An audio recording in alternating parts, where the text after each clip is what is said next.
The story begins with how players who received the right to enter this world began to enter the cultivation world called the game.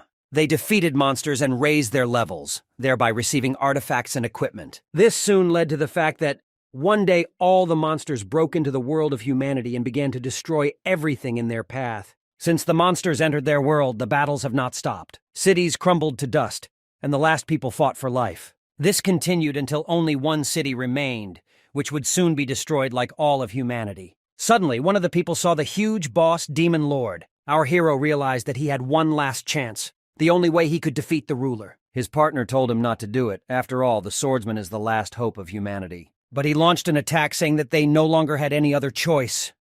Only his blade will put an end to this.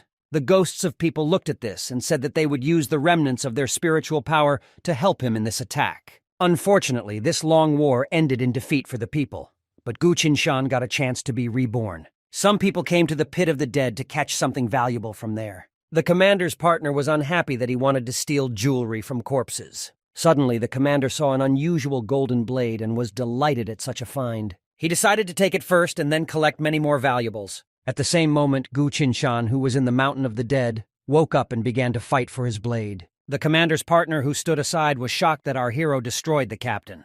Gu Qinshan did not understand where he was and who he was. All he could remember was that he fought with the Demon Lord. Suddenly, the corpse of the commander attacked him, trying to destroy our hero. The guy threw this monster aside with a sharp movement and realized that it was very dangerous here. But since this commander angered our hero, he decided to completely destroy him. Gu Qinshan didn't understand how this weirdo rebelled after he destroyed him. He thought that this was not their world, but the cultivation of the game. So I started trying to call the system. The private still did not understand whether our hero was a monster or a man. Gu Qinshan replied that if the guy had already destroyed an unlimited number of monsters, he would not have asked him such a question. The assistant commander was very afraid and asked our hero to show him his badge. Gu Qinshan kept the token and was surprised that it was from the game. In addition, this token is also an old model. The guy asked our hero for forgiveness, saying that he thought until the last moment that he was a monster. Our hero looked at the lying man and noticed that their uniform looked the same as it did 10 years ago. This aroused some suspicion in him, and he asked the private what year it was. What was Gu's surprise? Qinshan when he heard that it was the year 681 of the Chenping dynasty. Without hesitation, he immediately realized that this was the world of game cultivation exactly 10 years ago. The system notification showed that he had become a private in the Gu cavalry, Qinshan. He was surprised when he saw that the systems of the god of war were in front of him. Suddenly he looked away and saw a terrible picture. A terrible monster with huge fangs was rushing towards them. Our hero told the private not to be afraid, because this is an ordinary wild animal. Gu Qinshan tried to defeat this monster, relying on his fencing skills, but he threw our hero away in one motion. He realized that he could not defeat the monster face to face.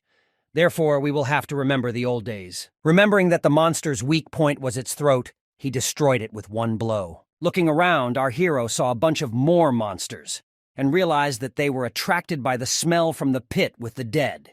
This time there were much more monsters. Gu Qinshan had barely dealt with one thing. How could he now defeat an entire herd? He asked the private if they could hide somewhere.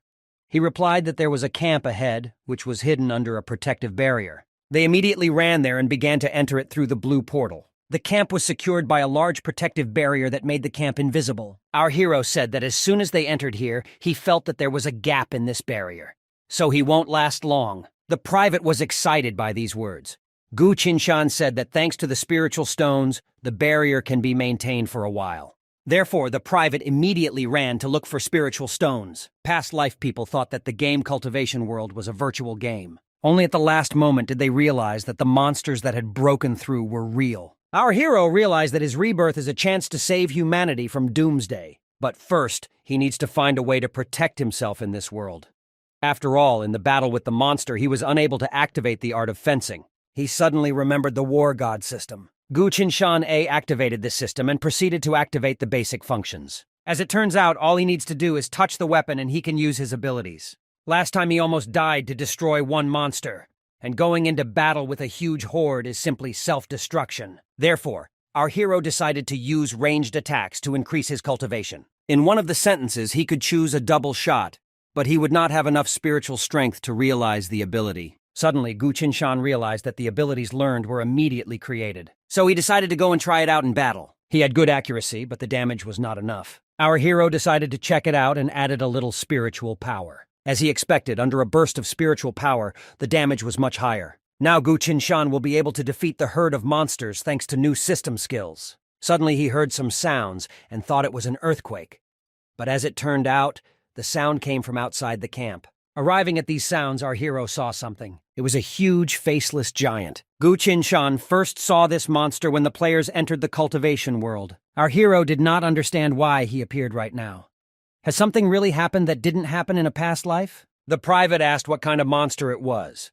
The guy explained that it was a primordial yin monster. The private thought that this giant had come precisely for them and that they were about to die. Our hero said that there is no need to be afraid because they will not die. As it turned out, he was right, because the monster walked past them. Suddenly, the private noticed how the barrier began to crack. Gu Qinshan P assumed that the shaking had broken the protective barrier of secrecy. Now the monstrous beasts have revealed them. Since there will soon be even more of them, we decided to deal with these kids. While he was doing this, he asked the private to take the spirit stones to the reception. The ranged attack is great for fighting monsters. Gu Qinshan used the burst skill and began to destroy these beasts. But now his only concern is why the giant appeared here. The private came and said that he had installed spirit stones, thinking that the stealth barrier would last a little longer. Our hero said that not everything is so simple. But the private did not understand because the faceless giant had already passed and there was nothing to be afraid of. Gu Qinshan said that faceless giants walk with high-level monsters. Therefore, a protective barrier will not save you from this. Our hero had a feeling that something very large was moving towards them. When he climbed to a high point, he noticed something that shocked him. Blood-sucking demons and dark flaming snakes were approaching in the distance. Gu Qinshan noticed that they looked like they were in a hurry to get somewhere. Their army is heading in the same direction where the faceless giant went. Our hero didn't understand where so many high-level monsters were going. Suddenly, the private pointed with his finger that an object was falling from the sky. As it turned out, some kind of bird fell from the sky. She immediately started running away when she saw people. Our hero was surprised when he saw such a smart monster. Therefore, it was impossible to let him escape. Our hero picked up a bow and started shooting. Having caught this bird, he noticed that it had some kind of red task. It looks like this strange bird was a courier. Did the monster really start a war? The guy was at a loss. In the world of cultivation, he knew every battle. But in the beginning, there was no battle between people and monsters. If this was not for battle, our hero thought that that detachment was a preliminary preparation. Gu Qinshan decided to remember something and asked the private what day it was. Our hero remembered that on this day the elder of the Shendao sect Taishan and maiden Ning Yueshan will disappear. Their power was at its peak. There is a possibility that humanity will escape Judgment Day. But unfortunately at the moment, our hero cannot even get close to that army. He still wants to change a lot in his life. Suddenly the god system showed that our hero's presence in the game would be suspended for 1 day. All of his inventory has been moved to storage, and the shipping will begin now. The guy could not believe that he would now return to his world. Our hero was transported to the Freedom Federation, to Changning County. He found himself in some crowded place and realized that it was a high school prom. Gu Qinshan P realized that he had returned to Earth before the Day of Judgment. Someone called him, and he remembered a familiar voice. As it turned out, it was his classmate named Su Shui.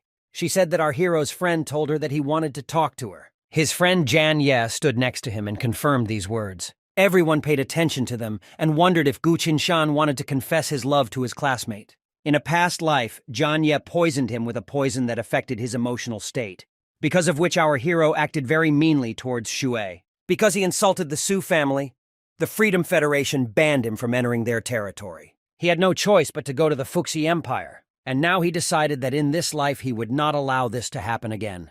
A friend began to urge our hero to speak faster. The others started to gather, saying that there was going to be a show. Gu Qinshan invited his classmate to go to dinner with him and try his dishes. She thought he would offer something different, but he just wanted to have dinner. The friend began to ask why he didn't confess his love, but our hero replied that they had not discussed this. Jie realized that his plan was going to hell, so he decided to do everything himself. But our hero took him by the hand and a misunderstanding occurred between them. Our hero took the red thing from him and asked what he wanted to do with it. Jimmy Ye said that it was just an ordinary ring. In a past life, our hero never understood who wanted to harm him. Perhaps the Su family security will help him now. Since Jim Ye doesn't want to confess, Gu Qinshan decided to call Aunt Su. She came and said that the guy can only call her when Shui is in danger. But our hero in response simply showed her the red thing that he had taken from his friend. She realized that this ring contained a very harsh poison. Gu Qinshan said that someone wants to quarrel between him and Shui. Therefore, he needs Aunt Su's help. Ji Ye began to run away, but suddenly a man appeared in front and stopped him. Using his magic, the man began to interrogate Ji Ye. Taking our hero's friend by the head, he asked him to tell the whole secret. Zhu said that her grandfather is El and chosen by heaven. Therefore, his technique is associated with hypnosis. Grandfather El Yi began to ask the boy who wants to harm Shui. After these interrogations, the grandfather said that Ji Ye didn't know anything. The guy started asking Gu Qinshan spared him, because they had been friends for so many years. Without hesitation, our hero said that it was time to end this damn friendship. Finally, the guy asked Aunt Su to check this guy again. A classmate thanked Gu Qinshan for defending her honor. At one moment, it seemed to her that our hero had become different. He noticed that System B was still there. Therefore, he will soon be able to return to the cultivation world again. Only he still doesn't understand why the squad of monsters is moving so openly. It is also not clear why the system itself moves him to worlds. But it doesn't matter because he's here to prevent the end of the world. Gu Qinshan realized that Jian Ye was less fortunate than he was in his previous life. He can finally return home. It had been many years since he left his small room. Suddenly, the guy saw a helicopter flying towards him. From there, he emerged as one of 9 aristocratic families. He said that the young master requests an audience with our hero. The guy was confused. After all, he has nothing to do with N's family, and why does he need him? When the guy went inside, he asked why Representative N didn't call him. He said that our hero has the highest scores, and moreover, he is a special member of a scientific and technical company. He asked how such a person could achieve such heights. Surely even Su Shui fell in love with his talent. But all the great federations want to get this girl as their daughter-in-law. Therefore, someone like our hero should not think about her. Then our hero asked what they would do to him if he thought about it. The representative replied that then anything could happen. It is even possible to take your life. The guy realized that his relationship with Shu Er could spoil these people's plans. Did they really do this show with the ring? Our hero replied, if the representative likes Shu Er, let him get her. But what Qinshan does should not concern him. After these words, the guy began to leave, and Representative N sat in rage. He asked his assistant if he had prepared everything. He said that everything was ready, and in an hour with Gu, a sad incident will happen in Qinshan. Walking through the slums, the guy thought that there was 1 year left before the gates to another world began to open. Therefore, he needed to quickly increase his cultivation. Now he will have to resist the Day of Doom and many more scum from the upper strata. Suddenly, a bunch of hooligans appeared in front and told our hero not to rush. One of them took out a knife and told the guy not to fly so fast. Our hero realized that this was not a simple goon from the gates. They came here on purpose. He saw that he could activate spiritual power. This means he can use everything he received in that world. The hooligans realized that this was not just a weakling, so they decided to get pistols. Seeing their pistols, our hero was finally convinced that these were not ordinary guys. They became scarce and began to shoot at our hero, but he fought off their bullets. He dealt with almost all the hooligans and was ready to destroy the last one. But he sat in the corner and begged for mercy. Placing an arrow in his face, the hero asked who sent him here. And he replied that they were hired by Xiong Hu from the NE family. Song Hu is an exemplary martial arts teacher. Ex-Hooligan said that our hero simply cannot cope with him. If our hero had a blade from a past life, then one fighter would not be able to defeat him. The guy still couldn't remember and didn't understand why the system blocked his memories. But the system did this in order to avoid observing emptiness. Then the guy decided to do everything one by one. Although they didn't succeed this time, Chief N is not the kind of person who will give up after the first try. This time, our hero cannot use his fencing technique, and you will have to show your enemies the art of the god of war. Some guy had an unforgettable surprise for Gu Qinshan _. The guy told the Hull Egans that he wanted to talk to Seung XY. He took one's phone and called him asking if they were finished. Seung Hu was annoyed. He realized that his plan had failed. He didn't think that our hero would contact him. Seung Hu replied, at least Gu Qinshan contacted him, he still wouldn't survive. Our hero said that he would give him a chance.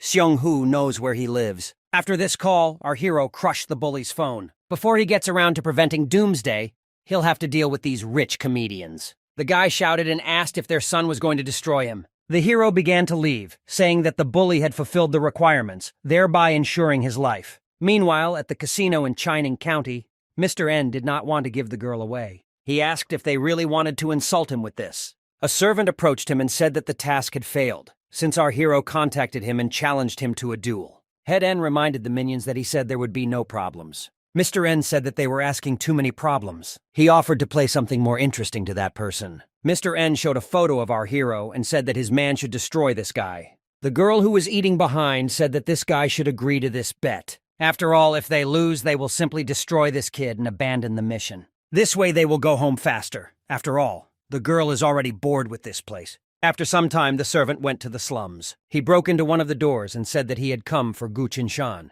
The servant asked how long our hero would hide. Suddenly, a blue beam was heard behind him. As it turned out, it was the arrow that the servant was able to stop. Our hero did not expect that the servant would be able to catch his arrow. It's not for nothing that he has such a rank. But in this case, he must catch the second and third. And the press service was shocked how such a poor man could wield a bow well. N and the same guy watched all this through the screen. The man was surprised when he saw that this boy was able to crush the servant with arrows. Mr. N was very annoyed. He didn't understand why the minion couldn't finish him off right now. He crawled out of cover when he saw an arrow flying towards him. The servant began to transform into a huge strongman. Our hero saw his true strength and realized that this was even more interesting. The servant was already furious and headed to destroy Gu Qinshan. He stopped our hero's arrow and said that it was his turn since he had run out of arrows. Well, Qinshan began to dodge the servant's magic. He realized that now was a great chance for him. He wanted to punch our hero with all his might, but he missed. Gu Qinshan was surprised at how much strength this servant had.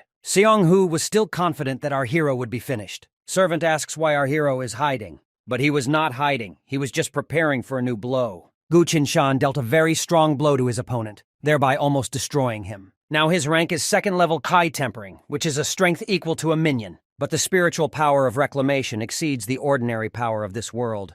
The hero will now simply crush it. Wu Gu Qinshan has no time to deal with minions. It's time for him to end this fight. Shouhu said that he would not give our hero a chance to attack him. But the guy used his stabilization skill and dodged his blow. After which he used the burst skill and attacked the enemy. Arrows flew through the servant, leaving holes in him. After which Senhu was destroyed. All this was observed by a quadcopter who looked straight into that room. The hero noticed him looking at a huge hole in the wall. The guy was about to shoot an arrow at this quadcopter. And seeing this, Mr. Nej moved from his place. The man asked why N was in such a bad mood.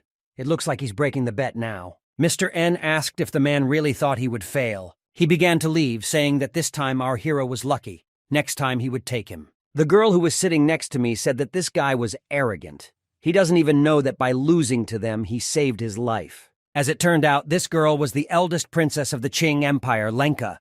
A servant approached her and told her to control her impulses. She asked the man how he liked that Qinshan boy. He replied that his strength was average. He was only 1 iota stronger than the servant he destroyed. But his style is very unique. Therefore, the girl asked for information on our hero. The man immediately found information about our hero in the security system. The princess said that they need to get closer to Gu Qinshan. A little later, at the Capital Armor Research Center, the guy began to be checked at the entrance. When he went inside, he saw a huge robot suit. In a past life, our hero's skills were much better in robotics. He wonders if it is possible to use more powerful armored suits to withstand the coming end of the world. But the line. Gu Qinshan walked into the restroom and thought, if he is hiding here, then the family won't look for him for a while. He presented his hand to the machine and confirmed his identity. The guy entered the apartment and began to take off his things to rest. Looking out the window, he saw the chi of the other world hovering in the sky. He realized that the approach of Judgment Day was not so far away. Therefore, he has little time. While meditating, he received a notification that his presence in the world was suspended for 24 hours. He immediately returned to the cultivation world and Private asked if he was okay. He realized that when he moves from one world to another, time stops. The Private asked what our hero was muttering to himself on the tray. He asked not to pay attention. Gu Qinshan thought that the situation with Ning and General Sun should not reach them. After all, it was just a guess. He asked where there were weak, monstrous predators nearby. The Private replied that it was not far from the camp in the woods. When asked why he needs predators, our hero replied that this no longer concerns him. The Private was surprised how he could go to such a place alone. The guy began to destroy predators, for which he received a lot of experience points. It was not difficult for him to rise to the 3rd level of Qi Tempering. Gu Qinshan received a notification that he could exchange spiritual power points for experience points to raise his level faster. Our hero could not guess what spiritual power points were. Suddenly the system said that this is the most important component of all existence,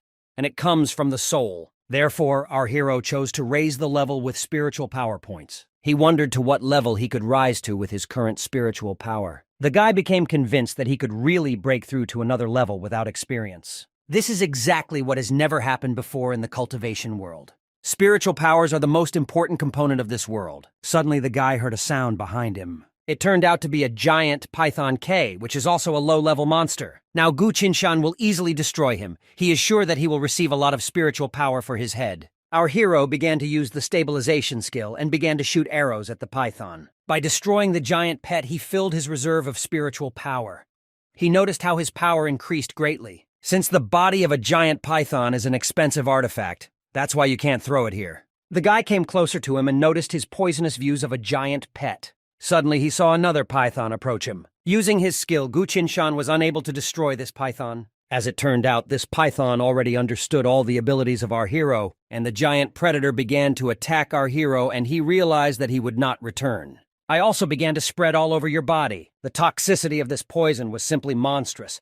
Our hero has already begun to fall off his feet. In his current state, he would not be able to fight off this predator. Now he needs a stronger reception. He spent his spiritual power points to realize new skills. Since he had already recovered a little from the poison, he had a chance. Gu Qinshan used a double shot to destroy the giant python. His arrows simply went right through the predator. After such a blow, he could not stand it and fell to the ground. The guy realized that the use of spiritual power increased the speed at which the poison spread throughout the body. Gu Qinshan began to eat snake gall, which tasted very disgusting. But even though it is disgusting, it is very lucky that it works positively as an antidote. The guy learned a new skill that can change the trajectory of an arrow, which makes the attack unpredictable. But the time interval between arrows is too long. And the guy thought, if we combine the skills of stabilization, cues, and the flight of two swallows, after that, the system really created new abilities for him. And besides, it was leveled. It seemed to him that creating leveled abilities was the true power of the god of war. Suddenly, he heard a sound in the distance.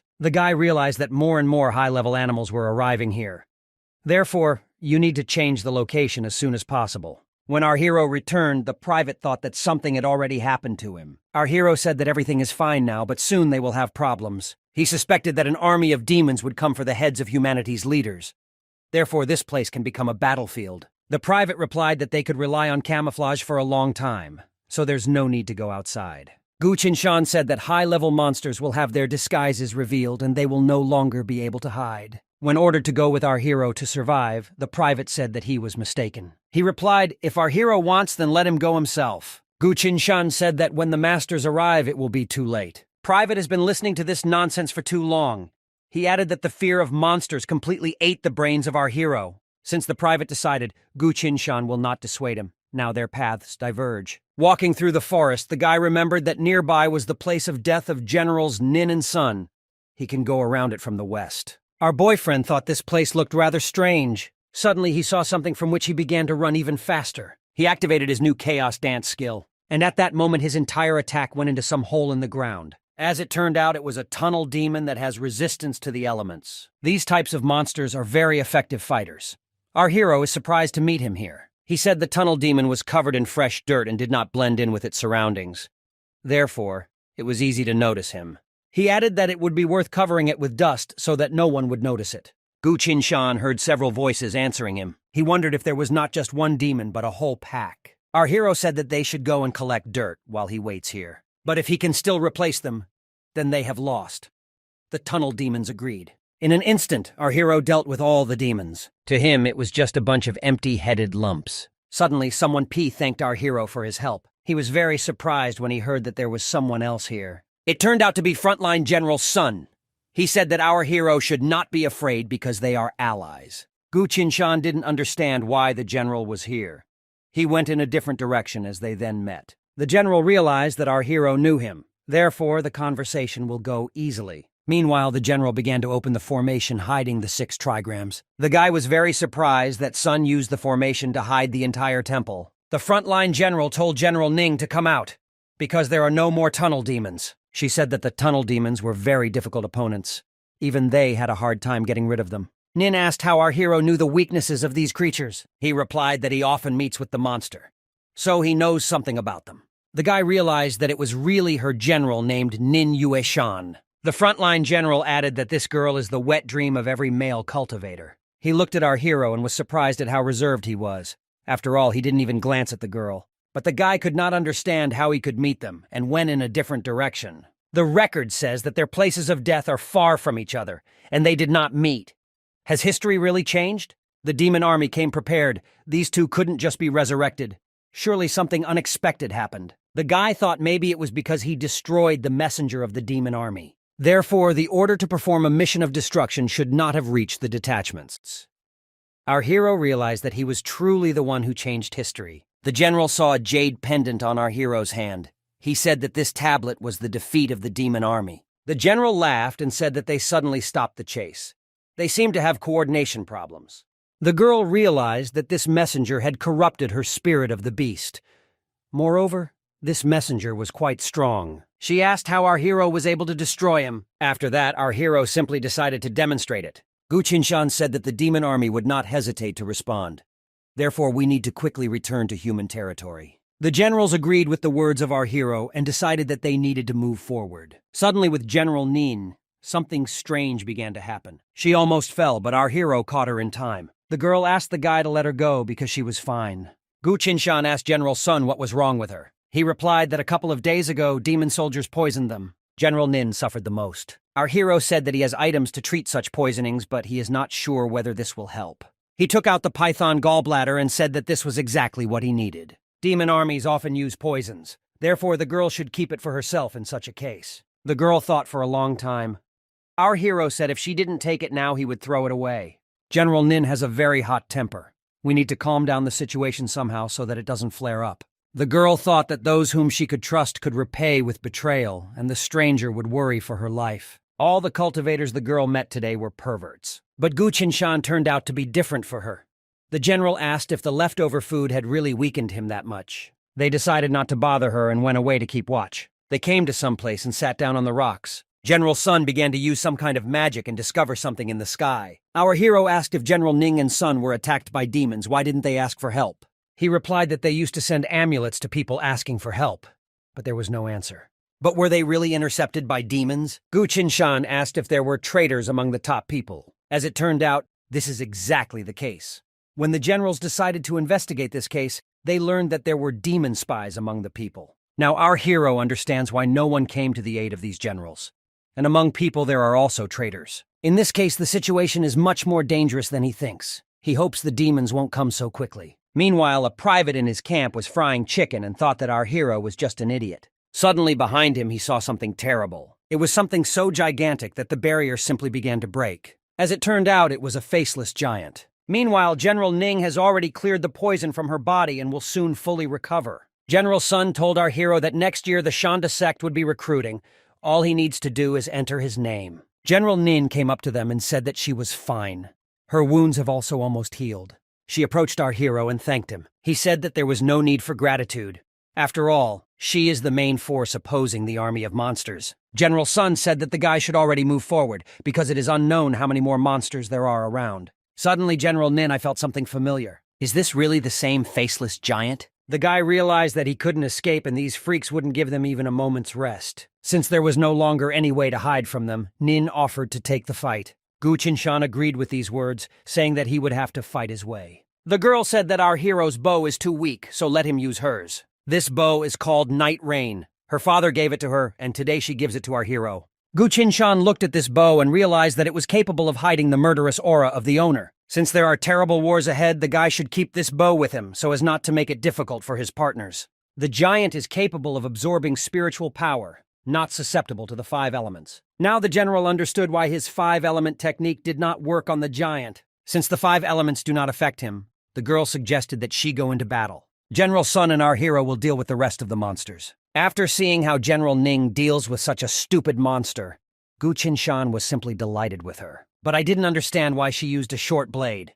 With sword art, she would be even more dangerous. As it turned out, she used to be a great swordswoman, but in the end she switched to short clinked. General Sun said she used to have a close comrade who practiced sword cultivation, and he betrayed her. Verse, every time she encounters swordsmen, she beats him until he begins to beg for mercy. But the strangest thing is that many swordsmen show signs of attention to her despite her evil reputation. Ning approached them and asked why they were gossiping instead of taking care of the monsters. The guys agreed with these words and realized that they had to act. General Sun opened the burial barrier of the mountain. Snake appeared, and our hero activated the House of Dance skill. For destroying a high-level dark flaming serpent, he received 20 in spiritual power. The system showed that the current situation allows memories to be activated.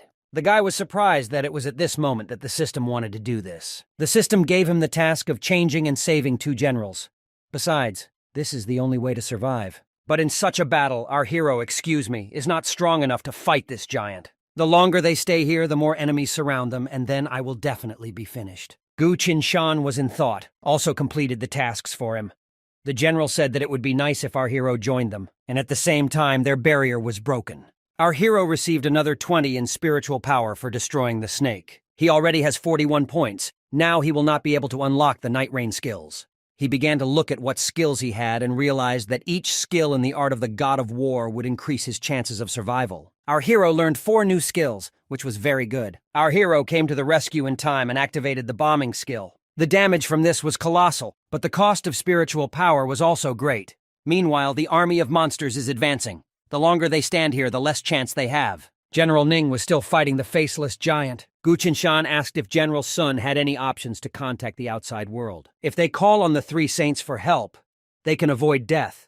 But now they are surrounded by an army of monsters. Sun said while he and Ning were spying on the army of monsters, they discovered the world of the Divine Army, so we need to get there. Our hero did not fully understand what the world of the Divine Army was. General Song explained that this was a destroyed world. There are 10 corpses of great warriors left in this world. He cannot even imagine how he ended up in a world in which so many outstanding military men lived. It turns out that in addition to their cultivation world, there are other worlds. Does this mean that the end of online worlds means the existence of others without numerical worlds? Gu Qinshan told General Sun that he would cover him and let him fly into the world as a divine army. But General Sun wants our hero to complete this task. The general had long been wounded by the time of the drought demon. If he went to the world of the divine host, the demons would find him. The general gave our hero the symbol of the movement and told him to try to save it. He also gave him a barrier disc. They have retained many useful barriers. It has a certain amount of activation. Our hero asked how long the general would hold out. He replied that in half a day his barrier would be destroyed, and then he would die. The guy promised that he would return and let the general wait for him. The general added that he left his people in the world of the Divine Army. He is not sure that they are alive. If they are still alive, then they can help our hero. That's why. Our hero moved and entered the stream of emptiness to await the transfer to another world. Having moved, the guy with a nervous look did not understand where he was. He saw some people and did not understand who they were. Our hero saw a man in a black suit looking at a mountain of skulls. Suddenly, some green flames came from his mouth. This man saw Gu Qinshan and began to scream for help in exchange for the power of immortality. But our hero replied that he had a task, so he could not help him now. That man was very angry, because in 20 million years, for the first time a living soul appeared and he missed him. Entering the world of the Divine Army, the guy realized that there was a noble war here. Suddenly, he saw only monsters around, but a voice of people was heard from behind and the guy turned around. Behind him, he saw people with weapons fighting monsters. The guy realized that these were General Sonya's people. You will expand it into the sphere of golden elixirs and outline the basics. He needs to ask them for help to complete the task. After all, he himself, even with the Night Rain, cannot cope with the monster. If our hero had a sword now, everything would be much faster. But now he can only use the disc that General Sun gave him. First, he needs to distract them. Gu Qinshan activated the locks and told the monsters to better pay attention to him. People saw this and could not believe that there was a person in front of them. Among the enemy army, the combat sphere works best. There is only one chance. Spiritual strength in the legs to move faster and more accurately. As it turned out, the speed was beyond his imagination. Gu Qinshan activated the barriers and was able to protect himself and people. He began to say that General Sun sent him and this barrier would not last long. Therefore, they need to break quickly through the enemy's encirclement. People thought that the master of barriers was sitting in front of them and thought that they were saved. In response to this, our hero told them to hit the road. The walls and the ice will steal Yampol. They urgently need to escape. Suddenly it became cool and the fog interpreted the barrier of the calm of heaven. The last student in the sect thanked our hero for his help. Gu Qinshan said that there is no need for gratitude, because now he has something else to do. The hero introduced himself and said that General Sun sent him here on an important mission. Therefore, our hero hopes for their support. Gu Qinshan asked if the general was really caught up in the monsters and couldn't send them help. The general replied that this was exactly the case. Therefore, he would like to ask them for help getting to the portal so he can go for help. One person said that an entire army of monsters separated them from the portal. Therefore, they will probably be destroyed before they even get there. Our hero said that the camouflage technique would not last long. If they stayed here, they would definitely die. But if they can get to the teleporter, they will have hope of salvation. Len said that our hero is right. So instead of sitting here, it's better to go try your luck. If they trust him, then let them follow him. This is the most experienced general among them, so people did not argue with him and agreed to go. Gu Qinshan realized that if it weren't for Leng's leadership qualities, people would not have agreed to this and would have died. Since this man is brave and prudent, he must take them with him. Our hero realized that this man could be trusted, since he took on the most dangerous position. One of the people said that monsters in front blocked the path. Len replied that this was the only way to the teleport. Therefore, you need to push through. Wu Jin said that he would go in the vanguard. He started running into a pack of monsters. Another person named Ma decided to come to his aid. Liu. Len told our hero not to rush into battle because his cultivation is only at the condensation level. Gu Qinshan said that he would support them from afar. After that, the guys started to fight with all the monsters. The leader said they only had a little time left. Gu Qinshan said with joy on his face that it was better to go to him straight away now. Suddenly, some huge plant crawled out of the ground. A moment later, a girl got out of it. She hypnotized one of the people and told him to destroy them. People started screaming at our hero because there was something behind him. Suddenly, the leader tried to protect him. Behind our hero appeared the same girl who turned out to be a succubus. Our hero told the leader to forget about him and attack the monster. Gu Qinshan activated the escape sphere. He told Len not to relax because ordinary attacks could not defeat him. Suddenly, they saw another monster. Had he really returned to his original appearance? Our hero said that succubi have an immortal body. They discourage and bewitch the enemy. Therefore, they need to unite here and together try to break through the encirclement. One of Yi's people understood and said that he would open the way. Suddenly, a heart-tearing devil burst into his body. This demon is too strong to defeat. People P decided to flee immediately. Imagine their surprise when no one was chasing them. Suddenly, they were grabbed by something with huge hands. The leader said that without a martial arts cultivator, they would not be able to get through. They may not be able to escape. Our hero said, "Is this really a hopeless situation?" Suddenly, he saw some kind of light in the sky. As it turned out, it was Wang Qin's sword. If our hero can awaken his fencing technique, perhaps he can deal with these monsters. This mixture is ideal for destroying monsters. Len asked if our hero really knows anything about swords. Gu Qinshan replied that little by little. Only now he is hampered by the lack of memories. Suddenly, the system removed its protective measures and restored memories. Now our hero is back. He is the great swordsman Gu Qinshan. The leader was shocked when he saw the sword cultivation. Our hero told Len to get ready because now they would have to go through a horde of monsters. The leader said that both of them are not so strong in close combat. How should this work out? Gu Qinshan told him not to worry because he would clear the way. He asked the system if his spiritual power allowed him to unlock the Inca skill. In this situation, all three skills will be useful to him. Our hero asked the system to use his remaining spiritual power in order to increase his skill. He had the feeling that his strength had now increased significantly. Gu Qinshan is ready and asks Leng to cover him from behind. He still could not believe that our hero was so strong. Gu Qinshan attacked the monsters with a blade. Len looked at it from the side and couldn't believe that our hero knew how to use this ball. Gu Qinshan told Leng not to slow down. He stood up and began to cover him from behind. Suddenly, our hero's eyes saw something strange. A flesh-eater was rushing towards them not far away. A moment later, he was already near the guys and they could not destroy him. Len said, "Apparently normal attacks are useless against him." He added that our hero O should beware, but he only asked Len to come quickly. Suddenly, the flesh-eater grabbed our hero and lifted him into the air to eat him. Len realized that even with the strength of our hero, this monster was not so easy to defeat. He already thought that he would now leave this world. Suddenly, the flesh-eater began to split from the inside, many blue rays passing through its body. After the flesh-eater shattered into pieces, our hero crawled out of it. His spiritual power is still not enough to use this skill, but fortunately, he was able to obtain particles of his inner core. This should help them get out of here. Suddenly, Len took something out of his pocket and handed it to our hero. According to him, this thing containing chi energy will help him restore spiritual strength. Since this was the last granule, Len gave this thing to our hero because he needed it more. Our hero thanked and said that now is the time to destroy the remaining reptiles. With his current spiritual strength, this should work. His mysterious blade flowing down the rivers must cope with these monsters. Leng couldn't understand how he was able to use the fairy technique. Gu Qinshan thought so. This sword is too weak to withstand the stress of such powerful attacks. After the explosion, these nuclei will begin to emit a maximum fetid odor. This will help them hold off some monsters. Our hero threw these cannonballs at the monsters, which caused a strong stench. Gu Qinshan told Leng to run and not stop. They began to run, but suddenly a huge beast appeared. He said he would block his blow. He activated the deadly cold qi and began to attack the beast. There is very little left before the teleport, namely 20M. Suddenly a golden monster appeared in front of our hero. Gu Qinshan began to activate spiritual powers and went to the heights. Now he reached the portal and the gate opened. This teleport will activate as soon as they insert this thing.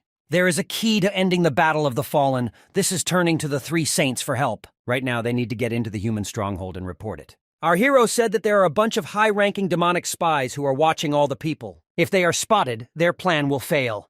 Therefore, it is better to meet the three saints in person. Len said that because of the status, it was too problematic, so they will try until they succeed. The Lord of Heaven was always difficult to find, and was always meditating.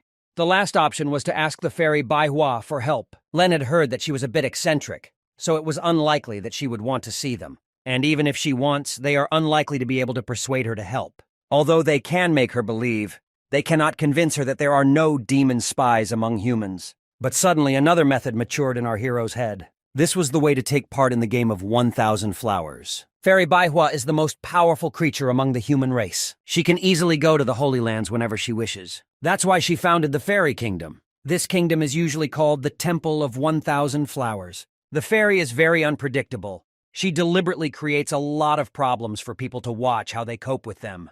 The game of 1,000 colors has been going on for several years. If you win it, the fairy will do anything. Even so, the fairy has 3 more followers. Leng said that in the past few decades, no one has been able to win this game. But since this is the only way, the ring must help our hero. Even in such poor condition, he agreed. Suddenly, Len began to undress in front of our hero. He showed him a poisonous spider that was sucking spiritual powers from his chest. Leng used to live in Jinan, but now Yuan Ying is located there.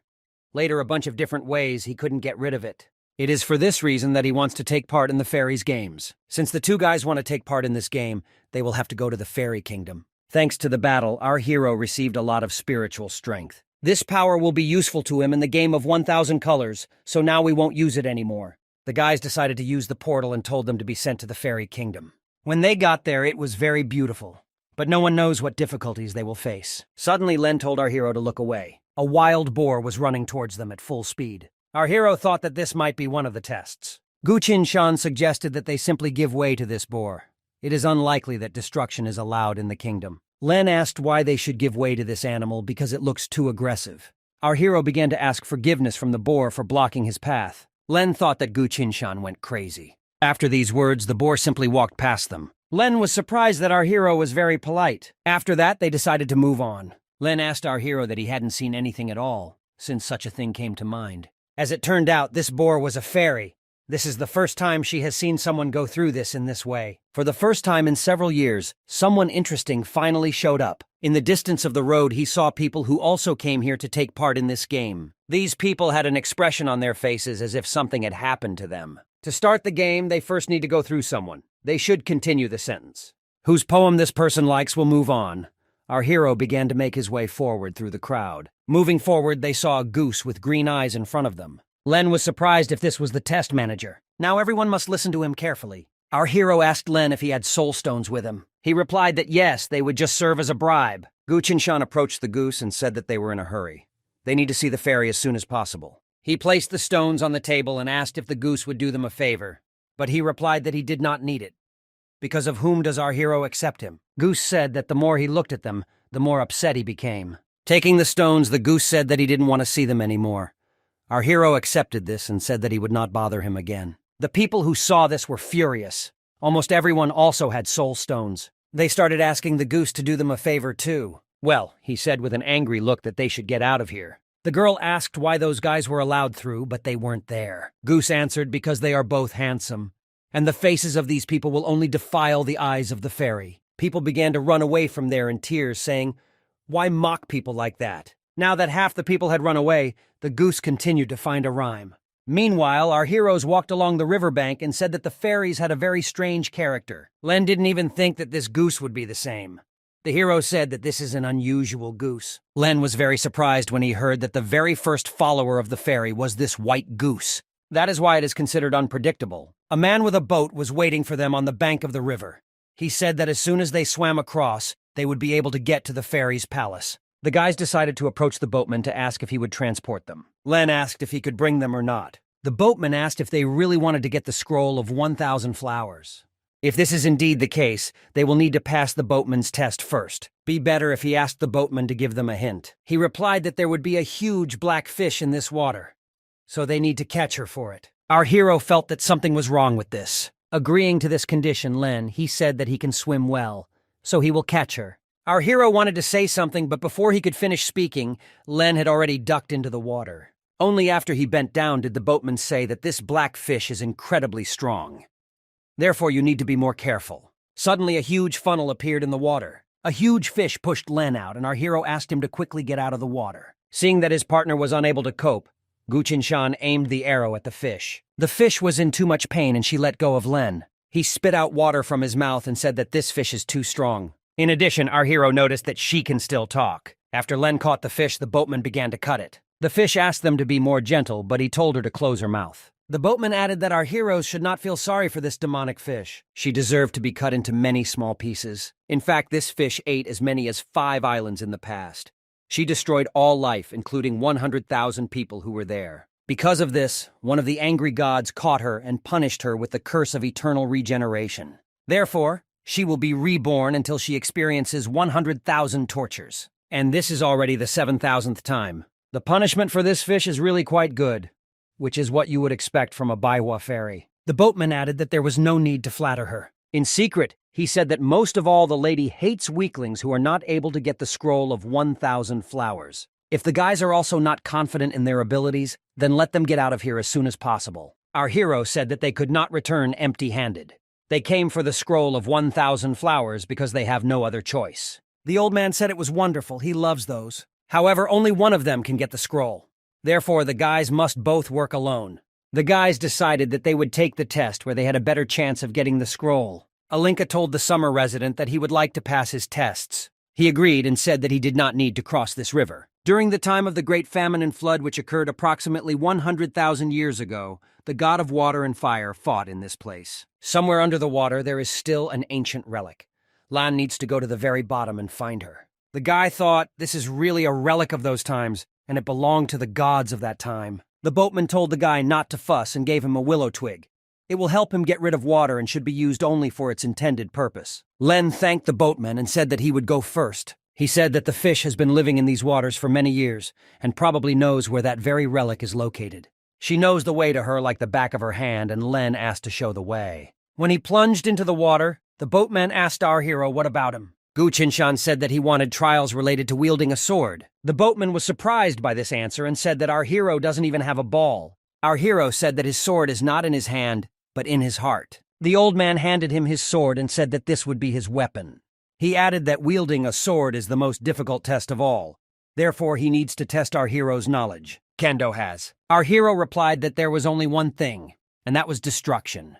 The old man said if our hero thinks that this is it, then let him use any of his techniques to destroy him. In turn, he will give in to him a little. Guqinshan said that the boatman should not have put the sword in his hands. The old man began to dodge our hero's blows, but suddenly he could not find him. And at one point, our neurotic said that the master had been caught. The boatman recognized the skill of our hero and said that he passed his test. Let him move forward now because the next test awaits him. Our hero asked if he could take control of the boat. The old man replied that there was no need for this.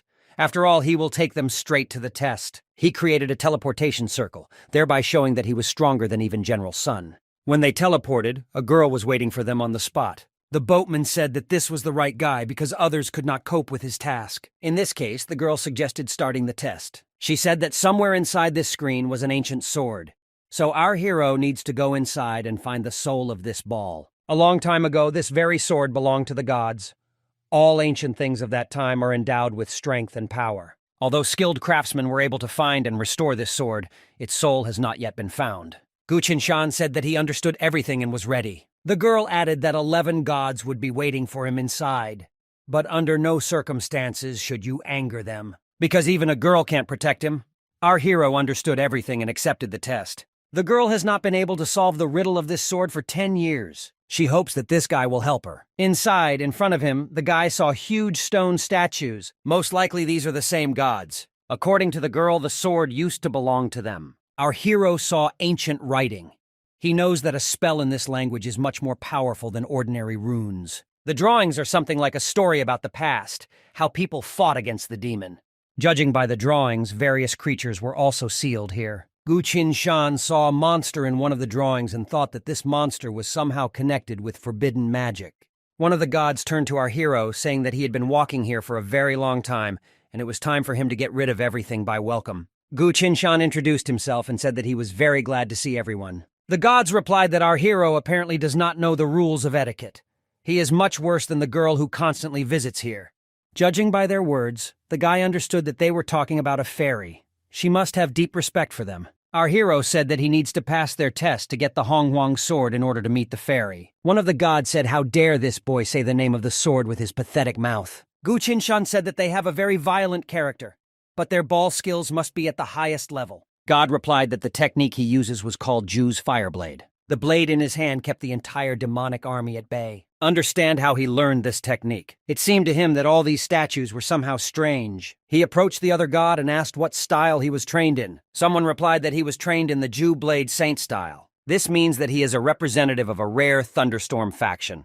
The hero admires these people. Gu Qinshan said that they are all skilled swordsmen who are greatly admired. And to show them his respect, he said that he would destroy them. One of the gods told our hero to apologize immediately, otherwise he would never be able to be reborn. To which the guy replied that he was a demon and had come to free the monster that was sealed in these runes. The girl who let the guy into this room asked what was wrong with this guy. She said that there were only problems around, but this situation was interesting to her. Gu Qinshan asked if God wanted to say anything else before he died. The stone statues were very angry and already wanted to destroy our hero. But suddenly, our hero asked why he stopped. God replied that all his strength went to sealing the demons.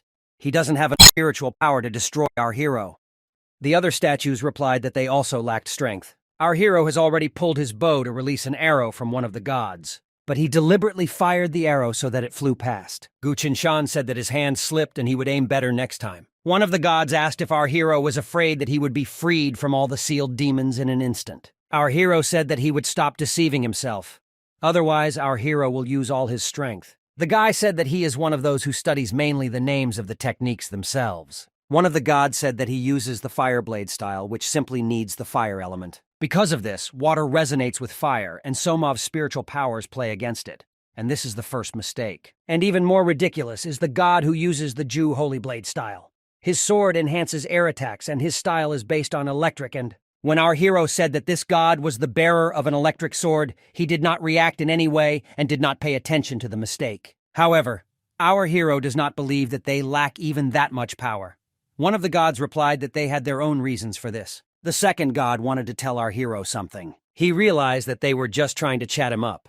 God said that this time they were lucky, but they would definitely meet again. Suddenly, after this conversation, they all disappeared from the place. Gu Qinshan heard a voice and was asked where he was going. He realized that it was the voice of a fairy. She made her move. Our hero was finally able to meet her. The fairy congratulated the guy for winning her game. She asked which clan he belonged to, but our hero replied that he was not a member of any clan. The fairy was a little surprised by this and told the boy to tell her his wish. Our hero said that he came here for the scroll of 1,000 flowers to save 2 people. The fairy asked if these people were dead or sick with something. Gu Qinshan replied that his 2 commanders found themselves in another world in which they were attacked by monsters. The fairy said if everything the boy said was true, then he shouldn't have gone through such a long path.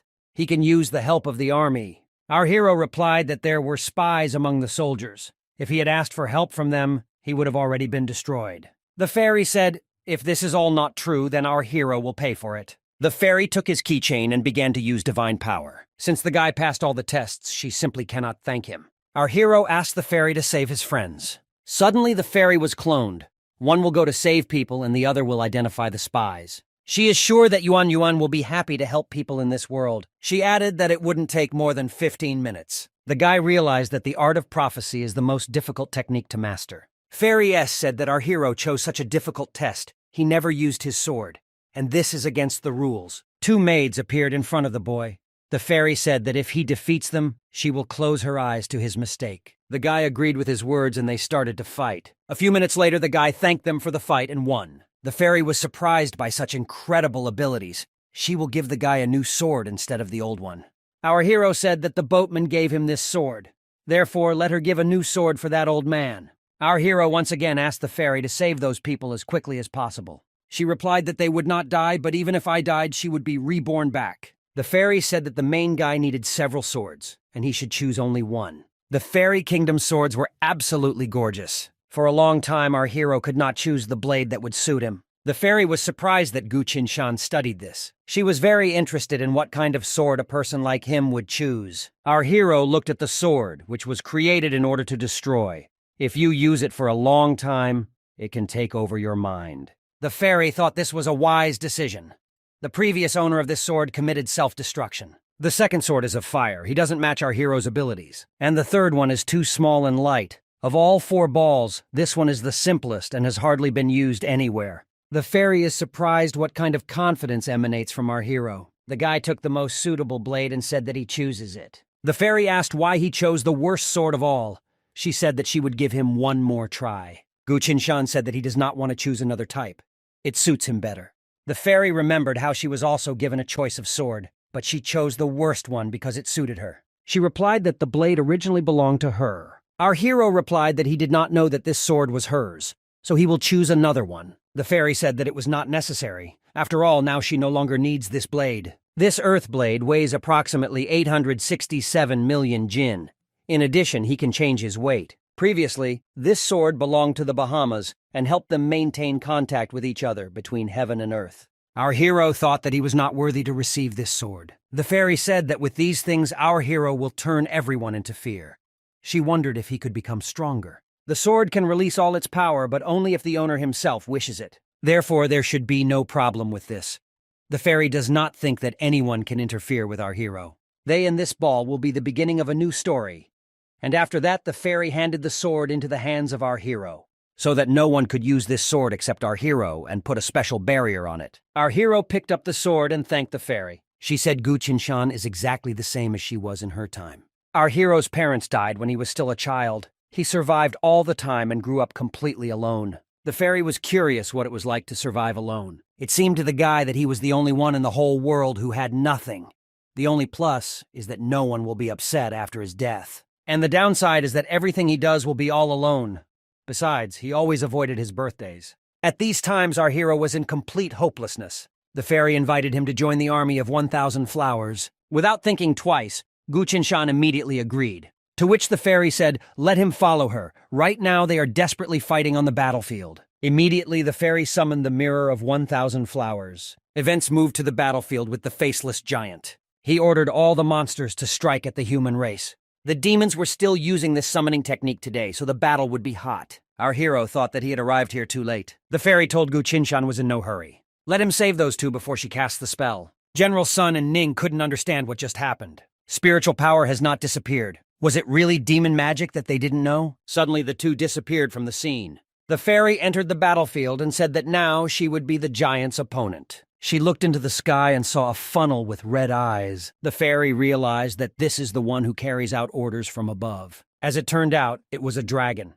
He asked how the fairy dared to stand in his way. He attacked the fairy with the words, "Does she really want to die?" The dragon almost bit her, but she managed to put up a barrier in time. Looking into his eyes, she realized that he was just as worthless. With just one blow, the dragon flew away without doing anything. She asked him if this was all he was capable of. Because of the fairy, he had to take human form. The dragon admitted that the fairy was very capable. She said it was a demonic deity. He is the fifth element of the Golden Order and is called the Thunder Dragon. Hearing these words, even the dragon himself was surprised. In human form, he transformed into a golden dragon. The fairy said that she should help him, and our hero must wait for her in the Palace of 1,000 Flowers. Our hero did not want to sit still. He said that he also wanted to take part. As it turned out, all this time our hero was only an illusion. Because of the forces of Baiwa, it is very difficult to determine what is reality and what is not. Suddenly, the guy saw the magic weapons of high-ranking demons near him. The fairy appeared in front of our hero and said that this demon was not so useless. Gu Qinshan became convinced that she had stolen the weapon from him. Meanwhile, the dragon could not understand who she was and why her strength was on par with him. At this moment, the fairy decided to create a clone. She told her copy to stand in front of the demon. In the meantime, she will move these people to the Palace of 1,000 Dawns. The Thunder Dragon was shocked after seeing that the fairy was cloned. The dragon immediately realized that this was all Dowlin from the human race. He asked how she dared to steal his magic weapon. The dragon said that he would immediately destroy her, and he would bring her soul to another body and she would forever remain his slave. The dragon knew who she was and still allowed himself to speak to her in such a tone.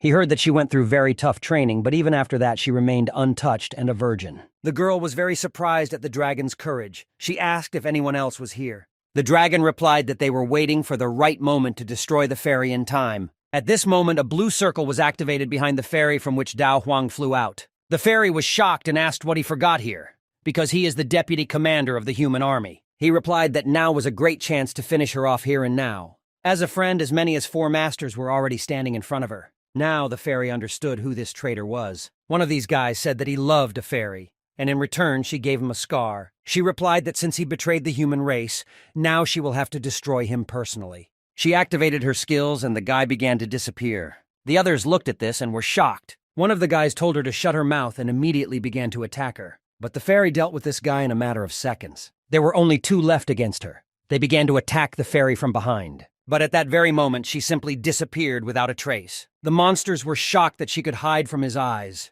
The Thunder Dragon said that the fairy simply returned to her real body. Dao Huan said that she stole his knife. There are 1,000 flowers in the temple. The fairy said that she wanted to test our hero's abilities with a knife. She added that now will be the first lesson. The first was that the guy should never offend beautiful and strong women because they can be very angry. This second, becoming a deity, will only be the beginning of his training, although for many it is already over. Our hero needs to remember these 2 things. The monsters said that the fairy was much stronger than the bailiffs told her. But since she had now escaped, the monsters had a chance to retreat. Suddenly, the faceless giant stood up and began to run away somewhere. No one could understand what happened and why he suddenly ran. The terrible dragon told everyone to look at the sky. There was a huge river in the sky. The monsters thought it was some kind of skill, but they were sure that there was nothing to be afraid of. There are 5 of them here, so they can develop this spell. Suddenly they saw a girl in the middle of this river. The formidable dragon looked at the figure of this girl and liked her. Taking a closer look, others saw that it was some kind of monster. The red dragon became the prize of his partner, and did not say that he would destroy this spell and destroy this monster. But this girl's kick is so powerful that it can destroy an entire city. One of the monsters realized that it was the goddess Eric Wanchuan, but the second one could not believe it because she is in hell. One of the monsters said that there was no need to anger her with 1,000 flowers. One from the story, if this spell is able to merge 2 different dimensions, then it is definitely divine level. The second added that they would not be able to destroy it. And he said if he is a weakling, then let him run. The girl asked where he was going. She added that they could all cross to the other side of the Wangshuan River. Yes, Wuhan could not understand what she was. Is this really the real power of fairies? It will be much worse if this is only a small part of it. One of the monsters asked the girl not to destroy him. He added that he took his daughter and forced him to do all this. He had no choice. He said he would do anything if she didn't destroy him. The girl said that she would forgive him if she repented of what she had done. He obeyed these words and began to apologize. The girl called all the guys in the set. Well, for some reason, the cases of these people were not heard.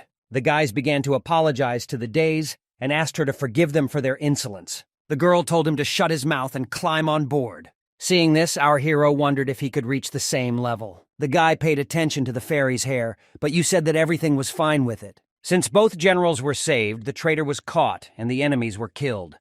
The system should complete the task soon. Although General Song was seriously injured, he thought that the fairy would take care of him. Our hero asked the system to return him to his world. The guy woke up in his bedroom, and when it was dawn, it seems like real time slows down a bit when he's in game. He realized that the end was near.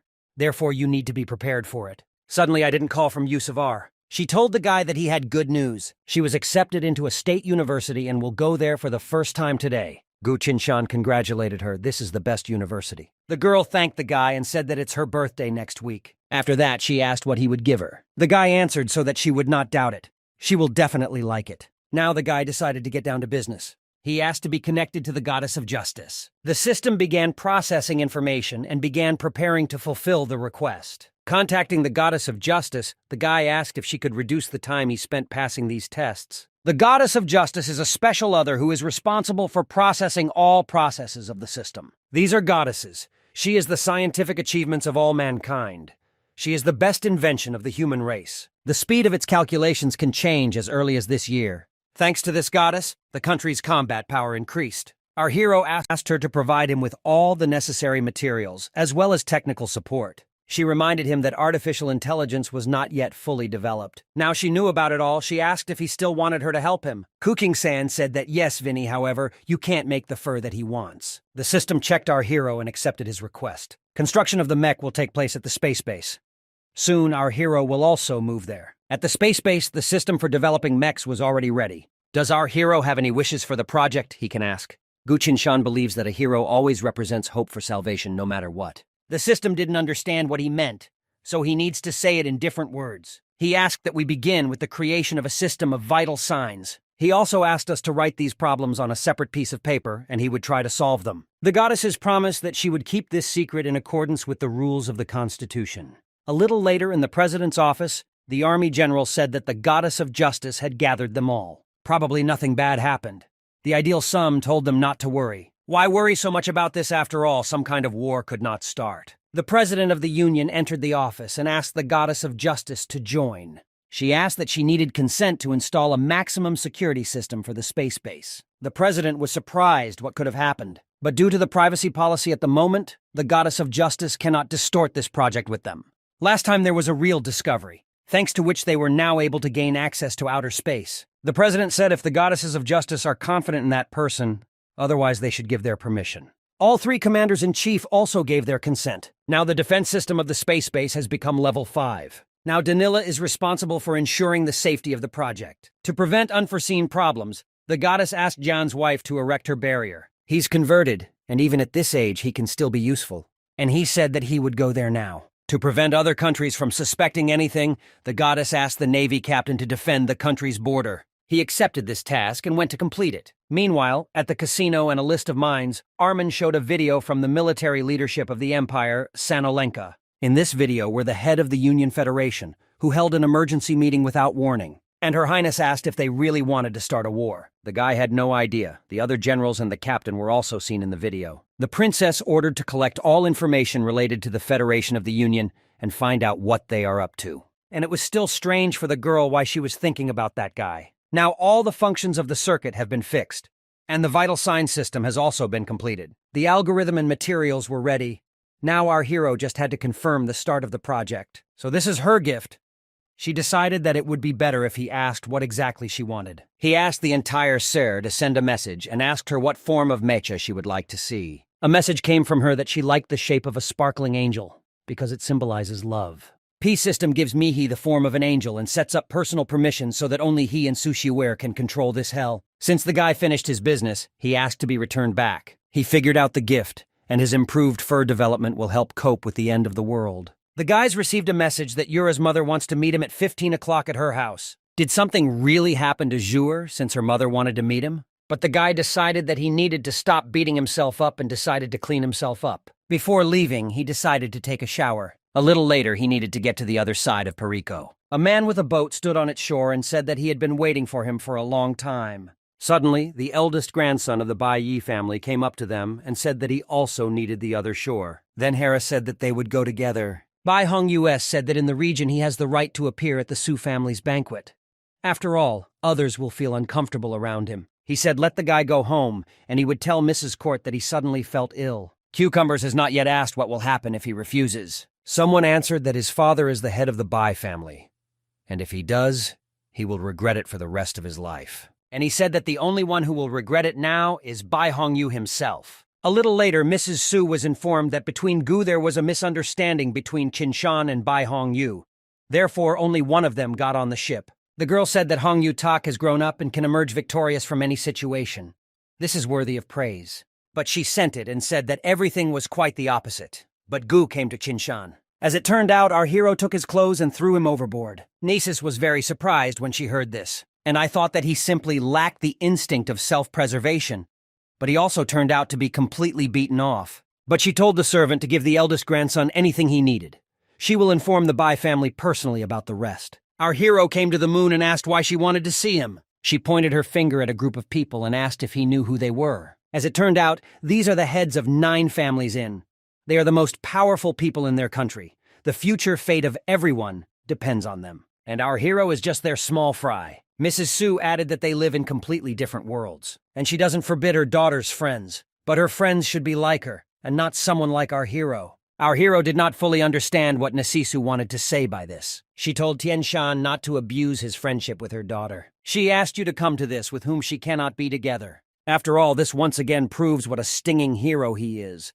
Plus, it could lead to his death. Let's answer all this by saying that he is not as pathetic as she thinks. The missus was surprised that I was with the wrong people next to me. Her daughter has already managed to awaken about 5 elements of poetry within herself. Therefore, the gap between them will only widen and widen. She added that our hero's adventure had come to an end. Let him not return to his home now. Since he seems to be a smart guy, he will figure out what to do next. But before he left, the guy decided that he had to tell her something. Nisus was surprised when she saw this sword in his hands. Is this really some kind of special spatial Maggie skill? He said that his ability, through which he becomes stronger every day, is in no way inferior to awakening the 5 elements. Therefore, he will make his own way. The guy said goodbye and left. Nasisu thought that he turned out to be a good guy. She told the servant to tell the family that our hero was leaving this island. She doesn't care what they do with him, as long as it's not on her territory. Nasisu said that her daughter's fate was predetermined even before birth. Walking home, the guy realized that Nisus didn't like him much.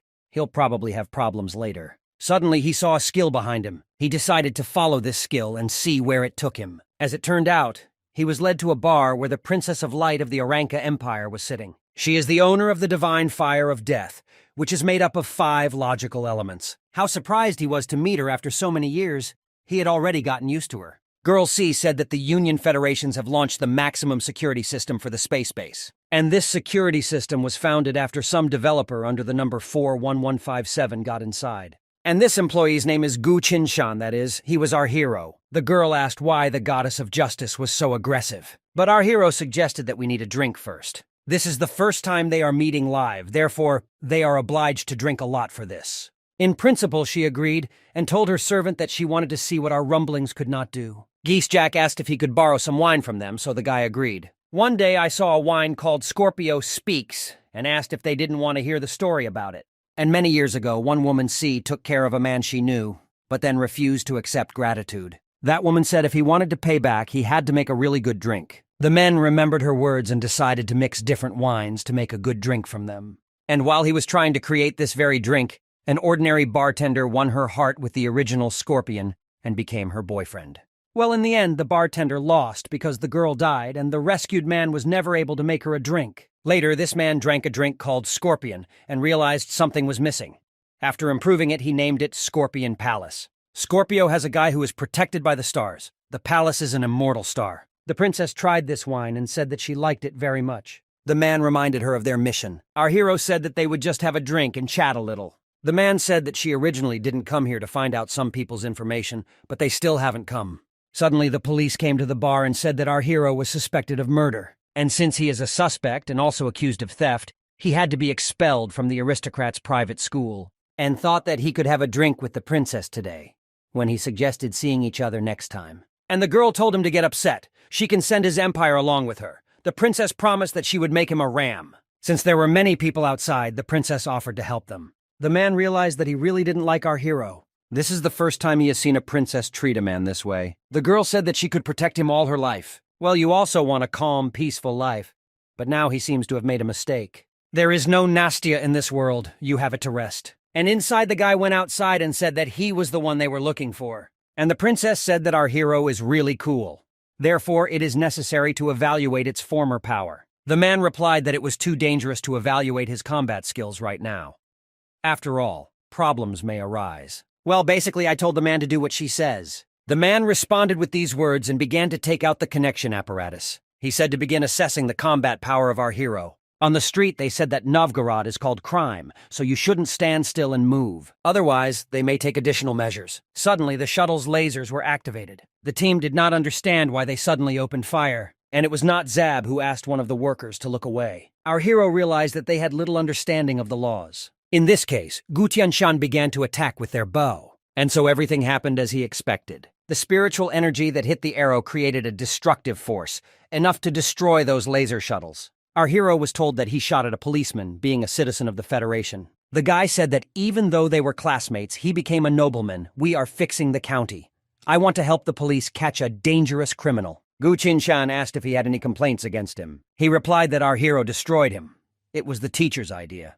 He also lost a lot of money, so he won't be able to come to terms with it. Tonight, he organized 5 genetically modified masters especially for him so that he could see the full power of the system. The commander directed them to destroy our hero and will personally give 10 million to the one who brings his head. The guy realized that he was now at the 7th level in key cultivation. If we take the document when he destroyed the ferocious Tiger Master, now he is 10 times stronger. And the hero began to deal with these masters according to the rules. At one point, our hero activated spiritual suppression. This suppression creates strong impulses.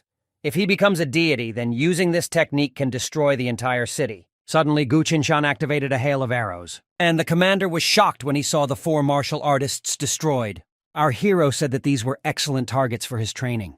The commander asked some person to deal with the guy himself. Someone answered that he would do it in 10 strokes. This man thought he could destroy our hero. He said that Gu Arrow's Qinshan is the little things. He can control absolutely everything. Nargan decided to check this and shot arrows at him. The man was able to deflect all the arrows in one movement. And as he said, these arrows are useless against him. Our hero realized that this was spatial magic. The man emphasized the words of our hero and said that one day you are a fighter and can awaken beyond your strength. And he advised that they should no longer resist, otherwise he would show him what real hell was. Well, Mixed Good was not afraid, because he had already seen it hundreds of times. In response to this, the man began to attack our hero using incinerating hammer hands. The commander looked at this joyfully and said that this was the end of the battle. Suddenly, his gaze changed in the moment, seeing something strange. Our hero activated some kind of magic that even that man was shocked. Gu Qinshan said that the man was definitely not the person who could send him to hell. The man began to use his fiery hand in anger. Well, our hero was able to repel this blow. The commander was shocked that Gu Qinshan is stronger than a great martial artist. And he said that if our hero destroys him, it will not bring him any benefit. Why Gu Qinshan asked if these were the words he wanted to say at the end. The commander replied that our hero is just as good a person, but the more he does not erase, the more he becomes closer to death. Gu Qinshan had a lot of fun in his life, taking a huge number of lives, but he never used his position to intimidate people. A few seconds later, the commander lay destroyed on the ground. Meanwhile, the princess and the man saw the scent of our hero. They were perplexed how our hero could develop so much in a few days. The man was wondering what supernatural abilities the Tian Shan had. Suddenly, he was informed that the mechanized army of Bosha County had moved forward. In a few seconds, they will reach the battlefield, and their ships were concentrated 100 kilometers from here. The princess began to leave, saying that she would save him. The man replied that she could not go there. If the princess starts destroying people, this could lead to a huge scandal in history. Suddenly, the system gave a warning that there was an addition to the Martial Arts Federation. Ship genius of the Martial Arts Federation, Zhang Zongyanya lands. Therefore, even if the princess wants to help our hero, it will be useless because he is doomed. All vehicles were given the task of turning on combat mode and preparing for battle. One of the men appeared and said that the aristocrats were so brave that they could openly destroy people. Our hero saw that the one in front was the martial genius Zhang Zuanyang. Someone said that the president wants to see him, so our hero must follow him. He thanked the general for helping him get out of there. He replied that he simply carried out his order. Arriving at the president, Zhang Zongyang said he brought Gu Qinshan. The president said that he was glad to see our hero and did not think that he needed an introduction. Guti did not ask anything if it was his people who saved him. Surprisingly, the president replied that this was not so. Suddenly, the goddess of justice said that they had met again. The guy realized that this was actually an order from the goddess of justice. The martial arts general asked what our hero did that made the goddess decide to start this war.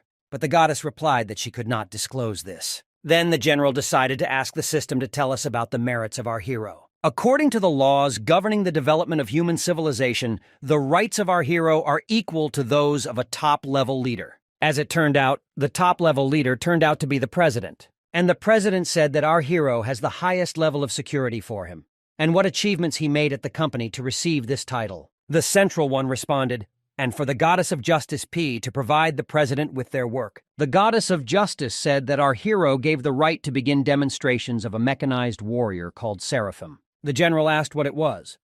After all, the current level of technological development does not allow creating such a warrior.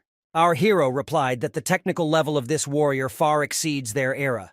If nothing happens, humanity will soon be able to use these technologies. The president said that with such technology and armor, It is no wonder that the goddesses of justice are so favorable to our hero. And the goddess of justice said that in order to protect Sanya, he needs the reliable protection of the president. He replied that the goddess's fears were not unfounded, but he could solve everything. He asked Zongyang to prepare our hero and bring him here in half an hour. But Genshin said that the family did not outwardly blame him for Zhenya.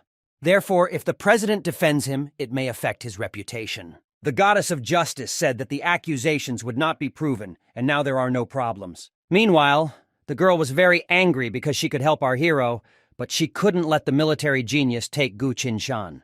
The man said that she should not see herself, because it is impossible to save someone who has fallen into the hands of a military genius. The girl thought that the aristocrat would not let our hero go, and now he would definitely die. The princess asked the man to turn off the TV. Apparently she wanted to be in silence. The president spoke on TV and said that there were many children who were left without parents because of the war, so he decided to identify one of these children. Him in the present said that this was the very child of the war whom he wanted to adopt. The man began to quickly call the princess so that you could see what was being shown on TV. Well, you answered that Himashina was brought in to mourn our hero. Suddenly she heard from the TV or sunshine. They could not believe that half an hour ago he was a suspect of destruction, and now he was receiving the support of the president of the Federation. The princess guessed that these security measures were provided to her by the goddess of justice. The man wondered why justice shouldn't take such care of him. The princess said that she was the first to turn Nemanja to our heroes, so they should not take him away from her. And she said that she would return to Tianshan. But the man asked her to calm down. Meanwhile, the head of the family arrived at the morgue to see his grandson. He asked who destroyed his grandson. He was told that he was destroyed by Gu Qinshan, whom the president himself had just announced on TV as his son. The head of the family did not care what this president did.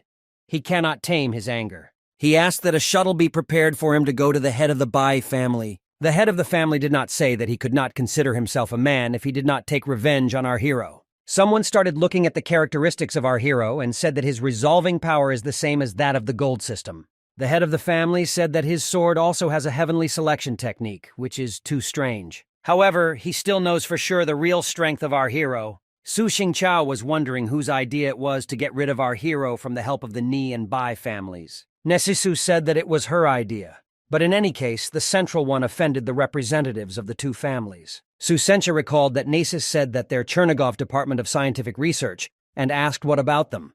And from these words, Mrs. Su got a smile on her face and she said that she fired him. The head of the Su family asked her why she did this. Yes answered that she did not want our hero to have anything in common with their company. Susencha asked to stop and told him to be connected to the database. Gutsan's personal information, Shanya. But the system responded that the head of the family did not have enough rights, so it was impossible to do this. And Mrs. Su was shocked. But only the president and the commander of the armed forces can be higher than the head of the Su family. Su Xingqiao couldn't figure out if this was some kind of scientific research secret. He asked to be connected to the military genius, General Zhang Zunyang. He asked Mr. Su what was the matter. Susencha wanted to ask him about our hero. The general replied that he was just an errand boy, so he himself didn't really know anything. Mr. asked if the general had a conscience. After all, how can he deceive the old man? The general replied that he could not lie. He asked if Stress didn't know what kind of person he was. He said that he was busy now. The general said goodbye and hung up. Sun family realized that this deceitful general definitely knew something. He asked the system to donate 1 billion Gorenji Oni on behalf of the Songa family to support the Scientific Research Foundation. The system replied that all expenses for the research headphones were fully paid by the goddess of justice. Mr. Su said that our hero, who carried out top-secret research, was fired by their family. Mrs. Su replied that she did not want the year's maintenance and could reach their family. The old man could not restrain himself and hit Mrs. Su. Gu Qinshan doesn't need to cling to his family. After all, the president himself came forward to defend him. He added that Mrs. Sun should wake up because now she won't even be able to stand up for our hero. And the head of the ISU family said that Mrs. Su's daughter is much more than mine. From now on, no one has the right to interfere in her personal life, and the marriage with the Bai family will be postponed.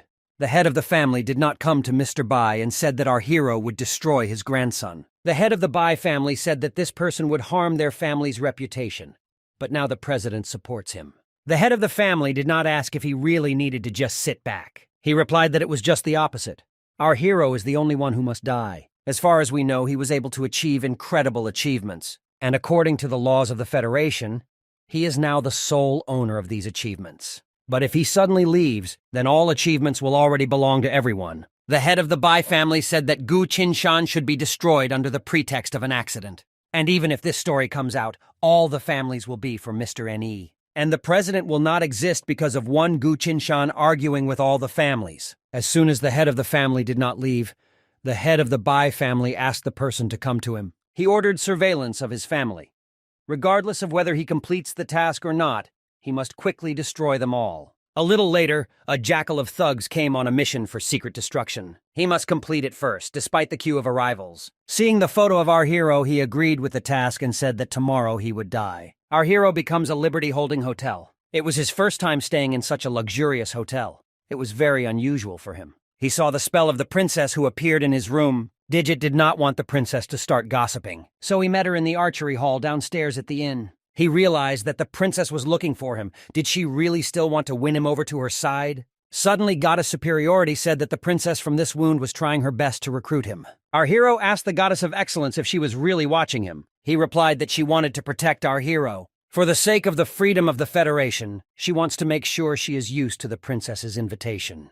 Our hero said that he will not abandon the Union Federation, but he will still communicate with the princess. The Goddess of Justice agreed, but she asked him to think about his personal development prospects. She made sure that our hero could enter the Federal National Defense Academy. My goal has always been to enroll in some higher educational institution so that before I die I can at least give away a lot. And he entrusted this matter to the Goddess of Justice and said that he needed to leave. Arriving at the archery hall, Gu Tianshan said that he would like to shoot. The girl said that first we need to instill the personal data of our hero. Suddenly, a man came up to him from behind and told him to move away and not stand in the way of Hui Xiao. He told the girl to check him out. The girl said to wait a minute, now she will do everything. He approached our hero and said that this archery hall is for members of the Union, but our hero is not very similar to him. The girl announced the score of the Hui card. Xiao let him through. He immediately turned to our hero and said that this was not right for him and that he should leave here. Suddenly, the girl announced our hero's card account and said that he was a highly respected VIP-level client. The guy realized that the Goddess of Justice gave him a lot of money, but he didn't know what to spend it on. Gu Price Shan said that I count his cards and Hui cards Xiao O are different. Even if this was so, he asked him for an answer and said that he needed to go train. Hui Xiao was unhappy that our hero dared to look down on him, and that's why he said he would destroy it.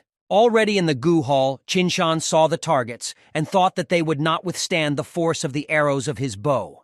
Therefore, you need to use the most common ones. An arrow flew at our hero, but he managed to catch it in time. Hui Xiao S said that he accidentally missed. Nabaru replied that these bows and arrows were his, he would return them. Well, first he has to catch them.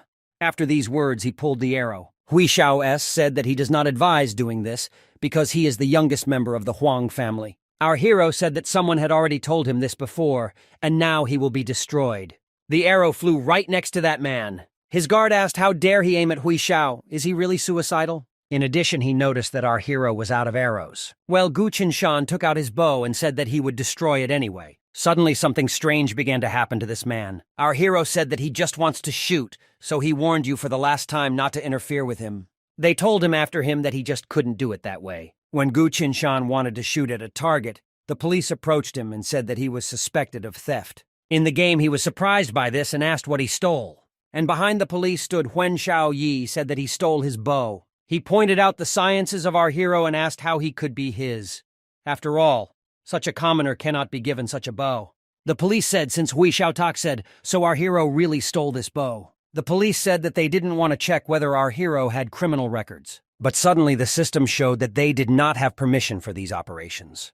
As a commander, I think that his partner cannot even do such a trifle on his own. And he came up to check our hero, but his rights also turned out to be sufficient. They began to whisper among themselves whether he could really be some kind of elite. Huan Xiaopi ordered the police to check Tianshan's identity again, and then capture and arrest him. Suddenly, the princess came up from behind, and she asked where they wanted to take her friend. Huin Xiao S said that this man stole his bow, and therefore he could not escape punishment for violating Federation law. I told you that she gave him this bow so it could be his. Does he really mean to say that the princess stole his bow? And she told the guys to think it over carefully, and in the end, if he does not answer for his words, a conflict may occur. So if we have nothing more to say, let him leave here. And finally, the girl told him to stay away from our hero. If he changes again, the gypsies will worry that the girl will not be able to forgive him. Huan Xiao ran away in horror and said that this would not happen again. Our hero said that if I do this, the girl will bring this on herself. Yes answered that someone had to restore order here. With such a problem in the mistress, her servants can only cry. The girl shot a bow and said that it was really good. She invited the guy to go with her to the Empire of St. Aranza. It was our hero who began to laugh. He approached the girl and she asked what he was doing. He said she was shooting incorrectly. Bright need to rise above. She realized that he was a master at changing the subject. The entire aristocracy of the Union Federation wants to destroy him, and the princess really doesn't understand why he still remains here. Jiwei suddenly called him and asked him what he was doing. The girls saw each other and asked Gu Qinshan, "Who is this?" Our hero said that this is the princess of the empire from this wound and he has just practiced archery. Jiwei thought that our hero was friends with the princess. Putin said that this is a long story. He will tell it later someday. He said that they had already prepared a gift, and tomorrow afternoon he will deliver it to her at school. The princess realized that she was just a friend for our hero. The man asked who else she could be for him if not a friend, and she asked Ford to honestly say who is better, she or Su Xuer. In response to this, Ford said that he checked. It turns out that Su Xuer is a member of the Su family. In addition, they have the goal that they study together and have been in love with each other since childhood. Therefore, if you compare the princess with this girl, she is significantly inferior to her. After which Ford said that the princess said that she would not be angry. After talking on the phone, Open came up and told them to continue their training. He pointed his finger at Ford and asked if everything was okay. The girl replied that he just felt cold. Suddenly, the goddess of justice said that there was an emergency and she needed help. The guy asked the princess for forgiveness and said that he had urgent matters. Conducting our hero to the shuttle, the girl handed him her chain. She said that her offer still stands and we have her sincere intentions towards him. And the guy picked up the chain and said that he had to go. The girl called Ford to her and told him to find out where Su Xuer studied. The system said that in 5 minutes they would arrive at the palace. And when I looked at this chain, I didn't understand that this was an agreement to change my life. The god of death can rule in the life of a person who has this thing. He did not understand why the princess gave him such valuable things. That's why he wanted to bring her back. He already owes her his life for the last time, and he doesn't like to be in debt to others. The goddess of justice said that it was her responsibility to inform Johnny's guest about the latest events. The satellite shows that the Republic in the Western Islands has disappeared. 167 underwater robots were sent there, and only one of them was able to successfully send a photo of the seabed. And this is the last thing he managed to capture. After the last underwater robot broke down, unknown creatures began to surface. The guy realized that this was a doomsday monster. A scientific group of which the president himself is a member has gathered in the House Palace.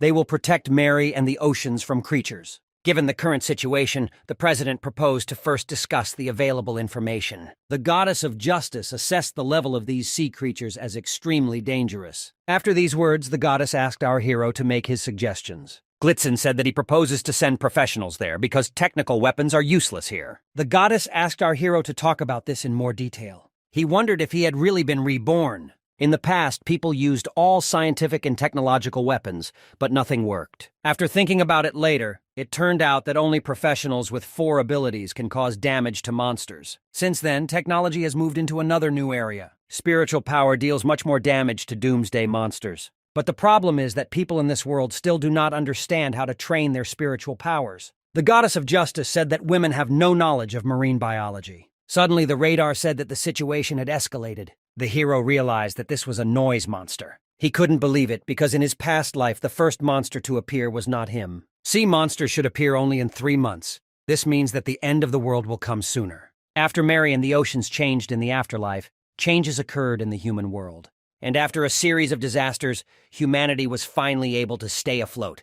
It was at this time that the worlds intersected. In a past life, disasters happened one after another, but this time their order is different. From the time our hero was reborn, he could only improve himself and his abilities. He decided that after this, he would attack the Holy Realm with all his might. But this will only be the beginning, because he wants to surpass his previous life. The goddess of justice said that the situation had escalated, and the army was ready to begin a military operation. Preparations for launching the projectiles have been completed, and the target has been found. And the star shuttles decided to fire the hall with all their guns But after this, the sea monster began to regenerate into... It was just something. Human attacks were simply useless against him. People consulted and decided to attack the monster with a neutron bomb, throwing it straight from space into the ocean. Our hero said that there are good proposals, but they don't make any sense. And since the bomb was outdated, our hero asked what they would do if the bomb accidentally exploded right in the stratosphere. Gu Tianshan proposed conducting a reconnaissance operation to find out the enemy's weak points. The president said that our hero was right, since the new type of monster is completely unknown. Shan's offer and took over the command of the troops. After carrying out calculations, it turned out that Xiong Hao is the best attack weapon. Soon this star fortress began to move. She reached her destination and set up her laser cannons, after which Xiong Hao-en built a mini-bomb generator called a black hole.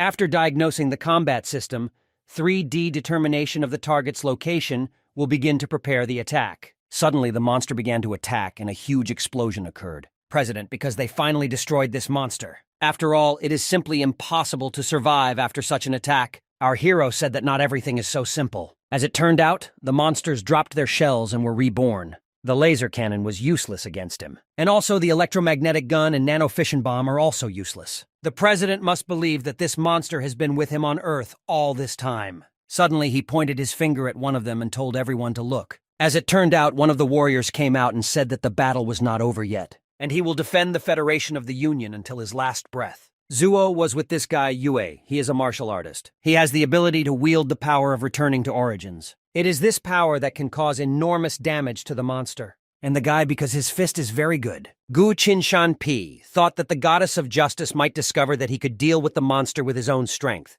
To win, sacrifices are inevitable. Therefore, humanity will still be able to do something. Now, when the weak point of monsters is needed, the goddess will be in charge of humanity. She once said that to defeat a monster, you need more professionals.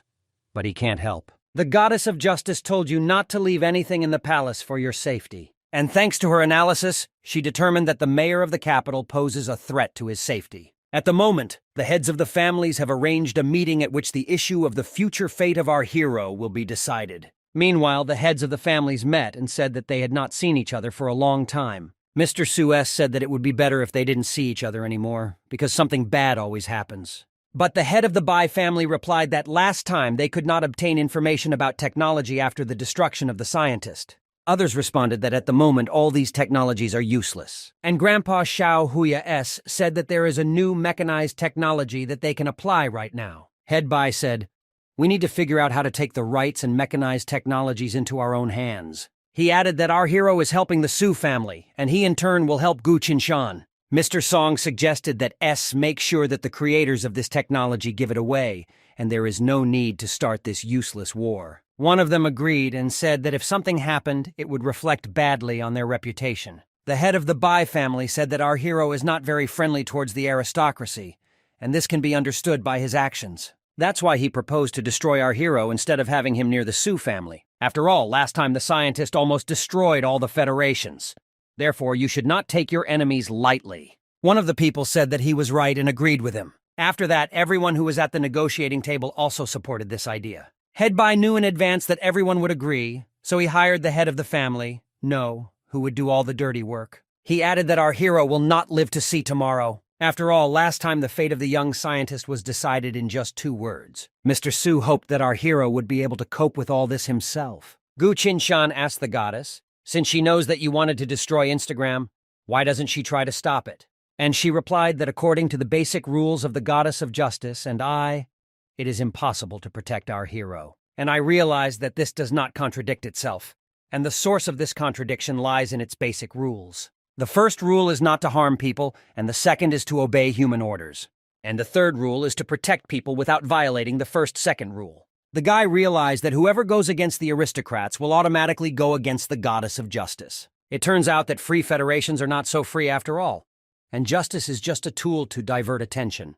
At the price, they are going to live like Yangel's legs, permanently living for the fact that at any moment they can destroy him. He said he would destroy all these rules. Well, to do this, the goddess of justice must get out of the control of 9 families. He asked her if her ground rules could be changed. She replied that anyone who tried to do this would automatically be considered traitors to the Federation. He also added that complete freedom of action is impossible for her. Then the heroes asked if she would actively learn new knowledge. She replied that if this knowledge will contribute to the progress of humanity, then she will study it. Our hero said that the last algorithm she received for building a life is not complete, and she should study it well. Gu Tianshan didn't understand what could have caused the loan day to happen earlier, but now is not the time to wait. They will have to use the sword a little differently. From now on, the fate of the Free Federation will change. He said that there is no error in the algorithm and this technology will be destroyed after we see it. The goddess of excellence said to calm down. After all, there will be no second life in this very technology. Our hero responded by saying that he should be sent back to the capital.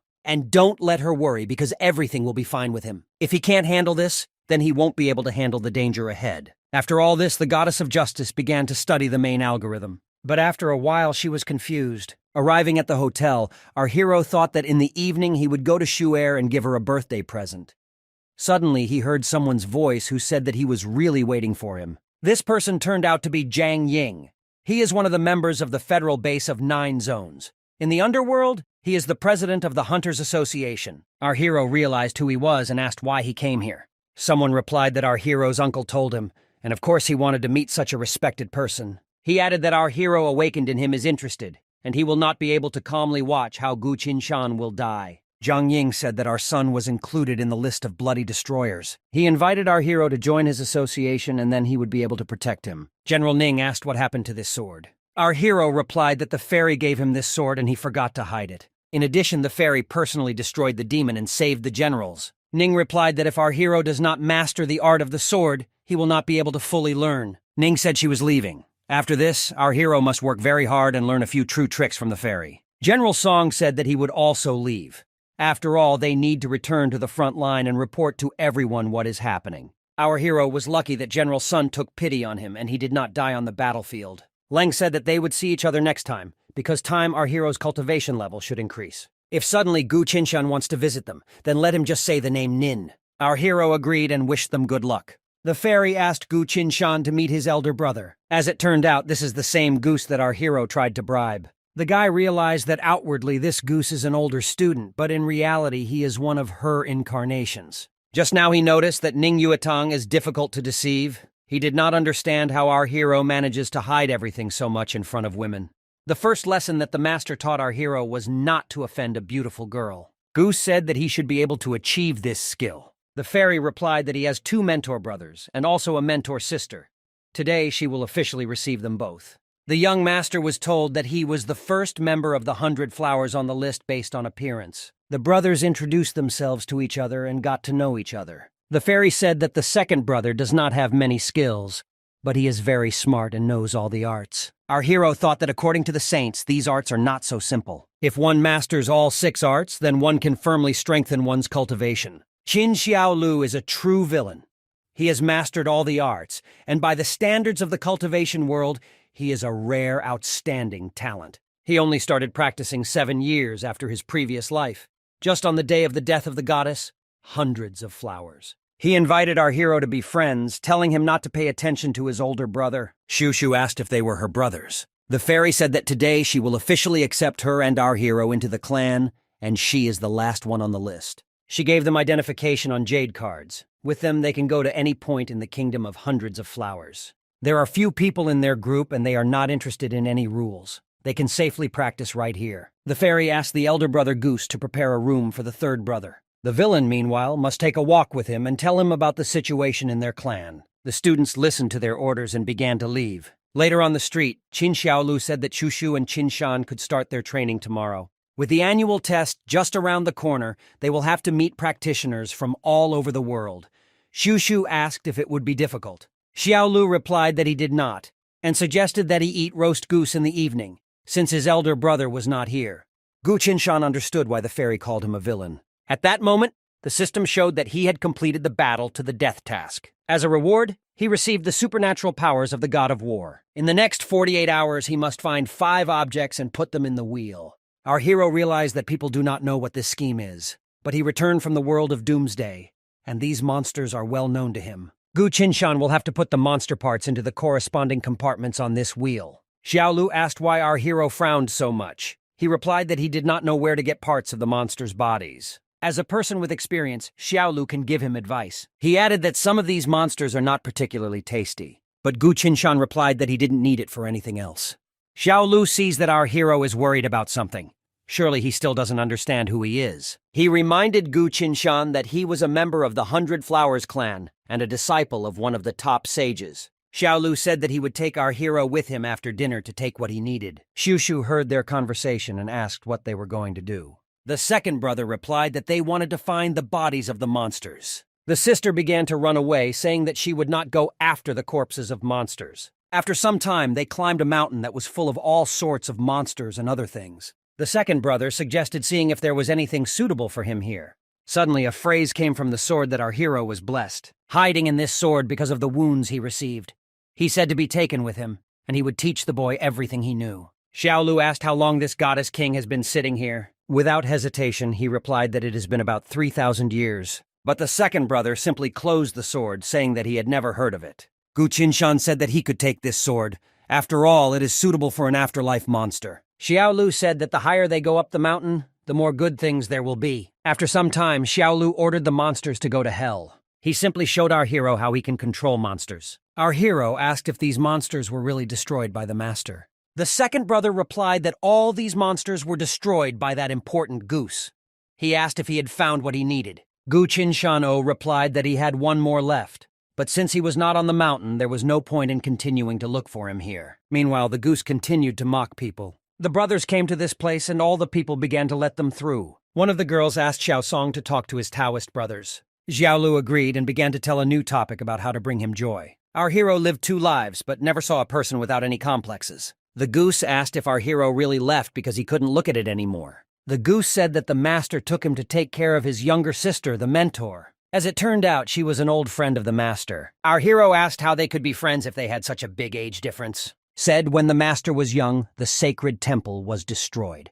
They were being chased by enemies, and only Shushu knew the location of the master. Shushu is the daughter of the head of the clan in which the master was a member, so Sishu helped the master escape from the killers. After Shushu was caught, those people tried to get the master's location out of her. Well, even though she was practically dying, Shushu didn't say a word.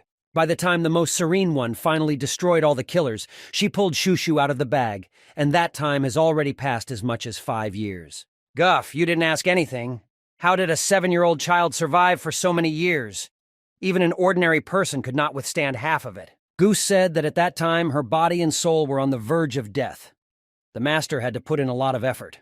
When does time stop in the bag with ghosts? Then when Shushu was rescued, she was left as a 7-year-old child. Now our hero said that he would not allow others to harm her again. A little later, they came to the cultivation school, and our hero said that it looked like someone's house. As it turned out, it was a temple of orchids, and Gu Qinshan will live here. It seemed to him that the name of this temple was somehow girly, and he wanted to change it. This could not be done, since the master personally called him that. Gu Qinshan asked what the name of the place where the second brother lived was. The goose replied, "There is a snow-white flower in the palace." The goose said that our hero should rest a little because in the evening there will be a dinner in honor of his entry into the clan. The elder brother Goose flew away, and our hero said goodbye to him. After which he called the system, saying that P put the found monster elements into the wheel. But he only found 4 out of 5 elements. All he had left were the monsters of space. In the evening, the brothers and sisters gathered outside to have dinner. Goose said, he hopes that in the future all brothers and sisters will mutually help each other. Shushu, I asked if the master would come to them, but the goose replied that she was one of the saints and was very busy. Second brother Xiaolu said that they should still have a great time, but without wine, this will not happen. Our hero was very pleased with the aroma of this wine, but the goose said that he was already tired of it. Gu Qinshan decided to show everyone what he was capable of. He started mixing several wines, and Xiaolu asked if their tastes would be mixed up. Our hero replied that it would be even better and handed the wine to the guests. They tried this wine and found it very tasty. Xiaolu said that it turns out they are like-minded people. Shushu said that she also wants to try. But Gu Tianshan said that she was still small. He told her not to be upset, because he would also make a delicious drink for her. Our hero made her orange juice, and she really liked it too. The second brother turned to the god of the Tianshan, saying that he made a cocktail for them and made Shushu happy. So he needs to say something. Xiaolu, Ye has a very good thing, and he wants to give it to our hero. He showed a jade scroll that contains 1 magical technique. Gotta take it and start improving. Our hero discovered the spatial cultivation spiritual technique and decided to spend 2 points to begin training. Suddenly, a goose flew up and took away this jade scroll. The second brother asked why he reacted like that. The goose didn't ask Xiaolu anything. Is this really just a spell to transfer another person's spiritual power? This spell is very simple, but the meaning is original. I wonder why the master got angry about this. Their conversation was interrupted by Siusia, saying that she wanted another drink. Our hero approached her and said that he would teach her this. and she would be able to make the taste that she liked. The brothers continued to drink because they had to get drunk today. They drank wine until nightfall, even though it was strong. Xiaolu Wu was very drunk and said that the master made the right choice by taking our hero to them. The goose began to lift him up, saying that it was time to return home. Shushu thanked Gu Qinshan for teaching her the secret technique. She also got ready to go home and said goodbye to our hero, and he doesn't even remember the last time he had such a good time. His time has come, and now it's time to get back to business. Gu Qinshan must find a way to get the space monster as quickly as possible. The interplanetary distortion technique allowed people to learn the whole truth about the universe. They found out that there are many monsters in space. The only thing we managed to get from the war was the bodies of those creatures. Since time is limited, our hero must find it. Suddenly, he remembered that someone had said that they would help him. At the Liberty Holiday Hotel, Zhang had finally finished cleaning up the battlefield. Our hero said he didn't think he was still doing housework. Zhang replied that he cleans up everything after him after the fight. He heard that Mr. Su was very angry because his granddaughter was assassinated. Our hero said that he urgently needed a piece of the space monster. If Zhang helps him, he will give him the results of one of his studies or help him deal with the clan of murderers. And if he doesn't like these options, then he can cooperate with his alliance, forming a joint union. Zhang replied that this would be his most brilliant decision in his entire life. Since our hero is now his partner, he will need to try his best. He looked at the wall and remembered his heaven's chosen technique. Then he caught a great rooster here for the first time, after which he took out a black cat from the wall. Zhang greeted the cat and said that they needed the corpse of a space monster. Guti still didn't understand what this cat said and asked if he really had no ideas either. Well, the cat said that first he must eat the egg pie. After some time, they went to the store and fed the cat. And along the way, the cat was just playing with a pebble. At one point, he rushed off somewhere and the guys didn't understand what had happened. Zhang said that he was looking for the right thing for our hero. They arrived at the Federal Ministry of Science and Technology. Yesterday, he said that there are definitely corpses of space monsters in this place. And the black cat turned out to be right, but it's just too dangerous to go there. Zhang said that this place is not suitable and let the cat find another one. After some more time, they came to the casino. Gu Qinshan asked, could there really be a corpse of a space monster here? Zhang replied that he had exchanged various information here before, and it seems they have changed their activities. He asked the cat if he was sure that there was a monster here. When the cat gave a positive answer, Zhang Zi pushed it back into the wall. Since the black cat could not be wrong, they should go there and have a look. Our hero asked if there was a swimsuit party here today. Zhang replied that they simply lost everything down to their underpants. Upon entering, they were greeted by beautiful girls and asked what they preferred to play. Zhang replied that the more unusual, the better. The red-haired girl said that the distinguished guests would definitely not be disappointed. She showed a betting machine that would automatically deduct the points the two of them had earned. Zhang thanked Beauty and went with our hero into the elevator. Having risen to the 70th floor, the guys went inside and saw a huge swimming pool. The presenter decided to introduce today's two participants. The first was an ordinary man with a sword in his hands. And the second is a participant who has been on hunger strike for the second day. It turned out to be a prehistoric hippopotamus, which was restored through genetic engineering. The man was very scared and said that he would return all the money if only he would be released from here. The guests began to laugh because he looked as if he was about to wet himself from fear. The red-haired girl approached Zhang and said that they could place bets, but he didn't know how to play. They can place bets on how long this person can last. Today's winner will receive a super prize. Gu Qinshan I became interested and he asked what the super prize was. It turns out that today's super prize will be part of the corpse of a space monster. Our hero said that the technique of the chosen one of heaven is not so bad. After all, there really is a corpse of a space monster here. Now the guys have to figure out a way to win these bets. Some man told his friend that last time that big guy had chewed a man into 2 pieces in 1 bite. The girl agreed with these words and said that he was simply terrible. She glanced at our hero and asked who this guy was. With his appearance, the girl had a strange feeling. Suddenly, Gu Qinshan looked at her and the girl became scared. Zhang asked him to take it easy, because his murderous gaze scared people very much. Being stared at. He also noticed that the girl was afraid of him. He decided to try to calm her down with one spatial cultivation technique. He began to connect with her across the hall to ask for forgiveness. The girl felt strange.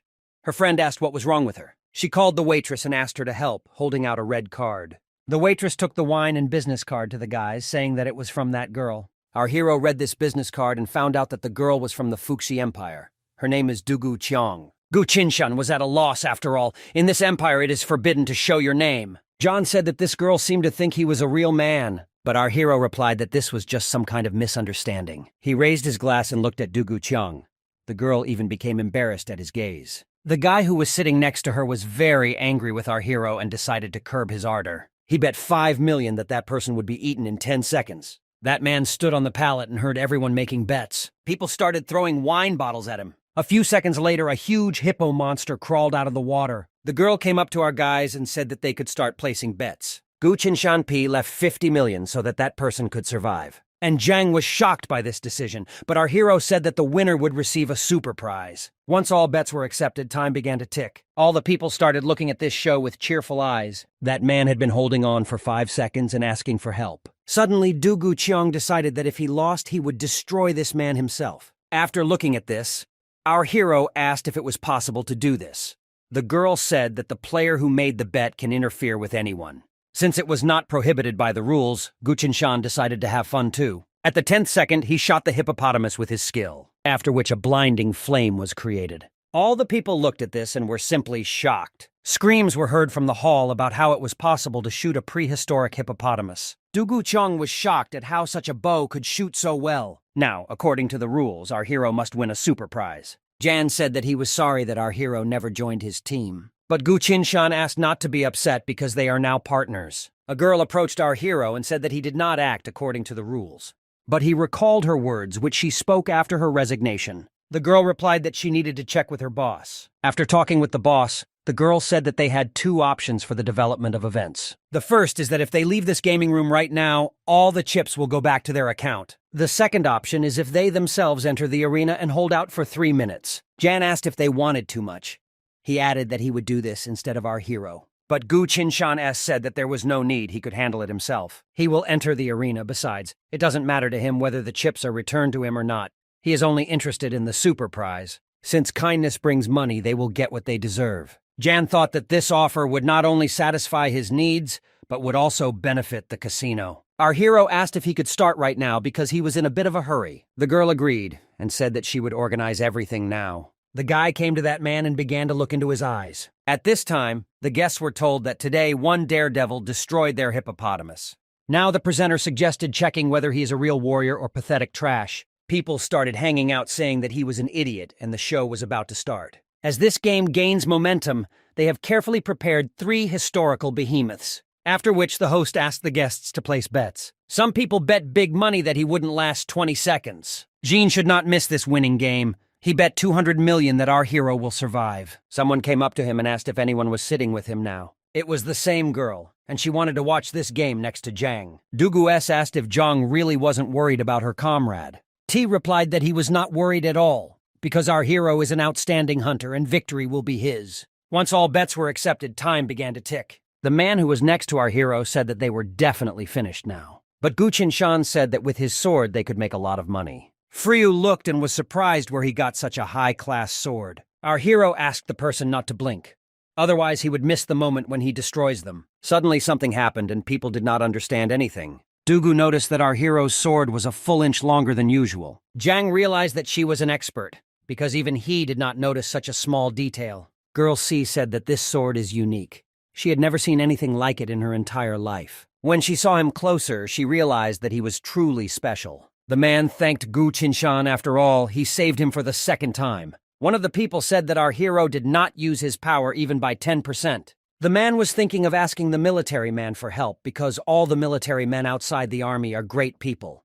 If he asks them, then surely Gu Qinshan will be finished. The assistant replied that it would cost a lot of money, and the consequences were not known at all. Man R got angry and said that today's money was a waste. Our hero met the girl and asked for forgiveness for scaring her. Dugu said that his sword was very cool, and his bow also surprised her. He invited her to exchange contacts since she produced weapons in the state of Fuxi. Zhang came over and said that they had already exchanged them, and it was time for him to go. They said goodbye to the girl and she left. The waitress approached the guys and said that the owner wanted to see them. She led them to the boss's office on the top floor of the casino. He welcomed the guys to his casino. Wu Zong was a retired military man. He asked if the guys liked playing. Zhang replied that his casino was great. The boss handed them VIP cards, but they only have a limit of up to 30. The next time the kids want to play, they can get many different special services. But Gu Qinshan asked where they could pick up their super prize. The boss replied that it was just a publicity stunt to attract customers. Our hero asked if they had been deceived.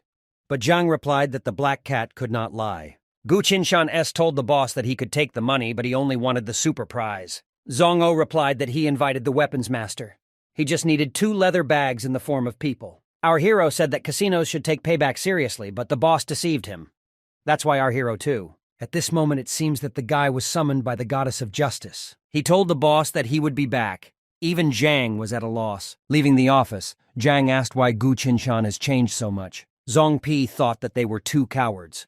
But such idiots will be useful for his casino. Already on the street, Zhang said that he took out a weapon from his bag and was ready to fight, despite the fact that he was a military man. Suddenly, the goddess of justice appeared in front. She said that the court hearing was about to begin, and the guy should maintain a decent appearance. The goddess of justice said that this is a meeting to force the transfer of property. Zhang asked when she found out about the casino business. The goddess of justice began to calculate how much our hero should receive for his bets. After that, he agreed and told Zhang to help blow up his room on the top floor. The boss saw that these 2 idiots had turned his casino into ruins. If he had known earlier, he would have made him pay before they left. Dugu turned to Mr. Zhou Yi and said that she needed to collect his combat data to create a worthy weapon. He asked to be released from the water to a historical dinosaur because he wanted to demonstrate his fighting style. The boss activated the return to Origins and began to deal with this monster. The guy looked at this and said that how could our hero offend such a dangerous person? Suddenly, the boss received a call from the goddess of justice. Since he moved to the underworld, he had not had contact with her for many years. Dugu saw a goddess today. She deserves what they say about her. She said the boss should pay Gu Qinshan 20 billion. If he refuses to do this, the goddess will write off this amount against his property. Suddenly, there was an explosion, and the goddess of justice said that there was no need to panic. As it turned out, the explosions on the top floor were at the request of Gu Qinshan. The boss got very angry and began to rush off somewhere, saying that he would destroy our hero. Dugu realized that it seemed like they wouldn't be able to make a deal with this military man. Because the buyer has no business, it is invalid. Meanwhile, the guys were sitting in the boss's office and waited for him to come. The boss flew out of the elevator saying that our hero must return his property to him. But from the point of view of federal law, all property is already registered in his name. The boss asked if Gu Qinshan is tired of living. He added that he would immediately destroy the guys. Zhang said that the fire inside him could finally come out, after which he used his nano-fission bomb. Our hero was surprised that the boss had not died yet and offered to fire 10 more shots. Night Jean replied that these weapons can only fire 1 projectile at a time. Go much. Qinshan, after all, the helpers found by the goddess of justice will come soon. The boss began to slowly get up, saying that he would destroy them. Well, by order of the goddess of justice, the 3rd Special Forces Squad arrived at the scene. They ordered the suspect to be punished. The boss noticed that both of these soldiers were from the military realm. Zhou Kaiyu started to say that he is registered in the Free Federation and has special advantages. On behalf of Zhou Kaiyu, a petition was submitted for the construction of a 28-story casino. But in fact, this building has another 90 floors underground, and this violates the construction plan. In addition, the casino uses the mutant collection as gaming content. Therefore, these crimes cannot be ignored. Seeing the guys, the boss asked, "Is our hero the supreme leader?" Zhang X said that the boss was really careless. After all, he dares to insult the friend of the goddess of justice. The special forces people said they were taking him away. Our hero gave them this right and said goodbye. According to the calculations of the goddess of justice, the cost of this building is 8 billion. Gu Qinshan asked Zhang to find someone who could manage the casino and they will divide the profit 70 by 30. Zhang suggested that his hit team start issuing shares. Together with our heroes, the price of his shares will rise. Gu Qinshanzi noticed that he was similar in character to his second brother, Xiaolu. Zhang said that his fan came to see them. Dugu said her business failed.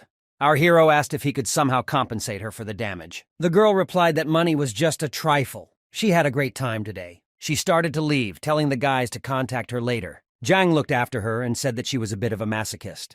Qinshan asked him to look away and go to work. Since our hero became the boss, he asked to be shown in and shown the super prize. Having descended to the lowest floor of the casino, the girl began to lead them along a very large corridor. She warned that many strange creatures were trapped here. Approaching one of the doors, the assistant began to enter the code and said that the corpse of the space monster was here. To prevent it from rotting, it is stored frozen. Gu Qinshan S said that the most valuable thing about this monster is his heart. Now all the monster parts that are needed to complete the task have been collected.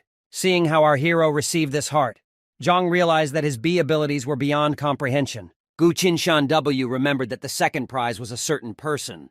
That's why he wants to look at it. Since our hero became the boss, the girl said that all the things here are now his. Jang S asked if they really needed that strange man. Gu Qinshan-o replied that he had a bad feeling, so he needed to go check. Entering another room, the guys immediately smelled rotten meat. Suddenly, they saw a man without 5 internal organs who was still alive. Zhang said that he had seen many strange things up to this point, but they were nothing compared to this man. Our hero was wondering where the cannibal came from here. In this life, fate dealt him cards against the rules. The situation he had been afraid of all along finally happened. He asked the girl where they got this man from. As it turned out, this was a casino employee who once went crazy and wanted to bite his boss. Without thinking twice, the boss immediately tried to stop him, but in the end, the man died. Seeing that this man was very hungry, Gu Qinshan-ar decided that this could not continue. Zhang said that our hero should not do this if he does not need this person. Gu Qinshan-o replied that soon they would no longer have this property. But Zhang did not understand him. Since they have little time, our hero said that he would explain everything along the way. He later said that the creature had no value. It must be destroyed immediately. Zhang asked what he meant and what kind of person he was. As it turned out, it was an infected person. If he bites, you can become a cannibal. Gu Qinshan-ra said that the end of the world is approaching, and everything around will absolutely change. This virus began to spread before our hero noticed it. He added that Zhang should protect his loved ones if he is not among large crowds of people. Moreover, he must not allow the infected to bite him. Zhang thought that Gu Qinshan was lying, but he swore with his life that it was true. Zhang remembered his sister and began to summon a wild deer with a black cat. Suddenly, he started coughing up blood, and our hero asked if he was okay. It seemed like he had splashed out too much energy at once. Therefore, his body could not stand it. He ordered the black cat to show the way to his sister and run with all his might. Meanwhile, Gu Qinshan should calm down and think about what to do next. Zhu'er Pi is practiced at home and is protected by professional security guards. Princess Anne has powerful powers, so there should be no problems. Only ordinary people with low real strength are in danger. Our hero asked to be connected with the president. He said that he had discovered something unusual. The goddess of justice called him to the president, and he asked why he needed him. From this moment on, our hero gives the president full authority to use his scientific achievements. The president asked if the aristocrats really threatened him. Gu Qinshan-o replied that he was threatened by 2 new types of viruses that had never been seen in the world before. The first virus spreads through wounds, and infected people can become cannibals. This virus is associated with the strength of the human body. If the body is strong, the chance of infection is less. The second type of virus turns people into high-level killers. People infected with this virus will only enjoy destruction. People infected with this virus destroy all living things that catch their eye. But the worst thing is that this virus can spread through the air. In addition, it can evolve. The president asked the goddess of justice if this had already been confirmed. She replied that symptoms of these 2 viruses have already been detected in some hospitals. The president did not expect that this could be true. Our hero said that there was no time to delay and she must take action immediately. From this moment on, the goddess of justice is in charge of all affairs of the Free Federation. She generated 1958 coping strategies. But after selecting the strategy with the highest success rate, there is only 0 left to choose from. After which the goddess of justice began collecting additional information. Gu Qinshan didn't think that even with the speed of the goddess's reaction, it would not be possible to generate a suitable strategy. Now that she has information about the virus, she should be able to stop its widespread spread. In a previous life, many different events happened over the course of a year. But in this life, ocean monsters came out, and at the same time a virus appeared. It seemed to our hero that it was as if one of the cards had been completely destroyed and a new one added. It is from today that this life is completely different from the past. A past life was the apocalypse of the online world. It allowed people to quickly increase their real strength by traveling through the worlds. But the catastrophe of this world is already looming over our heads, despite the fact that there is not even a shadow of the apocalypse of the world. If he doesn't show up before the day of the apocalypse, then it's all over. By Gu Qinshan. Walking down the street, Princess Anna saw him and asked how he was in his mood. Is it really all because of that narrow-minded guy? She said she could deal with him. Our hero said that he wasn't even worried. Does she really just want to beat someone? In fact, the princess wanted to meet our heroes and discuss one thing. The guy remembered that in a past life the princess had a difficult fate, and this should happen in a month. That tragic situation almost made Anna commit suicide. Therefore, she cannot be allowed to return to the Empire. Suddenly, the system showed our hero that he needed to enter the world of practice. Otherwise, the channel of emptiness will close. He thought that the disorderly passage of time was connected not only with those terrible monsters, but also with the fastest ones in the world. The princess asked if he was okay, but the guy needed to hurry. Gu Qinshan S. told Anna that he had to leave her. Finally, he added that she should not leave the Federation and let her be here. He took off the contract and told the girl to wait for him. She didn't understand why he gave her back the life-changing contract. But it seems he didn't know that if the girl was in danger, our hero would pay doubly with his life. The princess told her assistant that she did not have time to say goodbye to him. Gu Qinshan W. looked like he had the ability of being the chosen one of heaven. Princess Anne said that she would not go because she had to wait for our hero. But Ford recalled that His Majesty had given a military order of the highest degree. If they fail to do so, they will be severely punished. But since our hero told the princess to wait, she won't go anywhere. While the guys were arguing, some strange people began to approach them. The princess realized that they clearly did not have good intentions. Since the body part of the space monster's corpse has been obtained, our hero can now complete the mission. He is now at the peak of chi cultivation, so it's time to break through to the level of laying the foundations. If he can reach this level, his strength will increase. This will help him defend himself more easily when chaos comes. It seems to him that a breakthrough is simply necessary. The elder brother Goose flew up to our hero and asked if he was really preparing for a breakthrough. Gus suggested going to have breakfast first, and later he and his second brother would give him some lessons. At breakfast, Gu Qinshan S. asked where the master was. As it turned out, she went to the front line to discuss important matters. Since the master is not here, the second brother said that he will no longer eat these flowers. He decided to cook a whole ram and fix their diet. Our hero asked if it was too rich for breakfast, but the brother replied that if he didn't want to eat, he didn't have to help. The goose also said that it might be bad for the stomach this early. Xiao Lu answered him the same way as Gu Qinshan. After these words, the brothers decided that they would help because they were hungry. Later, the goose told the second brother that our hero wants to make a breakthrough. They can discuss everything first and then express their opinion to him. Xiao Lu S. said that crossing the Great Kingdom is a dangerous matter. Therefore, you need to use his tactics, and the goose will guard from the side. The elder brother Goose gave our hero the path to a breakthrough, but first he must become aware of it. Gu Qinshan P spent 10 spiritual points to realize the 100 holy laws of consistency. Xiaolu, it takes at least a 200-year-old furnace to make an immortality pill. At the first breakthrough, Gu Qinshan, in the Great Kingdom, brothers and sisters must ensure maximum security. In a previous life, when our hero made a breakthrough, a demon almost destroyed him. He felt very comfortable in the Palace of White Flowers, just like at home. Seeing the huge stove, he asked, "Does the second brother really want to cook it?" But it turned out that the main hall is guarded by a magic circle. He and the goose are guardians of the law. Gu Qinshan must be inside this stove, and then the heavenly demons will not have the opportunity to attack him. When our hero climbed into the stove, the brothers decided to get started. Meanwhile, Fairy P arrived at the front line in a bad mood. Yuan, who was one of the saints, asked if the fairy was really upset because they could not agree. Mr. Beiyang O replied that everything should be fine. Yuan thinks that perhaps this is related to the survival of all humanity. Therefore, there is no need to bother. But just wait. The fairy thought that with the abilities of the third child, she would certainly be able to break through to the Great Kingdom. Meanwhile, our hero has received enlightenment, which means that the cultivator has already achieved perfection. In this state, he can make a leap to the next kingdom. Suddenly, he saw something wrong and did not understand what was happening. As it turned out, his soul was separated from his body. His soul ran to the blue abyss and our hero was at a loss. The brothers and sisters who stood near the stove could not believe it. The demons could not dare to come here because the elder brother was here.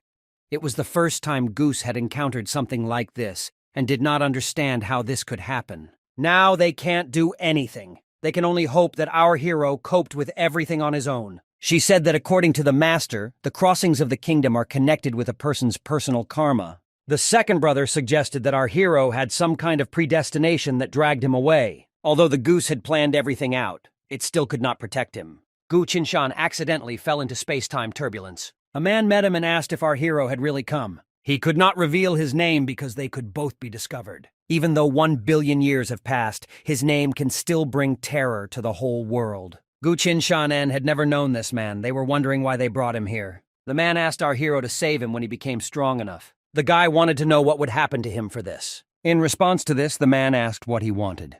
Gu Qinshan wondered why there was such a large concentration of doomsday disaster outbreaks in one world.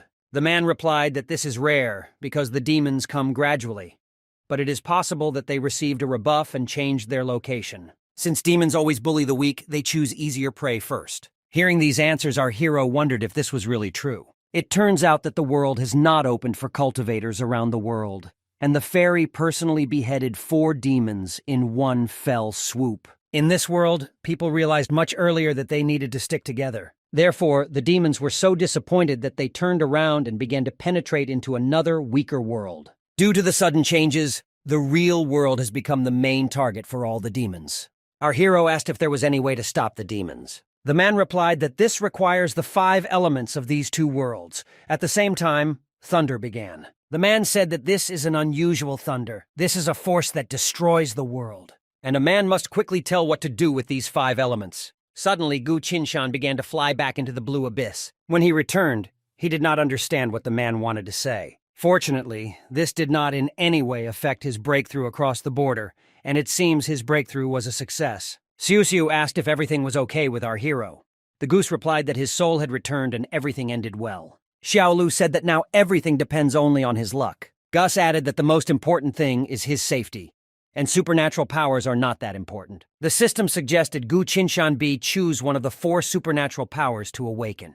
Having examined the 3 forces, he thought that not a single one was useful. One last hope left. As soon as he began to look at her, he was immediately surprised. It was a special thunder power that countless people wanted. In a past life, a man who cultivated the thunder system was able to capture a warship and flew into space. The ecosystem on the ship made it possible to generate electricity for as long as 50 years. When terrible times came on Earth, he sent a video in which he demonstrated how well he felt. But in the 7th year, a space monster appeared and destroyed this spaceship and those who were there. When this news reached the Earth, the people who survived were very happy. And this is the most negative history of using the thunder system. Well, since this was one of the best options, our hero chose the destruction of evil. The power of thunder is truly incredible.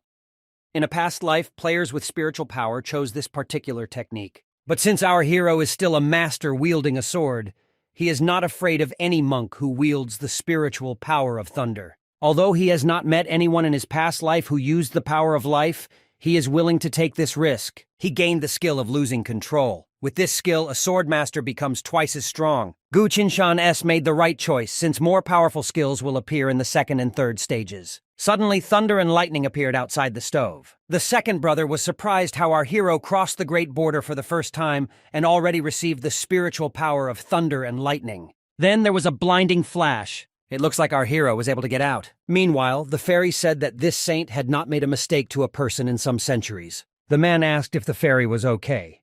He is afraid that it is a saint-level demon. His friend asked if they should protect her. He replied that yes, and they would do so. The fairy could not understand what these 2 were doing. Meanwhile, our hero was taking a medicinal bath. Goosey said that he just made a breakthrough and now needs to strengthen his level. The second brother added that medicinal baths with the addition of goose material and its strength are very useful for restoring the body. The goose said that our hero should take a swim. For now, they will go and wait for him outside. For Gu Qinshan, time flowed so chaotically. Is this really related to changes in 2 worlds? He wondered what kind of feeling could lock a person in a certain space and interfere with the passage of time. A creature with such terrifying power is nailed to a bronze pillar and cannot even be moved. Who did this to that man? His last words were P after dealing with the demons, but unfortunately he never finished. Diving underwater, Gu Qinshan still did not understand what the 5 elements of the 2 worlds meant. Well, this time, drastic changes in the real world have seriously affected the passage of time in both worlds. After getting out of the bath, he recognized his current spiritual power. He wanted to awaken all fencing techniques. But for this, he needs to spend 5 points of spiritual power. To awaken secret fencing techniques, you need to spend 10 points. He decided to do it, and now the real skills have finally returned. While Xiaolu was training, Shu Shu said that he was very cool. After seeing his training, our hero learned that the second brother is a member of the sword community. Geese added that he used to like to carry around with him. During the last test, he tripped with 9-chain. Gu Qinshan S asked, didn't the master save the second brother? But the goose replied that the master gave Ning En several rare elixirs and also thanked her. Xiaolu Pi offered to give our hero some advice that would help him strengthen his kingdom. Gus said that the second brother is in the same group with Ning En, but now she is already at the middle stage of laying the foundations. Xiaolu O replied that he was just an ordinary person, and Ning was mega-talented. Since he had mastered the 6 arts, he suggested that our hero study the techniques. During training, the second brother told our hero not to give up under any circumstances, otherwise he would lose miserably. Xiaolu Di added that our hero is the youngest, so he should attack first. Well, this is just a discussion of techniques from different schools. You shouldn't be so serious. Gu Qinshan warned that he was starting to attack. They began to fight, but after a few seconds, the second brother flew away. Xiushu was delighted that the second brother had soared so high. Goose said that the sword's power will gradually unlock. Now our hero can use a striking force of 6,000 jin. In addition, Xiaolu Pi took medication and he is very good at swordsmanship. Our hero realized that Xiaolu Ti was as good at perfection as he was at learning the 6 arts. Goose said to Gu Qinshan didn't pay attention to him. He had to let the sword penetrate his thoughts, feelings, and mood. Many of his sword techniques are already awakened. When he swings the sword, the memories of using it are also awakened. In his previous life, he practiced for 7 years, and in the end, he only had one fencing technique left. When our hero fought on the front line, he was lucky enough to see the fighting techniques of the great master. At that moment, he realized that the sword movements could be false. He realized his true intention of wielding a sword. From that time on, he tried to understand the fencing arts step by step. Gus noticed that our hero's skills were progressing at great speed. It's a bit like second brother's talent. Xiaolu S said that this time he was simply not ready yet, and so he proposed to fight again. Our hero, hearing these words, agreed and they began to fight. Gu Qinshan S asked if the second brother had given in. He just started laughing in response. After which he said that our hero is only the leader of their clan. He doesn't like to study. Xiushu is still small. He added that he did not know where he left the book that the goose gave him, so I asked for another one. The goose handed him a jade pipe and told him not to lose it again. The second brother said that it doesn't matter that he lost to our hero. Its cultivation is only slightly higher. However, the master may have problems. Because of this, she chose a mediocre student. Well, this is not good. No one should tell the master what is not there. The second brother decided to hide for a while and work hard.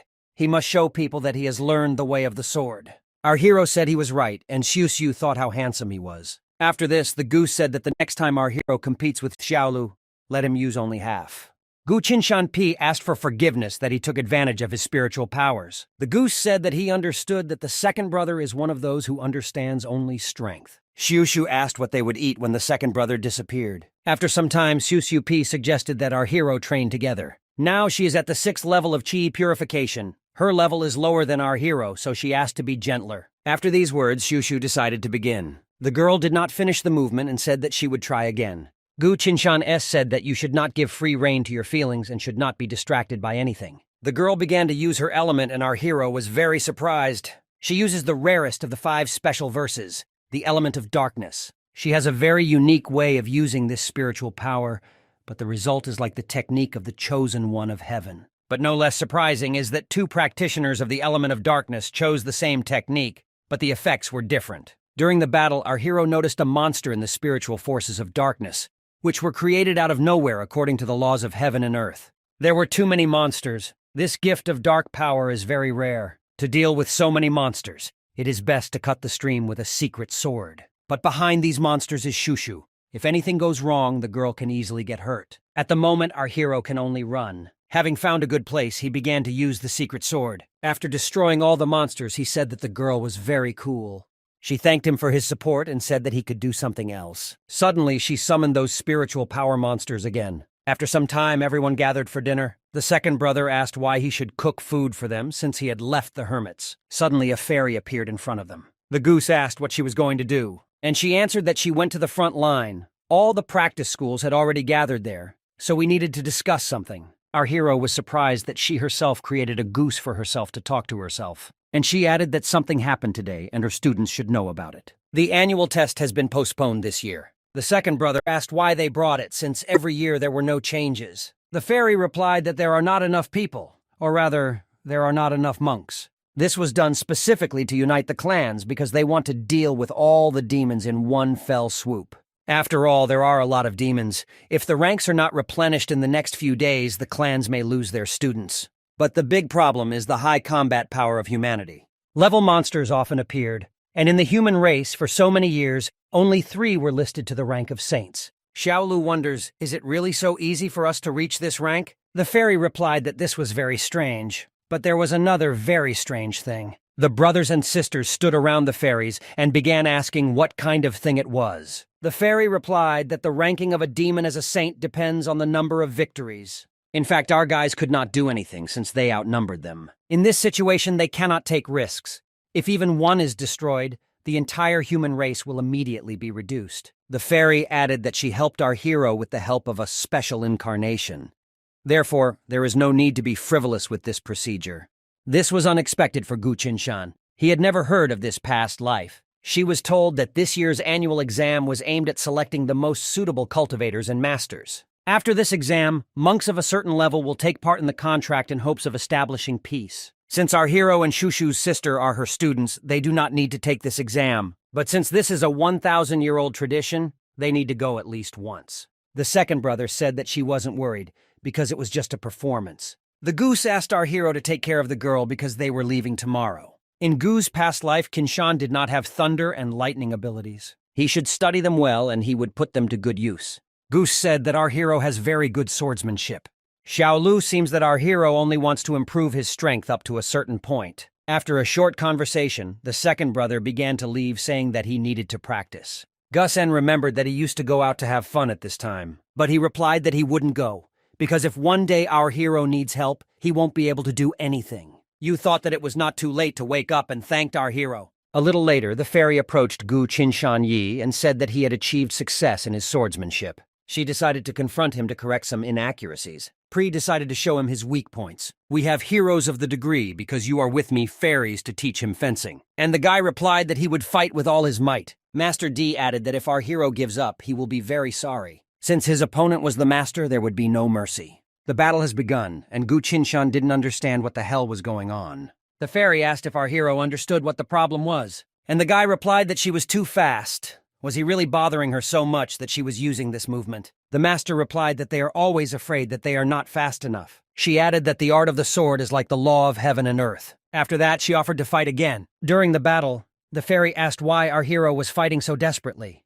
If he puts too much effort into each blow, sooner or later he will stop exhausted. The guy replied that he understood everything, not expecting to be spanked at his age. The fairy told our hero to come up and experience her movements, and the guy realized that he did not have the strength to fight back. The movement was amazingly explosive, and she said that she did not use all her strength. In mind, she managed to send Gu Qinshan in flight. Now our hero realized that all these dazzling fencing techniques make no sense.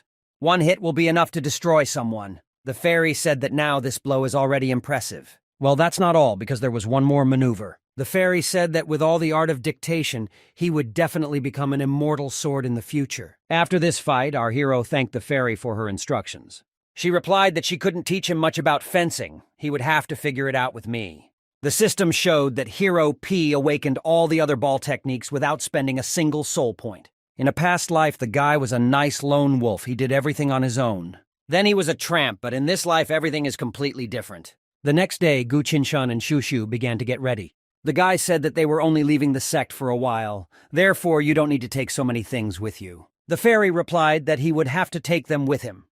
But they are rearranging the authority of the Baihua Palace. The second brother advised that Shushu should hold on to our hero and if he encounters cultivator countries. The fairy added that they should return safe and sound. Our hero doesn't have to worry about anything else. Xiaolu S said that the last time he took the test, the fairy just asked him not to embarrass her.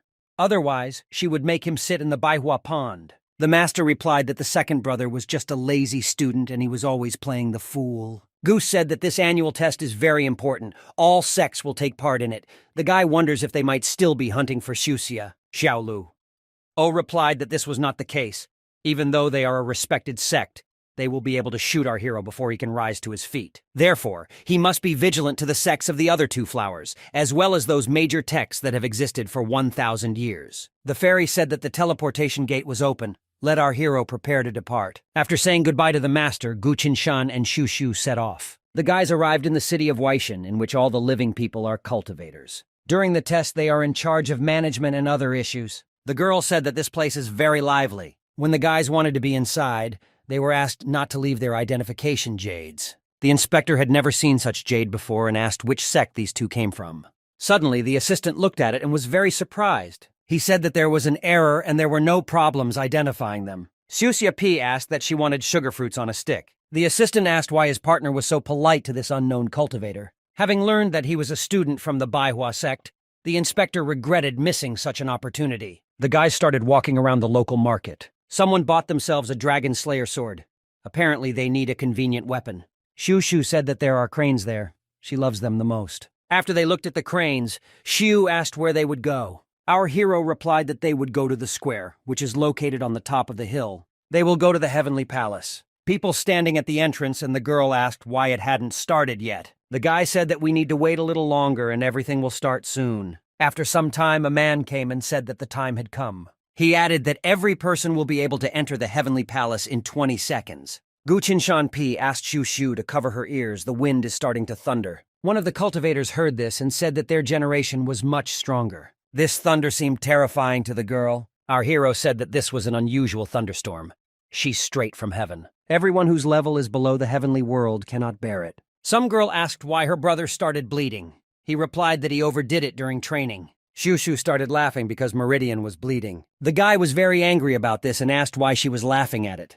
Our hero asked if it was really forbidden to laugh or if he wanted to intimidate his sister. Meridian replied that he was a cultivator with the 3rd cultivation level and could go into battle. If this is really so, then our hero said that we should forget about it. Meridian thought that our hero was scared and told them to get out. The others looked at this and thought how he didn't dare answer him.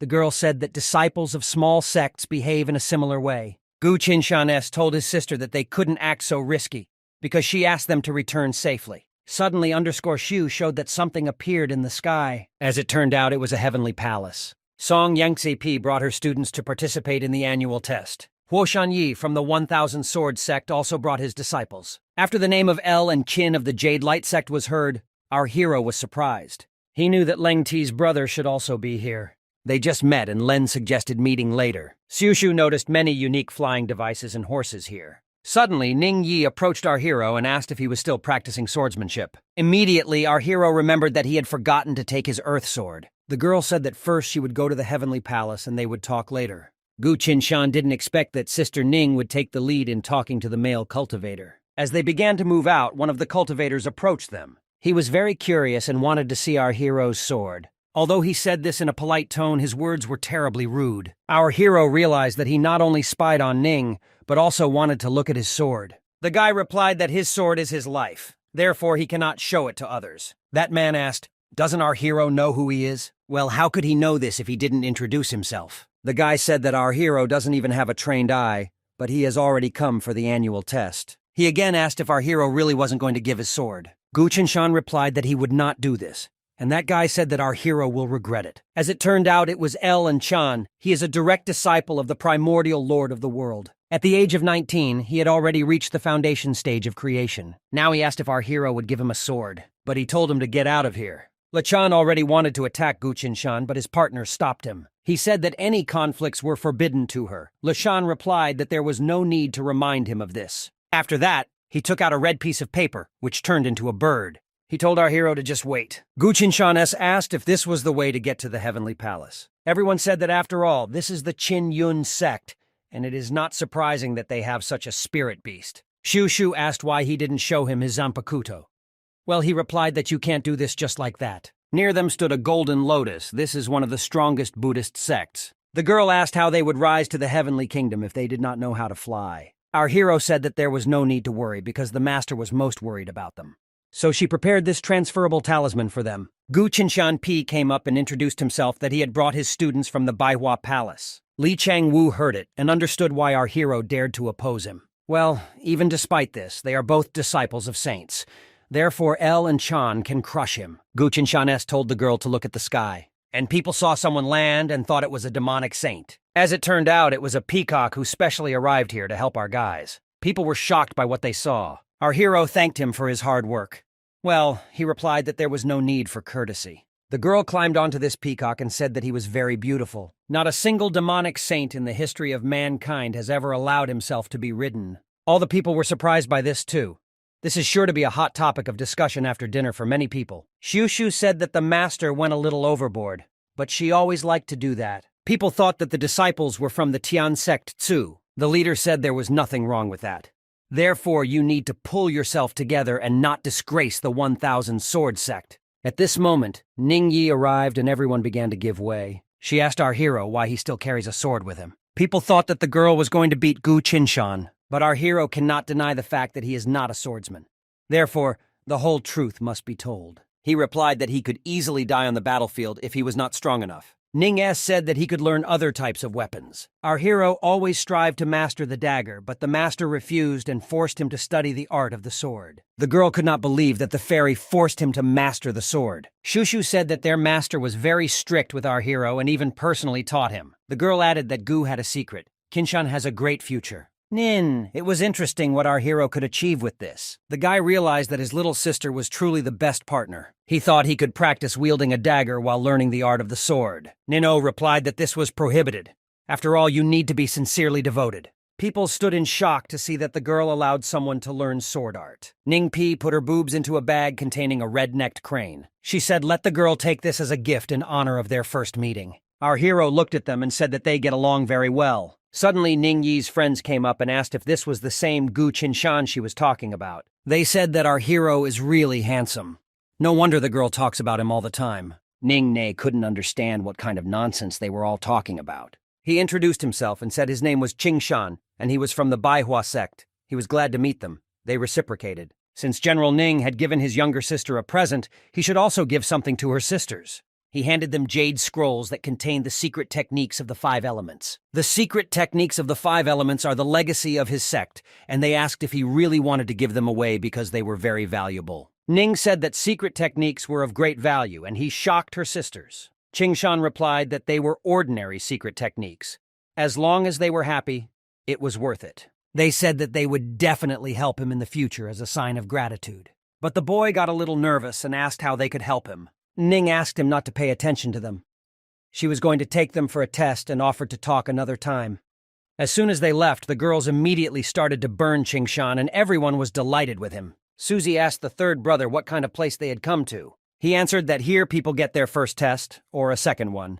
He suggested to go around the site and have a look. Susie asked again what was checked on the first test and on the second one. Qingshan said that the first test is very simple. Cultivators must show their strongest abilities. The sect leaders who are chosen by the spirit realm will evaluate the results of these cultivators. They will pass Xuxia over if they think she has great potential. In his past life as a wandering cultivator, he was disqualified because he only knew one sword technique. Then Xuxiu reminded that she had also asked about the retest. The retest is an entrance exam for special schools. There will be special people to evaluate cultivators. Different sect leaders are responsible for evaluating the test. They will also evaluate the potential of these cultivators based on their sect's performance. Getting to the next round is the same as getting a ticket to one of these sexes as a student. In addition, the character of these cultivators will also be evaluated. Anyone who is lazy and weak will not be selected. After all, even cultivators who have a great potential can become agitated and confused when faced with demons. Now she finally understood everything and asked if they were standing here and just watching to see if this was not violating their rules. Qingshan replied that this was the best way. The master instructed them to see the world and return in good order. The third round of the test was about to start, and he suggested he go and watch. The third round of the test begins after the new participants come in one by one, place their hands on the bronze disc, and pass the first 2 tests. Ning decided to add something. Students who have joined their sects before can also come and try. Xuxiu wanted to try it too, but Qingshan replied that there was no need. They also have one in the Baihua courtyard. And if she wants to try it, she can ask the other brother to find it. One of the boys was challenged to try his hand. He put his hand to the source and his body instantly began to burn. Ning said that he possessed the foundation of a fire spirit, but it had not yet fully developed. She asked him to work diligently on his cultivation and he would be able to achieve new achievements. He doesn't seem to have any of the 5 elements or the chosen skill. Without them, she will still be able to join the cultivation sect. It has already been proven that he will not be weak in the future. He did not even expect to hear such words from the heavenly saint. That is why he even cried. Ning really motivated the others. She is still the same heavenly saint sect they knew. The next one was learning how to wield a sword. This meant that he would become a swordsman in the future. But instead, he wanted to learn how to wield a saber, and he asked to be given another chance. Xuxi was very curious about what would happen if she touched the bronze disc. He replied that a dark shadow would appear next to her. The stronger the spirit base, the more obvious this phenomenon. Then Xu Shui asked what would happen if the disc was touched by the master. Qingshan believed that it would continue to change for 3 days, and many different phenomena would occur. A guy came up to them and fell on his knees in front of them. He had dreamed of joining the Baihua sect for a long time and began to ask to be accepted as his disciple. But if he wanted to join the Baihua sect, He needed to break the Baihua branch to get his place. If he successfully broke it, the saint would personally decide whether it is suitable for admission. But he asked Qing Shan to take him as a student. His comrades considered it a disgrace to kneel down and ask someone younger than him to be his master. No matter how old he was, he would be considered a disciple of the Baihua sect as long as the head disciple was teaching him. Qing Shan said that he was really younger than him and could not take him as an apprentice. But the boy believed that he possessed a powerful force, and he also had the potential to become a saint. It would be an honor for him to become his disciple. The Baihua sect had so few disciples, but there were so many resources. He could even receive guidance from a saint. This guy had really figured it all out. Now his comrades also began to think about kneeling before Qing Shan. But without the order of the saint, they cannot take anyone as their student. Therefore, they must follow the rules of the sect. Otherwise, the saint can accuse them of this. The boy did not care about these rules and was annoyed that he was humiliated by such an answer. He considered himself a fool for daring to kneel before a child. Chan approached him from behind and said, although the Baihua sect does not accept disciples, Chan said that if he could defeat these two, he would be able to attract the attention of other sects. Then he would have no problem joining his ideal sect. This made everyone think about taking advantage of this opportunity and attracting the attention of scouts from other sects. He was right. If they could not follow the saint, they could simply destroy her disciples. Everyone wanted to compete with them. Shushu also guessed that they wanted to challenge them to a battle and began to get very nervous. But Qing Shan asked her not to worry, because they wouldn't dare do anything with their master's reputation. Nin came out to them and said that this was the end of the third round of the test. She wanted to start the round of the Chosen Ones. Suxu asked what the test for the Chosen Ones meant. The boy replied that according to the records on the ancient relics, human tournaments would attract the attention of the gods. If the god likes the cultivator, he will be rewarded with a gift that will help him in his cultivation.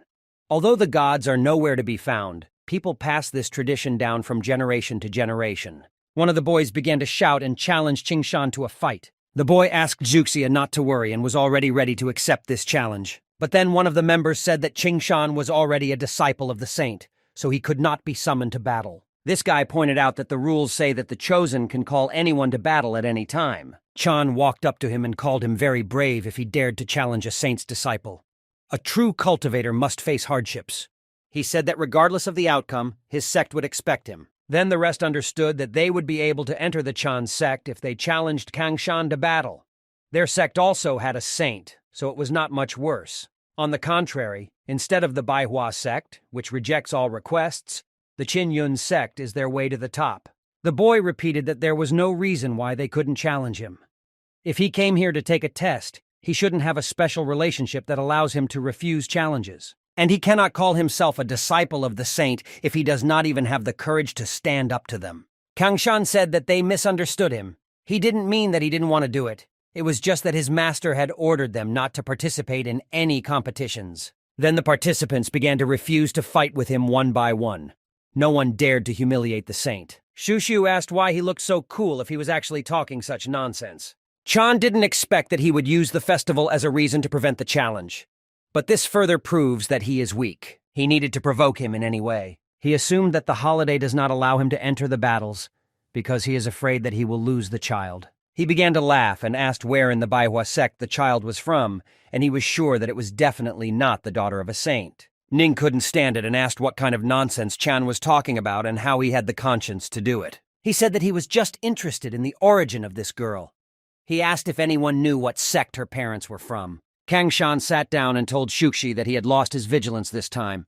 He apologized and said that he would fix everything now. He asked General Ning to take care of Zhuxia for a while. If they thought it was unfair, then he was ready to fight each of them until they were convinced of everything for themselves. The boy said that it sounded very high-minded, and when he got over it, he would be very sorry that he didn't take him on as an apprentice. He turned into a stone golem. His muscles are like stones, and if you add martial arts to them, he can be very powerful. He assured that he could kill 3 people like him with one blow and delivered his blow. But Kangshan was one step ahead.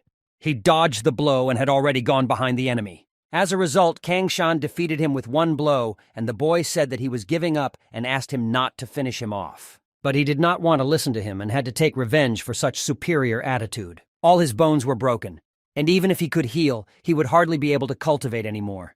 His blows were very strong and aimed. One of the crowd said that he is only capable of powerful blows with a sword, so his weakness is speed. It just so happens that his skills can stand up to his heavy sword. Then this man immediately attacked Kangshan and said that his sword was too slow and he couldn't even hit him. He really moved very quickly and always ended up behind him. He Shanfei asked him to stop and back off, but he didn't understand why he needed to retreat if he was only one step away from joining the Qin Yun sect. While the man was showing off, his body stopped obeying him and simply fell to the ground. It was undoubtedly the sword thread aura. This skill required a higher level of control over his aura. He couldn't believe that Kangshan was capable of such a thing at such a young age. If Chan was still not convinced, Kangshan offered him to convince himself and fight him. All the participants decided to simultaneously attack and destroy him, because otherwise they would be disgraced. But the boy was very calm, because on the contrary, it will make his life much easier, and he will get rid of many troubles. He used one of his favorite abilities, and thanks to this, without touching his opponents, he began to destroy them. Ning said that it was already more like Kangshan. Shushu noted that the third brother was very cool in battle. Licken hadn't seen such a powerful force in a long time, a secret sword technique that pierced the enemy with a wave. He didn't even bare his sword, which meant he was hiding something. Kangshan said that from now on, anyone who dared to offend the Baihua sect would be destroyed by his own hands. But there was one person with whom he was not going to hold back. He called Chan and asked him to prepare for death. As a new generation of disciples of the saints, he offered to test which of them is better. Chan asked him to show him all his power, but the boy replied that he was not going to show him anything.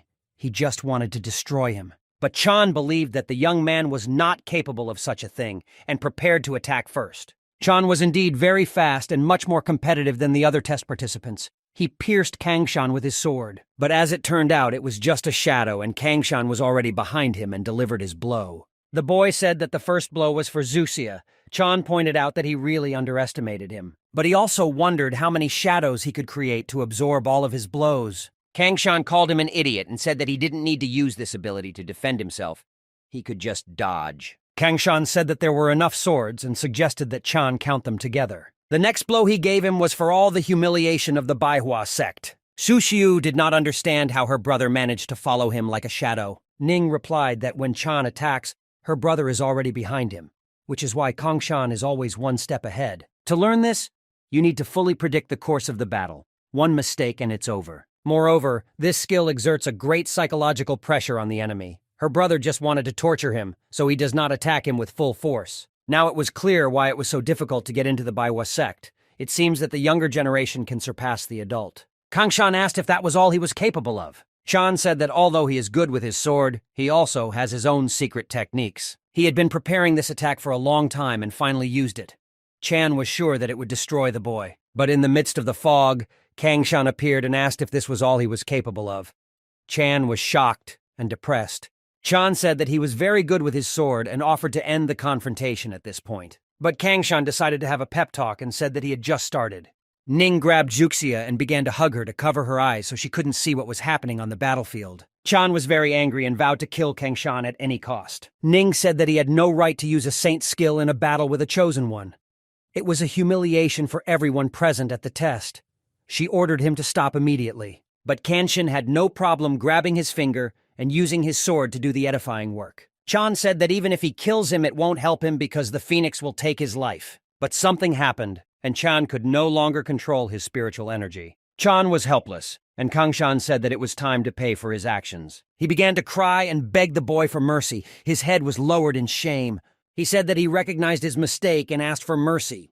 He did not want to die. Kangshan ordered him to first apologize to Shushiu so that he would continue to talk to him. He returned to Shushiu and said that he admitted that he had made a mistake and asked for his forgiveness. But Kangshan did not like such an apology and ordered him to do it more sincerely if he wanted to stay alive. Chan agreed to everything and said that he would try again, but asked not to beat him again. He said that he did admit his guilt and should not have said those terrible things to her. As a great man with a big heart, he asked her to forgive him and forget about this incident. Kangshan told Shushi that she could do anything to him. She just needed to tell him.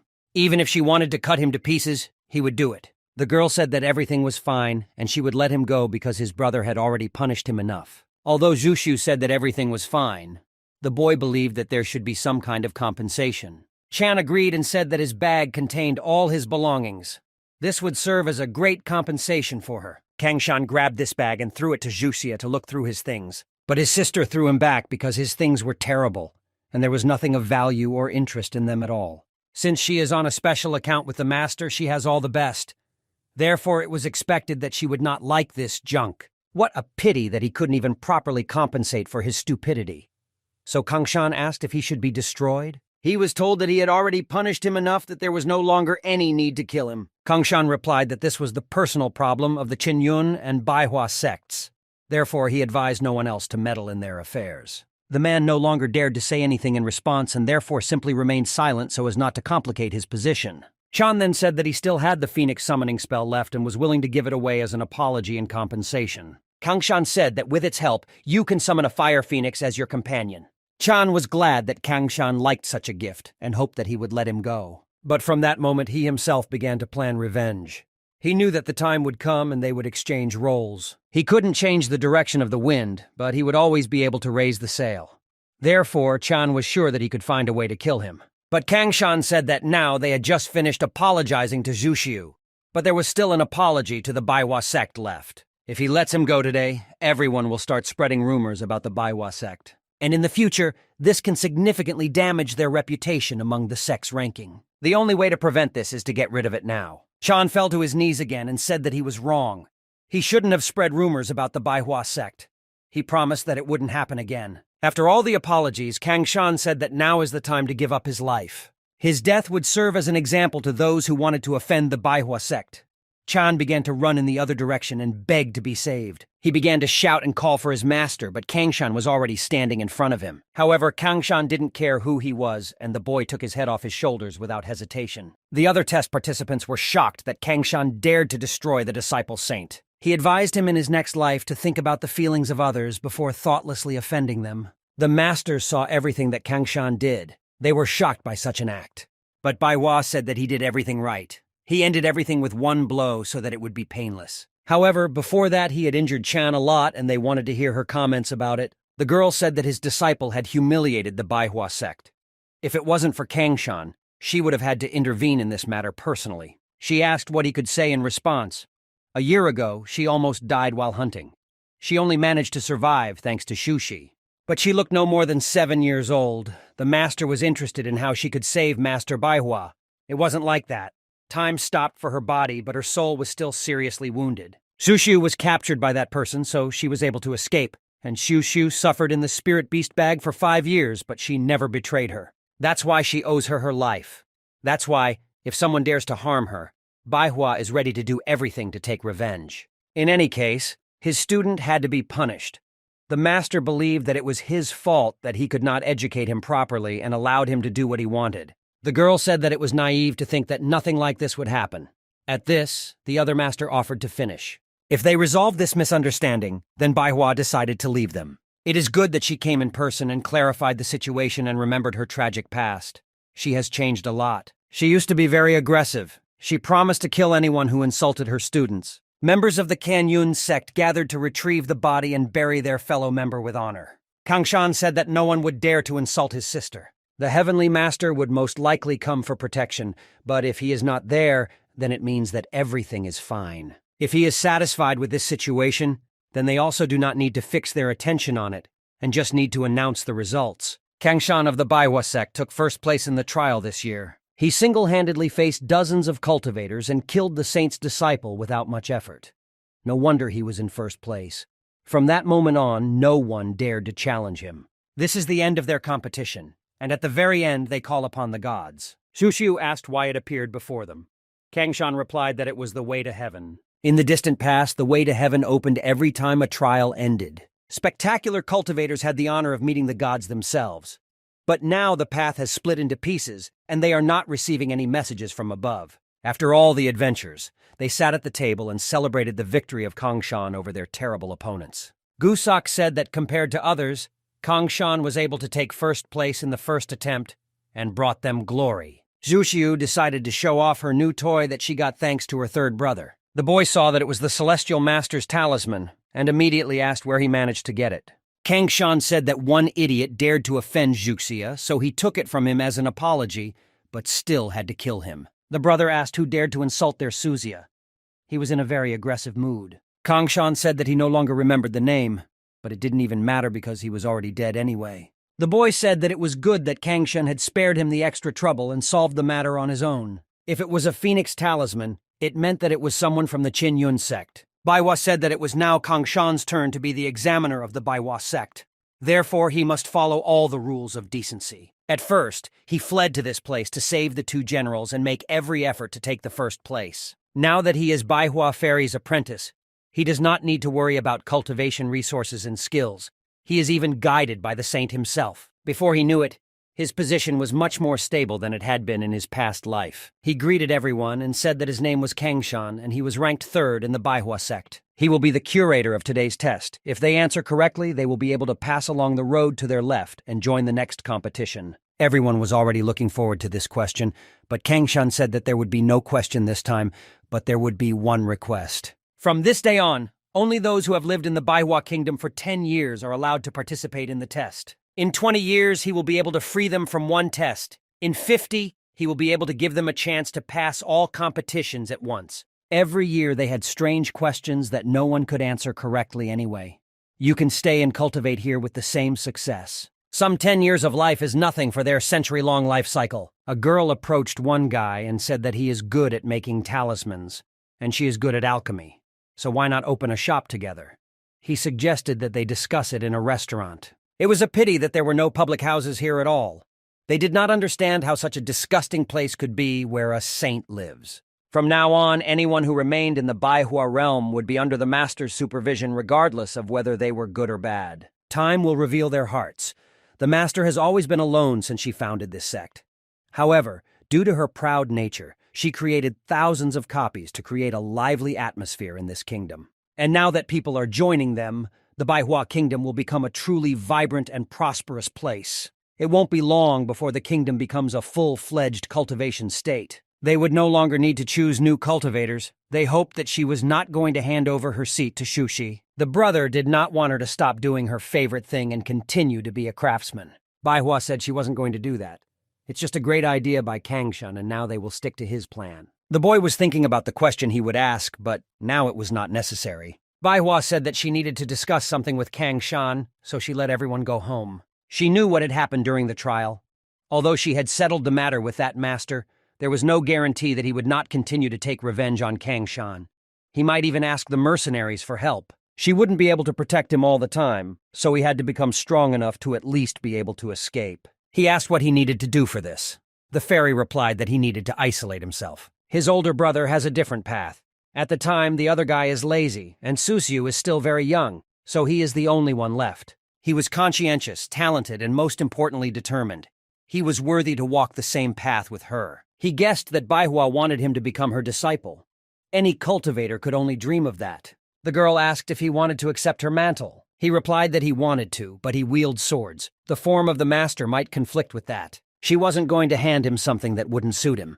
The technique she chose wouldn't affect his swordsmanship. She lowered her cultivation realm to the first base level. Baihua asked to attack her to understand what he would learn. The boy asked her to be more careful because he was using a secret sword. But his sword disappeared, and the girl asked how he can say that he owns a sword if he can't even hold it in his hands. Then he took out his bow and said that this would not happen again. He began to aim for an accurate shot, but after some time she also took the bow. Then she just threw a normal kick, but it was very powerful. Without a sword, and without a bow, all his skills were meaningless. He still didn't understand how he could win this fight. The master used this skill when she took weapons and talismans from monsters, which took away their ability to attack. The boy began to guess that the master wanted to teach him telekinesis. This cheap trick can't be used permanently. Also, it's a skill of the Chosen One, so she won't be able to teach it to him. But then she said that she would teach him something else, and immediately after these words she struck to show an example in real combat. She asked if the boy had time to notice her blow and what she used to do it. The boy said no, so she told him to look again more carefully. Although the master lowered his cultivation realm to the first basic level, he still did not have time. It was impossible. In the last battle, she sent her clones to the front line and asked if he knew where the most important turning point was. This was when she used the Amnesia Divine skill. She replied that amnesia consumes 81 of her seals. It would be difficult to use it if it weren't for the stupidity of those monsters. He assumed that this was the technique she used when she attacked the Blade Monarch. She wondered why he thought so. Kangshan said that because of the sudden movement, the monsters were afraid that she might kill the monarch. Then they appeared to fight her, but it only tied their hands. Indeed, the monarch was afraid that she could kill him, so he hid behind the monsters. He did not expect that she could suddenly appear in front of him. She caught the enemies when she entered the battle and tried to kill the monarch. This made them compete with her. This gave her a chance to take their weapons and talismans, so she could figure out how to end the confrontation. The decisive moment of that war was her appearance before the monarch using a secret art. Now he understood where the turning point of that confrontation was. The divine skill, a step of 1,000 miles. He is the first person to whom she will impart this skill. She allowed him to ask what would be unclear and reminded him to practice with a sword and a bow. Baihua asked her to make good use of her time and improve her skills. Kangshan said he would definitely listen to her. He told the system that he wanted to learn a 1,000-mile step. Although he knew that learning divine skills required a lot of spiritual power, it was too much. He would need a lot of time to learn this skill. The God of War system once said that if he had a full understanding of a skill, the number of points he would need would be less. In this case, he decided to learn this skill first. The first step would be to learn the 12 basic movements, but it was difficult for him to take the first step. When he wanted to go forward, his body instead took a step back. He decided to try to speed up and use his sense of direction. Kangshan was not going to stop and decided to try again. It was strange for him to see these unusual poses and direction of his movements. He understood the approximate principle of actions. But it wasn't as easy as he thought. It looked like he would need some time to learn it. The brother said that it was good to play and invited everyone to dinner, which he had prepared himself. Zhu Xiu and the goose sat down at the table very quickly because their games take a lot of strength and energy, so they need to constantly replenish their supplies. They could not understand where Qingshan was because he always came on time. The boy assumed that something had happened to him. Zhu Xiu raised her hand and said that she would go and look for the third brother herself. The girl became close to him. This became noticeable when they returned from the test. The fairy suggested going to see Qingshan train while the food was still very hot. Xiu Xiu found him and said that the other brother had prepared dinner and everyone was already waiting for him at the table. That's why you need to go. But Qingshan said that he was fine and offered to eat without him this time because he had a lot of work to do. The girl tried to find out what happened. She didn't want him to start training and become obsessed. When the second brother heard about the obsession, he immediately asked Qingshan if everything was fine and began to measure his pulse. He replied that he was learning a secret technique today. He encountered some problems at first, but somehow he got used to them. He made progress in learning the basic movements for the legs. The second brother thought it was good news, but Qingshan was somehow upset. It was all due to the fact that he suddenly stopped walking. At first, everyone was very surprised, but then they started joking and said that there is nothing wrong and he will be able to learn to walk again. Baihua ordered them to stop laughing. It was all because he was overtraining. But Qingshan interrupted her and said that she was laughing harder than anyone else. She forgot to tell him that this often happens when learning this secret skill. But she asked not to worry, and this time, Zhu Xiu will bring him food right here.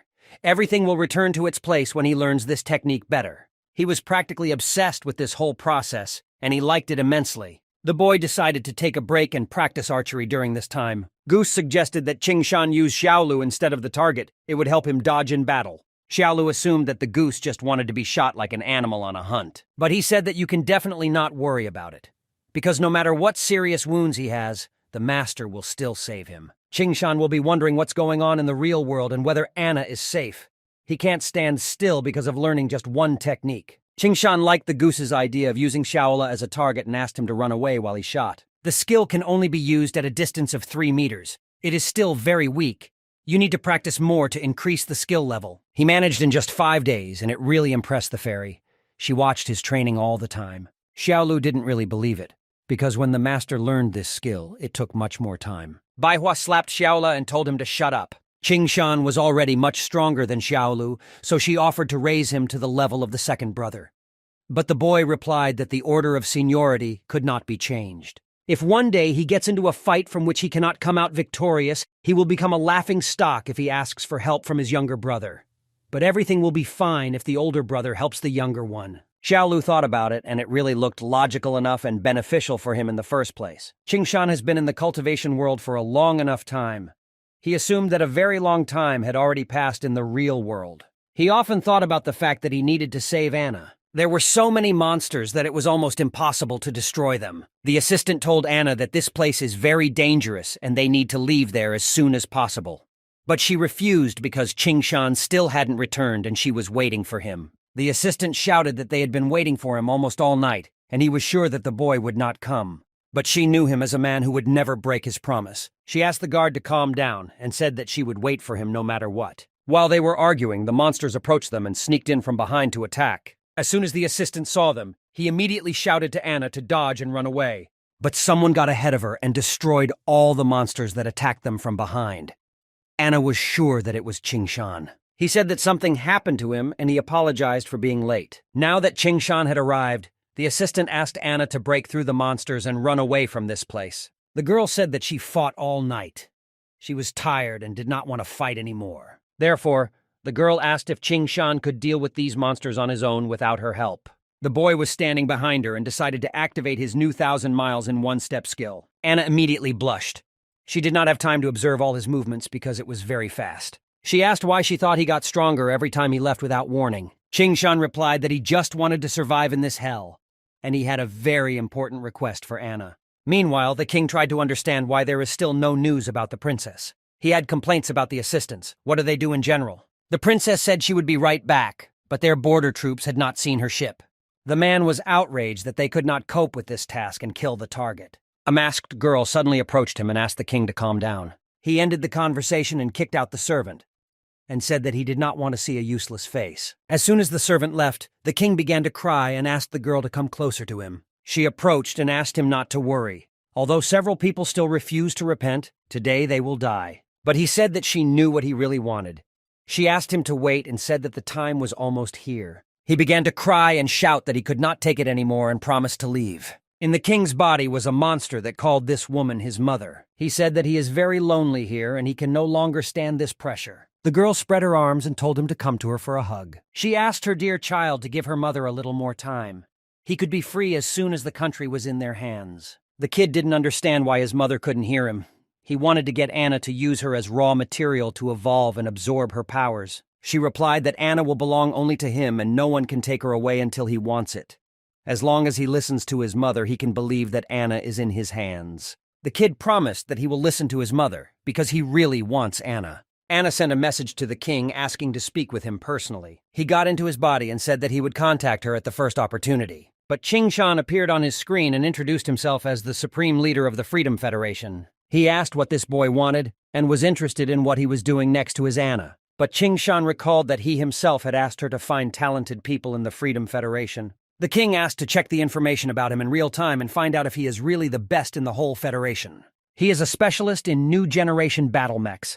In the last new battle mech demo video he watched, that battle mech was created by him. Then the king asked what he wanted in return for his help to their empire. He replied that right now he was surrounded by a bunch of monsters infected with the virus. He would like to hire Anna and Fenhoda to lead him to safety. But the king told him not to even think about it, and they needed to get back to the empire quickly. The girl asked Qingshan what he could offer the empire for his survival. 5 latest technologies of combat mechs. All of them contain important scientific research, so that they would believe he wanted to show one of them. This battle mech technology is a whole generation ahead of them. They are still working on it, and the Federation has already fully developed production. But the assistant clarified that he sent only half of the data about this skill. This meant that he was very careful. The girl could not believe that Anna managed to catch such a big fish. It seems that a stubborn princess is sometimes useful. There are more than 10 copies in his hands. If the Empire wants to get them all, then it will be necessary to pay the appropriate price. The girl asked, as a scientist of the Federation, is he going to betray his homeland? If she knew what he had to go through, she would understand him. Times are changing. He needs to think more about his interests. She needed to see if he was telling the truth, so she turned to an assistant. You might think that he is some kind of psychic, but in fact he just flipped a coin and said that he was telling the truth. The king allowed Anna to protect him until he was safe, but he asked to look at her now. Qingshan called her to him at the request of the king. The girl approached the screen and greeted her father. He ordered her to return to the Empire as soon as she finished this mission. The king asked why she agreed to his proposal. The girl answered that it would bring great benefit. Anna would return in any case. She asked to alert the Holy Court to follow up with Disciple Hill, sending some people to the Freedom Federation to retrieve Qingshan and Anna. Disciple Hill was the strongest. Only he could catch a naughty girl like Anna. Then she asked if the king was satisfied now. He replied that he was completely satisfied and wanted to see Anna as soon as possible. Qingshan made Anna wait for his return simply because he wanted to talk to her father. The girl did not understand why he would protect her when he was strong enough himself. In the past, she was captured by the sacred temple and suffered until the end of her life. Therefore, he cannot allow this to happen again. But he simply said that he needed her protection. Moreover, the king gave his consent. While they were talking with the king, they had a new problem. A ghoul was approaching them. She loved killing so much that nothing could compare to that feeling. It took him very little time to wake up. This ghoul was a professional before he was infected. When professionals become ghouls, their powers disappear, but new, even more powerful ones appear in their place. The rapid growth of its capabilities is like a miracle. Many pros would have tried it, if not for the endless desire to constantly kill. Waking up in such a short period of time was unexpected enough. She was quite prominent among the ghouls. It won't be long before she becomes a terrifyingly powerful high-level ghoul. So they need to kill her right now to avoid trouble in the future. And there were still many monsters just like her. But Qingshan said that he would find a way to solve this problem. The king's assistants flew to them and asked them to follow them to the nearest shelter. Qingshan offered to go and see how things were going. Anna said she also wanted to check something. Meanwhile, at the headquarters of the three armies, specialists examined the dark spots on the map. These are giant sea beasts, 15 meters tall, intentions unknown, power unknown. Expected arrival at the shores of the Freedom Federation 12 hours. Moreover, 8 other giant sea beasts are headed to other countries. Anna asked how things were going with them.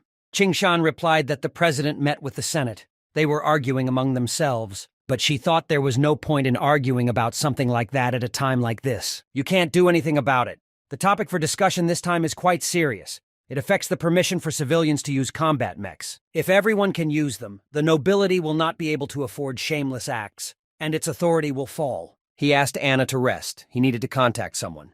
The aide asked if they had completed their escort if they should leave. Anna said that her father once told her not to get close to priests, but now he himself is among them. He had never looked at her like he did today. The girl decided to call him. He immediately answered the call and asked how she was doing. Anna asked if he remembered what she gave him for his last birthday and what color it was. He replied that they were red gloves.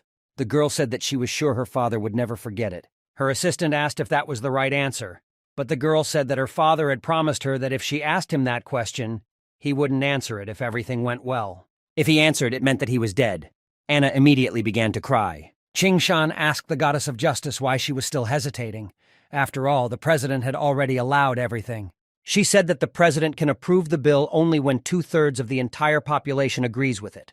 Otherwise, access to war mechs cannot be open to the public. The guy asked what the current status of the adoption of the draft law is. As far as he could remember, in his past life, the Constitution of the Freedom Federation underwent major changes after 5 years. One of them was the removal of a loophole that allowed citizens to use combat mechs. But in this life, the Constitution was still not changed. He asked the goddess of justice to name him the laws of the Federation 11, 21, and 37. Given the importance and urgency of the problem, he believes that the current situation requires the implementation of Federation laws 11, 21, and 37. He believed that the goddess of justice would feel miserable if she could not save their lives. It's a feeling of grief. Anger rises when you can't do anything, and a mistake you make leads to despair. These are all human emotions. She was trying to decide something and make a choice. In this case, the boy told her to do what she thinks is necessary.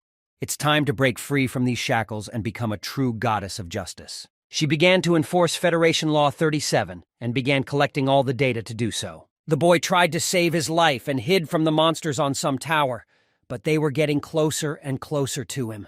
They surrounded this tower, and one of the monsters reached the very top and was already approaching the boy. He did not understand what was happening and why everything turned against him. He did not want to die. Thanks to the bracelet that was on his hand, the brain impulses of an ordinary person were found.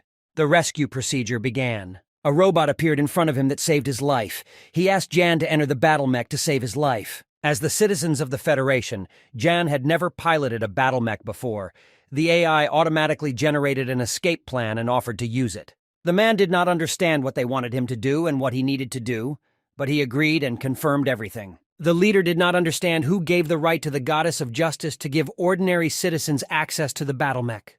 Given the importance and urgency of the problem, she believed that the current situation required the implementation of Federation Laws 11, 21, and 37. These 3 laws give the Goddess of Justice the power to make decisions directly, without the intervention of the Senate. If the goddess did not break any law and did not go against the will of the people, there was no reason to hold her accountable. The general asked what the atmosphere was like outside. At the moment, 59,812 people were saved. This number is constantly growing. If they had done it earlier, they could have saved even more innocent lives. But did he think about the consequences? If anyone can control a battle mech, anyone can kill a human. In their situation, he believed that when the citizens received weapons, the first thing they would do was save themselves. But the leader asked what will happen next. There will be a battle for products, kidnapping women, gathering his personal army to oppose the government. Will this place be able to be a ruling country after all this? They cannot leave citizens without hope of survival just because something has not even happened yet. If any problems arise in the near future, the general will have to take responsibility. Another guy managed to hide from the monsters for a while. At that moment, the girl decided to leave him. She asked him to forget about her and think about how to stay alive. The only one who can protect him now knows this. Then he called his mother and asked if everything was okay with her and where she was now. She was already in a safe zone thanks to the active combat equipment that saved her. He said that he was taken to the secret department of the Federation. Due to the non-disclosure agreement, he will not be able to contact her for a long time. But he asked her not to worry because he is safe. She can send him a message if she is sad. His time was up and he needed to let it go.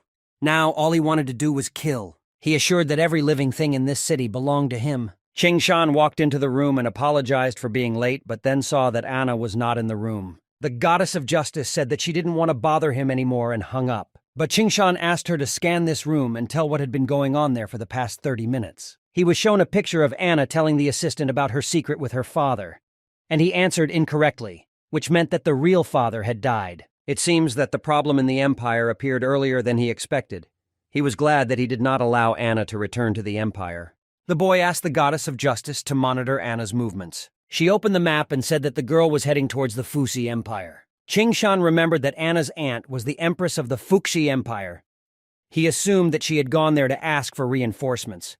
In that case, what happened in his life could be prevented. She is a professional who possesses one of the 5 elements. People like her most likely have a soul with a special power. And this monster, the Holy Child, specializes in absorbing such power and transforming it into personal food substances for evolution. Anna was forced to become his food. Her soul was eaten. Although she felt pain that far exceeded what an ordinary person could experience, she survived it. The Fuxi Empire, along with the rest of the countries, only declared war on the Holy Temple when its influence had spread far and wide. Anna was saved when the Empress of the Fuxi Empire sent her people there. After that, she spent the rest of her life in confrontation with the Holy Temple, hoping to one day liberate the Empire of Saint Orlanc. The Goddess of Justice believed that he paid a lot of attention to the Holy Temple. She offered to find out information about the Empire. Disciple Hill of the Holy Court crossed the border of the Freedom Federation with 20 people 3 minutes ago. This is that heartless sadist and pervert. It doesn't matter if he enters the territory of the Freedom Federation or the Fuxi Empire, it will still be a problem. Qing Shan must meet him. The Goddess of Justice said that the Supreme Leader should hide here and not face the enemies in person. But in any case, he came here for him. That's why he can't run away. But the boy still agreed with her at the expense of the fact that he should not meet with him in person. In the meantime, Hill's apprentice was served on the road in the best possible way. Fresh food in the middle of the forest and constant security. He looked at the dish and asked where his favorite tomato sauce was. The cook began to apologize because they had left so suddenly that he had forgotten to take it. Hill asked him not to worry and said that everything was fine, but his face showed completely different thoughts. He grabbed a knife and cut the cook's throat.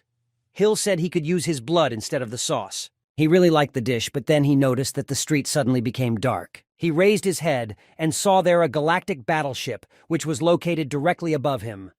But it did not come with good intentions and started shooting at Hill and all his accomplices. It was Qing Shan who ordered him to return to his god. But he hid in his protective barrier and asked the one who was firing to come out to him. A voice from a space rocket appeared to confirm his identity.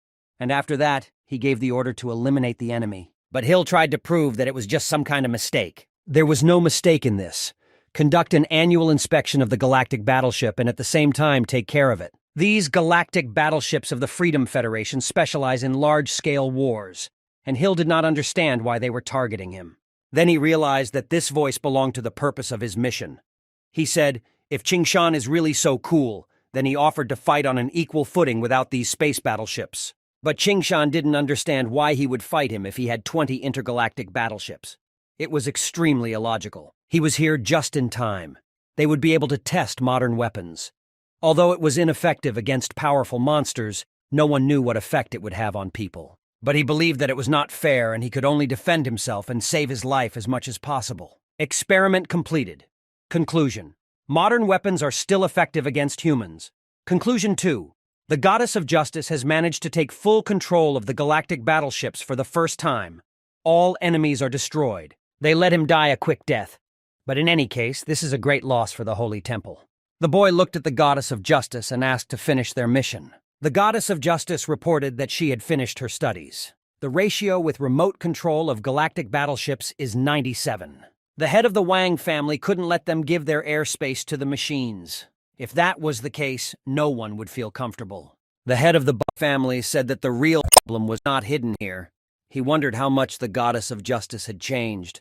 But no one understood what changes could be in the machine. Although she brought a whole group of galactic battleships to simply destroy the student of the Holy Temple. It was really unusual, and they started thinking about rebooting the Goddess of Justice. The Freedom Federation will be severely damaged if they restart it during the monster and ghouls outbreak. They can handle the monsters by simply killing them all. Also, a vaccine is being developed. The only problem is the ghouls. These monsters are evolving at an alarming rate, becoming more and more like sea monsters. They already know of many high-level ghouls that cannot be killed by their technology. The only ones who can handle them are specialists. But for some reason, they evolve quickly only when they kill these same specialists or their own kind. Now they must rely on the Goddess of Justice and trust her to control the situation. Otherwise, the whole situation can become worse when even more ghouls evolve. In this case, it may be better for them to consider another plan altogether. They did not find a compromise on this issue. If they now take a step against the president, when the population learns the truth, it will begin to despise them. This will greatly affect their position. As Qingshan expected, they set up a stronghold in the wrong place. This is to be expected of inexperienced soldiers. There he met with the captain of the team of professionals, Zhao Qingshan, who said that he was a specialist sent by the Goddess of Justice to gather all the information about the abnormal Gulai. He asked if the three of them were the only ones who had arrived on this mission. Zhao replied that they were. They were from the Special Forces and all belonged to the realm of martial masters. He gave the task of finding information about the anomalous ghoul. So far, they didn't understand how they could find this ghoul in such a large area. But Qingshan said that they would not look for him, but that he would come to them himself. Monsters and ghouls are especially sensitive to the smell of blood. At the moment, this was the most effective way to lure them. Then they proposed to arrange a mass beating of monsters. They are elementalists of earth, plants, and metal. They have quite good abilities. And finally, they achieved the goal they set themselves at the beginning of the task. The first guest came to visit them, but it was not very good because they are very far away, and the monsters are much more than expected. They asked Qingshan if they should call for help. He replied that there was no need to do this. The only thing he asked to take care of was himself and his health. For killing the first Kangshan monster, only 2 experience points were given. This means that they are not that strong. Now that the monsters have entered the real world, that means the game has begun. He asked the system to find other players without limits. In his past life, the game started after 6 months. Despite the earlier appearances of monsters in this life, there was still no game here. Maybe people are still waiting for something. He doesn't know what to do. Zhao said that Ghoul was dead and offered to take his body and run away. Players from his past life could pick up items that were found in slain ghouls. He should be able to do that as well. He asked the system to retrieve the ghoul's body. But Kangshan couldn't pick up Ghoul's body, because he is special, who possesses the system of the God of War. In this case, he did not understand how to get the booty. He had to figure it out on his own. War Battle Pass reward is given for fate missions. He may have to re-participate in events that affect this world to get loot or mission rewards. Kangshan suddenly felt a very strong bloodlust. It was a demon who believed that people were making a lot of noise. Kangshan asked his team to be careful because this was a really high-level ghoul. They planned to get rid of him altogether, join forces, and strike. The ghoul attacked one of the team members and said that humans are very weak even if they are very strong. He dealt with the 3 martial masters in a few seconds. Now Kangshan was left alone. Monsters can only absorb, but not evolve.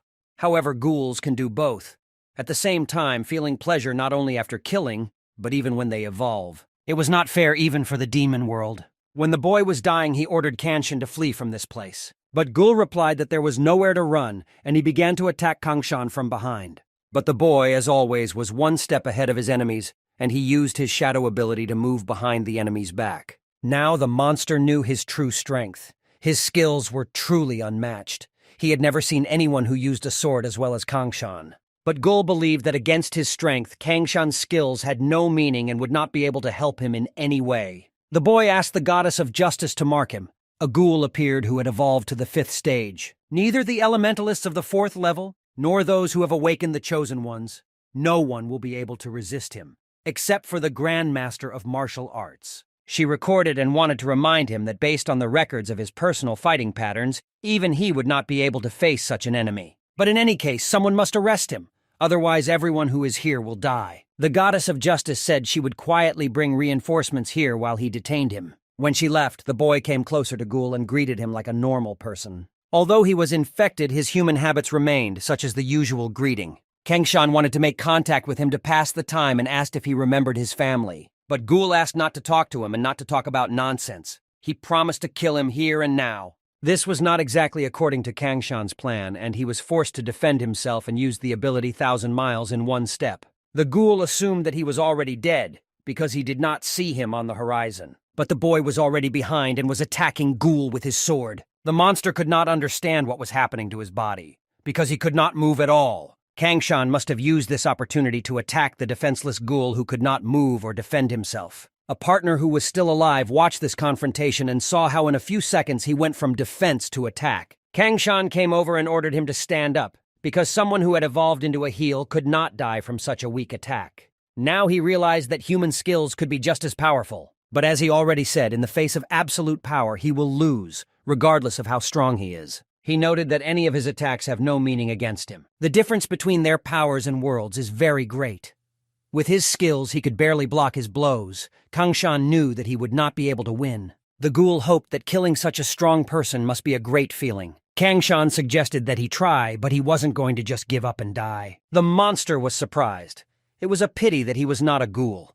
Otherwise, he would have taken him to himself as a subordinate servant. But the boy replied that he had nothing to pay for his services. The Ghoul supposed he needed to put more effort into finishing this hunt. The goddess of justice reported that Saint Jiang would arrive in a minute and asked him to hold his position.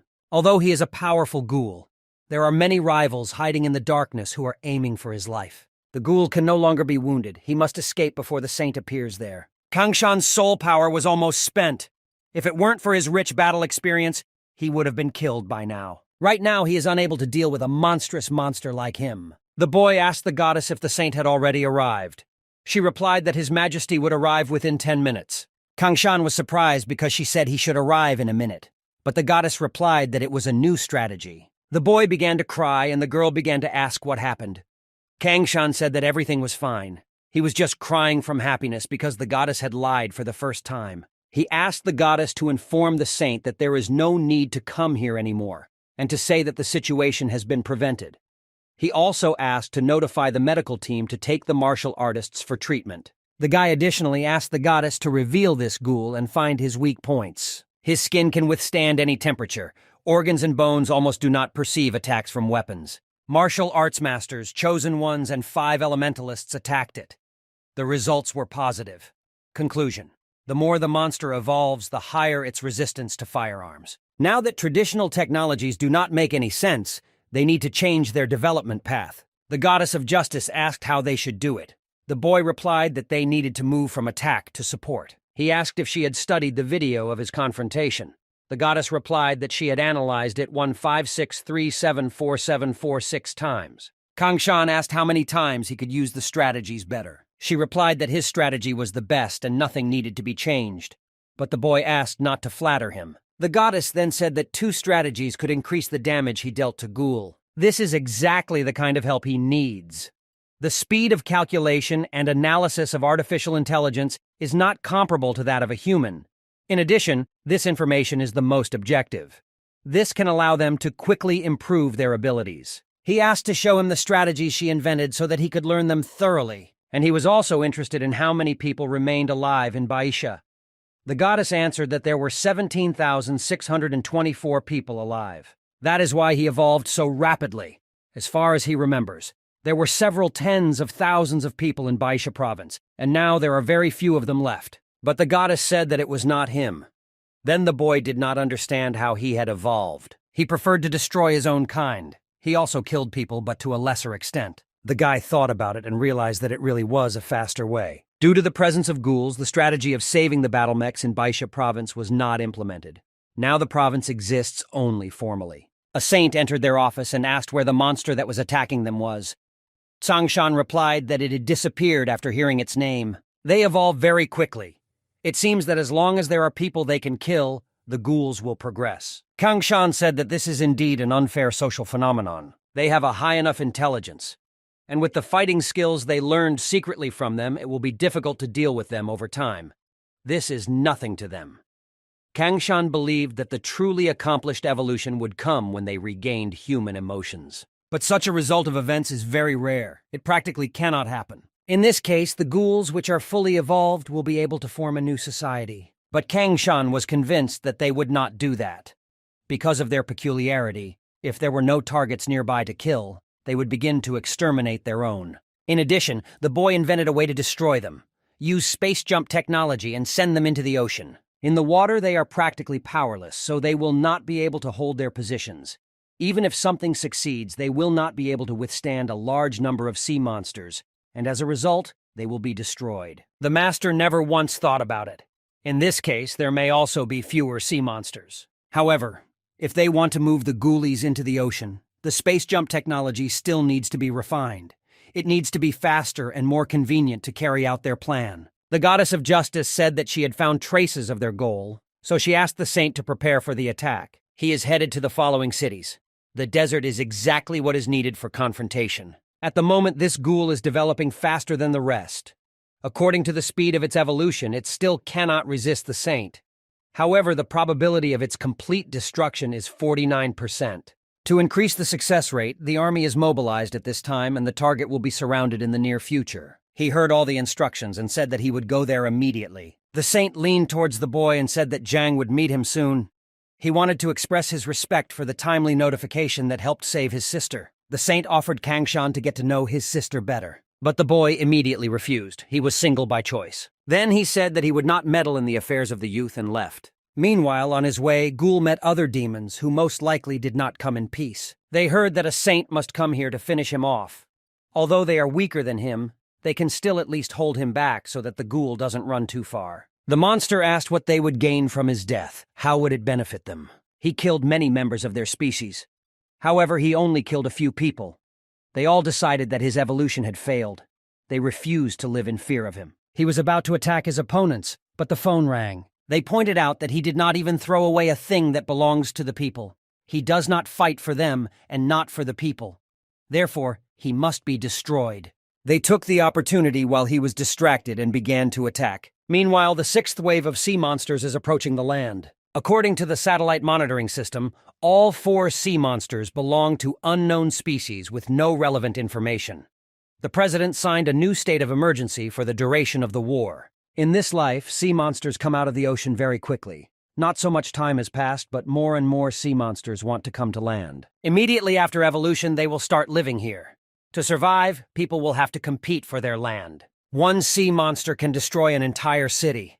Professionals are the only ones who can resist them. It looks like they need this person's help. Kangshan asked the goddess of justice to find the entered coordinates. She noticed an unusual signal and tried to contact him, but no one answered. He asked to convey to him if he wants to be destroyed by the Galactic Citadel, then let him answer. The call was successful and the connection was established. They expected further communication. It was Liaoxing, and he couldn't understand how Kangshan had found him. Liaoxing is a mad scientist who invented the space jump 30 years ago. He threatened 9 nobles with his technology to let him start a noble family. But the goddess of justice broke his bomb with a space jump, and then he was killed by the nobles. However, it was just his clone. He spent the last 30 years in space. In his past life, when the apocalypse began, he attacked the Federation and caused a space jump. This insane act, which he spent 30 years preparing, became his revenge on the entire Federation, but it also gave away his location. 30 years ago, 6 female students of a women's university disappeared in the place where he disappeared. But he proved that he had nothing to do with this incident. Kangshan clarified that when he died, they all disappeared. The boy remembered that they were all his crazy followers. Liao Xing was already sweating and wanted to know what Kangshan wanted from him. To be honest, the boy didn't care about how he tricked 9 of his nobles with a clone. He was also not disposed to condemn his personal life. He even mentioned that he can lead a fulfilling life in space. But the apocalypse has begun on Earth. He would like to use his latest space jump technology to help people overcome the crisis. After 30 years, he was supposed to get new results according to this invention. Liao Xing asked what he would do if he refused. The boy replied that in that case, he would die with the people. If he wants to kill him, then Liao Xing invited him to his house even now. Kangshan was known to have set up many spatial traps that would withstand the attack directed at him, but he did not consider the fact that his small traps were nothing in the face of the entire Federation. Liao Xing did not believe that he was a representative of the Federation, but the Goddess of Justice said that he had every right to represent the interests of the Federation. But Liao Xing could not believe that he was the president. No one would allow such a kid to position. But considering the words of the goddess, only the president can represent him. If that is the case, then he is not the president. But he still got the highest power. He also tried before, but there was not enough time. Because of the assassins who stood in his way, Liao Xing was unable to break through the 30 goddess guards. Liao Xing was shocked at how he managed to do this, but the boy replied that he didn't need to know that, so he offered to move on to their case. Liao Xing assumed that he wanted to learn its technology in order to deal with the ghouls and sea monsters. He also guessed that firearms would be ineffective. He was interested in the question of whether he is part of the 9 nobles. The boy asked what he himself thinks. Liao Xing thought that of course he was not entering. Now that he had confirmed his identity, he asked him to prove to him the sincerity of his intentions.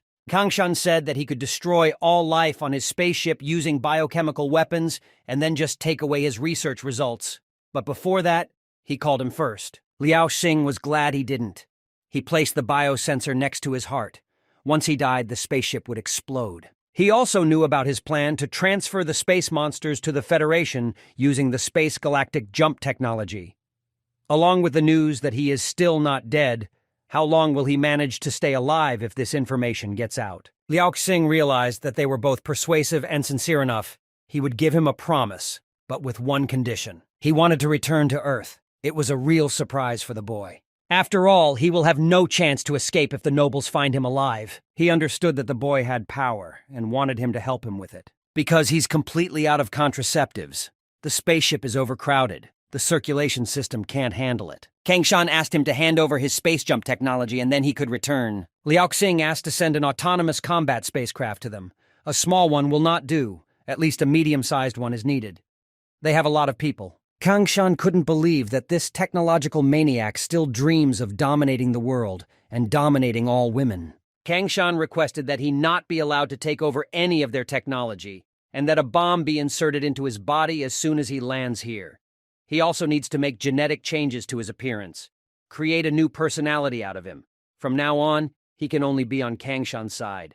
He ordered that decent living conditions be prepared for his women and children, but they will not be allowed to come into contact with those they know. He is a ticking time bomb. If it wasn't necessary to prevent the current crisis, he would never have asked for his help.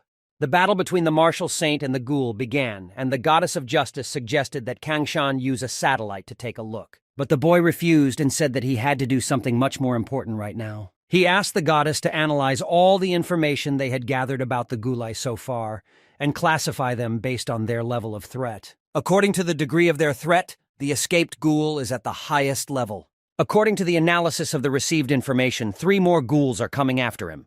These 2 Black Dead are the high-level elite, as well as the animals of this ghoul. He has already figured out how to keep them. The difference between individual monsters is obvious. The goddess was not sure that they would also evolve. Monsters will not evolve biologically, but they will get stronger. Just like humans get stronger as they grow, and the more nutrients they get, the stronger they become. Kangshan was looking at the next mutated ghoul. He could be a serious problem for them. This ghoul was very dangerous. If he grew up, he would become much bigger than the others. The last ghoul escaped after being wounded in a fight with the first ghoul. The virus in this ghoul has evolved, so their medicine is powerless against him. The scent specialists could not even get close to him. They were infected 30 meters away from him, which led to death. For fear of losing generals in the event of failure, the team has not sent any of the 3 generals there at this time. Among all recorded battles, the only opponent who was not afraid of this virus was the first ghoul. In the vicinity of White Sands, 78% of the people died from the infection created by this ghoul. In a past life, ghouls appeared without any warning. People had to spend colossal savings from the budget because they appeared unexpectedly. Ghouls evolve very quickly and become very strong. If humans cannot enter the game world to improve their abilities, the ghouls will never be defeated. In this life, he first warned the goddess of justice, so the beginning of the apocalypse goes much better. But this time, the game still hasn't appeared. The situation remains serious. The fate of all mankind was very shaky and uncertain. The trouble is to find a way to survive. In addition to the information about these ghouls, the boy asked what the situation was in other areas. The goddess replied that the situation is still stable. The mechs are distributed, the number of rescued people is increasing. The army and specialists are taking on the work of correcting the consequences of the disaster. Thanks to the modern warning, she also informed the rest of the countries at the first opportunity. They are doing everything in their power to keep the situation under control, and while they are successfully doing it, they unanimously asked the Federation to allow the goddess to carry out support in analyzing the relevant strategies. Finally, there was good news. This is a great opportunity for her to conduct a qualitative analysis of the country's strategies. They will deal with them later. The Gulai report is complete. She asked Kangshan to evaluate the 3 Gulai. They are all merciless creatures. Comparing them all, he would choose the ghoul with the fastest evolution, the one they fought before. She asked what criteria he used in the assessment. The guy replied that he used only the degree of threat to humanity and his intuition. The goddess had a note that might potentially interest him. She showed him the last conversation of the ghoul they were talking about. The boy could not believe that he had evolved so quickly. With the presence of human emotions, the speed and level of evolution that other ghouls cannot achieve, it will become more and more powerful, and it would be best to get rid of this terrible monster as soon as possible. The goddess told the latest news. The saint failed to kill the enemy.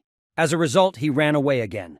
Kangshan asked if she had any suggestions on how to find him. He was noticed to have a psychological weakness. Using hostages, you can implement 31 strategies. Kangshan was the first scientist to propose the idea of cannibalism, as well as a professional who came into close contact with the ghouls. Therefore, she asked him to classify the power of the ghouls according to today's system. Then, to begin with, he proposed to divide the professionals by combat power, and then compare them with the ranks of ghouls. Before that, martial arts specialists will be divided from the bottom up into overlords, supreme overlords, martial saints, and martial gods. The highest level that humans can reach is a martial saint. A martial god is a little-known hearsay term. Perhaps one day, someone will be able to exceed the limits of a martial saint, and she will be able to classify him. Cultivators will follow. Depending on the number, the power of each of the 5 elements will grow. Cultivators of the 5 elements who will open 4 layers are already considered first-class professionals, and reaching 5 is equivalent to the rank of a martial god. The chosen techniques also need to be divided into 5 layers. They will not be able to evaluate them because there are too many factors to consider. Ghouls will follow. Their power grows very quickly, but each level will be weaker than professionals. The 5th level of ghouls should be equivalent in strength to a 4th-level professional. This is a classification of real-world power, but professionals here are very weak and do not call upon their spiritual power. Martial masters in the real world do not use spiritual power to strengthen their body. 5-element professionals strengthen it with their attacking skills, and the chosen ones cannot improve their skills, which would help them evolve faster. The goddess wrote everything down, and would like to add that the ghoul with whom he fought was heading back to the vicinity of the White Sands. She asked if she needed to send the saint on his hunt again. Kangshan suddenly had a plan. He was going to try to talk to him. The boy asked the goddess of justice where Vushin is now. She replied that he is recovering at a military base 10 kilometers away. He needed her to be ready to administer first aid. He wanted to fight this ghoul again. According to the past files, considering the extent of the damage done to the other groups, he is still a threat to Kangshan's life. If he hadn't seen this recording, he would probably have just gathered people to surround him. But there are some things he can't turn a blind eye to. A security strategy has been developed and the team can be activated at any time. This battle was assigned a higher S-class of secrecy. Apart from them, only the president can receive information. For the rest, the corresponding permission is not available. The goddess said that they have a new visitor. This is Kangshan's partner, Zhang. He did not understand why the boy was not happy for him.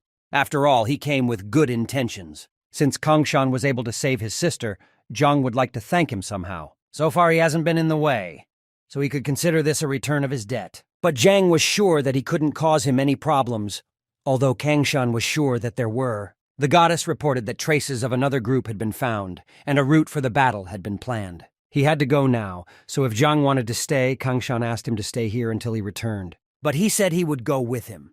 He didn't care what kind of mission it was. Even if it was a battle with Ghoul, he could still fight alongside him. Kongshan asked why he needed it as the mission was very risky. Jan said that a good partner should always be around. Besides, it doesn't matter how dangerous people he has problems with. In this case, Kongshan decided to take him with him and go together. Their task is to meet the guy who almost killed him once. He could not elaborate given the principles of confidentiality. Jan didn't understand why the goddess of justice looked so happy. He began to doubt that it was her. Kongshan did not know if they would be able to solve everything without fighting. Although fighting cannot solve all the problems in this world. The guy pushed Jan outside and asked him to wait there, because he needs to do something else. He told the goddess that the situation had changed, and he asked to prepare a new plan called Attack. The army and professionals will stand around them. As soon as they fail, the cultivators and the battle saint must arrive at the scene of the battle within a minute to start the ghouls' attack. The girl said that she would do everything, but she wondered why he couldn't do that from the very beginning. Before doing what they had prepared in case of failure, he wanted to try something different first. He must be responsible for people's lives. Jan asked if the person he wanted to meet was in this place. Ghoul was standing right in front of them on the basketball court. He realized that this was the same guy with whom he competed last time. Kongshan stopped Zhang and told Gulyu that he would not harm him. But it seems that he did not care and asked how the boy was able to find him. Kongshan replied that he was able to do this because he still had the ability to think clearly. Then the goddess of justice appeared near him and greeted the former citizen of the Fei Federation. He was surprised that this guy ordered the goddess of justice to follow him. He didn't know if this guy had any weaknesses at all. After all, not even the president is capable of such a thing. But if he wasn't here for battle, he wondered what he really came for. Kongshan replied that he and his friend needed a partner. And that's why they came here. Because Ghoul was perfect for this role. Fei and Zhang were shocked by this because even his comrade didn't know about this plan. But then Ghoul laughed and said that such a thought would not occur to a man in his right mind. He considered himself mad on the outside, and Kongshan must have been mad on the inside. But it looked like he was absolutely serious when he said it. He really wanted to win him over to his side. It seems that this Ghoul is just very strong. Jan spoke up and said that his partner always speaks directly, but he is a really nice person. If his friends need help, he will always come. If he thought Fei could become their comrade, then he had really impressed him with something. And he assured Ghoul that as long as he was their friend, a large number of different opportunities would await him. From this moment on, his life could improve significantly.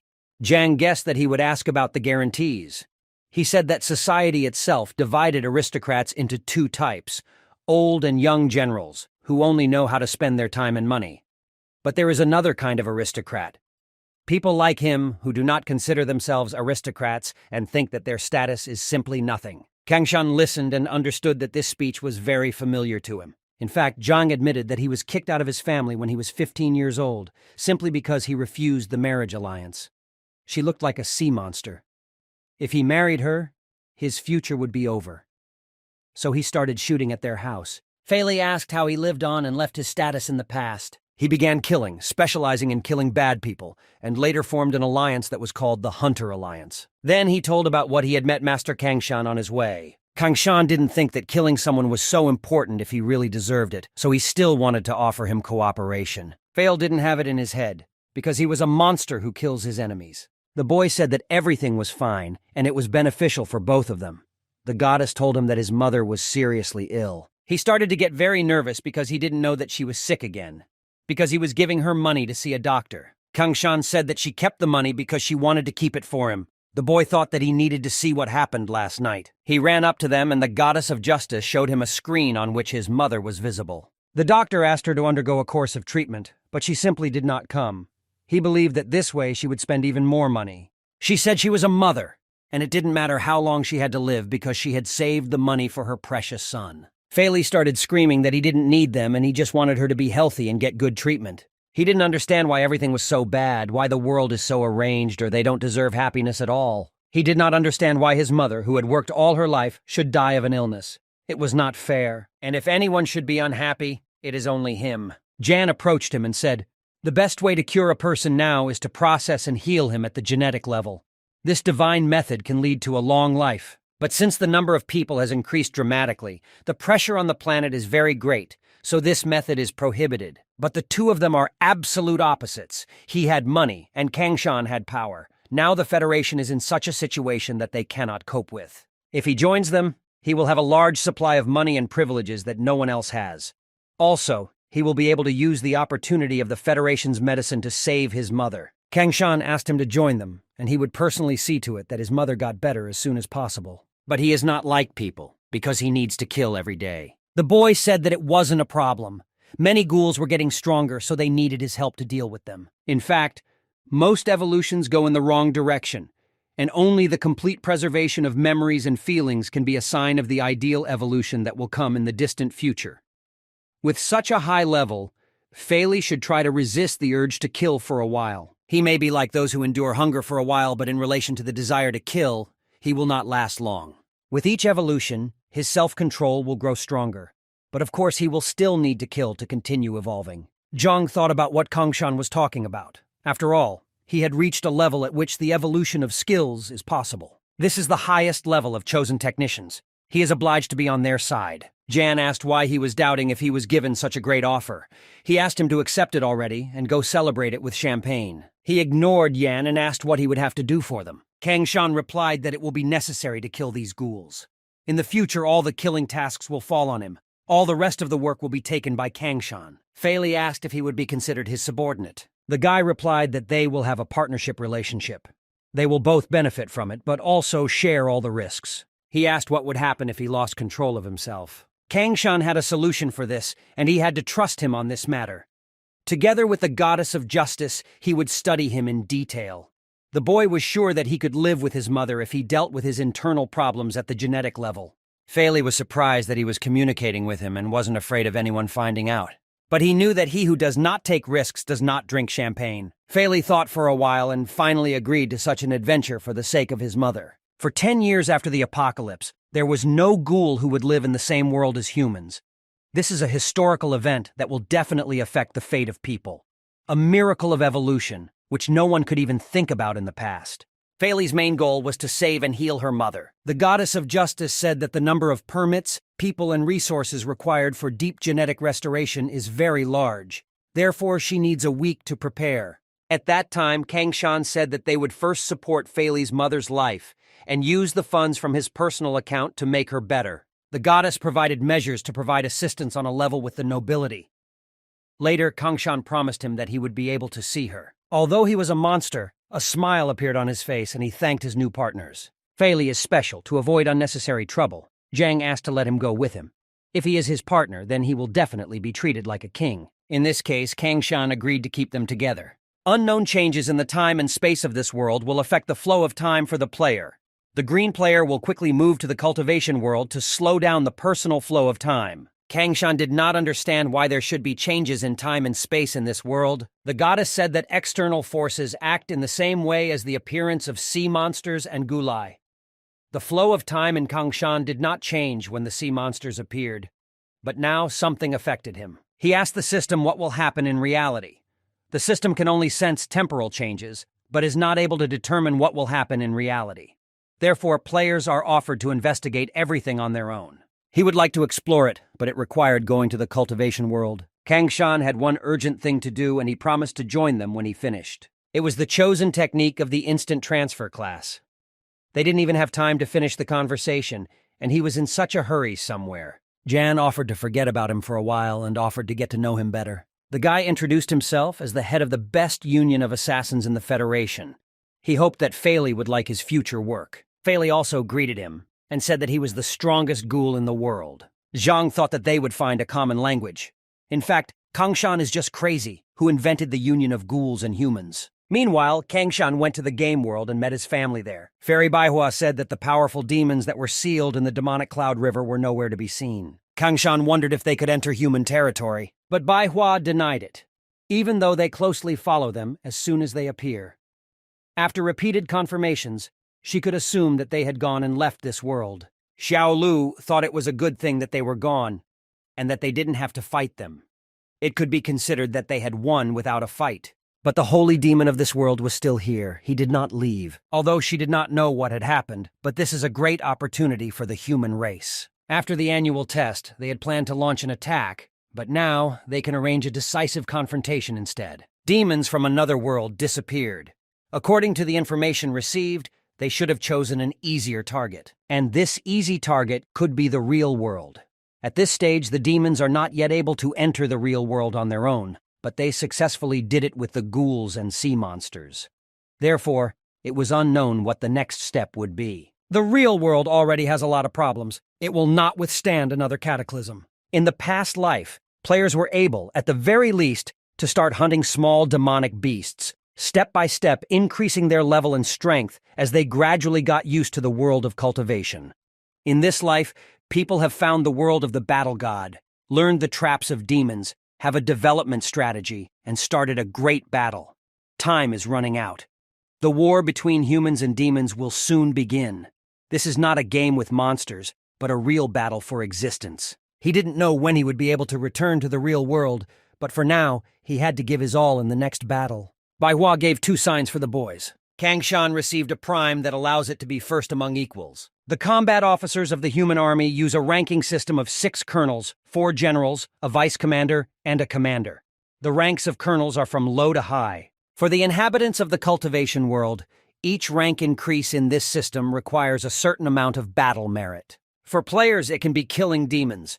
To rise from a soldier to a colonel, a player needs to kill 30,800 demons. Kang Shan jumped 3 ranks in one go. He assumed that he had risen very high. He saved 2 generals and found spies among the people.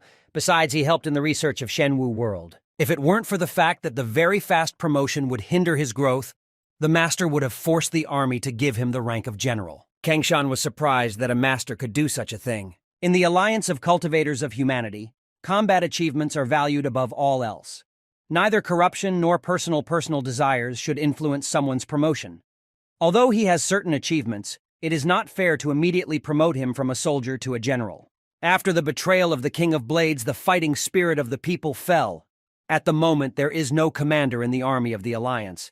The highest powers are now held by 3 saints.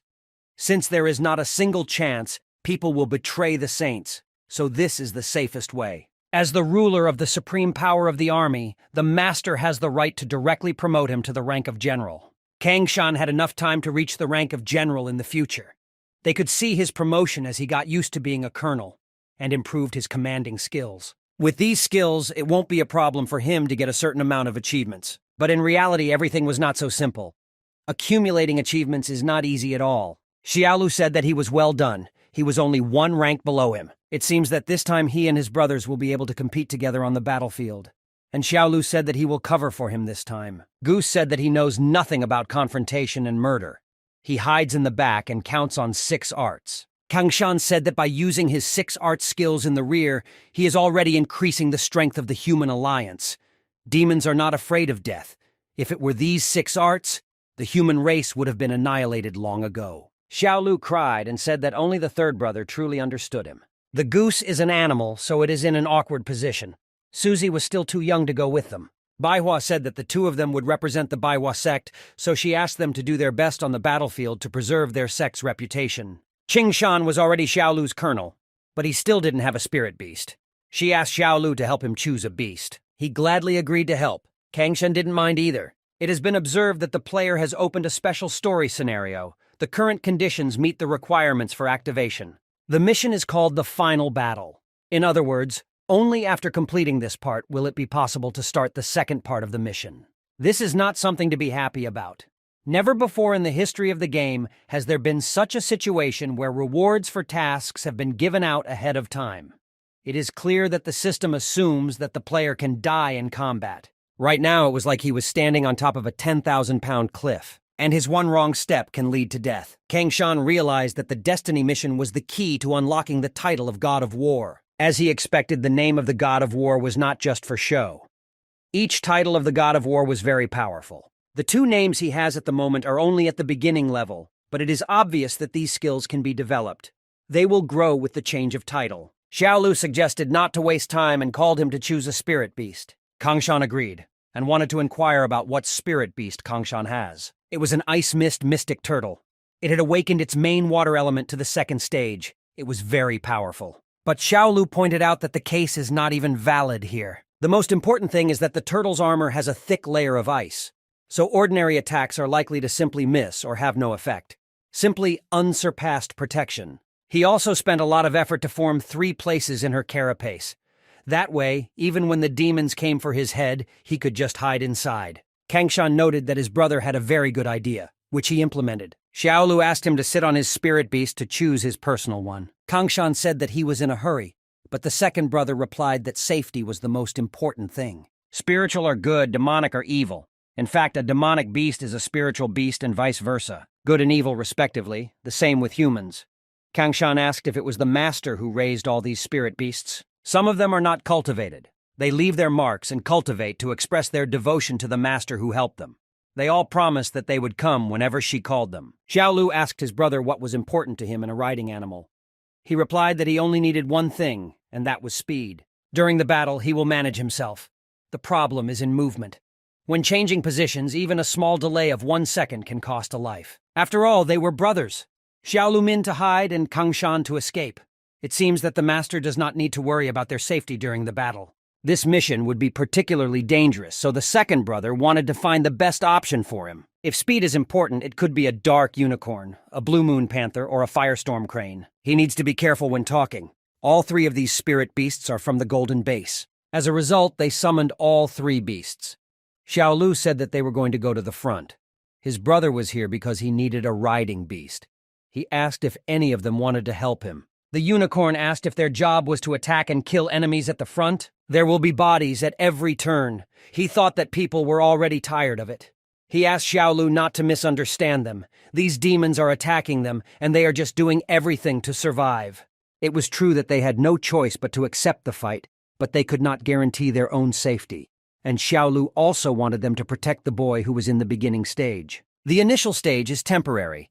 People develop very quickly. Who knows, maybe in the near future his brother will exceed all limits. The boy greeted them and said that he was 18 years old. He promised that he would be directly on the front line to fight the enemies. The unicorn left his application only to become the fairy's mount. The panther believed that he was too young to be at the front. He simply did not understand all the cruelty of war.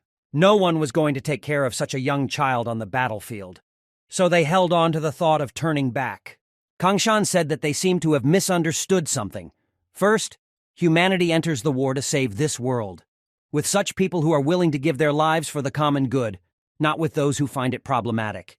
If the world is destroyed, then they will not be able to go anywhere else. Second, he wasn't here to beg any of them to be his mount. He was just choosing them because their marks were there. And if they didn't want it, he let them go. And never leave your tags here again because they can't even keep their promise. They did not like the tone in which he spoke to them and began to get annoyed. The boy reminded that he was in the Baihua sect and suggested that they repeat their thoughts again, only in a different atmosphere. They noticed that this guy was quite serious. Even if he was weak, he was still willing to fight them. The crane listened to the boy and said that he was ready to be his beast in this war. He saw his bravery. Besides, he was accepted as a disciple of the saint at such an early age. Therefore, he must have been quite talented. Also, he has been in the Golden Base realm for over 100 years. If he becomes his beast, then one day, when he reaches the level of a great cultivator, he might even be able to help him cross the limit of his abilities. Kangshan asked if he was not afraid of losing his life on the battlefield. Even a child in the initial stage is not afraid of death. That is why he is a spiritual beast of a golden base. He cannot be afraid of such things. Then a fairy appeared and said that from this day on, panthers and unicorns were forbidden to come closer than 1,000 kilometers to the star realm of the Baihua sect and to use her name. If they disobeyed her, they would be severely punished. From now on, the firestorm crane will become Kangshan's riding beast. All the necessary cultivation scriptures, medicine, and food will be provided by them. Now that he has a spirit beast, he needs to earn achievements on the battlefield and complete the destiny mission at the first opportunity. The boy's communication talisman was activated, and he was asked if he wanted to receive the achievement right now. He recognized General Gongsan's voice. The only way to rank up was to gain achievements. If he could not attain the rank of Colonel Zhao, he would lose his ability to cultivate for 3 years. Now it was a matter of life and death. The boy replied to General Gongsan to teach him. During the last campaign, he was the only survivor on the front line. He asked to put all the information he had received about the demonic beasts into the leadership. He asked to list their characteristics, types of attacks and weaknesses. This will already be a significant contribution. Gongsan was right. Since neither side still knew anything about the other's combat power, the first phase of the war would be a foundation test. If everything he now knew about demonic beasts was organized and conveyed, it would indeed be an important contribution. It is wonderful that he will be able to receive the merits right before the start of the final match. After he finds himself on the front line, he will not be able to return to the sect for a while. The master searched through all the techniques of the initial realm, but ultimately chose one of those that she had once cultivated. The guy understood everything and said that he would try to learn it perfectly. Zhu Shui packed food for the third brother and asked him to eat when he was hungry. He leaned towards her and said that Zhu Shui was the best. When he returned, he promised to play with her. The second brother also had to show his support. He gave him a wonderful technique. It was personally improved by him and will allow him to survive all the ups and downs in life. For some reason, this sounded so suspicious to Kangshan. The presence concealment technique is so unpopular that it can only be used in a couple of confrontations that require stealth. He didn't understand how he needed to go through the ups and downs with it. The true meaning of this technique can be described in 4 words. A wolf in sheep's clothing. If any of the Lian realm cultivators provoke him, he will be able to cancel this technique and show his true strength. They will quickly start begging him for mercy. However, using this technique to show off in front of the girls is much more enjoyable. But Kangshan assumed that there might be elders who would stand up for them. They insulted St. Baihua's direct disciple, and it is necessary to find out which sect they are from. Kangshan was surprised that he would use the master's name in such a situation, but Xiaolu assured him that the master wouldn't know about it until he handed it over. He always did that, and nothing happened. He asked what happened to the goose's face. Was he really going to turn it in? But he replied that he hadn't even thought about it. It was already late, and they needed to hurry and go on their way. Kangshan said he would go first and summoned his spirit beast to help him.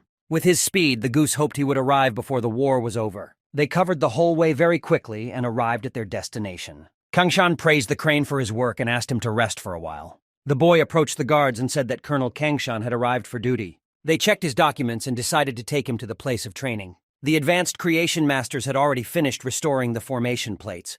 They were going to leave tomorrow, but they hadn't delivered them yet. Their 2 camps to the east were under attack, so he was heading there to help. They gave him the armor and told him to check it and leave his mark if it was okay. Crafted equipment is divided into different sects. This Lin rank armor set is not bad at all. They also allowed Kangshan to choose 2 types of weapons, and asked him what he wanted to choose. But he replied that he had his own.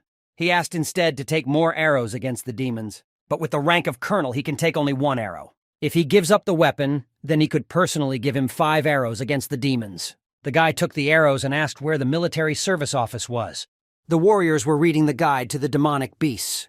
It was written in great detail. Its value was unmatched. It will greatly affect the situation on the front line. Kangshan asked how much merit he could get if he gave this guide. They replied that it would definitely be worth 100. The guy thanked. To raise the rank, you need 180 merits. Now he has already gone more than half of the way. Thanks to this, the load from the Destiny mission will decrease. Now he needs to get a military order and earn more combat merit. The soldiers gathered on the battlefield and began to assign tasks. Kangshan and the 3 other warriors were gathered into one group and told that they would go when they were called. Baihai said that his brother often talked about Kangshan. He was his younger brother, and they agreed to help each other. Chukin said they were lucky to all be on the same team. Kangshan realized that what had happened during the test had already spread everywhere. Baihai saw Kangshan heading to the War Merit Office and asked if he had managed to get anything. He wrote and handed over the manual about the demonic beasts he had seen during the last battle at the advance camp. There was a fierce battle in that camp, and he was skilled enough if he managed to get back from there unscathed. Chushin said if he was more aware of the weaknesses of the beasts, then he should lead their squad. They have already gotten to know each other, so it's time to give them their first task. The 4 of them should go to the Water Valley camp and ask not to fail this mission. There was only 1 arrow of command, and the master asked not to use it just like that. They went to their destination on their spiritual beasts. The battlefield was already right in front of them. If they continued to move forward, they would become living targets. Therefore, Kangshan asked them to prepare to land and walk. First, you need to talk about each other's strengths so they can better share their responsibilities. Kangshan said that he was a sword cultivator and skilled in close combat. Bai Hai is a water-based elementalist of the second stage. It is easier for him to show support, and he can also find the aura of death by using the chosen skill. Chushin said that he is a spirit beast tamer with several spirit beasts for scouting. In addition, he is a little familiar with martial arts. And Fan said that although he is from the sword sect, he specializes in using the spear. Then Kangshan would be in the vanguard, Fan behind. Chushin should release several small spirit beasts to scout the area to the left and right of them. One should also be left behind. Bai Hai would be in the center and provide support from all sides. Everyone liked this strategy. If all went well, they would be able to reach the Water Valley camp tomorrow afternoon. The boy felt the movement of spiritual energy. He assumed that a battle had begun somewhere nearby. He asked Bai Hai to check everything once more on the outskirts. The aura of death is weak but has a strong smell of blood. In this direction was the strongest stench from the demonic beasts. The highest level of demons in this direction is the higher realm, or the golden realm of the first stage. He assumed that demons use their numerical advantage to surround and destroy other groups. Kangshan said he would go ahead to check things out and told the others to follow him. As the boy approached the scene of the confrontation, he noticed some very familiar faces there. With their last strength, they created a barrier to delay time, but the demons destroyed it after a while. Because of this, the master lost all his energy and could no longer fight for his life. Although help is already here, but his time is already up. He decided to help them with his last breath. He seems to have activated the instinct of self-destruction so as not to die at the hands of demons and enemies. But they were still very far away. The boy asked the system to change the title to Blade 15. They saw that a brother from the Baihua sect had come to help them. They were very happy because they would finally be saved. When Kangshan landed, the master told him not to lose his vigilance and to protect himself. He alone was ready to go against all these demons to protect these people. Then Fan joined him and said that he was curious about the bullets. He was in such a hurry. As it turned out, he came to save the girls from trouble in order to be a hero. Kangshan asked him to deal with those on the left flank, while he would take those on the right. Bai Hai could only freeze them for a period of 5 breaths, so he asked them to hurry. They were united enough for their first fight together. So far, everything was going according to plan. Kangshan complimented Fan and praised his skill. He in turn said that his swordsmanship was also at a high level. The demons realized that they could not win in this confrontation and began to flee. Although the boys wanted to destroy them completely, Kangshan decided to end it there because the wounded were the priority. The boy asked Bai Kai and Chushin to bury this monk with dignity. Kangshan gave the Baihua sect medicinal pills to the girls. He asked what they were doing here. They replied that they had to escape from the Water Valley camp, but they were chased all the way here until they encountered the demons. But the boy was more interested in what happened in the Water Valley camp and began to ask the girls about it. As it turned out, demonic beasts in anger constantly attacked the camp. They could no longer restrain them. He asked what the strongest demonic beast looked like, how he was able to infiltrate the camp. There were a lot of them, and they couldn't remember which one was the most dangerous. The protective barriers fell one by one, after which even the battle buildings lost their meaning. The demonic beasts burst in immediately after that. In large confrontations, martial buildings have always been the strongest form of defense for humans. As long as the building is held, the demons cannot get close to fight the cultivator, thus becoming living targets. At the time, it was unclear how these demonic beasts were breaking through these buildings. He needed to check the building plates in the barracks to figure that out. He decided to use the command arrow right now, because now it is much more important to inform the top about what happened. The master asked them if it was all true and asked them all to show their identification tokens. He had expected to see this from the Tianzi sect.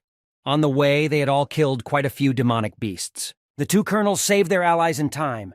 He gave 5 merits to each. He gave 1 merit to Bai Hai. He asked them to go to the north. There they will be able to find the barracks where the general was stationed. And he asked them to stop there and wait for further instructions. Everyone could sense how strong spiritual energy the master had. Kangshan said that the difference in their levels was very large, so he could not accurately determine it. Perhaps he is exalted. The guy suggested that they rest here until the next day. Someone will definitely get hurt if they go in the dark and be exhausted. It's better to take a break to recover and continue at dawn. Kangshan asked to put the spirit beasts on guard. He asked Bai Hai and Chushin to set several traps around, and he promised to set up a tent so that the girls could settle down and treat their wounds. Kangshan wanted to know from the girls how the barracks plates were destroyed. If you think about it, the most important buildings fell first. 2 protective barriers. No one paid the necessary attention to this because the rest of the buildings continued to function. The founders of the buildings were in the barracks, but he was very drunk and did not wake up, no matter how they tried to wake him up. After the attack on the barracks, he was beheaded by the general. During this, he continued to shout that he was not guilty. Somehow this was very strange to Kangshan, and he began to wonder how this could happen. Maybe it was just a coincidence that the demonic beasts were attacking the barracks, not quite what he thought. As a result, the game was supposed to start sooner than 6 months later. Fan approached them by the fire and said that the cast iron smelled very good. This is spiritual food prepared by his second brother. It will be ready immediately after heating. Fan knew that his older brother was Zhao Lu's romantic. Therefore, he thought that they were lucky to taste his food. Then he poured food into a bowl for them and gave it to the girls to eat, because they need to gather strength and recover. Kangshan said that he and Chuchen would be on guard until midnight, and Fan and Bai Hai would guard the rest of the time. One person, each at the front and back of the camp. He asked them to report immediately if anything happened. Any breach of the rules will be dealt with in accordance with the laws of war. Kangshan said he would defend the front of the camp and Chuchen would defend the back. He also promised to install several disposable protective structures just in case. He began to build and cover the entire camp while he did not move an inch. It seems he gained a large amount of soul power just to defeat those demonic beasts. Now he needs to rise to a higher level. With so much soul power, he can learn the basics of the realm that the master gave him. He can also learn the second brother's concealment scroll that he gave him on the way. Studying the scroll his brother gave him will allow him to hide his abilities after the breakthrough. Now, to break through to the next level, precautions must be taken to anticipate an unexpected intervention, due to which the outcome can be dire. With the wind chime installed, he will be able to stop the breakout even if something happens. Finally, he can concentrate on the breakthrough. He told the system that he wanted to spend his soul points to break through to the next level, as much as he could. Kangshan reached the final stage of the foundation of the kingdom. As expected, breaking through thoughtlessly is very dangerous. Even if he succeeds, there will be certain consequences. If it weren't for this emergency, he wouldn't have risked anything. The system sent him a notification that he needed to earn soul points to reduce the cooldown. It seemed like the God of War system was waking him up to compete. Suddenly, he had a very strange premonition, as if something was approaching. The monster wanted to attack unexpectedly, but he somehow noticed his presence. It was a demonic python in the last stage of the foundation of the kingdom. It is very poisonous. A scratch from its spikes can lead to instant death. The boy said that nothing good would come of it if he became a demon companion. So why didn't he just become a spirit beast? He planned to become a spirit beast, but this meant that he would not be able to feed on human bodies. Kangshan wondered why no one was coming out if there was such a commotion. Python advised him not to turn around because his companions would not be able to save him because they were too weak to do so.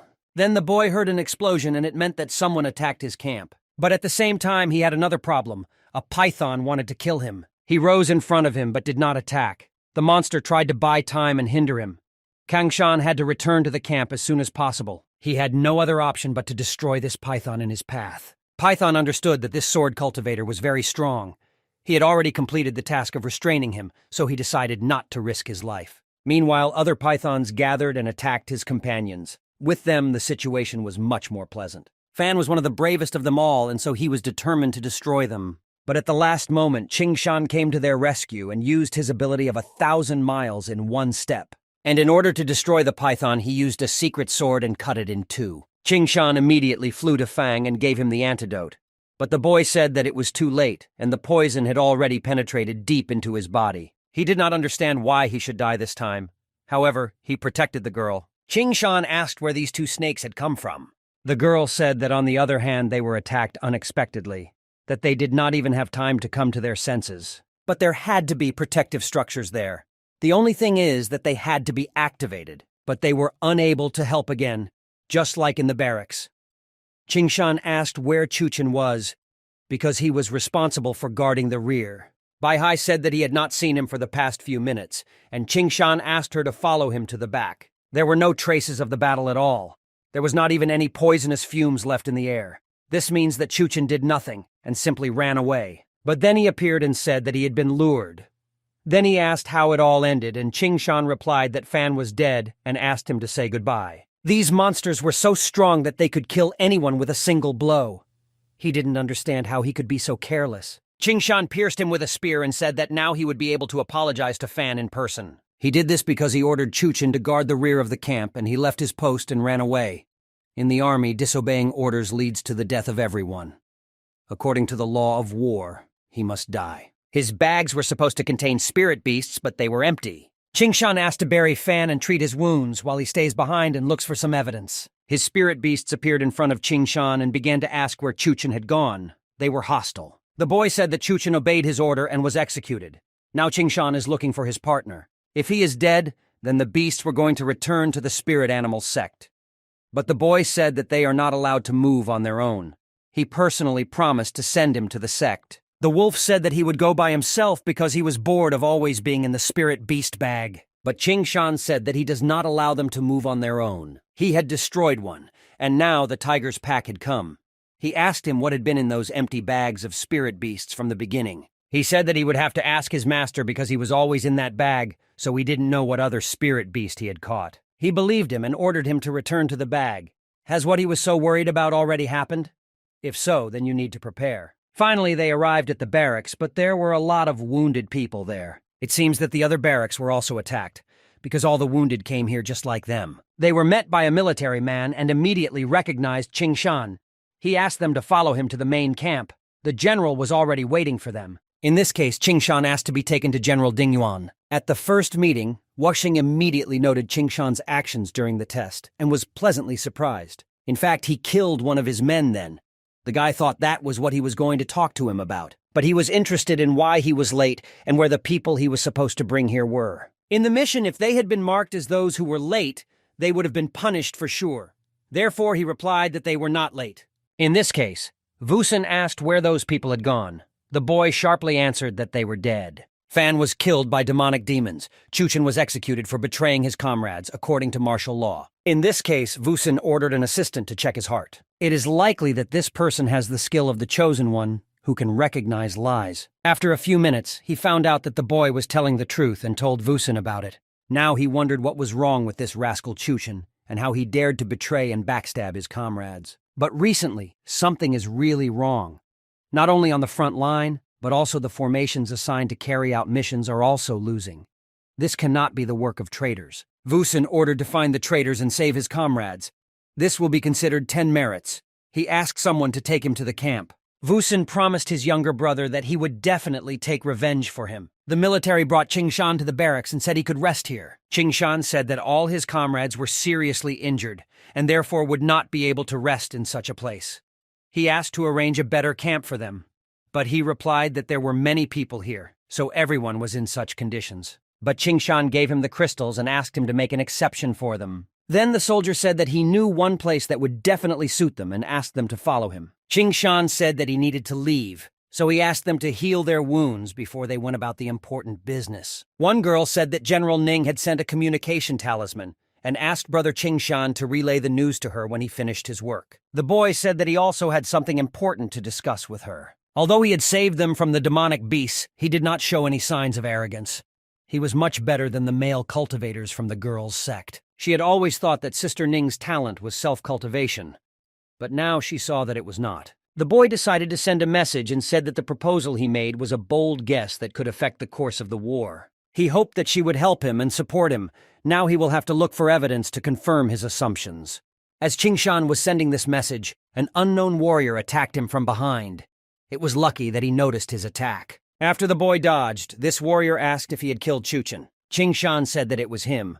Chuchen's elder brother attacked him and wanted to take revenge on him. Then the protector cultivator appeared next to them in order to stop this dispute. Then this boy's master joined them and asked him to let him go because he is still young and does not know the rules of the barracks.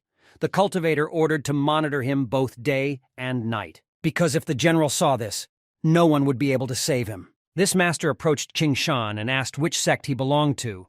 It was very brave of him to kill someone from the Spirit Beast sect. He replied that their people went against the military laws to save their skin. He executed him in accordance with the military law, so there was nothing wrong with it. He executed the person who panicked at the last second. What's done is done. Judging from the man's behavior, he was trying to pressure the boy with his cultivation level. Even the members of their sect agreed with Qingshan, because they have no place for those who abandon their comrades to save themselves.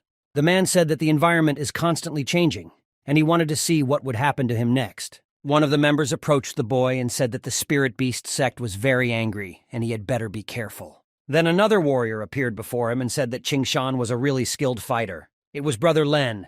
He said that they were in the same situation as Qingshan. The molding plates were out of order, the demonic beasts attacked them, so they lost their barracks. Formations are considered an important basis of the defense system. If something happens to them during a war, humanity will receive a fatal blow. Len said that this was a blow not only to their defense, but also to the morale of the soldiers. If they could not find the root of this problem, they would not be able to fight the war. Qingshan offered to take the mission and go for a walk. Len was surprised by this. After this conversation, they went to the mission board in the barracks. There were quite a lot of people around. Therefore, Qingshan sent Len on a mission so that he would not have to climb through the crowd himself. As a result, he still managed to get the mission. It took 2 cultivators to go north and look for traces of demons. The reward was 3 combat merits. Len was a really annoying person. The task of the mission was simple enough with a high degree of freedom. This will help not to draw much attention to himself. But before they went to the pass, he wanted to check those barracks that were attacked by monsters. But Len assured that there was nothing there except corpses that were eaten by demonic beasts. But there was still something he wanted to check in person in this place. Len agreed, but said they needed to hurry because tomorrow the army would allocate manpower and prepare for the final battle. And if they are late, they will be tried according to military laws. With the help of their animals, they reached their destination quickly enough. There were really a lot of corpses there. If it weren't for Qingshan, Len would never have agreed to return here in his life. And the boy almost immediately found something that could help him in the future. Len said after these barracks were attacked, several generals and formation masters looked at the slabs but found nothing unusual. But the guy was looking for something else. He opened the system and started reading the information. Len approached Qingshan and said that there was someone walking nearby because he could feel the spiritual energy. He didn't understand how anyone could be in this place, but then they witnessed something crazy. They didn't have time to figure out what it was, and Len grabbed the boy's hand and urged him to run away. But they were already surrounded, and Qingshan had no choice but to start attacking the enemy, even though he didn't even know who he was fighting against. This demonic beast was very strong. They didn't stand a chance against it. Len said that he had just used an elemental secret art that was above his level. Any golden core cultivator that was hit by it would die. But his story became less pleasant when they found out that his attack only made the monster angrier. As they ran away, Qingshan tried to fight back and asked Len to just run forward. They finally managed to break away from him and take a rest. Qingshan said that he was incapable of long-distance pursuits, and he didn't need to pursue them personally. He could lead an army of demons to do so. This is a true demon. Len asked what exactly this monster was. Qingshan replied that it was Qian Mo. There are 2 types, visible and invisible. The one they just met was invisible. It was a newborn invisible Tian Mo. Judging by everything, he only had 10,000 souls in him. If he trapped 100 million, he would be able to transform into a visible king, Tian Mo. Based on his past life fighting experience, only a Buddhist could restrain Tian Mo. Other spells and techniques would have to expend great effort to achieve the same effect. Visible Tian can absorb the memories of every soul, so he knows about all the plans of humanity at the expense of war. If he is on the front line, it means that the demon army is ready for the final battle. It's obvious that the humans are going to be the first to counterattack, but it turns out that the demon army has also been preparing for the same reason. The closer he gets to the answer, the more terrifying the truth becomes. Len asked what should be done in such a case. Qingshan was surprised that Len was asking the colonel what he should do. But for some reason, around Qingshan, he forgot how to give orders. He needed to do something because he would have to complete the mission on his own. In addition, he wanted to obtain Len's spirit beast. He is a golden core cultivator, so there will be no problem if he is left alone. But the problem here is in Qingshan. The guy asked him not to worry because he knows his maximum. Len then arranged to contact him with a communication talisman after he completed his mission. He wanted to send a message to the master.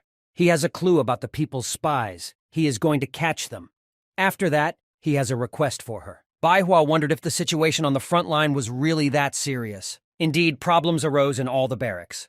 Everyone was caught by the demons unexpectedly. He used the technique of reading souls on suspicious personalities, but they all turned out to be innocent. The fairy asked the monk if his magic allows him to read people's thoughts. He replied that the monk also followed about 10 people, but found nothing.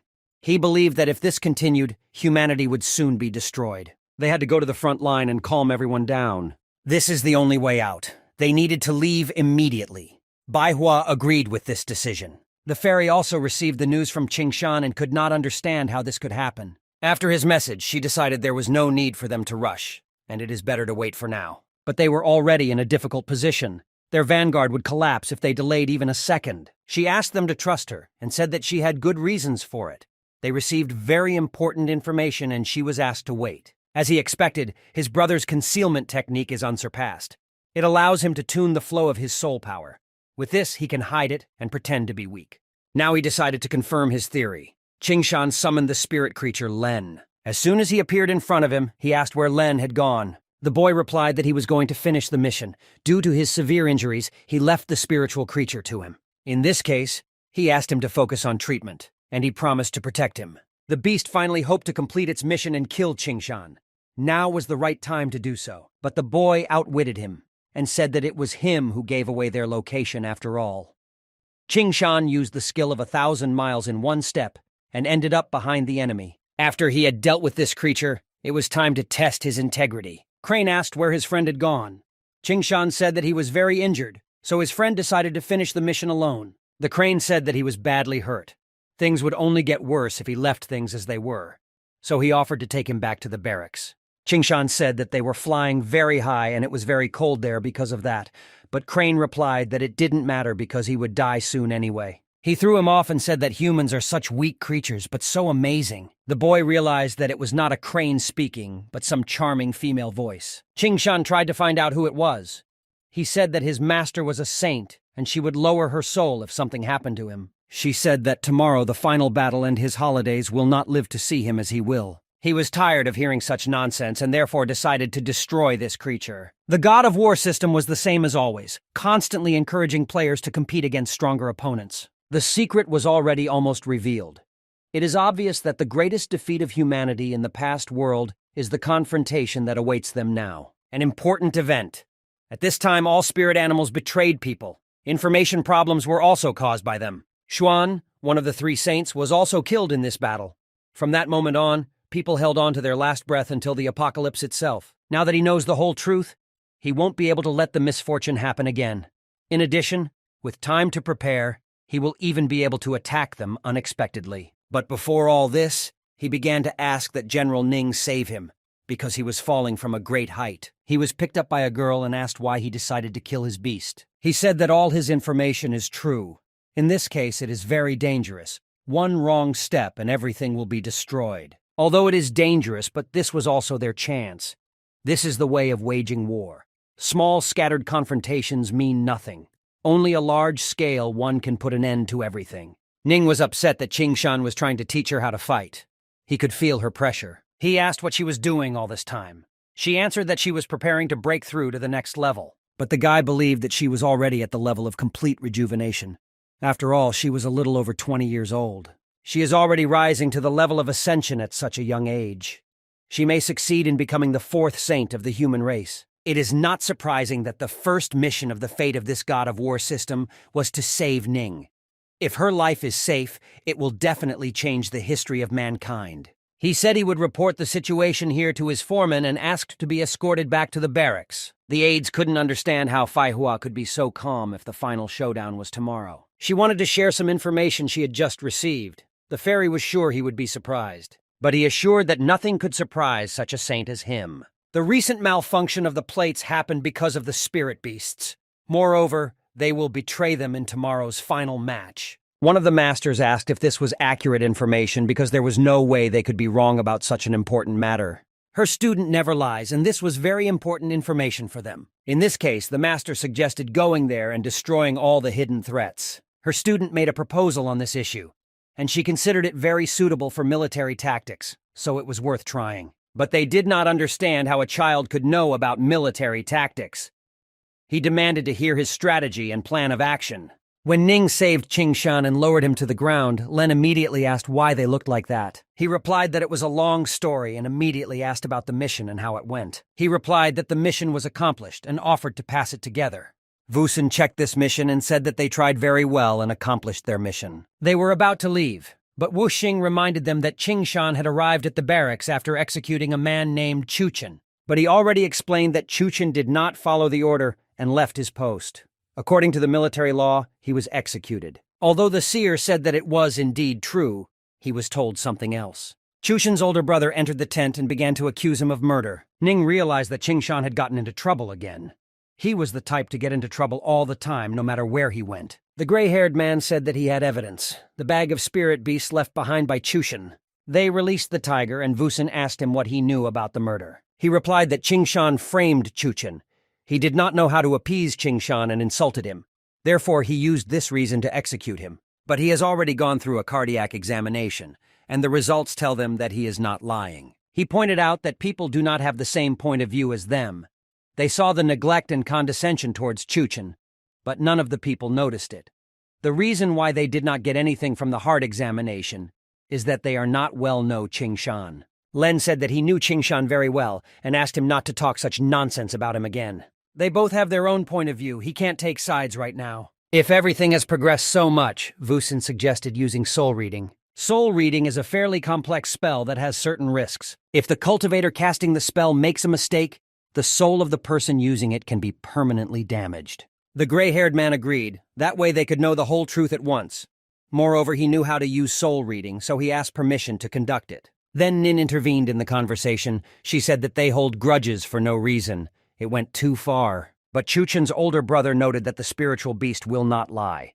He is responsible for his brother's death. If they insist on reading souls, then Ning is ready to do it in order to make sure that Qingshan is right. But Vucin said that she is obviously on his side, so he can't let her do that. It was known to Ning that Wu Xing was from the Qin Yun sect, and that he was one of the 3 generals who ranked higher than her. But if he behaves like this, after the final battle, she will challenge him to a duel and let the heavens decide their fate. Qingshan knows Ning very well, and considering her character, she was furious right now. He asked her to calm down for now while he agreed to read souls.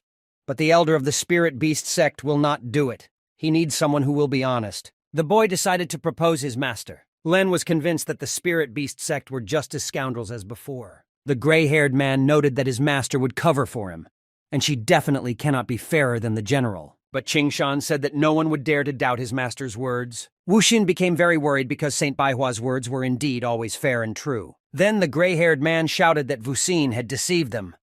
After all, he had promised to take their side, and it didn't matter which sect he was from. Vucin decided to cover his tracks and said that this gray-haired man was the one who accused him of mistakenly killing his student. Therefore, it was none of his business. But he did not tell him that Saint Baihua was his master. He bowed to Qingshan and said that they had been deceived, and as a result, they had insulted him. That's why he wanted to apologize. But the boy replied that they shouldn't worry, because it was him who was trying to deceive, not them. Elder brother shouted that he was using the fact that he was Master Baihua's disciple to get out of this situation. The man slapped him and said that it was enough to cause trouble for the Spirit Beast sect. Vucin began to behave in a completely different way. He believed that he was treated very unfairly. Qingshan pointed out that Wuxing is the senior disciple of the Qin Yun sect, and the seniors are usually responsible for maintaining harmony in the sect, becoming role models for everyone to want to be like them. He was saying this because he now understood why Li Chen had become the way he was. This annoyed Vucin very much, and he threatened to punish him for his insulting attitude towards the general. Qingshan suggested that he give it a try, once they could see if his master would protect him or take his life. After the boy left, the assistants asked the older brother what they should do now. Since both the Spirit Beast sect and the Spirit Beasts themselves pointed him out, even if the saint asks about it later, they will be the ones to answer for it. Therefore, they have nothing to fear. If they can't go against Qingshan, then they have to ruin his reputation first. Everyone now looked down on Qingshan very much. They believed that he had bullied the Spirit Beast sect disciple during the mission and executed him for a random reason. Ning could barely contain herself and was ready to shut all of their mouths. But Qingshan replied that there would be even more chaos if she did. The distribution of roles for everyone began. Vucin ordered to leave when he called their names. Zhao from the Spirit Beast sect, he put in charge of frontline intelligence and alerts. Zhang of the Liu Yun sect is responsible for the magical attacks on the left flank. Len of the Yaoguan sect is responsible for the magic attacks in the front positions. General Ning will be responsible for frontline command on both flanks. The remaining 5 sects need to be divided into 2 groups. They are responsible for the delivery of medicine, plates, and other war items. Everyone began to form into separate groups among themselves. Qingshan hoped that the delivery mission would go well. As a result, everyone split up and 1 person remained. Vucin asked if there were any sects he could join. But no one needed someone who kills his comrades, a hypocrite who takes revenge because of personal grievances. They demanded that he take care of himself and work alone. Colonel J did not remain silent. He asked the people if they had personally seen with their own eyes that he had killed Chuchin without reason. General Wusun allows members of his own sect to spread lies before the battle and undermine the morale of the army. Wusun could not understand how an ordinary colonel could talk to him like that. Everyone knows about it. They spread it everywhere because they believe in justice. It has nothing to do with him. Qingshan said that everything is fine. They are disciples of Saint Baihua, and they follow the path without obstacles. As long as they know that they are right, there is no need to care about what others think of them. Moreover, everyone who lives in this world sooner or later has to go through troubles. There are so many insulting words and cold looks that they can ignore them, because someday they will be able to make them shut up, and then no one will dare to insult them anymore. Wusun noted that he was simply defying the military authorities while his master supported him. Then Gongsun approached Wu Xing and asked him to hand over Qingshan to him and he could invent something for him. Wu Xing knew very well that Qingshan had once saved Gongsun's life. If he did this, it would only benefit him. So the general said that this guy was under his jurisdiction, so he should be the one to assign him a place. Besides, someone like him has no right to disturb the order of their troops. Then the fairy appeared and asked if she wanted to take him to her, if it would fall under her jurisdiction. While everyone worshipped, Len began to rejoice because now the master would be able to prove his innocence. She asked why he did not answer. She was interested in whether he would give it to her. He could not understand why the saint appeared at such an inopportune moment, but he was forced to say that he would certainly follow the orders of the saint. No one understood what was happening here. After all, the final battle was coming soon, and she was clinging to this student. Wuxing explained that the spirit beast from the sect had declared that Qingshan had killed Chuchin for no reason, so he decided to order him according to martial law.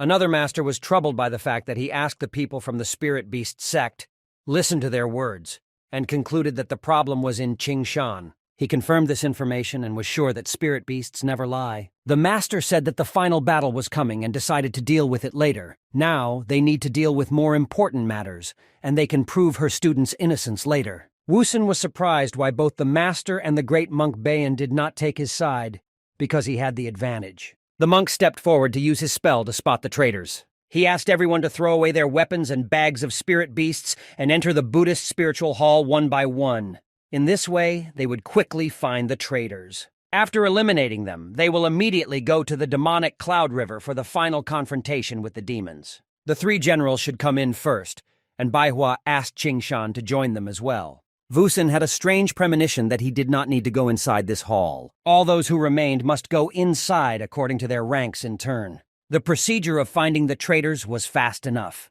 The students thought that it was possible because no one was to blame. But those who left there looked strange enough. Maybe they were just amazed by the spell of the saint. They tried to find out from each other how they look for traitors and what they use for this. Len asked first not to touch him like that and then answered that when he goes inside, he will see everything himself. An argument almost broke out between them, but it made no sense because it was soon their turn. The monk said that surely there are no traitors here, so they will be able to calm everyone down. Baihua began to prepare her army for a victorious battle. She urged them to prepare whether they win or lose, everything will be decided in this battle. The demonic Cloud River, from the very beginning, was called the Cloud River.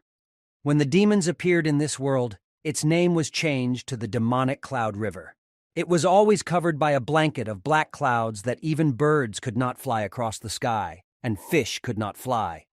Along the river, behind the river of demonic clouds is the Court of Demons. Although it is a court of demons, it looked like a temple. Demonic beasts live there in the headquarters of the demons. They were met by the strongest saint from the divine white tiger lineage. He was not going to talk with them for several hours about life and mood. He asked if they really wanted this battle. The monk replied that they never competed for pleasure. Baihua said if he is not serious, then he should flee this world and find another place to live with his demons. If only it were so simple. Because they are primarily obliged to ensure the safety of their homeland before going anywhere else. They had been planning this for a long time, more than 10 years until the demon lord appeared. Now that he and the demonic beasts were enjoying their spoils after their victory in the other world, they had left this confrontation to him. The battle had already reached the stage where he was standing at the edge of the horizon, and he had no choice but to take a leap of faith. Among the three saints, the great monk Bayan usually silently follows the rest and helps. Although the Baihua fairy is powerful, but they are used to being lazy, which usually does not think about a plan and strategy. If they manage to eliminate Xuan, then his plan will be half done. Xuan said that in that case they had nothing to lose and would fight anyway. If the battle is serious, no matter which side wins, one will definitely die. They all know the effort it takes to cultivate. The beast asked if they needed to destroy their lives and the lives of the cultivators in this war. Therefore, he proposed a special game. They will not risk their lives, but will determine the winner based on the results of the game. If the cultivators win, they will immediately surrender and swear allegiance to them from that moment on. That sounded good enough, but the goddess wondered what would happen if they lost. Then the three saints will have to leave these lands and give them to the demons. Before demons from other worlds came here, humans and demonic beasts could have existed for thousands of years. It was unclear to her why they began to be at war. Perhaps they gave the demons something so valuable that they couldn't refuse, that they decided to become their faithful dogs. The beast promised to tell them this secret if they won. The saints talked and decided to accept these rules. But they were interested in what game he wanted to play with them. Everything was very simple. They have to compete with them with a limit of 10 attacks, and whoever suffers more from them, he loses. But no one on their side will be able to deal with one of the three saints of humanity alone. Therefore, he suggested to weaken them a little and fight 2-on-1. Baihua agreed almost without thinking. She was even more carefree than the demon expected. Everything went better than he expected. He wanted the three saints to finally understand that they were in his hands. They moved away from the battlefield. The demon considered them idiots, because the point was not in the conditions of the battle, but in luring the saints into the river of demonic clouds. As soon as they were on the river, they immediately lost control over what would happen next. Xuan said he was ready to fight first and asked who his opponents would be. It would be troublesome enough, but the beast was determined to end it sooner than he had planned. Everything was going according to his plan, and he expected to soon use the treasure that his master had given him, using the river as a talisman and the power of Tianmo as a trigger. It took them almost 60 years to create this talisman. Today, it will finally show its majestic power. Millions of thousands of worlds were taken away in this way. He called Tianmo Liberation to come and surround this infinite world. The Kingdom of Freedom, the Great Kingdom of Freedom. He summoned the Sorceress of the Worlds. They had been in this world for a while, but they could only hide among the demonic beasts. Now they were finally free. The beast said it was all thanks to their hard work. The witch said that she needed to return to report on her mission, and she left the rest to the beast for now. The beast was happy because all the saints had fled. From that moment on, he believed that they no longer decided anything in this world. But the assistant asked where they all really went. He replied that they were in Tianmo's realm of freedom, but he asked not to worry about them, because they would all die soon. The beast said that the 6 demon saints would stay and practice the Tianmo scriptures. Their strength would greatly increase to a level that they could not even reach. It doesn't matter who it will be. Surely someone will be able to see the liberation of Tianmo in the realm. The lives of 6 demonic saints in exchange for the lives of 3 human saints. This is a bargain. It was interesting how human cultivators would react if they were attacked by the spirit beasts they trusted so much. The spiritual beasts really went crazy and started attacking their masters with whom they made agreements. They could not be allowed to attack the formation masters. As a result, the formations were destroyed, and the demon army was ready to go into battle. The beast gave a signal to the demons to attack and enjoy humans.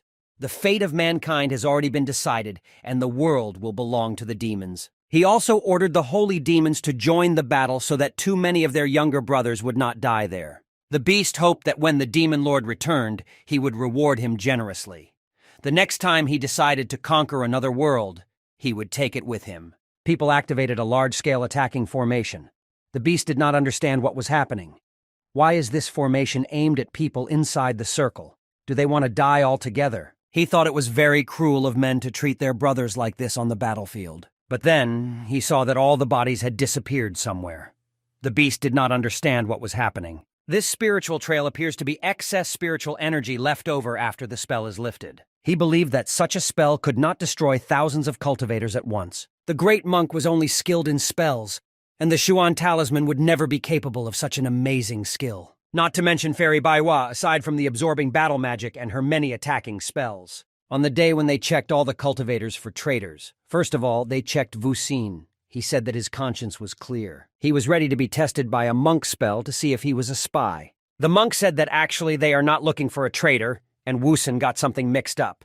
But if they weren't looking for a traitor, It wasn't clear why all the generals were asked to come inside. The goddess said that the final battle would soon begin, and they did not have time to explain it. There was only one thing they needed to remember. When they were released from her arms, it would be time for the final battle. All the generals just stood silently in misunderstanding. They did not know which sleeves the goddess was talking about. She wasn't going to keep it a secret and explained that it was about space sleeves. Qingshan broke into their conversation and said that it was time to create puppets for battle. Beihua noted that aside from his swordsmanship, Qingshan was also quite cunning. The one turns into a million magic was only used for her personal pleasure. She couldn't believe that it could be used in such an important matter as her student suggested. The girl asked the monk what he thought about her student's strategy, luring 6 demonic saints out of this world, destroying several dozen spirit beasts at a time, and eliminating more than 100,000 demons without any loss on their part. The monk had never encountered such a wonderful display of intelligence in his life. Xuan also agreed with all that was said and added that he could indeed become a general. Then she decided to ask what about the problem that had arisen between their students. Xuan became nervous and said that this should be discussed after the war is over. The girl agreed to talk about it later because now their plan was not fully implemented. Baihua began to release all the warriors from the spatial arm and ordered to start killing off the remaining demons. Ning smiled and told Qingshan that it seems his plan worked very well indeed, with almost no force majeure. He suggested splitting up because the war was not over yet, and they needed to finish off the enemy completely to declare victory. The beast was angry. He believed that such a result of his strategy was impossible, because he had thought everything through very carefully. Baihua approached him and said that with such intelligence, he must have spent thousands of years to come up with this plan. The beast asked which of them could figure out what he was up to. The girl replied that it was her student. Baihua asked what absolute defeat tasted like to him. Now that he has already lost 6 people, he will no longer be able to resist them. They asked him to admit his defeat. If he surrenders, he can at least save his life. More than 90% of the demon army was destroyed. The spirit beasts left, and only half of the demon saints remained. He was already ready to admit his defeat, but suddenly some monster ripped out his heart. It was the divine ruler of the formless Tianmo. He didn't understand why she did it. This is all because he lost such an opportunity, and thanks to him, the Demon Lord's plan failed completely. An idiot like him does not deserve the honor of leading an army of 100,000, let alone becoming a descendant of a demon lord. The punishment for his failure will be the capture of his soul. He will become a bloody slave forever, with no chance of release. Baihua was surprised that a demonic saint who had reached such a high level could be killed so easily on the spot. This idiot ruined the whole plan and ruined all the fun they were hoping for. It looks like her time in this world will be greatly reduced. The goddess noticed that, although not by much, the wave of spiritual energy is stronger than theirs. Her level is definitely higher than the saints. The monk confirmed that there is a higher level that surpasses the level of the saint.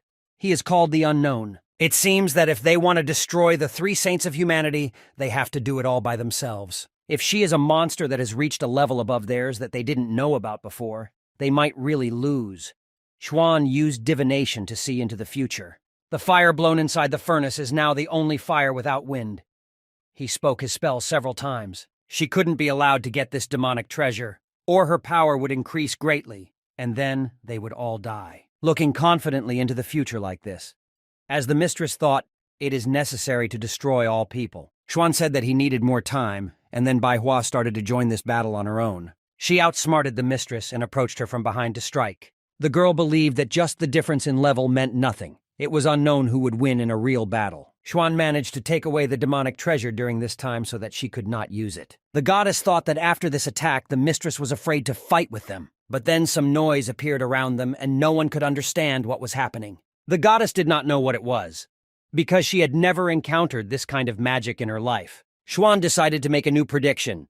He said if they don't deal with this, even if they survive, the world will end. According to the old records of the monks, they are now using the Tianmo divine skill. These creatures do not know how to fight, but they are able to summon a large number of their own kind into this world. They encountered Tianmo and their divine skill for the first time. In this case, the goddess can use her last method. This divine skill requires more than 10 seals, but this skill will significantly shorten her lifetime. Therefore, the monk asked her to stop. Tianmo are sworn enemies of Buddhists. Only the Buddha's mercy can defeat these demonic animals. As fate would have it, this was his matchup. Buddhists are really very good at dealing with demonic creatures. They should cover him and assist in the attack if needed. As soon as the monk was about to activate his ability, the mistress ordered her followers to destroy him. Although they surrounded him from all sides, the monk was not disoriented, and he used his secret technique of the Buddhists. Demonic flames filled the sky, but it made no sense. After all, when the future comes to full enlightenment, his body will be filled with light that will illuminate this world, being adorned with the 32 marks of a great man and the 80 mad features. He must make all creatures like himself, without exception. The demon couldn't understand how he managed to fend off her attacks so easily, especially when they were coming from all directions with equal force. But they were not going to stop and decided to check how many such blows his body could withstand. At first glance, the monk was fending off all their attacks very easily, but this could go on forever. All Xuan and the goddess could do was watch the beautiful golden glow. Even the demon herself admitted that the monk was extremely fast, and they couldn't punch him, while he was destroying her kind every second with a secret technique. As a result, she was left alone and cursed the secret technique of the Buddhists. It broke all her plans. Xuan said the monk had lost enough strength and asked him to rest while he dealt with her. The goddess also did not want to be left out of this game and summoned her spirit beast for this confrontation. But the demon said that they would not be able to destroy her with the help of these two creatures alone. She attacked them, and the demon wondered how long they would be able to hold out. The holy demon ordered his colleagues to stop the confrontation because they needed to help Empress Tianmo and stop the 3 saints of humanity. The goddess noticed that these annoying ants were coming towards them. She said that she would deal with them and asked Xuan to concentrate on the attack. Beihua stood in their way and said that if they took even one more step, they would immediately perish without warning. But they said they would not be afraid of her because they were 5 holy demons. The goddess wasn't going to play games with them, and she didn't like being misunderstood. Therefore, she decided to show them the seriousness of her intentions. As a result, they agreed to leave the battlefield, but with one condition. But she replied that they did not understand the situation they were in, and she gave them only 2 choices: live or die. Their lives will be spared if they surrender now, then there is nothing more to discuss. But they believed that these threats could not force them to surrender and betray their rulers. However, the opinion of the majority was different, and they were ready to leave the battlefield to save their lives. The goddess liked this reaction more, and she ordered to watch out for other demonic saints, because if one of them dares to try to kill a person, then everyone will suffer. They couldn't believe that they would be able to obey her order, but they might not have done it if Benyan or Xuan were standing in front of them. But there was nothing they could do against the goddess. They had just reached the level of saints and wanted to live another few hundred years in pleasure. The goddess came back and said that they had had a great talk and they decided to retreat immediately. Xuan hadn't had time to do anything important yet, so he needed time to deal with this dark temple. The demon lord was increasingly aware that her chances of victory were diminishing by the minute. Xuan thought that it was almost impossible to dodge this attack. But even after such a powerful attack, she still survived and promised to return with Tianmo's multiplied strength. But Xiao said that she wouldn't be able to just run away after the damage she had done to their home. The goddess said that she had not heard this song for a long time. The song of the mountain god from the age of the deities. But the demon told him not to even try to detain her because he wouldn't succeed. Beihua was going to help him. If the 3 of them couldn't catch her, they would make complete fools of themselves. But she replied that they were already stupid and asked to try to catch her. The mistress did not understand how she could be so strong if she was just at the level of a saint. Thanks to joint attacks, they managed not only to catch her, but also to completely destroy her. All that remained was to state her death. The goddess said that they had finally won. Now they could all rest. No one could believe that the battle would end so quickly. The students thought that they would all die. Thanks to his past life memories, they managed to win the final battle. The remnants of the demon army retreat to the barren lands under the leadership of the demon saints. They don't need any more trouble with the saints. Those spirit beasts that wanted to capture people for whatever reason had conspired with Tianmo and allowed them to take over their bodies at will. They have lost consciousness and can do nothing more because their masters are dead. Xiao said that they would now reward everyone according to their contribution to this victory. Wasun began to announce merits. Captain Sunmin participated in the direct destruction of demons. Because he earned enough merits, he was promoted to major. Colonel Zhen studied the enemy and destroyed demons. He was promoted to colonel. General Ning participated in the decisive battle plan and participated in the rescue of comrades. She was promoted to General Dinyuan. She became the 4th general of the people. But the girl herself believed that she did nothing. But she actually played the most important role, saving Qing Shan. Because if he died, The saints would not know about the demon's plans, and would lose. But now that she was promoted, Qing Shan said that she should treat him to dinner. He asked her to prepare the food by herself so that he could evaluate her cooking skills. The generals were talking about what kind of secret mission it was if it received so much merit. A mission to find the truth about the betrayal of spirit beasts. It was a really great contribution, Vason continued. Colonel Len took part in a crucial secret mission, a contribution to the resolution of the truth. He earned enough merit and was promoted to General Ding Yuan. The question from Qing Shan was resolved during the investigation. He was set up by spirit beasts. He himself never killed his comrades. He remains at his level. Who would have thought that spirit animals, always known for their loyalty, would betray people? They were very sorry that Qing Shan had to face such accusations, but they were confident that all suspicions would be cleared after the war. Chuchen's elder brother could not calm down and thought that Qing Shan was lying. Soon understood that if this madman did not stop, he would be in big trouble. Vucine ordered him to shut his mouth. He lied to the general and tried to deceive him. According to military law, he should be executed. But Baihua thought it unnecessary to do so. Vason replied that it was unnecessary for a goddess to worry about such trivial matters. He was going to clear her disciple's name immediately. If it concerns their sect, then she should do it personally. She went down to the boy and asked why he insisted that her student had lied. He replied that General Vucine had told him that something was wrong with this boy. Wuxing was going to destroy him so that he wouldn't say anything unnecessary. But Xiaoxian stopped him and didn't let him do it. He added that a simple soldier had the right to defile him in front of other soldiers. Xiao said that on the battlefield they were all completely equal, each advancing like everyone else. There is no life that is worth more or less. Xiao asked where Wusan had such a lofty attitude. The saint decided to use the evaluation of the heart in order to find out the truth. The Qin Yuan sect is honest and acts accordingly. He decided to show everyone whether Wushan had committed any crimes or not. Depending on the outcome, it would be dealt with appropriately. He asked Wusan how he dealt with Qing Shan's problem. Chuchen's elder brother from the Spirit Beast sect is a young and naive guy. He hid his resentment for his brother's death. Wusan's words provoked him, causing him to try to ruin Qing Shan's reputation. The students couldn't believe that General Wusan was so mean and unfair. How could he lead an army with such an attitude? The saint asked the goddess what she thought was necessary to do with this man. She was not familiar with the laws of that time and therefore allowed the monk to decide everything. The monk, in turn, said that such a person can no longer be fit for the role of a general and lead an entire army. According to the laws, he must lose his military title. He will start his journey again as a simple soldier. In addition, as a punishment for his humiliating words to the saint, he will receive 3,000 lashes. They not only saved his life, but also calmed down the angry saint. He could not think of a better punishment for himself. Qing Shan raised his hand and asked the goddess for permission to speak with Wushan. He thought that the boy wanted to make fun of him, but in reality, he just wanted to ask him something personally. When he was a general just before the final battle, he truly believed that he had done the right thing when he tried to take out all his grudges on Qing Shan. Wasung said that he was a senior member of the Qin Yun clan and Qishan had killed one of their disciples. If he really worried about him, he would help him turn from the wrong path. Then he could teach him to behave properly and not go against the other clans. Being his elder, he truly believes that he is not to blame for his death. That's all he wanted to know. Everything else was up to him. The saint gave the decree to carry out the punishment.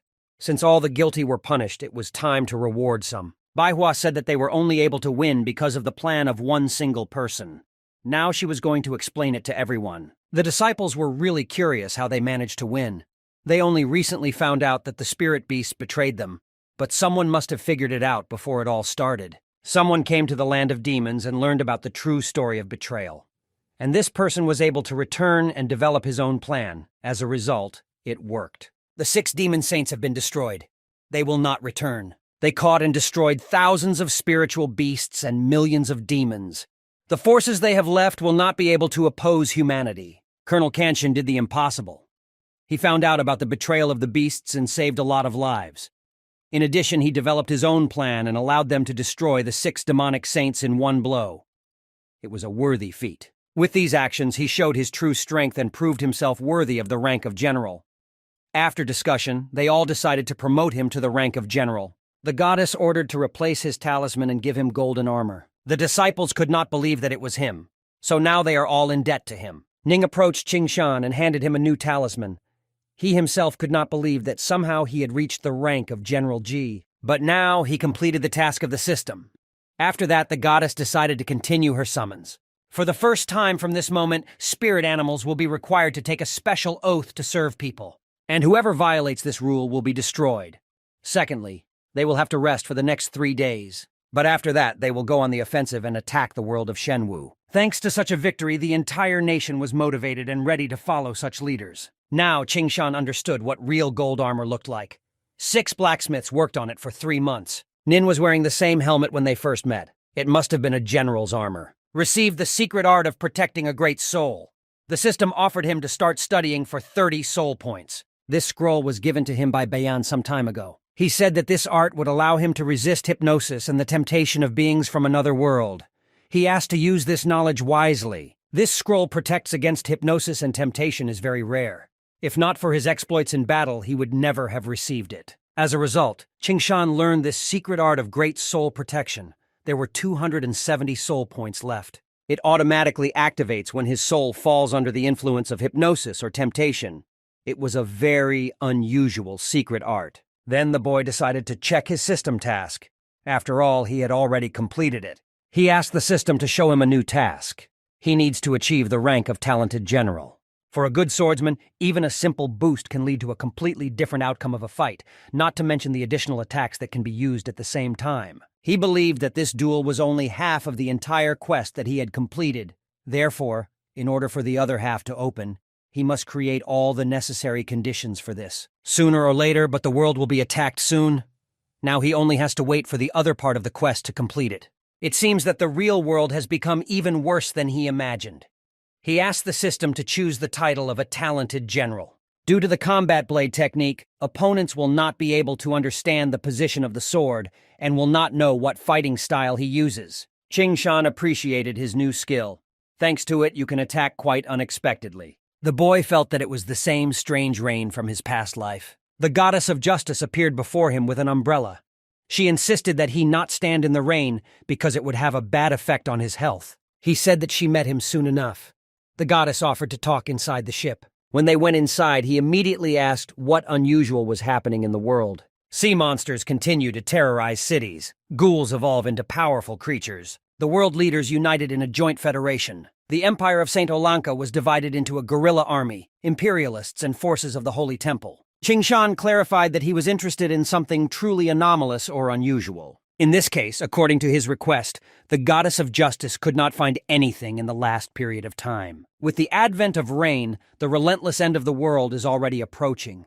Apparently, much of his past life simply will not repeat itself this time. He hoped that the time would soon come when everyone could increase their strength. Then he asked how Fela and Jan were doing. She asked to look at the screen. They sat at the table in suits and ate fried steaks. But Qingshan wondered who was the third person at the table with them. It was Liao Xing, the founder of hypersonic jump technology. As he requested, the goddess performed plastic surgery on him. He chose a new face on his own. Liao Xing approached Fei Li and asked why he was sitting at the table wearing sunglasses. He pointed out that girls don't like that. Fei Li replied that it was his wish. Liao Xing asked why Zhang had brought him here in the first place. But he replied that he was being overestimated. Only Qingshan could do something like this and take a risk. He gathered Gul, the head of the mercenary guild, together. He also hacked the systems of the Goddess of Justice and finally became a professional in hypersonic jumping. One could think that they all gathered to destroy the whole world. Jan asked him to shut up while they ate because they already had a headache from his shouting. Liao Xing decided that he had to obey, because he who pays is the one who commands. Still, he wondered if the ghouls needed to eat. He said that only killing can satisfy his hunger, but he can still taste food. He eats this food because it is really tasty. He couldn't afford it before. Liao Xing liked him. He even began to think about pulling him over to his side and befriending him. But Fei Li very calmly replied that the man did not deserve it. Liao Xing was affected by this, and he considered himself the best scientist of the Federation and did not understand why he did not suit him. The scientist did not understand why Gul jumped up from his seat so sharply. He replied that it was time to satisfy his hunger. Liao Xing showed him where the door was and wished him a good journey. But Fei Li replied that he was much more comfortable through the window. Qingshan asked the goddess who he would compete against. She said that the Ghoul is the carrier of the pandemic. The monster said that he had already given this city to Ghoul. Why did he continue to pursue him? Fei Li replied that he simply destroyed everyone there and gave him the empty ruins. This was not enough. He believed that he had retreated honestly and could not understand that Ghoul still needed. There are a large number of creatures that can satisfy his hunger. They both have reached a high evolution. They should not kill each other. He did not understand this saying a little, because the forces were not equal, and here he decides who should do what. The monster didn't understand why he threw lobster bones at him. Faley was upset that he didn't care about such delicacies. He tore his hand off and said that he and I were not at all alike in terms of taste. The monster replied that even among them, Goulet was the most insane. It seemed that he had become even stronger since their last encounter, but it was even better because it would be doubly enjoyable for him to destroy him. The monster decided to compete and determine the winner this time. Qingshan asked the goddess of justice to check if there were any anomalies related to this rain. She replied, "If you don't take into account the large amount of rain lately, then nothing special." He asked her to show all the places where it is raining in real time. Regions where it is raining are marked in red. It rained in all regions inhabited by people. Exceptions are only desert and abandoned places. It is fortunate that at least there are no changes in temperature. He asked to contact the Department of Meteorology and Biochemistry so that they constantly monitor and study the rain. Water research is needed.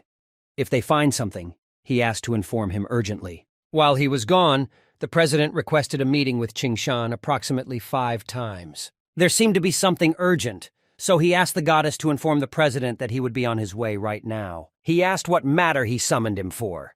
He said that he was interested in one matter, and he was going to consult with Qingshan. He knew what he had been doing lately, and judging by his achievements, he was not just happy. He had hope for their future. Unfortunately, this is how politics works. Even as the president, he cannot do everything he wants. There are a lot of gains and losses on the scales. As a result, no one pays attention to the needs of ordinary people. Everyone strives only for personal well-being. But Qingshan's actions give him hope. He confused him. That's why he asked the president wanted to discuss. He thought about the mass use of the gene optimization elixir. These drugs greatly increase the chances of an ordinary person becoming awakened.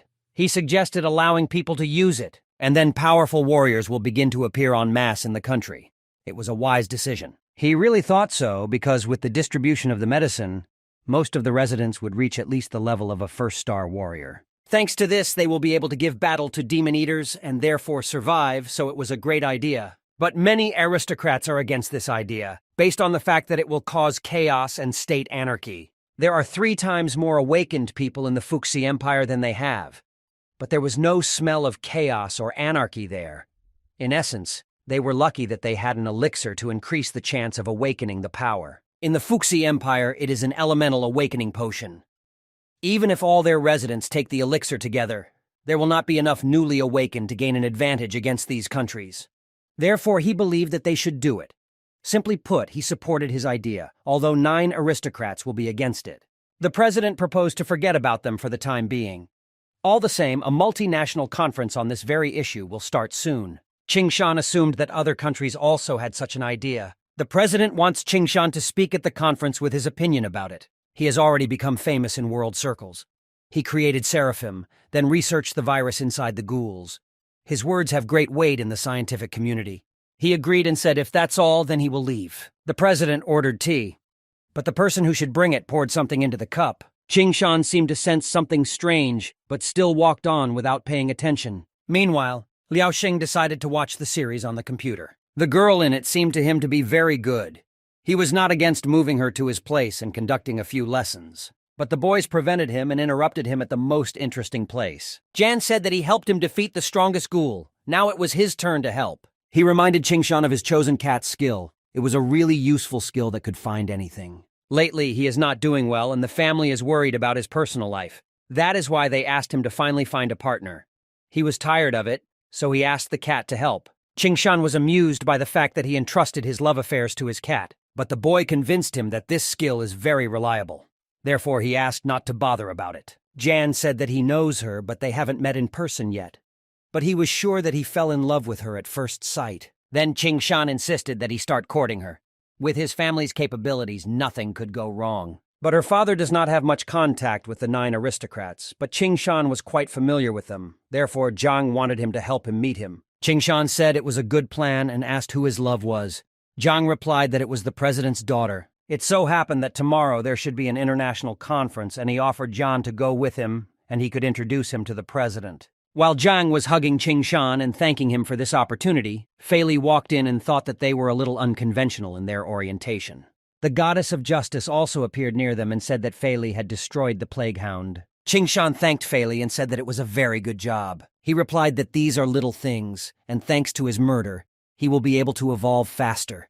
The goddess of justice just helps him with this. John asked Ghoul what he was going to do when he became stronger, but he answered that it was nothing special. He was completely satisfied with this life. Zhang was very happy that they had a new comrade, Fei Li, but he wasn't sure that they needed that man Liao Xing. He heard this and asked him not to call him so rudely and added that he had previously been among the top of the Federation. But then the goddess of justice appeared and reminded Liao Xing not to forget the secret of non-disclosure. Qing Shan reassured the goddess and said that he would definitely not tell anyone else. He introduced the man to the boys and said that before them was Liao Xing, the same inventor of the hypersonic jump technology. This information did not help Fei Li at all, but Yan knew this man very well, that he had been believed to be dead for about 30 years. The goddess told Qing Shan that the rain analysis was ready and nothing special was found. The boy did not understand anything because it was impossible. Because after the appearance of the ghouls, the rain became a sign that allowed the demons to break into their dimension. Because the raindrops contained the power of another world. Something strange always happened after the rain. And in the times of the end of the world, when it rained, all people were on the verge of despair. While the boy was in thought, the goddess of justice reported and said that at that moment, all the rains in the whole world had ended. Qing Shan remembered that immediately after the rains ended, something terrible always happened, and he was convinced that now some kind of disaster would also happen. Qing Shan was afraid that he would not be able to influence her in any way. Jiang immediately approached him and asked why he suddenly turned pale. They all heard a voice, and he said that the immortal game had begun. Jiang did not understand what was happening because a strange voice appeared in his head. Fei Li replied that he was most likely broadcasting into their minds. It was a very rare ability. While the rest were trying to figure out what kind of immortal game this was, Qing Shan knew for sure that it was the same disaster he had been talking about and thinking about. This is a tragic survival game, during which 60% of humanity will be destroyed. In 10 days, this game will drive absolutely everyone crazy, and real chaos will begin. People receive messages that their friend is bothering them. The end of the world has broken them. Catastrophes are taking over the world. Their fate is like an ant that got caught in a tsunami, and he suggested that people change it. A voice told them to fight and wade through rivers of blood because only the strongest has the right to live. If they are brave warriors, then the voice urged them to challenge the rest. As soon as they defeat their opponent, they will receive great power and maybe even immortality. Everyone was offered to become immortal. John was confused and asked the others, maybe they know what is happening. Qing Shan said there was no time to explain and urged everyone to press no on their systems. Otherwise, they will all become enemies among themselves and will have to destroy everyone around them. Their minds entered the game. Everything looked very realistic there. Even some people appeared in the arena. There were young people and children there. None of them understood what was happening around them. Some really wanted to get to the virtual tournament. Someone wanted to receive eternal life as they were promised. Someone accidentally pressed the button and also moved to the arena. The only rule was to survive until the end, and as a result, you need to remain the only winner. That is, only one person among all will be able to reach the end. They were given 1 hour for the entire tournament. Since there was not much time, people began to destroy each other. After the first kill, the man was given 1 point. Also, his weapon was blessed with the spirit of fire. He was in first place. He caught up with another person and killed him. For that, he got another point. He also got a second blessing. Now he can defend and attack thanks to the new shield. There are rewards for killing people, so most likely others won't just stand around either. Even those who are not capable of violence are forced to struggle with their values and start killing innocent people just to survive. With tears in their eyes, they killed the defenseless participants of this tournament just so as not to become prey themselves. There were also cruel people who wanted to kill, and finally they had such a chance. Moreover, they not only did not receive punishment for it, but also received a reward. Chensi has already destroyed 2,000 players, and as a reward for this, he received skeleton armor. He had fun killing people. The elemental sorcerer destroyed 6,767 players, and as a reward for this, he received an infernal blaster. The final will be between these two opponents. Jian said that the competition turned into a kind of meaningless meat grinder. Fei Li watched the tournament and felt that such a deadly game was perfect for his temperament. People were ready to go to any lengths for the main prize, which is eternal life. There will always be crazy people who think they are special. they are the ones who will be ready to compete for it. The strong always want to become stronger, regardless of becoming immortal. It is impossible to find this place until you are in the arena itself. Otherwise, there is simply no way to find it. The game of immortals absorbs human souls to become stronger. Usually, beings from other dimensions cannot violate the laws of this world. They cannot absorb the life and power of human souls. But this game uses invitations, that is, contracts. Agreeing to participate in the game is equivalent to signing a contract. The winner gets immortality, and the loser is absorbed by the game. As the game gets stronger, it will change the rules to add even more players. The battles will become fiercer until the whole planet is part of this game, and promises about eternal life are just nonsense. Although if a person becomes a demon, he can live longer, or maybe even forever. For example, in his past life, winners stopped aging, or even became younger. But after 3 years, they all turned into demons. Then all the people finally realized that this game is just a scam. After the advent of the Doomsday System, people got the opportunity to travel the world. This gave them a chance to become stronger, and they quit this game. But until this system is there is only the game of immortals. In the case of a game that uses human desires, he does not know how to stop it all. Liao Xing asked Qingshan what he was thinking about. Nothing had happened yet, but he had a face as if the whole world had collapsed. Jiang asked him not to play with fire, but Qingshan asked him to continue because he wanted to know what he meant. Although he does not know what he was thinking, but when something happens, Qingshan immediately looks a bit desperate. Liao Xing asked him to remain a man in any situation. When he returned to Earth, he expected a worthy opponent who would feed him well, and all he does is sit with a sad face. He suggested that maybe this game is really the beginning of the end of the world, but they are all people. The worst that will happen to them is death. Therefore, you should not whine about such a trifle. He single-handedly went against his country and lived in space for 30 years, but he remained alive and well. Qingshan began to laugh very loudly and thanked Liao Xing for such a motivational speech. The man asked him to stop grieving because the worst thing that can happen is death. It should not be feared. Jan decided to add a few words about death.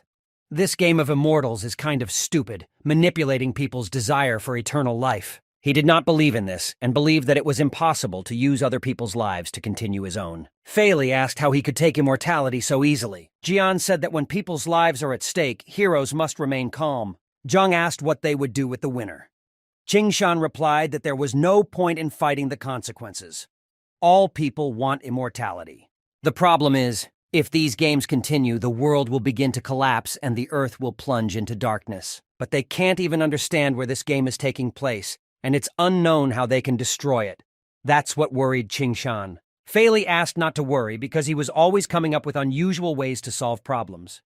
He even thought of pitting ghoulies against other ghoulies. Qingshan was positive. If the system was not activated, even he alone would be enough. We need to stop the game's expansion and destroy it, and we need to do it quickly, before too many people get hurt. Qingshan said they wouldn't watch the finale because it was boring anyway and called everyone after him, because he needs helpers in order to create a new world. Qingshan spent all his time on the computer to quickly create an effective strategy to destroy this game. Meanwhile, Fei Li and Jan were playing a video game, and judging by Jan's mood, he kept losing. Liao Xing came to this place for the first time, and he was very interested to look around. But the goddess of justice asked him not to go far from her, or she would activate the nanobombs in his body. Since returning to Earth, he had read 297 scientific papers, each one related to AI hacking research, so she was watching him very closely. Liao Xing couldn't understand when they managed to make AIs so intelligent. Qingshan finally got up from his workplace and said that he was done. Yan couldn't understand why he had brought them to this place,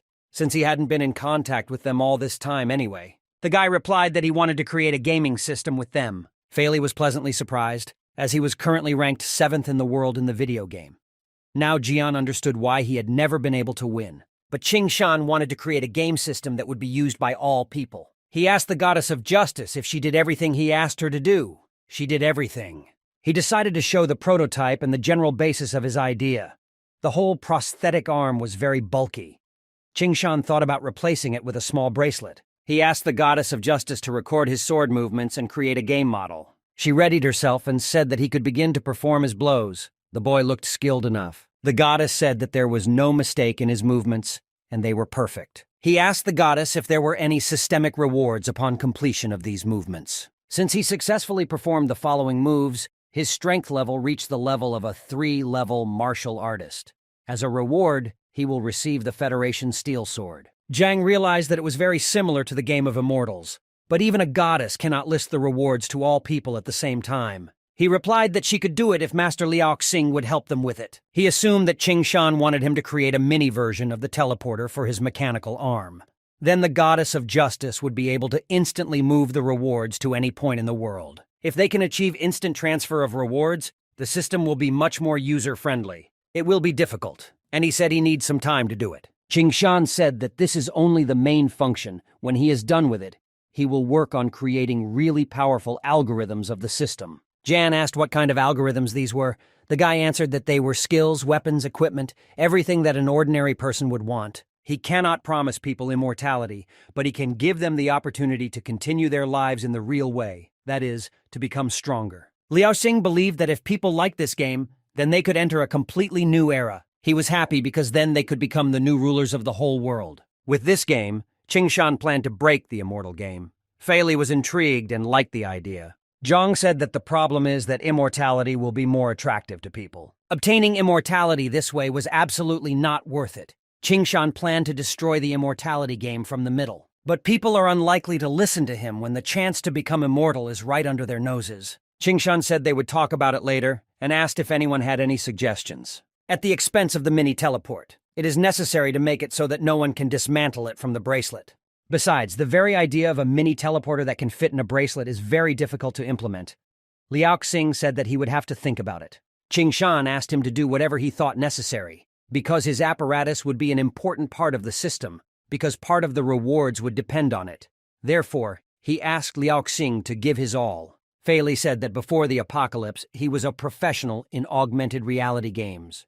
From his experience, he said that the success of any system depends, including on the name. Their game is called the Game of Immortals, which means they should come up with a much better name. Qing Shan offered to come up with a name together, and asked to outline different options so that there would be something to choose from. Then everyone opened the door to their fantasy. League of Defenders of Hot Girls, System of Wild Hunters, Divine Way of Killing. Qing Shan thought that these were all very bad names, and suggested that they should be called simply Protectors of the Planet. Zhang began to complain that it was a very boring name. But Kang Shan replied that he wanted it to be a boring name, but it was honest. Everyone in this system will be able to become stronger, to become the protectors of the planet as a result. That was the whole point. Fei Li asked everyone to take notice that the first game of the Immortals was over. The king of the arena was selected and became a sorcerer. He was asked to enter his sarcophagus. After returning to the human world, all his wounds will be healed. Standing on the edge of life and death, only the strongest deserve immortality. King Yanfei destroyed 6,738 contenders. For his victory, he receives the elixir of immortality and the scepter of the Black Flame Demon King. He was asked to swallow the elixir concentrate to gain immortality. Awakened fire sorcerers receive the Black Flame Demon King's blessing from this scepter, which will boost all of his fire attacks by 200%. He couldn't believe that now he would really become immortal. As soon as he absorbed this concentrate, he was promised eternal life. People who watched this regretted that they did not get to the tournament. Everyone considered himself worthy to receive such an award, and they used human emotions to attract even more people to the game, convincing them that they deserve eternal life. Zhang said that this is a very powerful weapon. Even the Fuxi Empire would not be able to create something like this. Everyone wants to become immortal. Qing Shan was surprised because his comrades really believed it. Zhang said that he didn't care about immortality because he saw tens of thousands of corpses there. Fei Li said that once he evolved to a certain level, he would no longer need immortality. Meanwhile, Liao Xing was willing to become immortal, but he is not awakened, so he will simply be killed in the arena. But such a weapon is really very powerful. It uses human emotions to manipulate them. Kan Shan said that eventually they would be able to create something similar. Furthermore, he was going to make it so that all people could personally see the effectiveness of their system. There is a rule in this world: don't give a man a fish, give him a fishing rod. In addition, Duguzion will be able to make a similar weapon from the Fuxi Empire. While the system is being created, it has several important tasks that it must perform. He turned to the goddess and asked her to find a person named Yanfei. Judging by the name, it was a resident of the Fuxi Empire.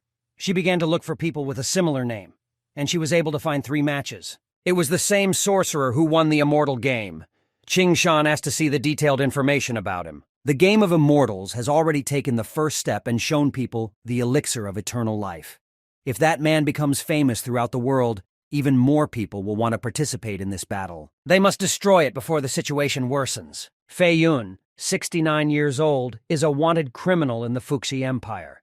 An elementalist, he has been hiding from the police for 20 years after killing more than 10 people. After using 31 satellites to track his supposed places of arrival, he was found in the territory of the Fuxi Empire in Minyang City. Fei Li said if they want him dead, then he can arrange it. Qingshan said that's exactly what he wants. Moreover, Fei Li is the strongest among them all. But Ghoul did not understand how he could get there while they were in space. Qingshan replied that they had someone who understood this area. Liao Xing requested permission to establish a teleportation point in the city of Minyang of the Fuxi Empire. Distortion devices are usually installed on interstellar warships. Zhang had never heard of the Fuxi Empire installing them in their own cities. Liao Xing said that he is smarter than people think. 30 years ago, he had already installed micro-distortion devices in every city in every country. Jan smiled and replied that they could be broken long ago. Each device was in excellent condition thanks to the automatic robots. Each is an independent project, and all bills are paid by the country's confidential office. An unauthorized user will not be able to intervene, and the system carries out periodic technical work. The authorities sign the papers, and the tax officials pay for everything. This means that he can get into absolutely any place. No wonder the Federation had such a hard time catching him. Zhang said that in that case, Fei Li should not go anywhere because one of his men might kill him. But Kangshan pointed out that he should be there in person. If the game announced an immortality reward, they need to create an angel of death. One thought of eternal life can make people dizzy, but the fear of death worries them. He was going to show the whole world that a person who received eternal life in the game of immortals and raised a knife against his comrades would be severely punished. Liao Xing said that Qingshan now looked even more like the lord of this world after his words. He left the goddess of justice in charge of connecting to Liao Xing's network of distortion devices. She would also need to do something else. He wanted to make a mobile mech specifically for Fei Li, to hide his identity and also to counterattack during defense. The goddess needed to model his body and asked him to reveal his osteophytic wings. Information on Fei Li has been collected. Development of the mobile mech project has begun. Research has now begun that will use the algorithms of life as a basis. Qingshan asked to use Seraphim as a prototype. If the task of this mobile mech is destruction, then its code will be the word difference. The project has been created and it's time to move on to the next stage. Jan watched it all and said that he had a feeling that the four of them could change the world. Of course, Qingshan didn't imagine the mobile mech like that, and it was different from the others. Fei Li couldn't understand why the image of the smiling clown. When he meets something that looks like a person but is not a person, it terrifies people. They will give up under such pressure. And so at last Fei Li put it on and said he would name it the Clown of Death. This protective mechi suit will help him hide his identity so no one can find out who he is. Qingshan promised him that one day he would be able to live like a normal person. The mech is equipped with a weapons system, including 2 interstellar fortresses and a fleet of battleships. He will be able to activate them using voice control. It turns out that he can start a war on his own. Qingshan confirmed that he could start a war and even destroy half the world, although the goddess can make her own decisions without following all his commands. Yan hoped that he wasn't going to destroy the world. Fei Li replied that he could think about it in the future. Qingshan believed that he would not do that. After all, he would soon realize that with them he could achieve much more than just destroying the world. Liao Xing said that the distortion device is ready, and they can move to Fuxi Empire right now. The time had come and Qingshan asked Fei Li to get rid of Fei Yun and become the new storm of mankind. Meanwhile, in the Fuxi Empire, a man told about the horrors he had seen. Sea creatures that were born as a result of mutations, and ghouls appeared due to a virus. But the game of immortals is beyond their understanding. There is no scientific explanation in this game. With the apocalypse approaching, they cannot do anything to survive. Therefore, they believed that they had no choice but to fight for the chance to receive eternal life. Fei Yun believed that only one could be the ruler, once he promised himself to lead this world. Then Fei Li appeared in front of him. He came to kill him and asked to be called the Clown of Death. A lot of people want him dead, but none of them have been able to finish him off. But Fei Li replied that he wanted it much more than the others. Fei Yun was convinced that he would not succeed and decided to attack him first. But the attack didn't leave a single scratch on Fei, and he said that now he and every person in the world will witness how terrible he is. Qingshan asked the goddess if she was ready to start the broadcast. Their battle appeared on the screens of all mankind. They immediately recognized the winner of the immortal games. Fei Li said that now he decides his fate. He was the source of his fear, and now he announced his death sentence. Fei Yun, whose killer is wanted. the one who took thousands of innocent lives in the game of immortals. He must be executed immediately. But he believed himself to be immortal and said that he could not be killed. If he is immortal, then Feli was his angel of death. After several more attacks, there was still not even a single scratch left on Fela. This had an emotional effect on Fayun. Feli got tired of playing and he simply planted Fayun's body on his arm. His body turned into a pile of bones in a few seconds.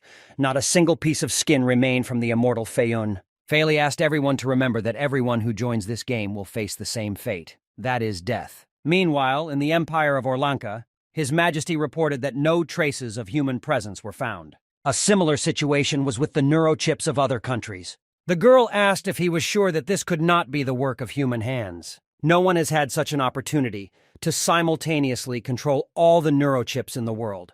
Moreover, neither the Fusi Empire nor the Federation can find an organizer. There was also no trace of the Immortal Game account. The winner of the game was killed by the Death Clown in an unknown way, but no one could find him. She wondered if he had learned the formula for awakening the Chosen One's skills. He replied that only half had been investigated. They were doing their best to find the rest. She ordered them to continue their research and to hurry up with the results so that His Majesty would not be angry. The girl approached the king and said that soon even this planet will not be safe. Those who were going to go to the death game were shocked that the winner was killed.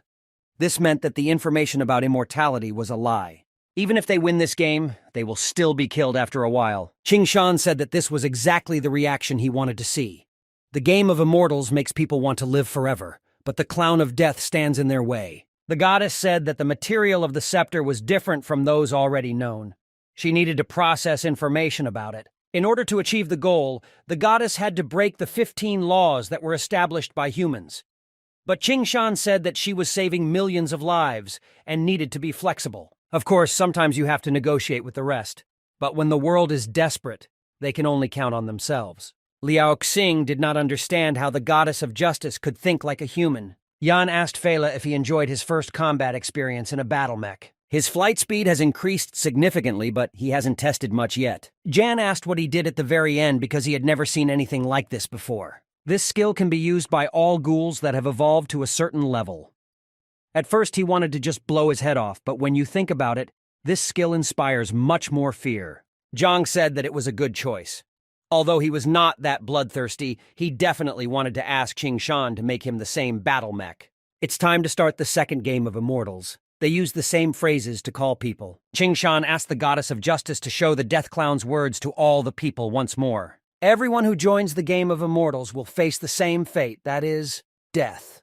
These words sounded on every screen. Qing Shan was very interested in how the founders of this game would behave in response to such a powerful blow. They guessed that some ant wanted to weaken people's desire to receive eternal life.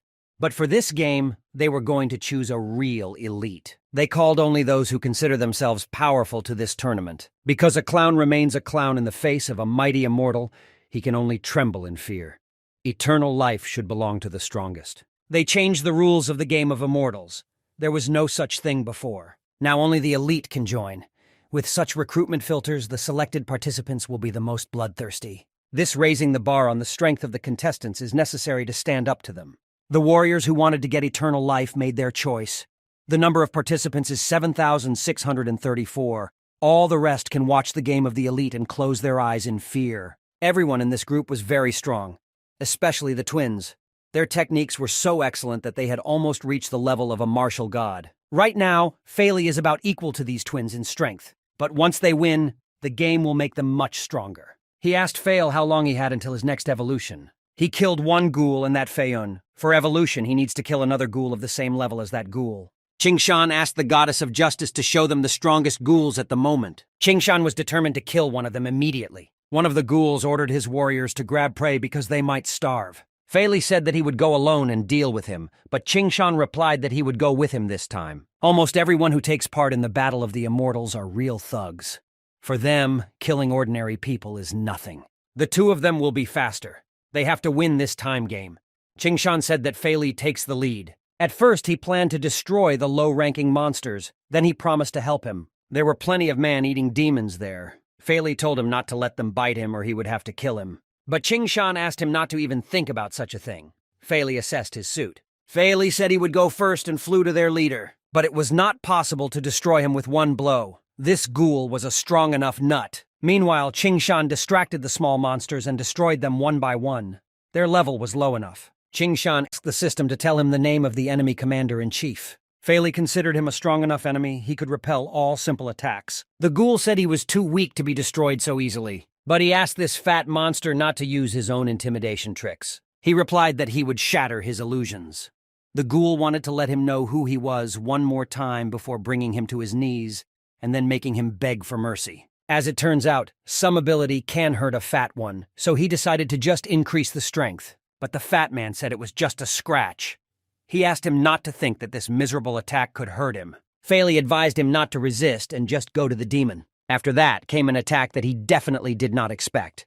A huge cube fell on him. After he killed that ghoul, he began to evolve and Qingshan noticed it. He was very sick and wanted to eat even more. There were only murders in his head. Qingshan flew up to him and gave him a pill and said that it would help if he ate it. There was an instant healing. Fei Li said if it went on any longer he would just go crazy. He was very grateful to the boy. Qingshan asked how he was feeling and wondered if his evolution was complete. He has successfully evolved, but his ears want to evolve further and they need killing. But it was too late for such evolutions, and the elite test was most likely already over. Therefore, they need to return home. Liao Xing and Jiang were waiting for them with popcorn. They returned just in time because the elite warrior test was ending. The battle of professionals was quite tragic. The man was left alone against the twins. But since there must be only one winner, among the brothers only one must win to become the strongest. He was by his side for so many years and he didn't even know.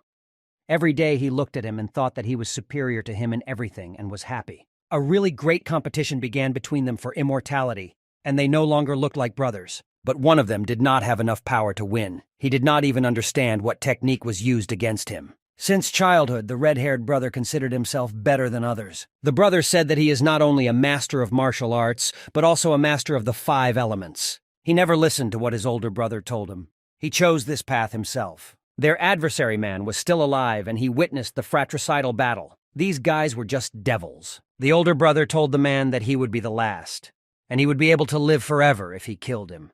This made the boy very happy. As a result, he did become the winner of this terrible, cruel game and was already waiting for his reward. As soon as he saw this pill in front of him, he did not even hesitate and pounced on it with great desire. Now he will become immortal and no one will prevent him from enjoying the beauty of this world. These battle gauntlets were filled with the power of an evil spirit. They not only increased the impact power by 30%, but also allowed the use of 5 golden spirit elements, with which you can attack with unparalleled power. He had to exert himself to summon a thin thread of golden light. But with the help of this artifact, he will be able to summon hundreds of such threads with ease. Their strength was unmatched. Now when he even faced a crowd of warriors like his brother, he would kill them in one fell swoop. The voice told him if the clown of death bothers him, he needn't be afraid. He should show him what his mitts are capable of. He should make it clear that he has no equal. And if he kills him, then they promise to give him an additional bonus. But for now it was a secret.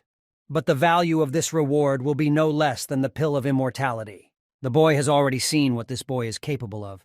But if he approaches him, he will immediately suffer from his gloves. Fei Li saw that Qingshan was getting a little worried and said that there would be no problem with him, and he could be considered dead already. The voice said that the next game of the Immortals would be tomorrow at this very time. Those who wished to gain eternal life were invited to come and participate. Li Hai, descendant of the Sacred Kingdom, master of the Iron Path Pizza, master of the Iron Fist. The biological material has been downloaded and the location revealed. It seems that there were several masters of the 5 arts with him. It is not so easy to deal with them alone. Liao Xing asked why they don't use the Star Fortress or send a battleship. It's very easy to do. Now only the clown instills fear in the minds of people, but as soon as he starts using human weapons, mass panic will begin. The clown is an unbeatable antagonist, and if one of the weapons goes wrong, they can lose a lot. If Fei Li kills him with his own hands, he will only once again prove to people how terrible he is. Zhang asked how likely they were to destroy him. Qingshan had an idea. He asked Fei Li if he could survive in outer space. He replied that he could last a while. This will be enough. Qingshan asked the goddess of justice to find asteroids that Fei Li could move. None of the boys could understand why he needed the asteroids. Since people like such scenes, he decided to give them what they really want. Meanwhile, the winner ordered his masters to unite and kill this clown. In the meantime, each of them can choose a scripture from their dojo. They were confident that they would be able to destroy him because they had a numerical advantage, so there was nothing to fear.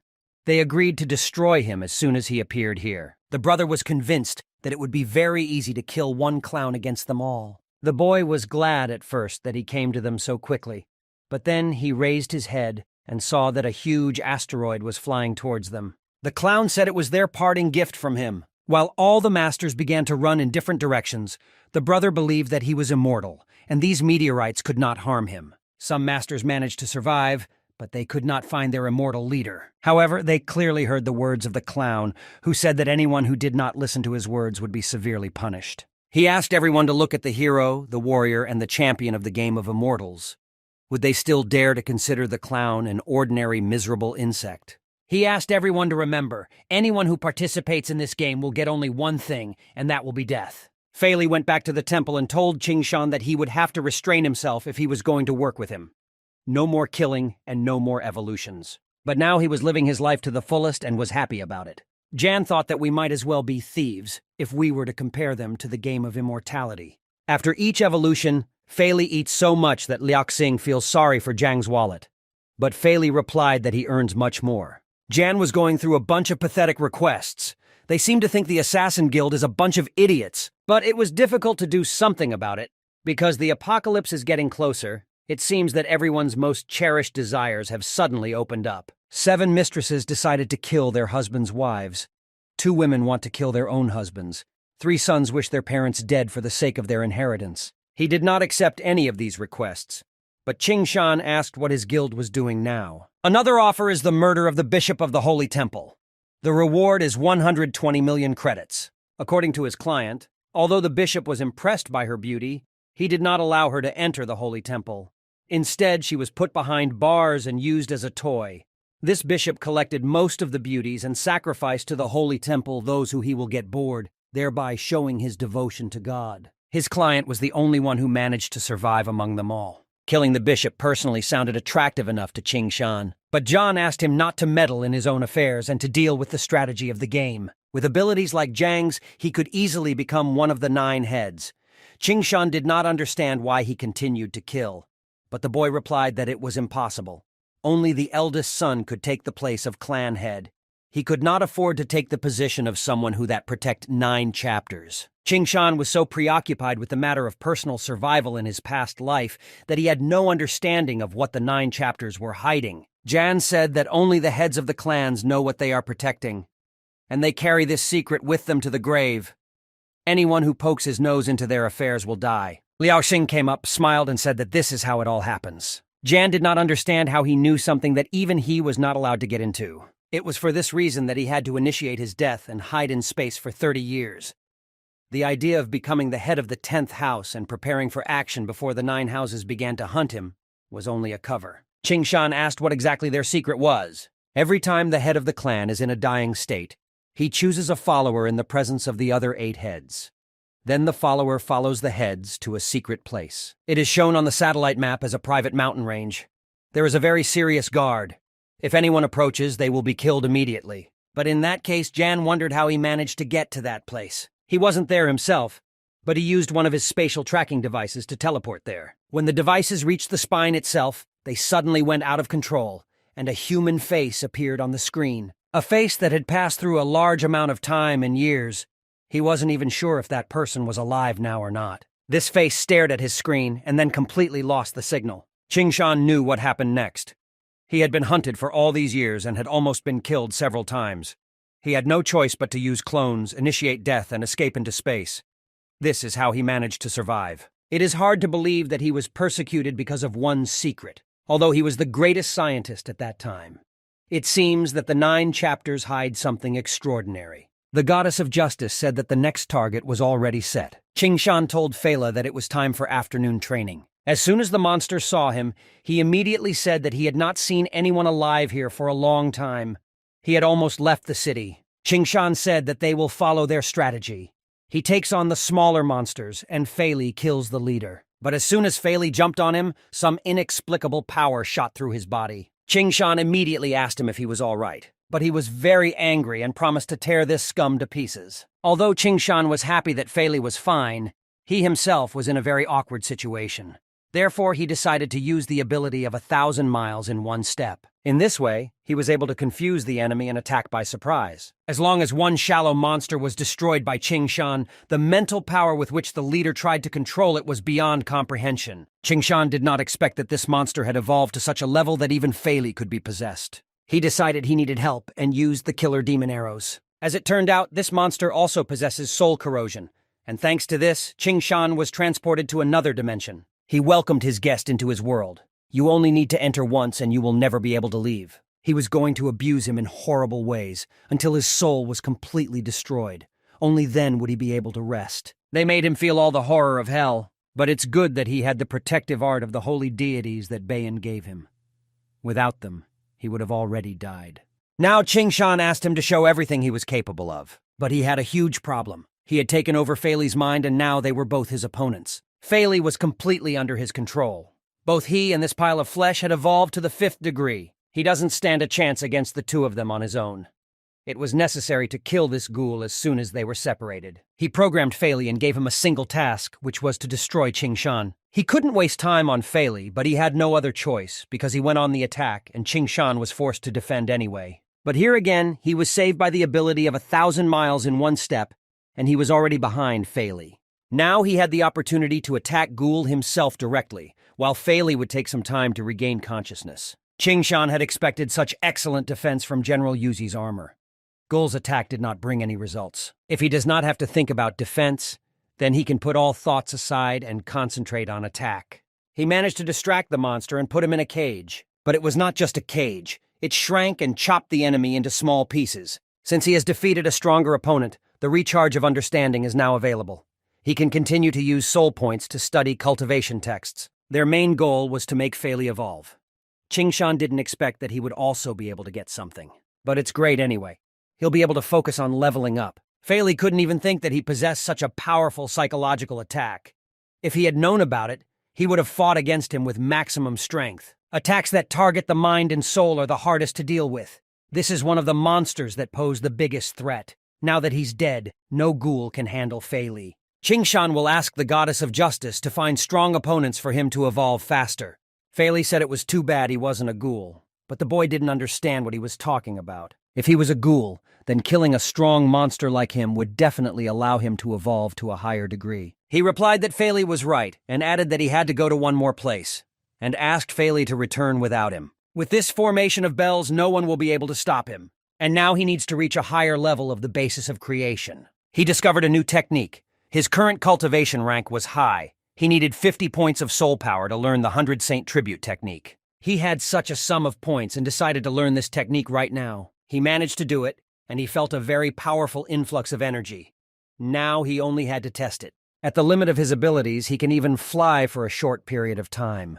Even at this stage, the 100 Saints Tribute is strong enough. But if he wants to stay in the air longer, then he should reach the Golden Dan. 7-Star Dragon is the most difficult to learn and use the secret sword art. It consists of 7 strikes and an 8th Dragon Strike, which is more powerful than the previous attacks. It is a consecutive set of 8 sword thrusts, all of which must be executed. Otherwise, the technique simply cannot be used. The set of attacks is really complex, but very strong. He must master it. Such a powerful technique definitely cannot be superfluous. He turned to the system and said that he wanted to learn the 7-Star Dragon skill. He spent all his soul points and finally had a significant advantage. Each time the player crosses the border of the main realm, he has the opportunity to grasp the laws of heaven and earth. This results in an avatar progressing through this world as it awakens. The system asked to place 99% Pure Battle Potency Elixir, 5-Element Enlightenment Elixir, and Awakening Elixir to continue avatar advancement. To unlock the Avatar Extraction Quest, the player must complete the Avatar Advancement Quest. To unlock the Avatar Withdrawal Quest, the player must complete the Avatar Promotion Quest. It was much more difficult than Qingshan expected, but the techniques he will learn as he goes through it will be very useful in battle. Also, the Golden Avatar can only be unlocked after completing this quest. He must find a way to complete it. He told the goddess that he needed a 99% combat potential elixir and asked how he could get it. She replied that he needed to pay half the cost of the elixir. The guy asked to use the money from his account and prepare one for him. She promised to see to it that the elixir was made as soon as possible. With the combat potential elixir, he figured it out. But with the remaining two things were much more difficult. It took time to find a way to make them. At that moment, a voice appeared from the Game of Immortals. He said that the fate of people is like a fly in a closed space. They move the same way, but they cannot do anything. Therefore, they suggested that they change their lives. They believe that everyone around them are criminals who want to prevent them from getting eternal life, and they are ready to accept new applications for the next game. Now they use full anonymity for the safety of the players. Each challenger who enters the arena will be given a mask and their voice will be specially processed so that no one will know anything about them. Qingshan didn't understand who had invented this. They were cunning enough scumbags. Liao Xing was furious because these scumbags opened the set for the third game so quickly and did not let him sleep peacefully. Jiang was going to send a bouquet of flowers to the president's daughter, but Liao Xing messed up their transport. John was almost convinced that no one would participate in this death game after they had killed two champions. It was difficult to say, because they were promised complete anonymity. Surely there will be those who want to take the risk. Since they promised all the players before the start, they gave out masks and completely replaced the voice. Now they could not worry about being recognized and killed just like the two past champions. The tournament began and a fierce battle began between them. No one could escape from this arena. He is approximately 173 centimeters tall, left-handed, has a dragon tattoo on his left hand, and is good with a dagger. He also uses the 5 elements of thunder power. He doesn't have human speed. It looks like he uses stimulants on his body, maybe a targeted lightning boost. Liao Xing asked what he meant by that. These were his main characteristics. But he wondered how he was able to figure it out before the tournament was over. There are no injuries. 2 victims are nearby, and at the same time, calm breathing is maintained. He does not slow down after each kill. On the contrary, he immediately merges into the crowd of opponents, which makes him very careful. His attacks are deadly, like a viper's, but at the same time, he was very careful. He killed the most people, but until now, no one noticed him and did not attack him. Liao Xing did not understand how they managed to establish the identity of this person if they were all wearing masks. He is the only one who does not possess a murderous aura, but how is this possible if he killed people one after another? Killing for him is just like eating and drinking. That's why he didn't have a murderous aura. It's a normal thing for him. Fei Li realized something. Although he is very strong, he still lacks killing skills. When they first met, he was much stronger, but he still couldn't defeat Qingshan. But the boy told him not to worry. One day the time would come, he would realize that he had nothing more to learn. He still had a long way to go. He used a special technique, exactly like void warping. It seems that this is how he is able to change the location of what he throws. It is one of the strongest skills. This is one of the strongest skills. The game is over and the winner has already been determined. For security reasons, they will not reveal his identity. Now they offered to look at what he was fighting for. Boots that strengthen the body as soon as they start using some technique. In addition, their visibility can be turned off and no one will know that they are there. If you put them on, it is not only a weapon, but he is also a master, will be able to move through space. It does not matter what he will use them for, saving lives or killing. He is a potential danger to society. These boots have been specially upgraded to the divine level. This time the reward is really worthy, so the players put everything on the line. Now their game has come to an end. The winner will be taken to a safe place. Fei Li knew that if they didn't find a winner, things could end badly. However, if they did, the next round of applications would be much smaller. Qingshan said Zhang would have to use his black cat. This person has no records and documents from any of the 3 countries. The goddess thought that he had long since changed his appearance and personality. Jan asked his cat where he thought the person they were looking for might be. She replied that she felt his presence. Jan asked his cat to show him the location of this winner. The target was found and she believed it to be a martial arts teacher. The cat was annoyed that Jan doubted her abilities and capabilities. It looked very strange how he was able to become a martial arts teacher. Qingshan didn't think it was this teacher. The real one was most likely killed by him. He is a high-class assassin with excellent camouflage skills. This person is very careful. After killing the original, he immediately accepted his account so as not to arouse suspicion. Fei Li wanted to get permission to deal with him. With his skills, he was sure that he would definitely be able to handle it. Qingshan was going to get the mecha and leave. In the meantime, the killer finished the lesson and allowed the students to go home and have a good rest. The girls thought he was handsome. It's a shame that he has a girlfriend and they can't claim anything. The goddess asked if she should turn on the broadcast now. but Ching Shan asked to turn it on after they killed him. The Clown of Death came on the hunt and actively began to attack him. The clown said that he would not be able to deceive him so easily with his pathetic masquerade. That he did not try to do, but now he will not be able to escape from him. He realized that one blade wouldn't be enough here, but he could use a lot more. But this did not cause him any problems at all. Although the clown appreciated his skills, it only delayed his death. All the same, he managed to hit the clown with one blade. His mech was damaged, auto repair mode was activated. He needed to neutralize the foreign object, and the repair will be completed in 2 seconds. He was very strong. The killer understood that he would not be able to defeat him.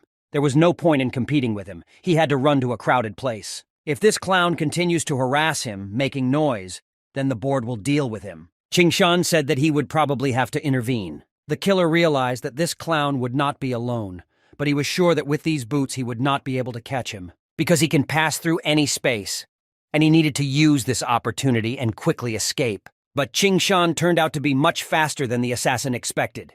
Even with his boots on, he was catching up with him. Ching Shan decided it was time to end it. The boy felt very sorry that Fei Li failed to raise her level this time. For a successful kill, Ching Shan received 10 soul power points. He was surprised that she could also receive soul points for killing these champions. Fei Li said that Ching Shan had handled everything again, even though he said he was just helping. As it turned out, he asked him not to worry about it because he would take care of it himself. Ching Shan said that he would go first and asked Fei Li to prepare for the broadcast. The clown greeted them and said that their humble servant had returned to them with good news, the thief of their lives and the source of their daily fears. As he said before, there is only one end for any person who takes part in the game, and that is death. He is so kind that only a pair of boots that were given to him remained, and now they belong to him. The clown had heard that their appearance could be changed at will. In this case, he will adjust them for himself. Thanks to an idiot joining the game, the Death Clown has a new pair of boots. This is a message for those who are sitting in front of the screen right now. I might want to participate in the next game. The clown will be very happy to receive their prizes. Anyway, sooner or later they will end up like the rest of the winners. The Death Clown assured the people that he would cherish their trophies, which he would receive after their death. People began to understand that eternal life is just a trap, so they began to gradually withdraw from the game. His girlfriend said that she doesn't need it either. She wants to live in peace and quiet. They were watching Fei Li's speech, and Liao Xing was surprised that he was behaving so openly. But Zhang believed that he was just enjoying the process. They also didn't forget to spot Ching Shan's actions. He handled him very skillfully with a single sword strike. It was as if the water had been cut or an apple from which delicious apple juice had flowed.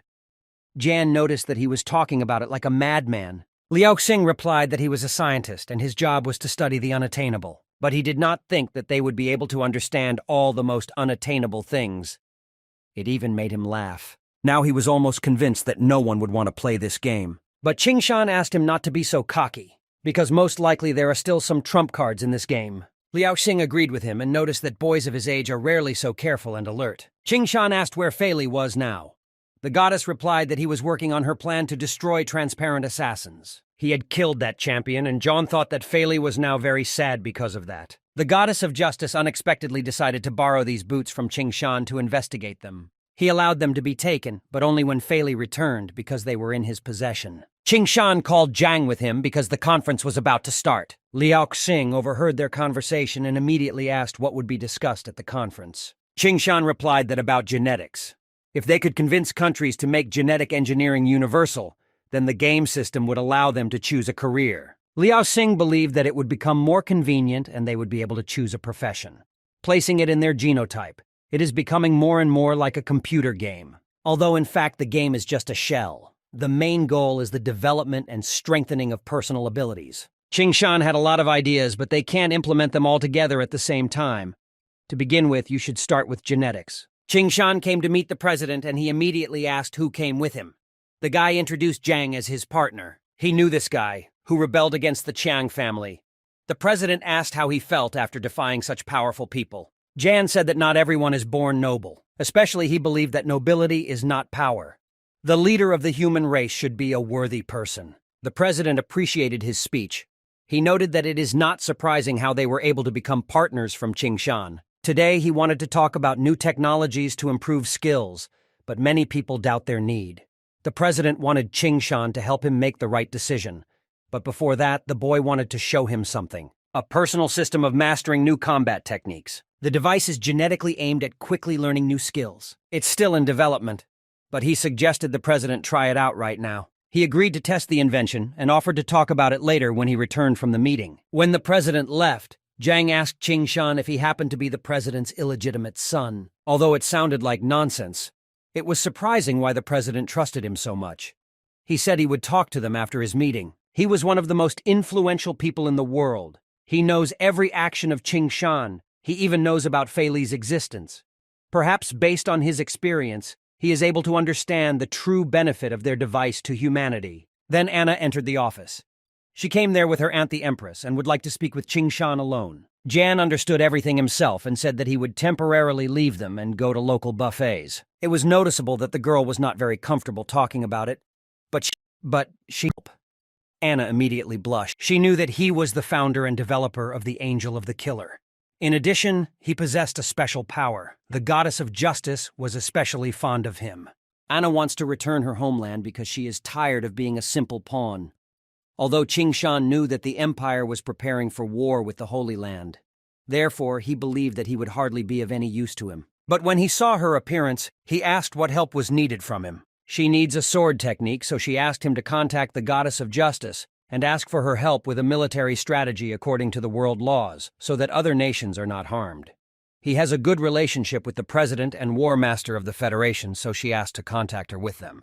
If she can get her country back, she will definitely give him everything he wants. She expressed herself a little frankly, and she was not very comfortable again. She understood that he did not owe her anything, and Anna was not in a position to demand anything from him. She was very sorry that she had said that, putting him in an awkward position. But he couldn't just let her go because Qing Shan owed her his life. He had very serious wounds, but he wondered what her name was. Then he met Anna and promised to thank her for saving her in the future. She said that if he wanted to thank her, then she would not refuse the most delicious cottage cheese in the world. Sweets are her life, and it was the only thing he could thank her for. 5 years have passed since then. In order to avoid this, he will owe her the rest of his life and be obliged to help her. He said that their meeting now is definitely not a coincidence. Anna said that her father died, the Holy Land was divided, and she had nothing left. As the last of her kind, she must persevere. This is her only purpose left to her since birth. She just wanted to see him before anything happened to prevent it. Qing Shan promised to give her the mobile battle armor technology. He said he would introduce her to the chairman and set up a meeting with the Federation's military master. He promised to do whatever she asked. But after that, she will have to return to Fushigi. He asked her to use the power he will give her to return the Holy Land with him. He said he has a plan to do it. He then invited her to become their ally and join their team. She would no longer need to seek shelter in the Fushigi Empire. He promised that one day all the obstacles standing in her way would be destroyed. Qing Shan gave his word that she would soon become the queen of the Holy Land and restore the kingdom of her family. She asked if he was absolutely sure he could do it, because even Emperor Fushigi wouldn't dare say such a thing. If she does not believe him, then he allowed her to turn back, and he will do everything he has to on his own. The choice remains with her. She had one question. Anna began to remove some kind of pendant from her neck to show Qing Shan. It is a death amulet, and it prolongs the life of its owner. The meaning is that it draws life force from its previous owner. Knowing this, she still wears it around her neck. She carries a lot on her shoulders for the sake of her family and the future of her country. But Qing Shan was the first person to return this amulet to its former owner. She is ready to follow him and do whatever he orders. If he helps her get the country and the people back, she will make him the Prince of the Holy Empire. At that moment, John came in and said that he really didn't want to interrupt them, but soon it would be his time to speak. She let him go and said that she would wait for him after the speech in this office. Her assistant appeared near Anna and asked what decision she had made. Anna replied that she would stay here with him. Now, it will depend only on Hodder whether what is left of the Holy Land will be preserved or not. Hodder said that the royal family needed to procreate and Qing Shan's genes were perfect for that, but he thought it was too early. However, he immediately asked how many children they were planning. Zhang asked if Qing Shan had already thought about what he was going to say. The boy replied that the number of wild beasts would increase, the killer's ghosts would become stronger, and he thought it would be better to just tell the truth. Zhang said the president had just finished his speech and had gone to his upstairs room to rest due to feeling unwell. At that moment, the Goddess of Justice suddenly appeared and said that an assassination attempt had been made on the president in the penthouse. Qing Shan said that he needed to save him urgently. Zhang was shocked that Qing Shan could fly and just jumped out the window. Meanwhile, an assassin was already standing at the president's door and was trying to get to him. But Ching Shan turned out to be much smarter, and he jumped on this assassin to eliminate the danger around the president. The president came out of the door and asked Ching Shan not to worry, because he was fine and had not been harmed. Then his bodyguards came running and said that they had dealt with all the killers, and now they needed to check his office. But he refused and said that he had a lot of work to do right now. Therefore, he ordered everyone to return to their workplaces. After what had happened, the president assumed that the conference should end.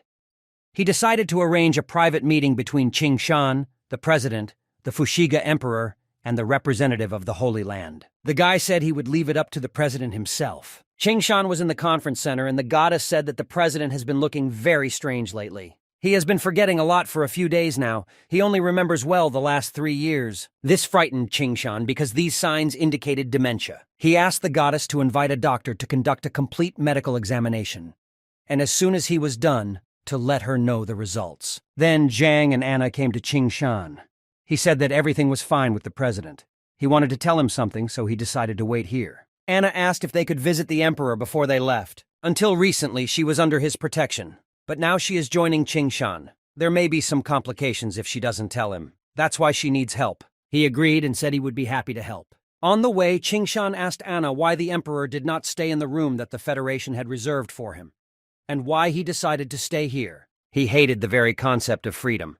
In his understanding, it defines the loss of control over the state. As payment for his invitation to the team, she asked him to do everything she said, so that there would be no unnecessary problems. As a result, they came to Emperor Fuxi hand in hand with each other. Ching Shan immediately noticed the famous Fuxi scepter, which was passed down from generation to generation, starting from the very first founder of the empire to each of its subsequent emperors.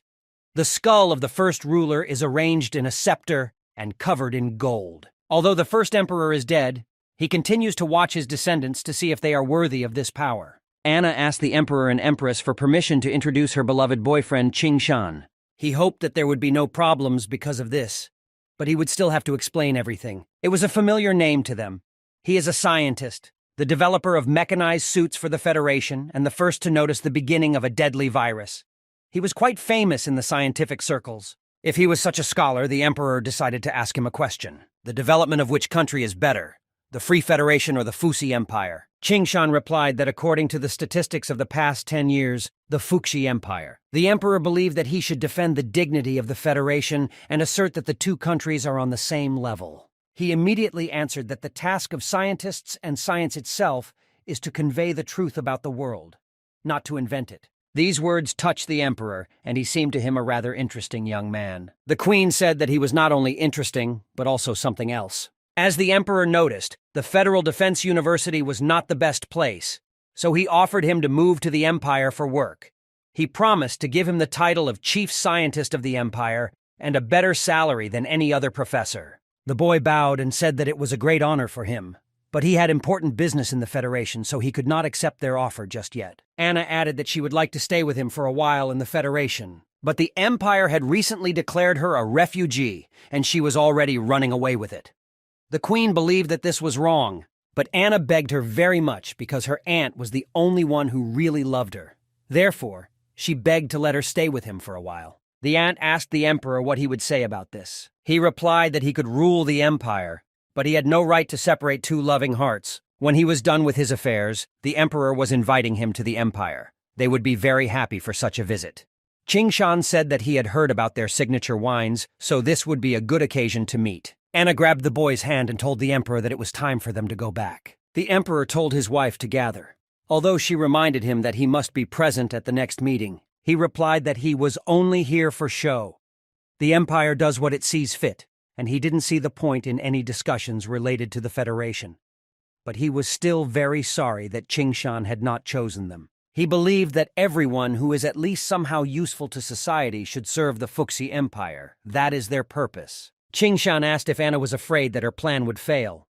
She replied that she was a little afraid. He apologized that he would not be able to dispel all her doubts, but he swore that he would definitely banish all the darkness from this world. And then a bright ray of hope shines in him again. Thanks to visual deception, he made the whole city shine. The goddess of justice asked if he was worried because it was the annual inspection of the firelights. Anna asked if the goddess of justice fulfills all his requests. He replied that of course it was, because she was part of their friendly team. He called Anna to introduce her to the rest of the team. When Liao Xing saw Princess Anna, he was shocked. He saw the news, but he couldn't believe it until the end. He immediately ran to her and said that he was assigned to guard her. Therefore, she can forget all her worries while he is around. But Jan said that he was very happy. After all, this is his villa. Qing Shan began to introduce her to the team members and was the first to name the scientist Liao Xing, the one who invented the same space jump technology 30 years ago. He was very pleased to hear that such a beautiful girl remembered his outstanding merits in the past. He knelt down and said that nothing in this world could compare to her beauty. He asked to take him as a humble servant. He promised to clean her room every day, wash her clothes, and attend to her every need. Zhang grabbed Liao Xing by the collar and asked what he was carrying. Anna knew that they were all friends of Qing Shan, but she had no idea what they were really doing here. Then Zhang wordlessly tossed her some incomprehensible coin. She caught her and realized that Jan was the leader of the Assassin's Guild.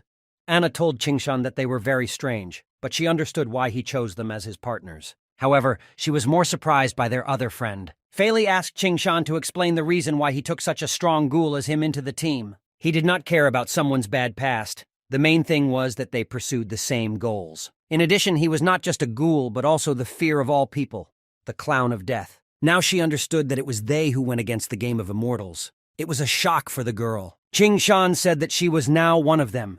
Immediately after they got rid of this game, he promised to fulfill his promise and help rebuild the Sacred Kingdom. She asked what was required of her. She said honestly that she could only fight. The boy said that she had outstanding magical abilities and was special. First, he would teach her some things, and then he would change her perception of the standards of strength in this world. She said that he is a self-confident kid. In order to become her mentor, she will need to defeat her in battle. He put a sword to her throat and said that she was undoubtedly talented.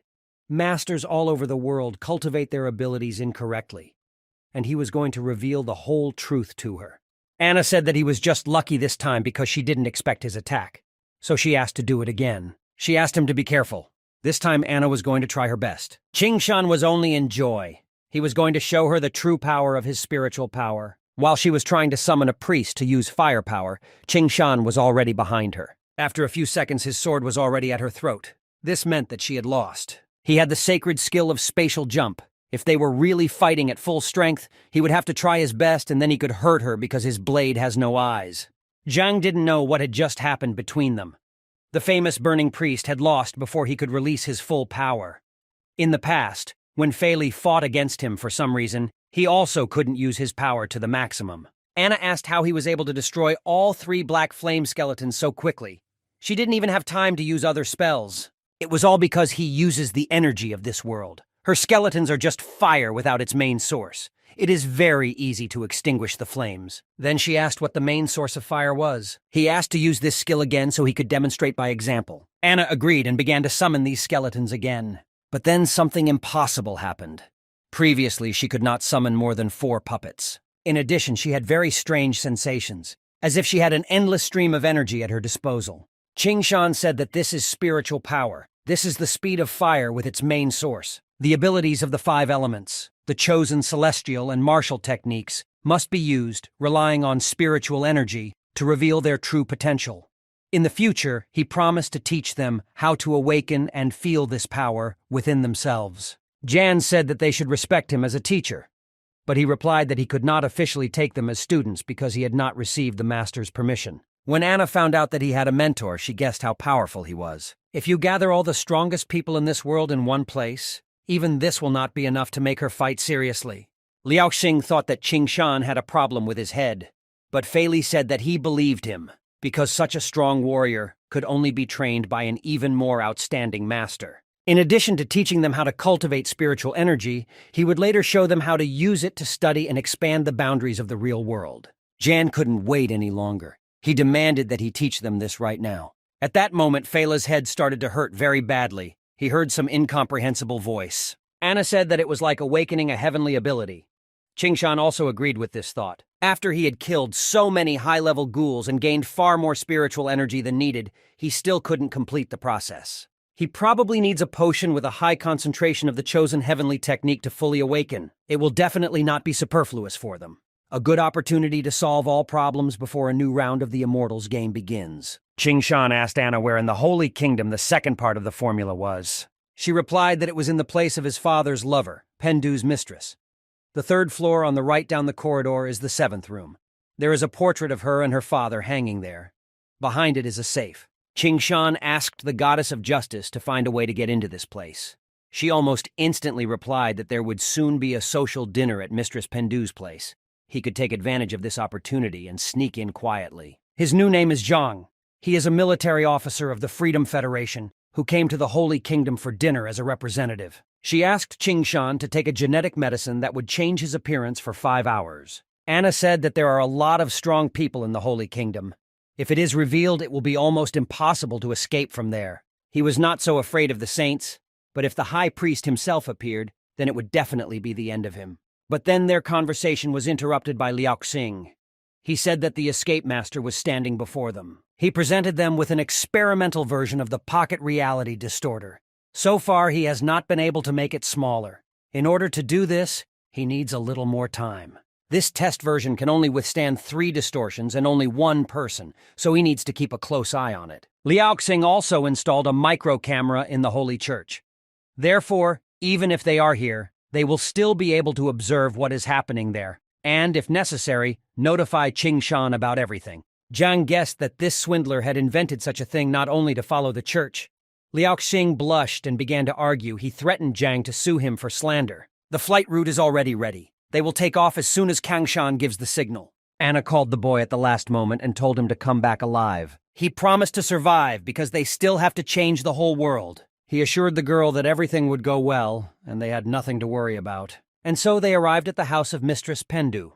Qingshan noticed that something was happening there near the gate. He decided to use his ability and check what was really going on there / As it turned out, the security of the estate tried to disperse the revolutionaries, who decided to appear at such an important meeting. Since they were already trapped, the guards offered them 2 choices. The first is that they should go to jail and await their punishment. But the second was even less pleasant, and they would destroy them on the spot without discussion. Egon said if they could defeat them, then he could let them go. In the High Priest's holy cult, there are 7 saints, the strongest fighters with personal armies.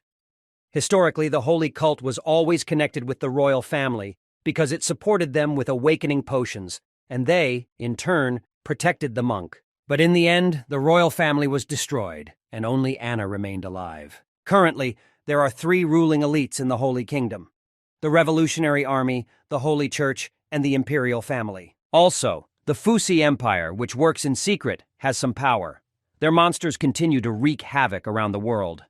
Now, the Holy Kingdom is torn apart by both internal and external problems. They began to hope that they were indeed telling the truth and would let them go if they won the battle. Egon said that everyone knew full well that saints could not lie. Then the revolutionaries began to attack 3 of them on 1 saint. He considered it an unfair battle. Egon laughed at them because he was sure that even the 3 of them could not kill them. He did not even defend himself, but simply took the blows. However, there was not a single scratch on his body. They did not understand why he did not die.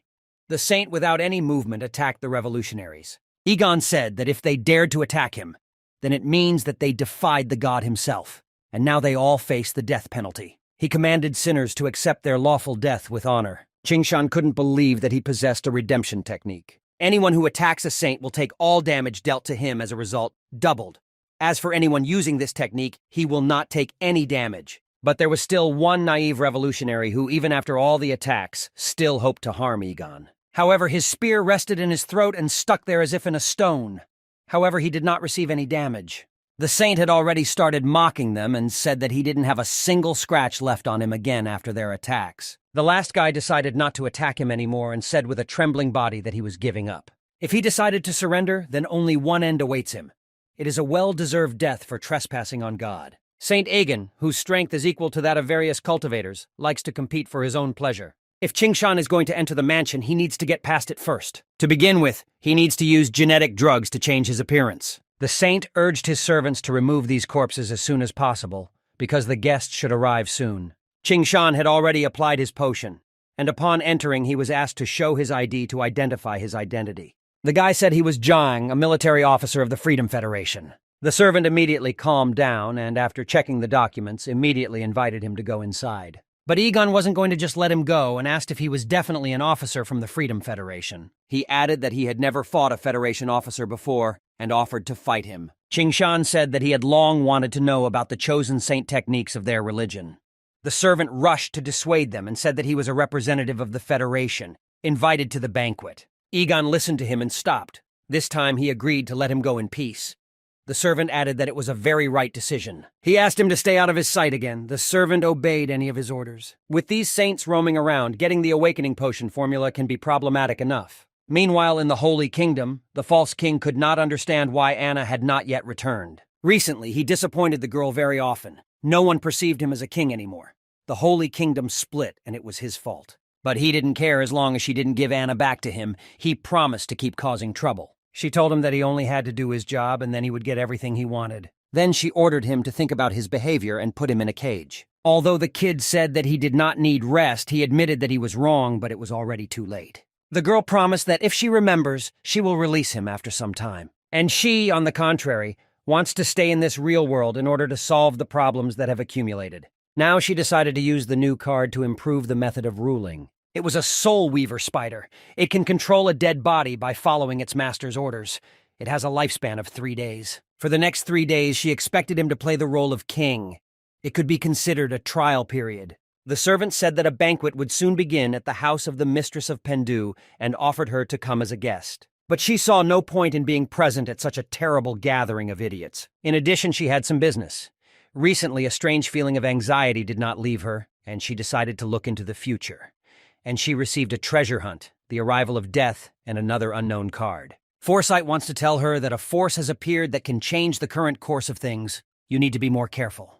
She ordered the servant to tell the saints to better patrol the capital, and if he notices something strange, to immediately inform her. Qingshan was already at the banquet, and it was already late enough that he needed to go get the second part of the recipe. He determined the point of departure and the destination. Now all that remained was to perform the jump. The guy moved to the place Anna was talking about. She was very cute in the picture. He removed the picture and found the items there, the pharmaceutical configuration method and the manufacturing recipe. But then he noticed something else strange inside this safe, some kind of ball from which came spiritual energy. Then the spirit of the king appeared before him, and he began to ask where his daughter Anna was and who he was. Qingshan asked why he was hiding here and how Anna was supposed to find him in this place. Making scrolls to awaken heavenly techniques is a treasure for their kingdom. As long as Anna is alive, she would definitely come for such a valuable formula. Probably the king of the Holy Kingdom had long been ready for this day. In the past life of Qingshan, Anna was held captive and used as fodder for dwarfs, and she never met her father. Liao Xing reported that the mission was accomplished and offered to turn back, but Qingshan replied that the plans had changed, and now it was necessary to teleport Anna here. Liao Xing repeated that this distorter has only 3 charges, and he has already used one. That is, if he teleports Anna now, then the 2 of them will not be able to return. But the boy said that it was very urgent and asked to fulfill his request. He had no other choice and said it would take about 30 seconds. Qingshan turned to the king and said that he was dead. But how could he still exist in this world? He violated the holy law of life and death, closed his soul in a crystal. Thanks to it, his soul is still alive. But no mortal was capable of this. The boy wanted to know how he managed it. He replied that he paid a very high price for it. After 10 minutes, his soul will disappear forever. Qingshan was shocked that he would no longer exist in any world. He would not even be able to be resurrected. It was unclear why all this was needed, but in his plan there was only one goal: to see Anna. After he disappears, she will be left alone, and he believed that it was only his fault. Anna teleported and was infinitely happy to see him. She said that he was not guilty of anything at all. She had to go to another world so that he could leave it peacefully. He admitted that he was very strict with her. He wants her to live a calm and happy life. When his soul was completely gone, he wanted her to remember only his smile. Then the goddess of justice appeared and said that they have an emergency and someone is approaching. This is one of the family of Saints Egon. The king said that they would not be able to cope with him and therefore urged them to flee quickly. And Qingshan wondered what they should do with the king next. He replied that he had met Anna and he didn't need anything else. Very soon his soul would disappear. He asked them to hurry and run, because he would not forgive himself if they died because of him. The goddess said that Egon is already on the third floor and she will activate the space warper. Qingshan wanted Anna to spend the last moments of her life with her father. If they left right now, the feeling of regret would always haunt her. You should not wait for time to separate them forever, otherwise you will regret it until your death. Anna did not understand what he was thinking. Qingshan replied that no one has the right to interrupt the last meeting of a father with his daughter. Then the king realized that this was Anna's prince she was talking about. He was glad that if such a person was near her, then he did not need to worry. Before he disappears, there is something he wants to say. A secret their family has kept for 700 years. It was passed down from generation to generation. Anna was the most talented than anyone he knew. He asked her not to doubt herself. He was sure that she was worthy to inherit this secret. The gods themselves will be witnesses. Today he handed over the inheritance to his daughter Anna. From this moment on, Anna is the full-fledged head of the house of their family. And so the saint still went up to their floor and told Qingshan that it was forbidden for guests to enter here. He said that he was looking for a toilet and got a little lost. If it's not difficult for him, he asked to take him back to the main hall. But he does not have human hearing, and he could hear the heartbeat and breathing of the woman behind him in the room. Therefore, he offered to stay a little longer to find out who his secret lover is. Qingshan replied that as the host of the banquet, he was very interested in the personal lives of their guests. To be honest, Qingshan didn't want to fight Egon. He thought that this guy was just afraid of him. But even if he beats Egon and tears his clothes, he will only beg to continue. The guy said that he had never met such masochists like him in his life. Aegon vowed to kill him, but Qingshan outran him and drew his sword before him. But the saint replied that such a weak weapon could not harm him in any way. Qingshan admitted that his heavenly technique was indeed very strong and impressive. But the good control and power of his skills would simply turn it into an ineffective ability. After that, Qingshan disappeared. And when Egon turned his head back, he saw that the boy was already attacking him. He did not expect such a turn. The air is 10 times stronger than the blade of the wind in relation to the technique of the earth. Probably after this they will not see each other soon. He told the goddess of justice that he left the distorter in the exhibition hall.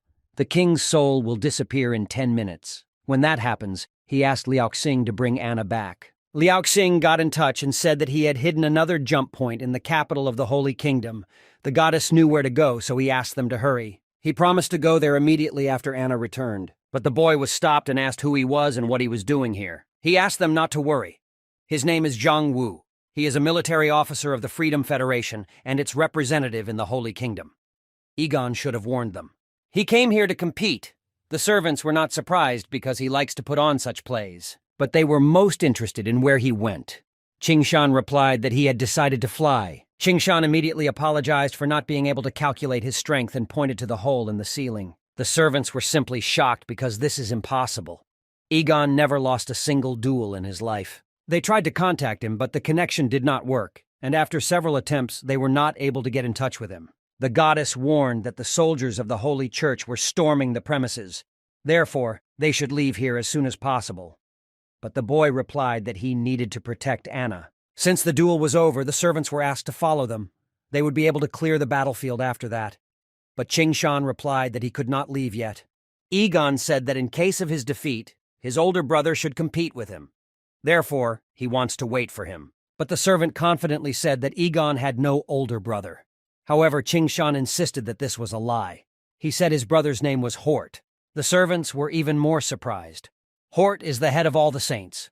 He was indeed the brother of Master Egon, but no one except the two of them has the right to speak about it aloud.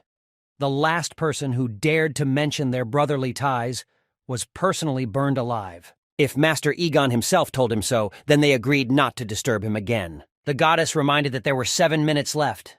Time seemed to pass for so long. Another man heard a very loud noise there and decided to personally check the premises. The servants could not explain to him what was happening there. It was the Master Kid, and he was already entering the building. There were 4 minutes left before the distortion was activated. The news about the victory over Egon gradually began to spread. His chances of survival had dropped to a critical minimum, but Qingshan said that this was not a problem. Kid had finally found this place where that fool Egon had been defeated. He was glad that someone had finally put his face in his own shit. Kid owed Qingshan a thank you because he had never liked Egon. He introduced himself and said that his name was Kid, and he wanted to make friends with Qingshan.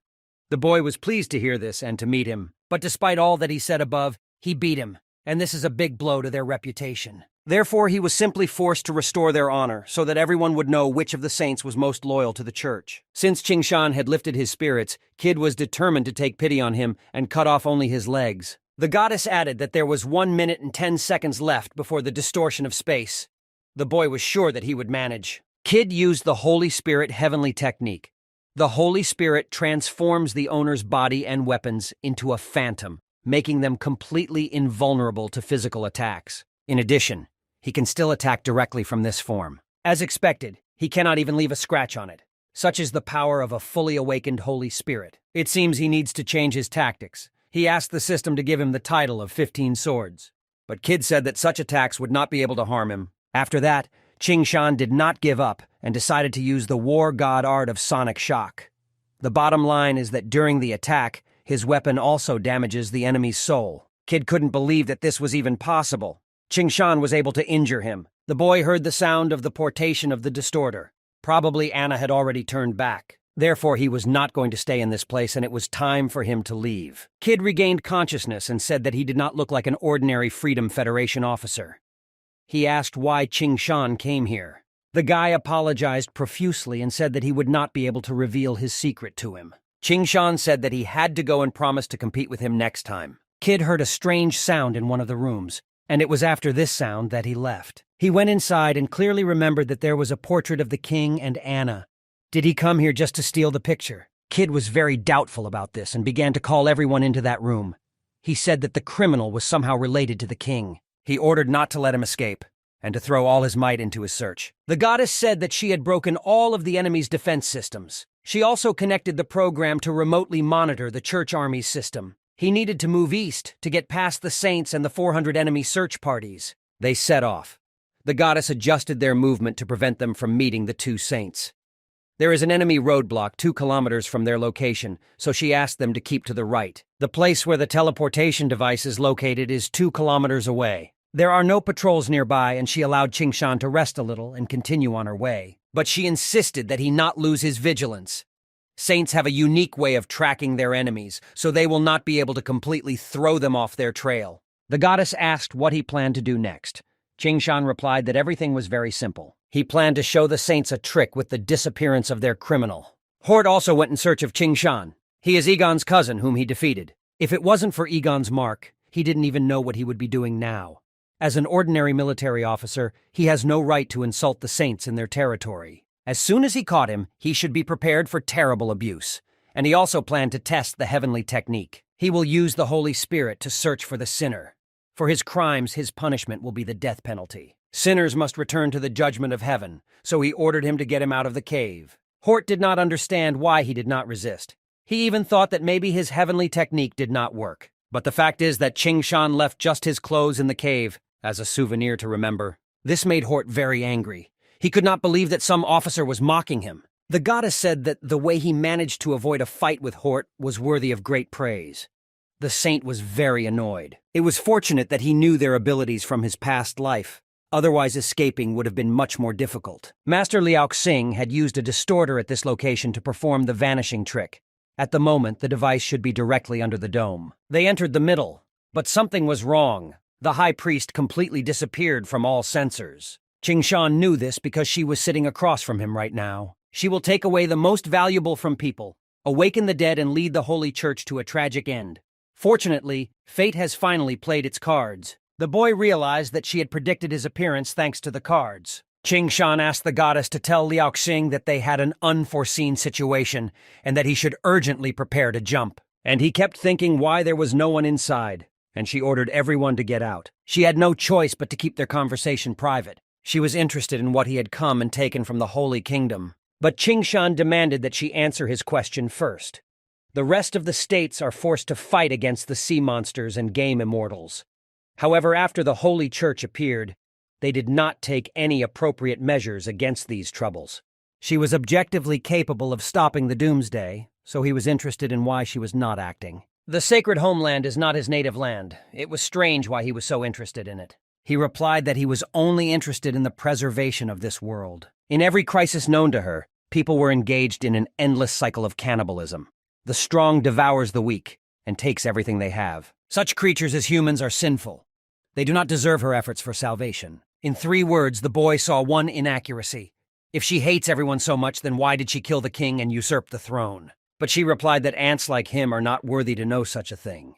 And now she demanded that he answer who he was and what he was doing here, because she was running out of patience. Qing Shan replied that she was not worthy to know such a thing. She assumed he wanted to see what real hell was like with his own eyes. The guy said that he has already seen it a very large number of times, and it does not scare him at all. He let the girl know that he was not afraid of her and began to attack her first. But her barrier completely blocked all of Qing Shan's strikes. She assessed his attacks, but noted that they were too weak for her. She said his soul was sinful, and it was time to cleanse it.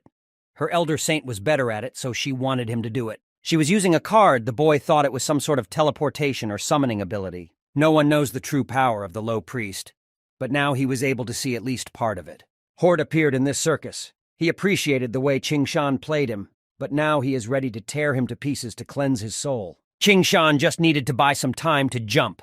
It was necessary to distract these monsters before activating the teleport. He didn't think it would come to that, but he would definitely have to compete seriously. Hort suddenly attacked him and wanted to see what the Freedom Federation officer was capable of. Although he was very fast, Qing Shan found a moment to counterattack him. The goddess noted that when he tried to kill her, he was much more serious. But this time, he seems to have decided to show some mercy. The boy told them not to jump to conclusions because it was just a warm-up before the real fight. He applied his first style, 7-star Wandering Dragon, and now he is ready to continue. The first Wandering Dragon style is the strongest of the 4 techniques. To fully unleash its power, you need to hit the enemy 7 times. Now this was his only chance for survival. He used the second Wandering Death Dragon style. They clashed in battle, and Qing Shan was more agile and was able to strike. His sword was very fast. He used 2 punches, with 5 left to use for the strongest punch. Hort asked how he dared to appear in the Holy Kingdom with such weak techniques. Hort was about to use the Divine Judgment technique. But once again, Qing Shan outran him and used the 3rd tornado style. Things were really bad for Hort, and his body just suffered a lot of powerful blows, but this was only the 3rd attack before the fatal blow. The goddess realized that this guy was very strong and she would probably have to intervene. She began to bless the saint and protect him. She used the protection card for this. Despite this, he needs to hit 4 more times to fully complete this technique. Hort promised that when he caught this scumbag, he would throw him into the deepest cage of the Holy Inquisition dungeon. He will suffer from hopelessness for the rest of his life. But Qing Shan disappeared from their sight again. Both of them could not understand what kind of heavenly technique this was. After another attack, Hort could not move at all. This ability will only delay him for a second, but even that will be enough. Right after that, he decided to use the 7 hits and no miss technique. This technique requires a lot of strength, but he has no other choice and cannot retreat. But this attack was meant for the goddess, not Hort. Hort, in turn, promised to protect the owner and rushed directly to this attack with his body. She had no choice but to use her barrier card to defend herself. She said that there is no place in this world for such a powerful technique. Qing Shan was upset that she was still alive. It was a real monster. He was also the most mysterious guy with a lot of secrets for her. She promised to catch him and extract his secrets one by one, and then she would make him suffer very much. After the 7-star Wandering Dragon technique, the boy was completely exhausted. He no longer had the strength to compete. But then he noticed that a teleportation portal had opened nearby. However, the goddess was convinced that he would not be able to escape from her. Now, Qing Shan was performing a disappearing trick especially for her. But before he left, he wanted to leave her a small gift as a token of their acquaintance, and asked him to pick it up, after which he disappeared from the premises without a trace. She was very angry and promised that one day she would make him suffer very much. The goddess walked over to the box and opened it to check what gift Qing Shan had left for her. It was a very stupid thing on her part because there was a bomb that went off instantly. Hort could only watch as his mistress was reduced to ashes. The explosion was so powerful that it reached all the way to Hort. But she asked him not to scream because she entered another dimension before the explosion. He fell on his knees before her and said that he had sinned because he had failed in this task and had not punished the enemy. Therefore, he asked to punish him. She asked not to blame herself. This person is a very unusual creature. Even she could not understand who he is. She said that she would not be able to return yet, as a certain time must pass. In her absence, Hort had to gather all 7 saints and find out who this person was. And when they find out about him, there is no need to attack first. She personally wants to deal with him. Meanwhile, everyone had been waiting for Qing Shan to return for a very long time. Some were even very nervous. As soon as he appeared on the ship, Anna immediately rushed to him and asked if he was not injured. The boy replied that he was lucky that he remained alive at all. Then the goddess of justice appeared and said that she had already prepared a medical capsule for him and insisted that he go to her immediately. But Qing Shan refused. He himself will be able to help himself with the help of a medicinal pill. The boy assured the goddess that his wounds would soon heal and asked her not to worry about it. He also gave the goddess of justice the second part of the formula of the potion of awakening heavenly techniques. He asked to start production urgently, and after that he asked her to prepare several portions of the combat energy potion for him. The goddess indicated an approximate production time of 1 hour. The next step will be the 5-element awakening potion from the Fuxi Empire. Anna asked not to worry, and she could ask Emperor Fuxi to give them 1 bottle. Liao Xing admired her. She was a determined and persistent girl. He definitely likes her. Qing Shan told the goddess of justice that he would be a bit busy and asked to deliver something to one person. Meanwhile, Anna had already come to the emperor. He didn't understand why she needed the 5-element awakening potion of the highest concentration. He knew that her fire spirit had already reached the 4th level, so it was unclear to him. But she replied that she was not asking for herself. It should be Qing Shan. Every loving woman wants her lover to be stronger. However, the emperor did not like this idea very much because he is not even a citizen of Fuxi. This is a direct violation of the laws of their state. Anna replied that if he is with her, he will leave the Federation soon. The emperor offered to make a bet. She needs to get the patented mecha technology, and if she succeeds, he will agree to give her the potion. Anna immediately agreed. She immediately contacted Qing Shan and asked them to send the mech blueprints to the Fuxi Empire's scientist complex. An imperial scientist joined them and said that the blueprints were already available for their lab. There are no difficulties with the construction of mechs. In addition, their creation will help solve most of their problems.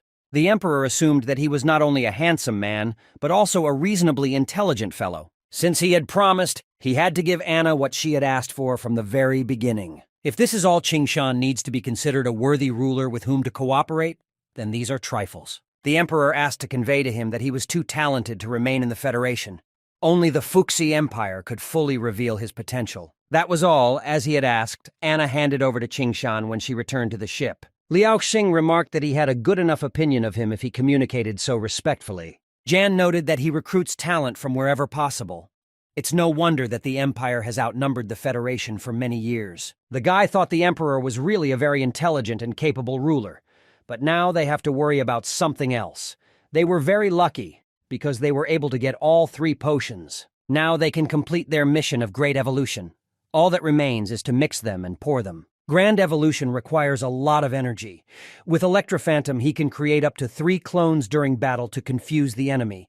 This is a very powerful combat ability, but unfortunately it doesn't suit his fighting style, so he needs another one. But he has a celestial earth-squeezing technique, so he doesn't need reflexes either. In this case, he decided to take an electric shock. He will be able to combine it well with the Wandering Dragon technique.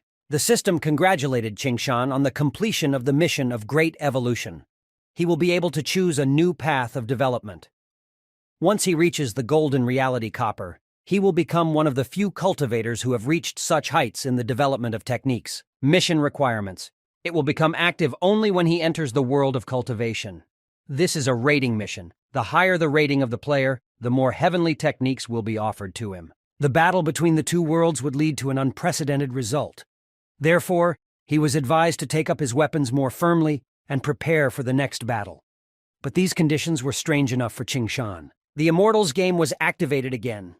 In addition to immortality, participants began to be promised 2 other rewards. An advanced evolution potion that will instantly level them up to pro when used.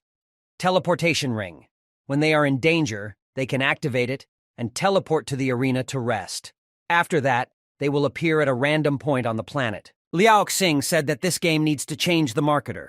Even he would have done a much better job with this task. There are so many rewards. Qing Shan seems to have no choice. He asked the goddess of justice where Fei Li is now. She replied that he was currently competing with a high-level assassin. It was bad because his emotional state is very unstable. There is a big risk that his body will fail again, but Qing Shan is not around to help.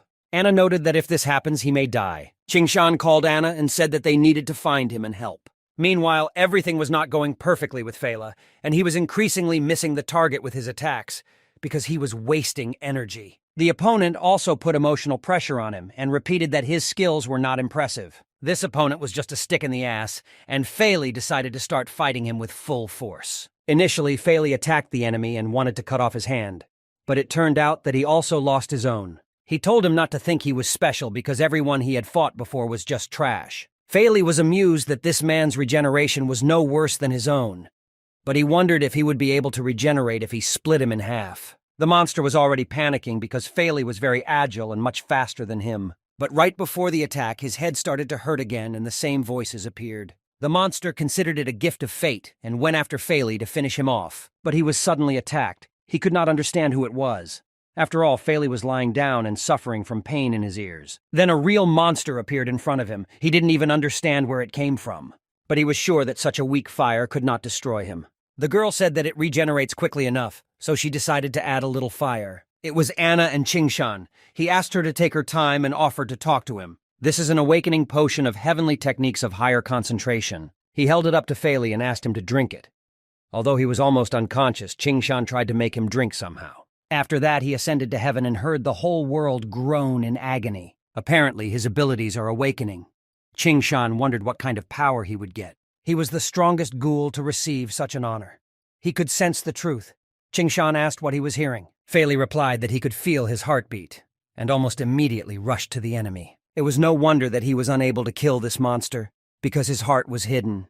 Qingshan asked what ability he managed to awaken this time. Faley replied that it was inhuman hearing. Now he can hear voices even outside their world. He asked to use it again to see how it worked. He heard people complaining about the small number of immortals in the game. They were going to pay a big price for accelerating the destruction of the world. But then he realized that they were not complaining, but arguing. They discussed releasing the Queen of Bones so that she could merge with the elixir of immortality in its prime form and attack this world. But the price for releasing her was very high. They can only do it once. Anna asked him to continue. But he apologized and said that he did not hear anything else. The connection was cut off. Qingshan began to tremble because he knew who the Queen of Bloody Bones was. The Demon Queen is the most evil and ferocious creature that creates demons from the enemies she kills. She is incredibly powerful. But the worst thing is that she has the ability to parasitize and reproduce. If you do not determine its location at the very beginning, then it will be almost impossible to find it later. It seems that those behind the Game of Immortals have a trump card hidden in their pocket in the form of this monster. So far, they knew absolutely nothing about these people. However, there are pluses. The Demon Queen is not in her body. This means that her powers are limited, and it will be much easier to deal with her. They probably don't know what to do if they let such a monster into action.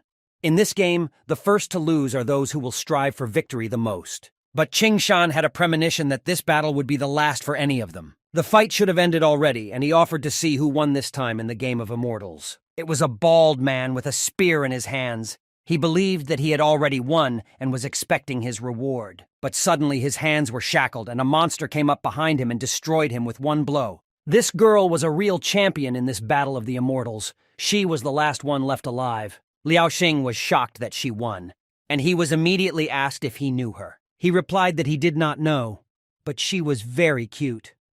It would be a shame to kill such a beauty. He suggested that they take her strength, and he would take care of the rest. They congratulated the third-level elementalist on a wonderful victory. As a reward, he received a potion that would raise his skills to a new level. It was the Call of the Stars. Only those who have reached the 4th level can use such a spell. She has really become much stronger. She also received an elixir of immortality and a ring of teleportation. She will be able to activate a magic item with her normal power to enter the arena at any time and hide from the threats of the outside world. This time, the winner was convinced that he should not be afraid of any pitiful clown. The champion was chosen, so Qingshan said it was their turn to act and carry out their plan. 20 years old, long hair, about 167 centimeters tall, level 3 elementalist. But Liao Xing said that this is not yet complete information. The chest measurement is 88, the waist is 63, and the hips are 90 centimeters. Jan called him a maniac again, but he warned him one last time not to call him that. Because he is a scientist and numbers are important to him, he was going to sue him for insult. In the meantime, the target has been found. Lushiman is a member of the Federation. He is currently on a flying shuttle headed for the border of the Federation. Arrival time is 2 hours. The Elementalist just got level 4. She will never be able to beat Faley. The problem is how to prevent her from teleporting away. Qingshan can take her under control and take away the ability to use the power of the 5 elements for a few seconds. It will only be necessary to sneak up to her. Jian said that they must have forgotten about such a genius as him.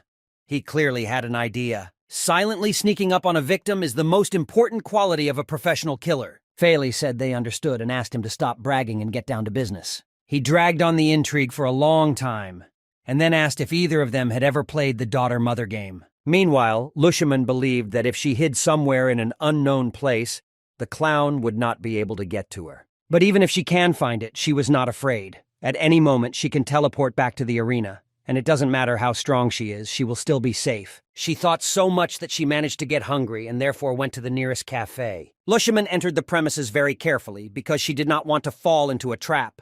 She saw a courier there who complained about the delay. There was also a girl sitting there with her mother who forbade her to eat a lot of ice cream. Everything seemed very civil. Then the girl turned her attention to Lushiman and said that she had seen this girl somewhere. She couldn't believe that this little animal recognized her. The girl immediately ran up to their table with a dagger and asked where this girl had seen her before. The father also approached the girl and lightly hit her on the head. He said that he did it because you can't cling to strangers. He apologized to Lushiman and said that his daughter is simply very communicative and asked not to scold her. She asked them to keep an eye on their child next time. She ordered 1 double burger, a small Coke, and fries. She needed to go to the bathroom, so she promised to be back before they prepared the order. Liashiman went to the toilet and immediately went to the mirror. She believed that only a beauty like her deserved to receive eternal life. A girl ran into the toilet with her and said that she remembered where she saw her. She is the winner of the Immortals game. She came to wash her hands and asked her to teach her to fight just like her. She also wants to be strong and tough. Lushiman thought that she needed to kill this girl, and then decided that she needed to kill everyone in this cafe just to be sure. The girl assumed that she wanted to kill her and everyone in this hall. She was very surprised that she guessed about her plans. She turned to Lushiman and replied that she could read minds. As soon as she wanted to attack this girl with a dagger, someone entered the toilet and repelled her attack at the last moment. It was her parents, and they asked what she was just going to do with their daughter. Liashiman got scared and realized that they were all unusual people, so she thought it was time for her to run away from here. But the guy managed to unexpectedly attack her from behind. As a result, her body did not obey, and she could not use her ring. The mother could not understand how she dared to harm her child, so she asked her to get ready to see what her angry mother was up to. The guy used the moment to turn off her consciousness with the help of an ordinary police baton. It was the entire company of Qingshan. Zhang came to them and saw that they had already dealt with Lushiman. Qingshan told his imaginary daughter that now no one could harm her anymore. The girl happily thanked her mother and father. Yan noticed that they both really poured themselves into their roles for this task. Anna apologized and said that they all really liked this idea with the daughter-mother game. Jan went back into the hall and said that they were done here and now everyone could be free. All of these people were from Jan's assassin guild. He thanked them for their work and promised to raise their wages as soon as they returned. Anna did not know that they were all his people. John answered with a proud smile that everyone who was here was his subordinates. But she was even more interested in how he found out that she would go to this particular cafe. He replied that nothing would have changed if she went to another cafe. The whole city is full of his people. Even homeless people who are professional killers. It is difficult to catch someone who can teleport at any moment. But they need her alive, so it was necessary to act carefully so that she does not suspect anything, as expected from the assassin syndicate. Qingshan thanked Zhang for his cooperation. He offered to return to the temple. It was time for Fei Li to show herself in action. People have been actively discussing the winner of the next Immortal tournament. She is the 4th-level champion, and she even has a teleportation ring. Everyone wondered if the killer clown would be able to find her this time, but everyone doubted it because she had a ring just in case. Just at that moment, the Clown of Death appeared on the screens all over the world. He was upset and said that he could not find Lushiman. He said that he could not find her in any way, and accordingly, destroy her. He held his head and said that now he really looks like a dumb clown who can't do his job. But then he laughed loudly and said that it was a joke, because she was behind his back. All the players were shocked because they thought she had a teleportation ring. No one could believe that this had happened. Lushiman killed 17 innocent people to participate in the game of Immortals, and he, as the chief judge, gives her a death sentence. People began to tremble in the streets from fear of this real monster. As a result, the winner was still killed by the clown. It is simply impossible to escape from him. The clown wanted to explain to them that in front of them was the Queen of Demons, a monster capable of devouring other living beings. He asked how they thought it came from in the champion's body. She looked very angry and tried to find out how he found out about her, and she promised to kill him. While she was trying to attack him, the boy said that all players of the immortal game will share one fate, and that is death. As soon as she touched it, the clown immediately threw her to the floor and told her that not even monsters can use this game to enter their world. The winner drank a potion of immortality, and it is not known where the monster appeared in her body. Probably a parasite comes along with immortality from the game as a gift. Then the clown had a question, whether any of the audience wanted a monster to inhabit his body. Then a voice from the Immortals game appeared and said that the clown is pathetic. Instead of taking away immortality from people, he not only kills their champions, but also instills demons in their bodies. Qingshan thought that these were pitiful excuses, and it only meant that they were desperate. Next time, the game leaders promised to give the participants an even stronger protective device. This is the Amulet of Teleportation. It will automatically repel the enemy's attack to give enough time for teleportation. Liao Xing noted that the rewards will get better and better. It was interesting to see if this would encourage people to join this ridiculous game. The game of Immortals was not able to properly answer the question that interests everyone. They have no evidence that it was Fei Li and not themselves who instilled the demon in that girl. Until they give a clear answer, people are unlikely to risk their lives for a dubious prize. Anna added that there was one more important thing.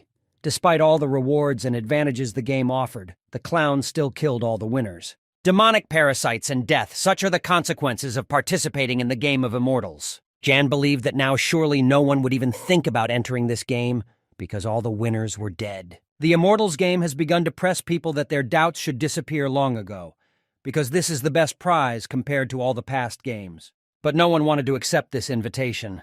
People were angry. No winner survived after it. The numbers speak for themselves, because not a single person accepted the invitation to participate in another game of Immortals. The leaders of the game began to aggress and threaten people.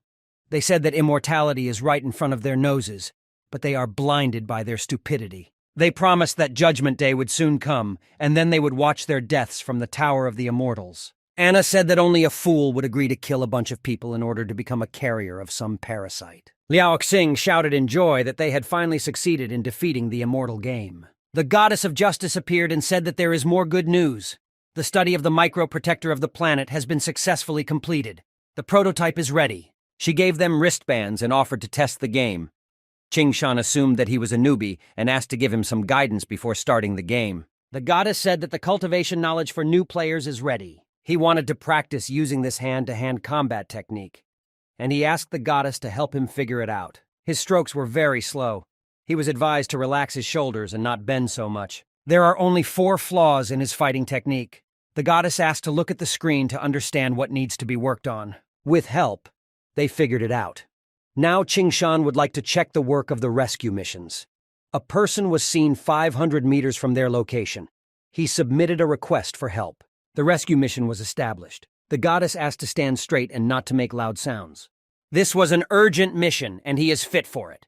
If he completes this task, he will receive a medal from the Freedom Federation as a reward. Fei Li accepted her, and after a while, Qingshan said that the rescue mission was complete. Player Fei Li successfully completed the mission, and as a reward, he received a medal from the Freedom Federation. Liao Xing was very happy and said that this game looks very cool. Fei had a question. Most games have class selection. Maybe they should add a similar mechanic as well. Zhang replied that most often cultivators awaken their powers independently during their lifetime. This requires innate talent. As long as they have enough awakening potions, ordinary people will also be able to become cultivators. They will be able to make heavenly technique potions thanks to the recipe they recently received.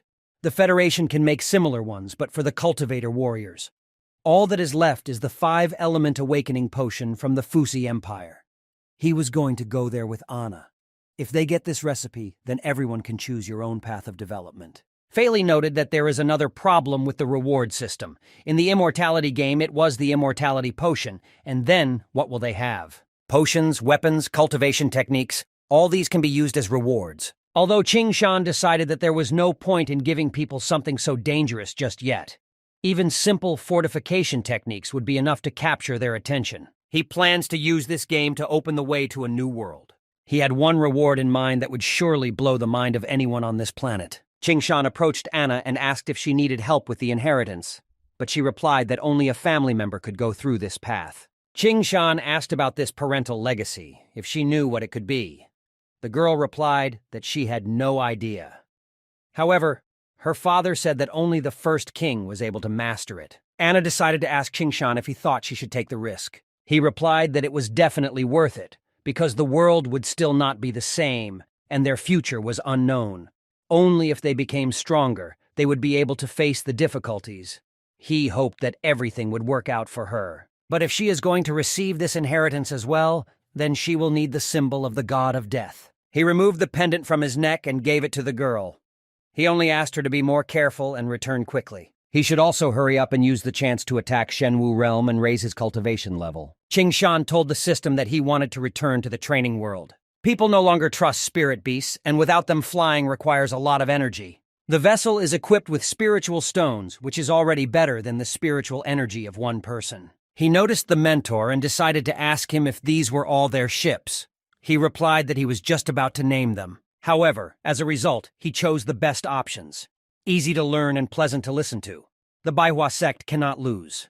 Qingshan wondered what he called them, but the boy was in no hurry to pronounce these names, because he was going to paint their name with a brush on the deck. He said that he read a lot of ancient texts, but as a result came to this option. Qingshan appreciated the name, but asked not to tell the master about it, or she would punish them.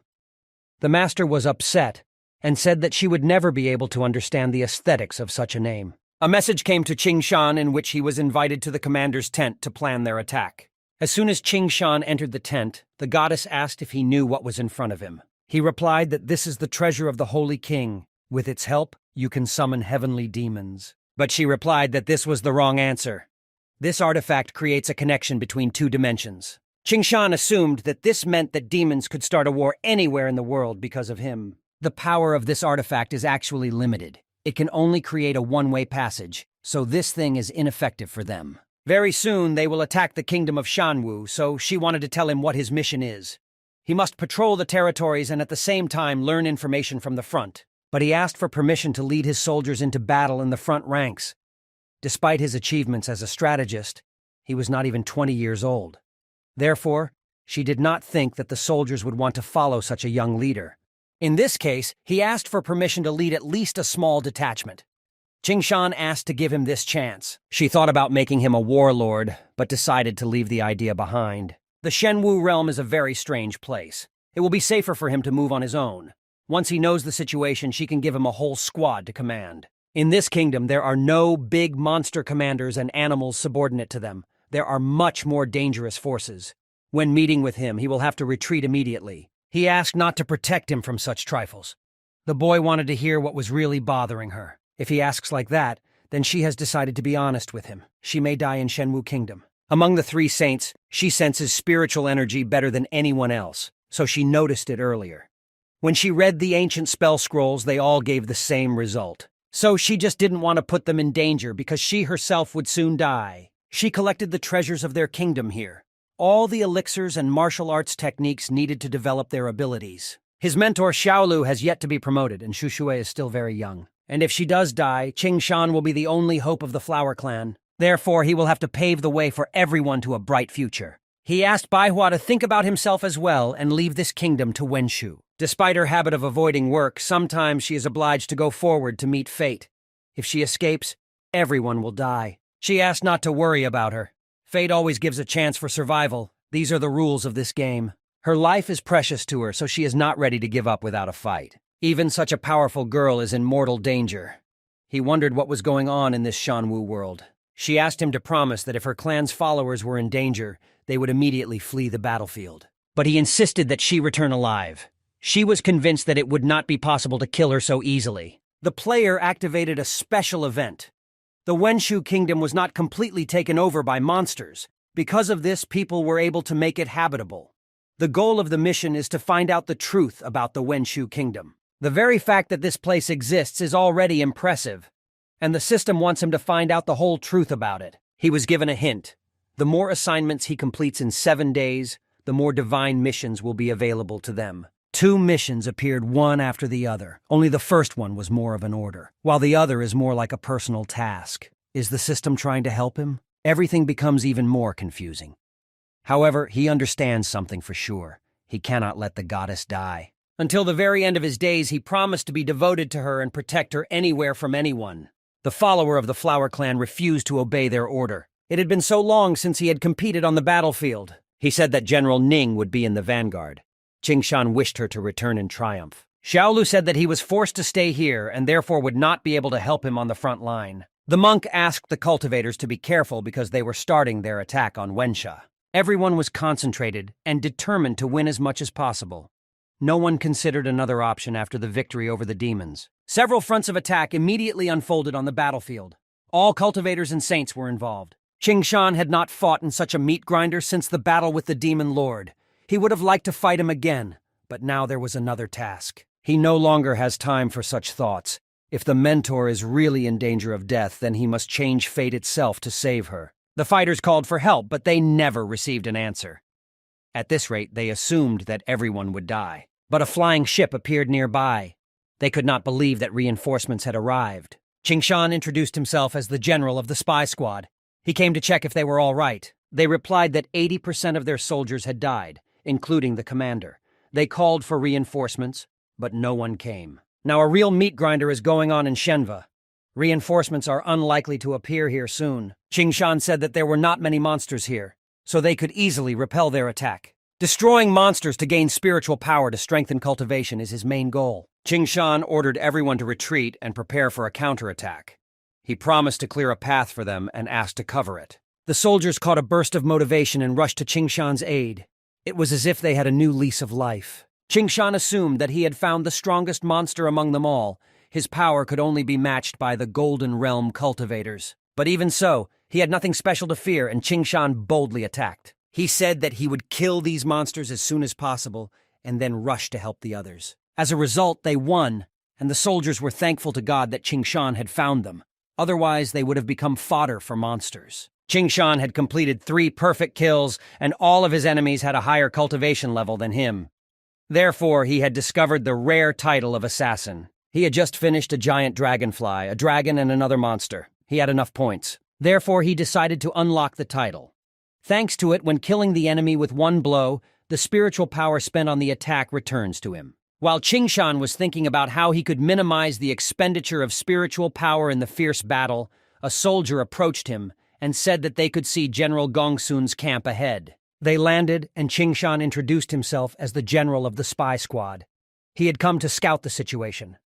He was told that General Gongsun had gone on a mission and had not yet returned. Qingshan had planned to ask him to arrange a protective device for himself so that he could break through to the golden level of cultivation, but probably not this time. He asked what kind of mission it was that required the general's help. Everyone present began to shout and asked to pay attention to the sky. Something was happening to their protective barrier. Meanwhile, the monk tried to attack the opponents, but he had never seen such magic in his life. Baihua reassured him and said that they knew nothing about their enemy, so they couldn't just go ahead. Therefore, it is necessary to retreat, she called to retreat. Qingshan understood what was happening there, but he was more interested in what happened to the barrier, because it was destroyed and the monsters began to approach the camp. It was very strange because the rain of fire was supposed to destroy all these animals in Shenwu. Perhaps the cultivator who created this downpour wants to disturb the saints. They also noticed that General Ning's ship was present above and was completely surrounded by monsters. Qingshan rushed to help her without any hesitation, and he ordered the cultivators to protect the ship. General Gongsun was wounded, so they quickly called the doctors and ordered to give him first aid. It was interesting that he was not injured by a monster but by a sword attack. The 3 saints ordered them to search the ruins, and Gongsun was able to find the disc. Due to his curiosity, he decided to try to improve the formation, but instead received a severe soul curse. Ning said that they had brought back many things from those ruins, and suggested that they take a look at Qingshan. But what he saw there was not like an ordinary sword. As soon as he took it in his hands, a notification immediately came that the mission was accomplished. But Qingshan could not understand how a divine mission could be so easy. The system noticed the spy. After he entered Wenshu, he would follow Qingshan's every step. He had to show his power in the other world before taking up arms. Qingshan introduced himself and asked what he could do for him. The guy couldn't believe it. He really wasn't wrong, and it turned out that this sword has a soul. Due to the peculiarity of the materials in the world of cultivation, there are few weapons that can contain a soul. However, those who possess it are worthy of being called legendary. Spiritual weapons are not only stronger and more powerful, but also strengthen their owner. But despite the fact that he has a soul, Qing Shan will unfortunately not be able to interact with him. The boy assumed that he was calling him to follow him, but Qing Shan didn't even know where. The system gave him a task to treat weapons well. You need to help a broken sword and earn his trust. Neen approached the boy and asked what had happened to him and what he was doing. She still did not know about the sword with the soul. He warned her that he would soon return and asked her to protect their fleet until then. None of the soldiers also understood why the general flew for the sword. They assumed that it was one of the strange magical techniques. Then he stopped and the sword stuck in the ground, as if asking for Qing Shan to take it into his hands. As soon as he touched it, his body merged with the energy of the sword and he began to drag it deep underground. He brought him to the Shenwu thicket, where there is a large pit completely filled with lava. But it was an unusual lava, a physical embodiment of a spiritual flame. If an ordinary person touches it, it will immediately turn into ashes. Then Qing Shan saw in the middle of the red-hot lava, on a small piece of ground, the missing part of the sword. But he hasn't reached the golden stage yet, so he can't fly. He can only hover, and then only for a few seconds. The part of the blade was very far away, and he was convinced that he wouldn't be able to get it. The boy asked him not to worry because he has enough strength to move to a new level. And if he succeeds, he will definitely help to get the lost part of the blade. Since he was the only one there, he would have to defend himself at the same time. He notified the system that he wanted to raise his cultivation level. He needed to spend 70 spiritual power points to obtain the gold level. One demon found a boy while he was leveling up. She noticed that this boy smelled different from the others. And if she kills him, she will become much stronger. She planned to do it while he was busy. But the sword did not allow her to get close to Qing Shan. He used exorcism and put up a barrier. The boy just came to his senses and saw that the sword itself destroyed the evil spirit. Did it have the power to protect its owner? So the sword of the earth also has a soul. He asked Qing Shan to focus on leveling up, and he promised to take care of his safety. He had a lot of questions, but this was definitely not the most suitable time for it. Therefore, he simply thanked. He decided to ask him all the questions after he had completed his task. Qing Shan could feel spiritual energy passing through his entire body. He had reached the golden level. Qing Shan's soul met the man. He felt that the smell of another world was coming from the boy. He expected that nothing would change. People continue to face each other in senseless battles. The boy wanted to ask him a question. If a powerful saint had received a prediction that he or she would perish, was there any way to avoid such a fate? Saints can see their future, and the stronger they are, the more likely it will come true. As for him, he is 1,000 times stronger than these saints put together, and he also foresaw his fate. And even he could not escape it, which is why he was imprisoned in this place forever. But of course there is still a chance, if a new variable appears that will affect the future itself. The guy just guessed that someone should help with this, and that was it. It is like a stormy river. He is drowning in it without any hope of rescue until someone appears who will extend his saving hand. But the change of fate requires sacrifices. It is not always an exchange of life for life. It is impossible to predict what will be demanded in return. Something unpredictable can always happen. He hoped that Qing Shan would not become the bearer of such a burden. He was too weak to defy fate. Seekers have appeared around the man, and he cannot use his power to drive them away while Qing Shan is in this dimension. The man asked him to leave because time was running out. The last thing Qing Shan asked was how he could stop the monsters from invading. He told him to collect the sources of all 5 elements and connect them into a single thread. After that, you need to transfer it to another dimension. Then this thread will lead to its original world. But Qing Shan did not understand what he was talking about. It will merge with the rest of the world, and then living beings will become much stronger. Qing Shan thanked him and promised that one day he would definitely get him out of this hell. When the boy returned, he thanked the sword for its protection. He replied that in his past matches he had already proven that he was a good swordsman and a cultivator. Therefore, he was worthy to be his master. Soon, everything here will be destroyed, and Qing Shan has not yet reached the required level. The sword simply cannot look at it. A storm was coming, but the sword said that it would remove the power seal and meet it together with Qing Shan. A special event had begun. The Earth Sword had awakened. It weighs 86 billion tons and has the ability to self-support, which allows the owner to hold it in his hands. In ancient times, this sword was a warrior who sacrificed himself, after which he gained the ability to communicate with the gods. In Qing Shan's past life, he had never encountered such a powerful weapon. His task had changed. He assumed it was because of the Earth Sword. His goal in the coming days is to protect Shenhua. The reward for the mission will be a sealed sphere. It contains the fencing technique Soul Eater Sword of Karma. In total, there are 2 such weapons that have a unique ability to interfere with the laws of worldview. He needs to awaken as many techniques as possible, the more chances he will have to survive.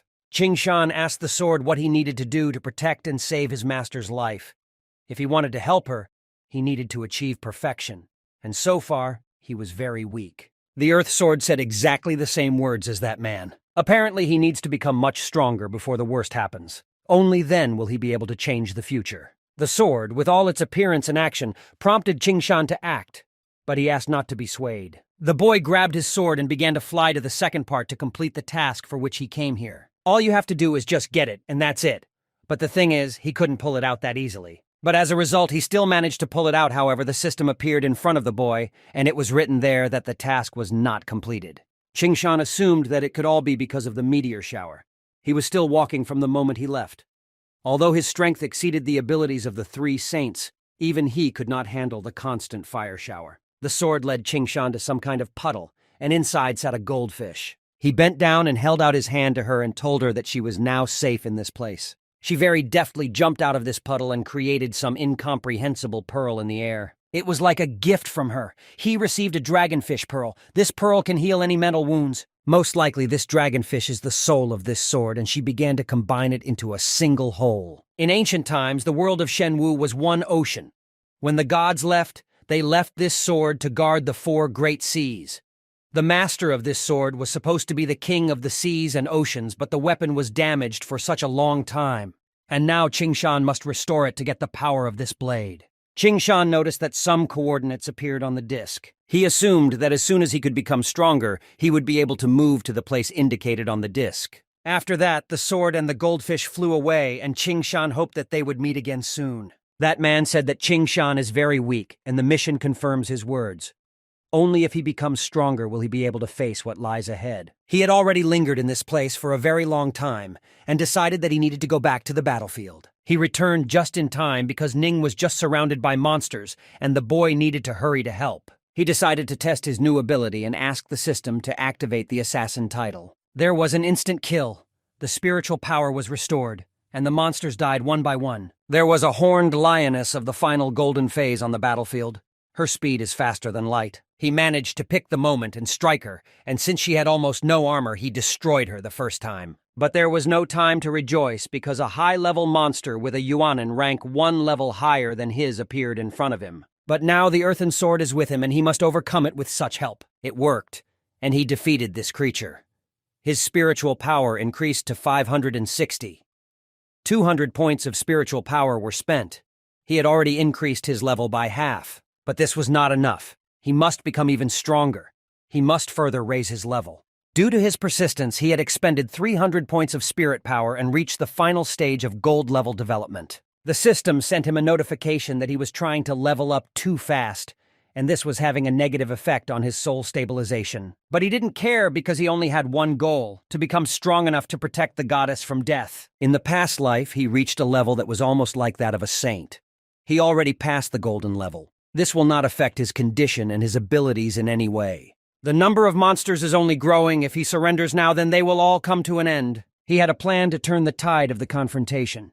Mech immediately asked him what he was up to. He was going to reach Yuan Ying's level right here and now. According to the laws of heaven and earth, cultivators who go through multiple awakenings in a row and wish to become stronger are destroyed by a deadly thunderstorm, and no human is able to withstand its power.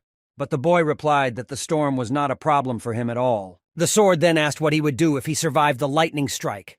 A mere mortal of Yuanin's level would not be able to interrupt the course of this battle. He was going to use the power of the thunderstorm to wipe out the monsters from this land. Ning and Xiaolu were fighting back to back. There were a lot of monsters, and Ning asked how many more of their soldiers were left here. Cultivators of the 3rd and 4th levels have fallen. There are only 4 squads left in Nasu. Nin ordered to keep sending support requests, or they would just all die. Xiaolu felt a thunderstorm in the sky. He believed that it was some abnormal person who decided to raise his level right on the battlefield. But then they looked closer and saw that this abnormal person was Qing Shan. In all the tens of thousands of years of his existence, he had never met such a crazy cultivator. Qing Shan replied that I would not be able to reveal my full potential without losing my sanity. He no longer had time for conversations and moved on to more important matters, to the protection of this world. Nian ordered everyone to immediately retreat and run away from the affected area. He went through several awakenings and even withstood the blows of the heavenly thunderstorm. His soul was badly damaged. If he continued like this, his body would not be able to withstand it. The Dragonfish Spirit Gem was activated, and his soul was completely restored in a matter of seconds. He was shocked by how quickly she healed all the wounds. He even wondered what kind of fish it was. The sword repeated that in all the time of his existence he had never seen someone so irrational. Therefore he asked him to survive in this situation. He asked him not to worry. A weak electric shock and a bunch of monsters wouldn't be able to kill him. Then a faceless giant appeared in front of him. He used to meet him, but then he was very weak and could only run away from the battlefield. But now everything has changed. Without hesitation, he rushed to attack him and used the blow of 7 swords to do so. He was considered a madman. He is probably the first person in history to turn the tide of a confrontation with the help of a divine storm. The player has successfully reached Yuanin level. The current spiritual power limit has been increased to 200. The number of spiritual power points is 7,200. He got a new ability, Return of the Swallow, which is an improved cultivator assassin skill. To unlock, you need 200 spiritual power points. He immediately unlocked this skill. His leveling speed is amazing. He gets a corresponding reward from the system. He also has the ability to choose abilities of 2 different degrees. Gold level Heavenly Selection and Yuan's will be merged together. The dual Heavenly Selection task consists of 7 parts. He has completed 2 of them. He will be able to get the heavenly ability. With it, he will have a much better chance of surviving the apocalypse. Ning said that even though he had saved them, it was as irrational as possible because he could have died. He was a gold-level cultivator before that morning, and now he is Yuaning. Shenwu's world is very dangerous, so the mentor shared her strength with him and helped him. Qingshan asked Ning if the disc that injured Gongsun was still in her possession. He needed him in order to be convinced of something on his own. Qingshan knew that he also had a soul. Qingshan asked the discus what he did with that cultivator. He didn't know who he was, but he seemed dangerous. So he got what he deserved. General Gongsun lost consciousness because he tried to forcefully obtain the disc and use it without asking permission from his soul. He angered the spirit and was therefore punished. But Ning said that Gongsun wasn't the only one hurt. Several other scouts also lost consciousness while trying to use the disc. Every weapon in this world has a soul. Xiaolu didn't think that Shenwu had developed so much in the creation of weapons. This disc is a portal to the ancient ruins. Qingshan had to inspect them. Without hesitation, Ning said that she would go with him. Xiaolu also agreed and said that she would go. The guy agreed and offered to figure it out together. They moved to a Buddhist temple, but Ning did not understand what they should do next. Qingshan felt that the disc began to bow, and he assumed that they should repeat after him. But then they unexpectedly got into the space of knowledge. The power of the artifact was enough to bring them here. Ghosts from the past appeared before them, the weapons and armor of these cultivators. They were all once alive. Their overwhelming aura could only be matched by meeting the 3 saints. Ning couldn't believe that 6 warrior saints existed in this world. They faced such incredible power. These 4 were not just saints, they were a level above them. But if they were so powerful, then the question arises, how could they all lose? Couldn't their strength and spiritual weapons stop the Shenwu world from collapsing? One of the saints said that with their joint efforts they planned to invoke Liaxian today. Qingshan guessed that they were definitely going to use a secret technique to create a hole in space for Luxiang to summon. As a result, they managed to do it, and Luxiang turned out to be very similar to Qingshan from afar. But still, if you look closely, they are very different. 2 sisters also came with him. They saw another world that was not polluted by anyone. It's completely new and free. It's just a pity that its local residents are so weak. One of the saints spoke to the boy and asked if he was Lucian himself or perhaps his companion. He replied that his father once killed a man and gave him his belongings. One of them proved to be very useful because she was able to open the barrier and let him in here. One of the girls suggested that the owner simply take away the sources of the 5 elements. But if they do that, it will be known in their world, and they will have to share it with everyone.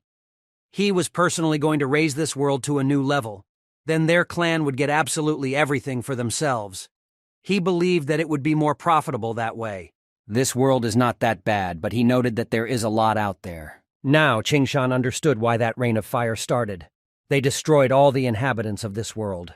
He single-handedly wiped everyone from the earth. Their visions began to fade, and they returned back to their dimension. But here they were also in for a surprise. In front of them stood incomprehensible fighters, and they were definitely not happy to see them. They did not even try to find a common language and immediately began to attack Qingshan and his comrades. Nin said she would deal with their leader and asked the boys to deal with the rest. Qingshan did not expect them to be so powerful.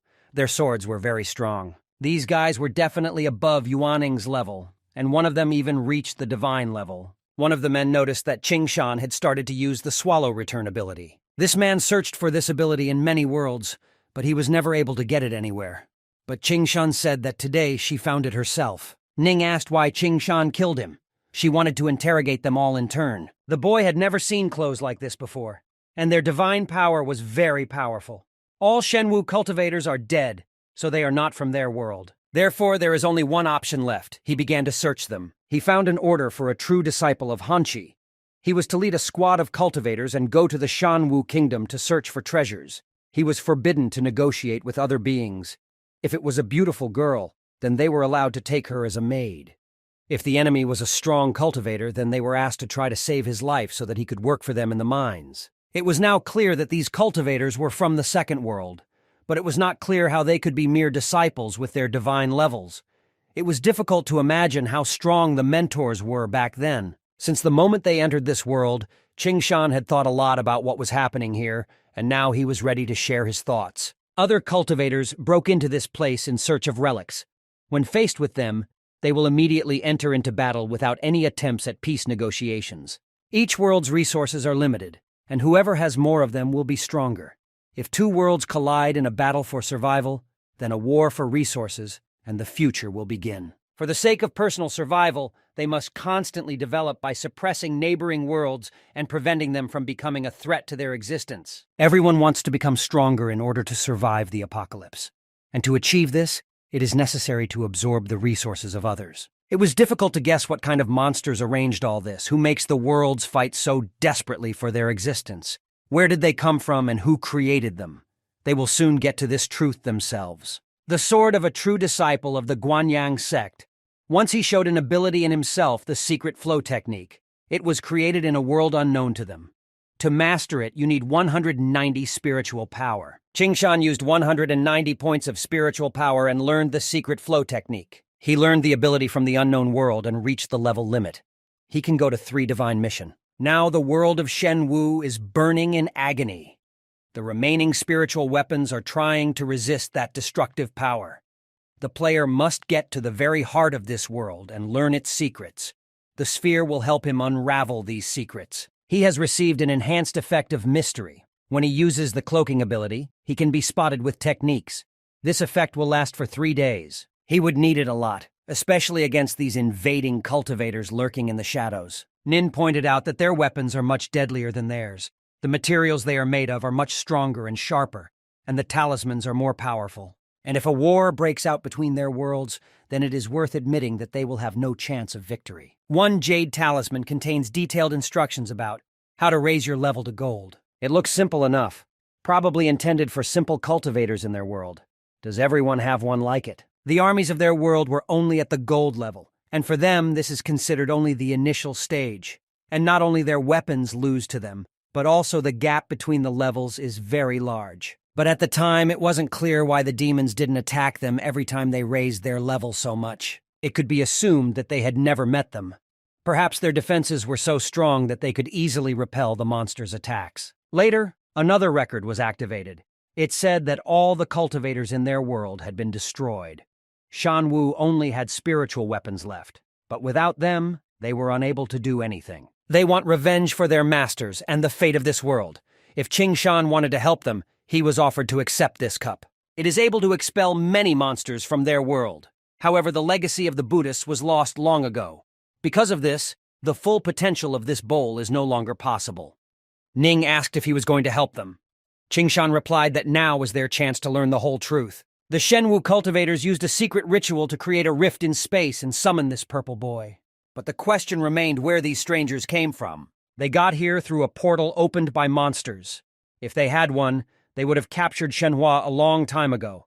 If they encountered them again, they would have to leave one alive and interrogate him. The purple-robed man used the meteor shower to reshape the world. With such power, he must have known about their appearance. Therefore, they need to contact the saints urgently. Qingshan said he would inform them with the talisman. He conveyed that cultivators from the unknown world, Shenwu's past, the man in purple clothes, and the giant's secret.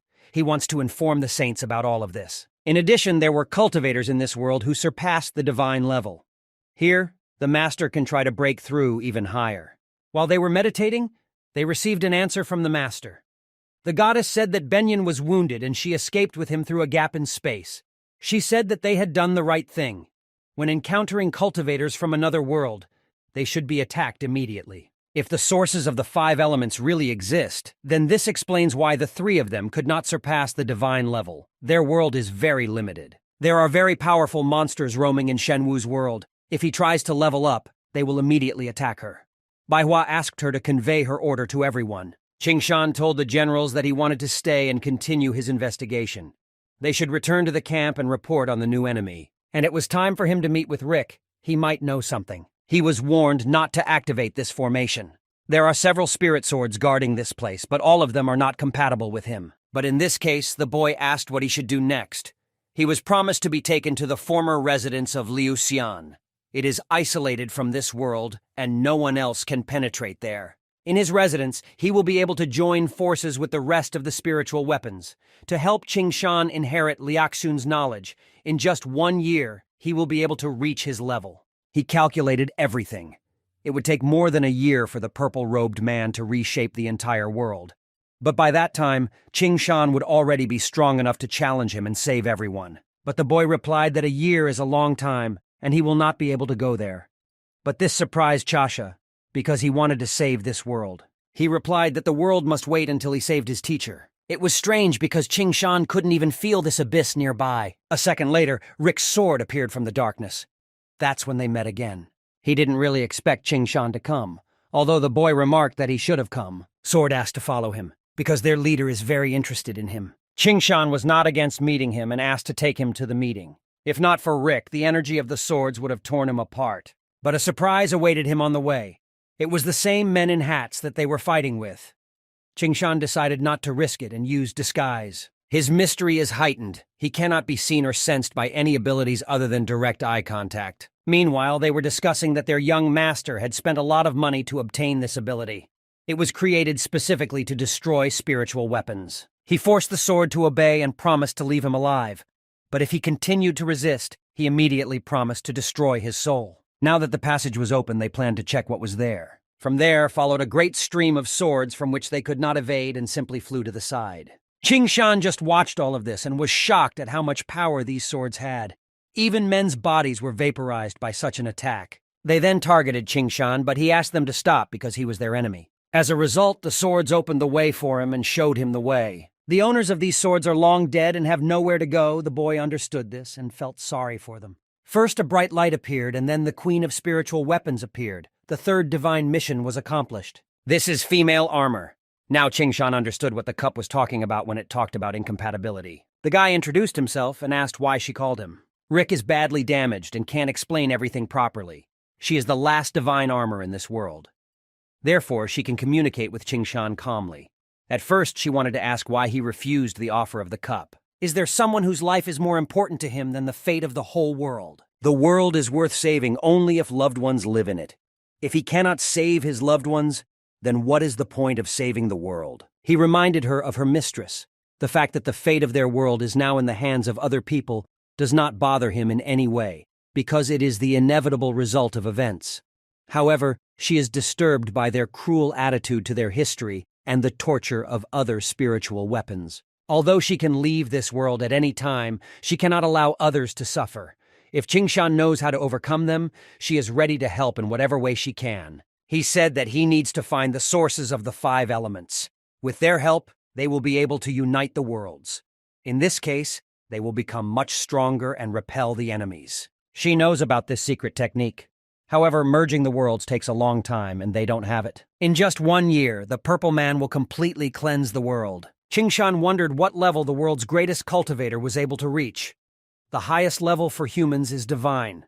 However, there are 3 more after it: enlightenment, disaster, and great void. Lucian, the greatest cultivator in their world, was able to reach the level of the great void, after which he went to other worlds.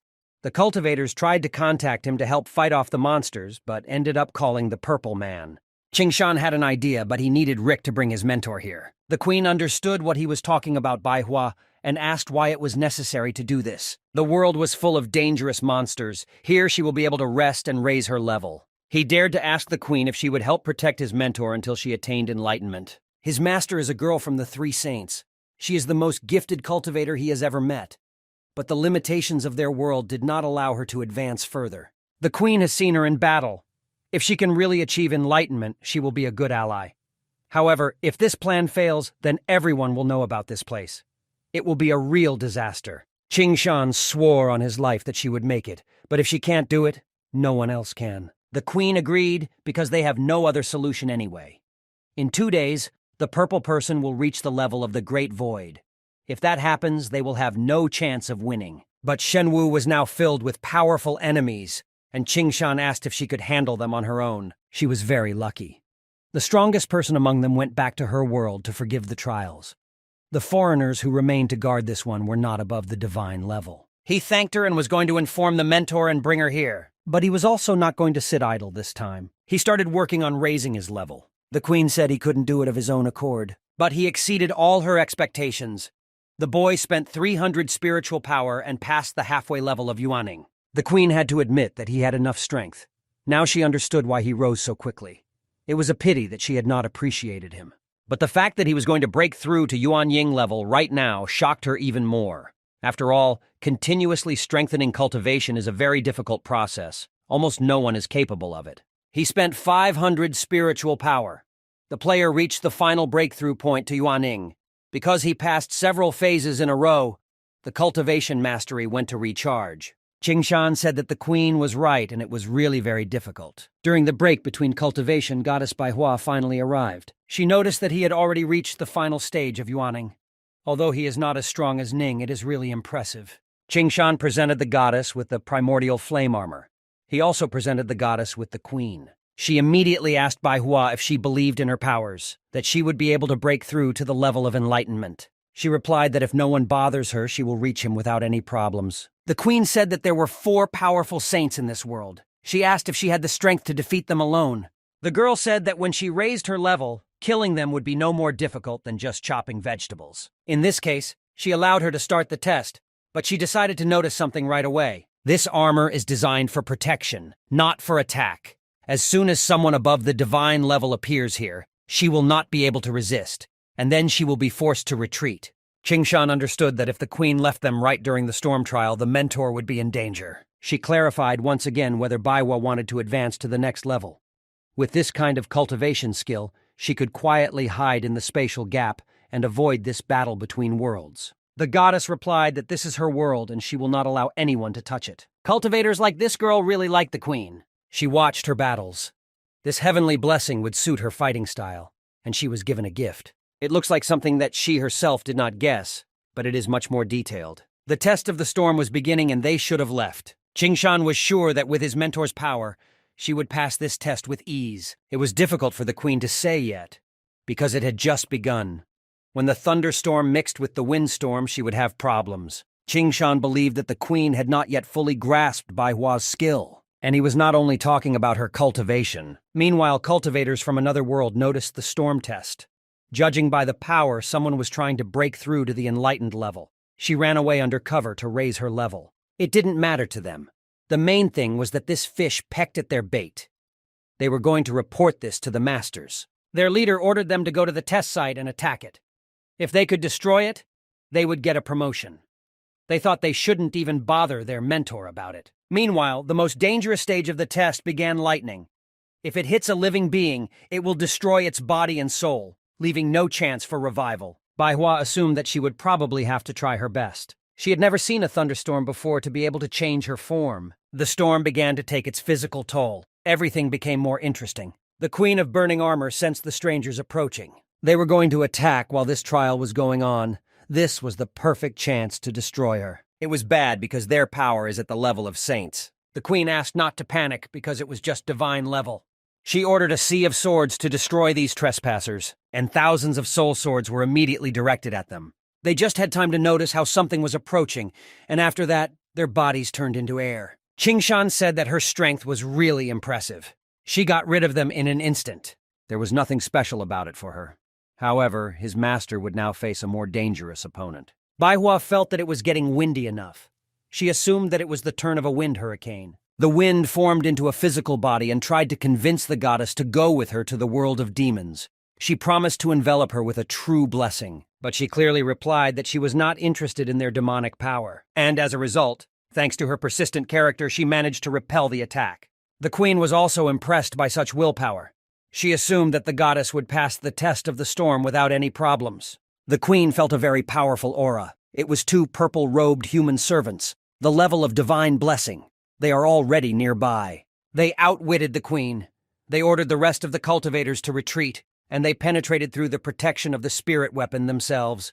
His mentor still needs 15 minutes, but this will be enough for them to destroy her. Although the queen can command a sea of swords, she is still only skilled in defense. She will not be able to destroy the blessed cultivators. Qingshan did not understand why it all happened at such a crucial moment. He didn't stand a chance even against two blessed enemies.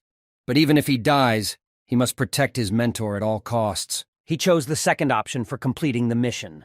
It was to find a way to win or survive. Qingshan asked the queen if there was any way to transfer control of the Sea of Swords to him. He wields such a weapon quite well, but it is a woman's armor, and unfortunately he cannot wear it like a man. He said he didn't need to dress her up. He wanted her to just release the full power of the swords. She can do this, but if she awakens all the spirit swords, she will completely use up her power reserve. And without her master's sword, she will not be able to attack these cultivators. The boy asked her not to worry because he had a plan. The soul summoning technique was not very strong, but they were dealing with a sea of swords. If the souls of cultivators who died agree to return and help them, this technique can defeat even blessed cultivators. He asked Earthsword and Rick to give him their power. He was the same cultivator as their past masters. The enemies of this world that had killed them had returned again. Qingshan promised that he would fight with them until his last breath, and asked the swords if they agreed to help him in this. Meanwhile, two subordinates of the Purple Man were already preparing for their attack and analyzing the situation. First, they were going to destroy Qingshan and went to meet him. When they approached him, they immediately asked how he saw his death. And after he was done with him, he promised to deal with that girl in the middle of the storm. Qingshan signaled that they could begin.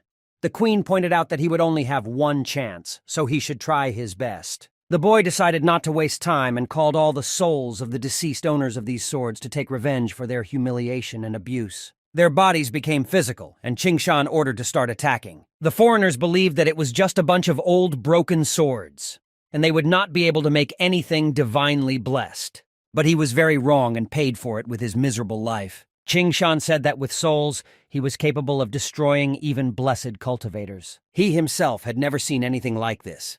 Who would have thought that a single soul-summoning spell could destroy a divine cultivator? The other stranger could not accept that he dared to kill his younger brother.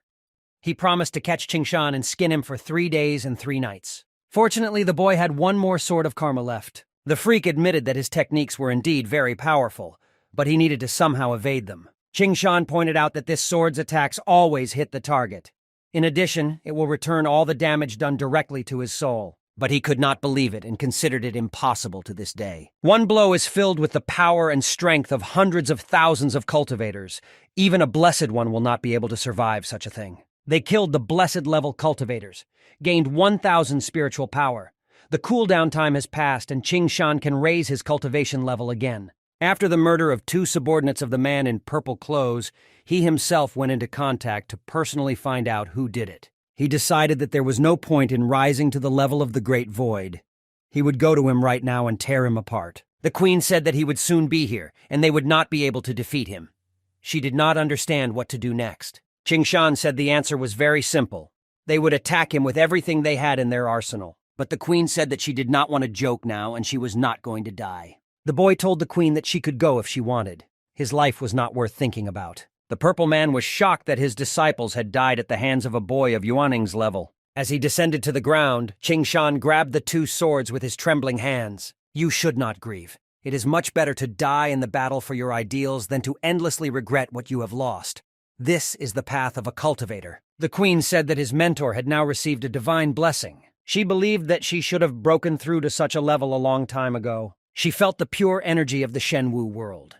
Thanks to her, she was able to break through to a new level. Baihua decided to thank Qingshan for this. He brought her here and protected her. The situation from the outside is quite deplorable. Hundreds of enemy cultivators are already actively attacking their soldiers. One of them is blessed, and the goddess needs to save her soldiers. Qingshan couldn't understand where they had so many blessed cultivators. There were 4 of them, but only 2 remained. Baihua said she wanted to compete with them and test the blessed level. The boy said he would go with her, but she insisted that he stay here. His level is very low. If she can't protect him, he will die. He believed that she really underestimated him, even though he had just destroyed 2 blessed cultivators. Due to the effect of the test, his master is unaware of what was happening from the outside. Besides, she is right, and he really is weak enough. Qingshan said that this was indeed true, because without the help of her swords, he would not have been able to overcome these 2. The 7th divine mission was completed. The next goal was to survive because he might die at the hands of the Great Void Cultivator. This time, the choice includes 7 heavenly abilities. Each sea creature represents an ability. He needs to choose one. In this case, all abilities were taken from the power source of the Shenwu world. The system somehow remembered that Shenwu is an endless ocean, and Rika's previous owner was the king of the seas. He should know this world better than anyone. Qingshan asked Rick to help him choose the strongest heavenly ability. If he liked it, the boy promised to help find a way to repair him. These creatures hold great power, however, one of them is special. Qingshan listened to the advice of the sword and made his choice. He wanted a koi fish. He gained a new ability, illusory movement, the ability to teleport. They will be able to exchange places with any creature in the mead of his divine vision. It is the heavenly power of the primordial source of power.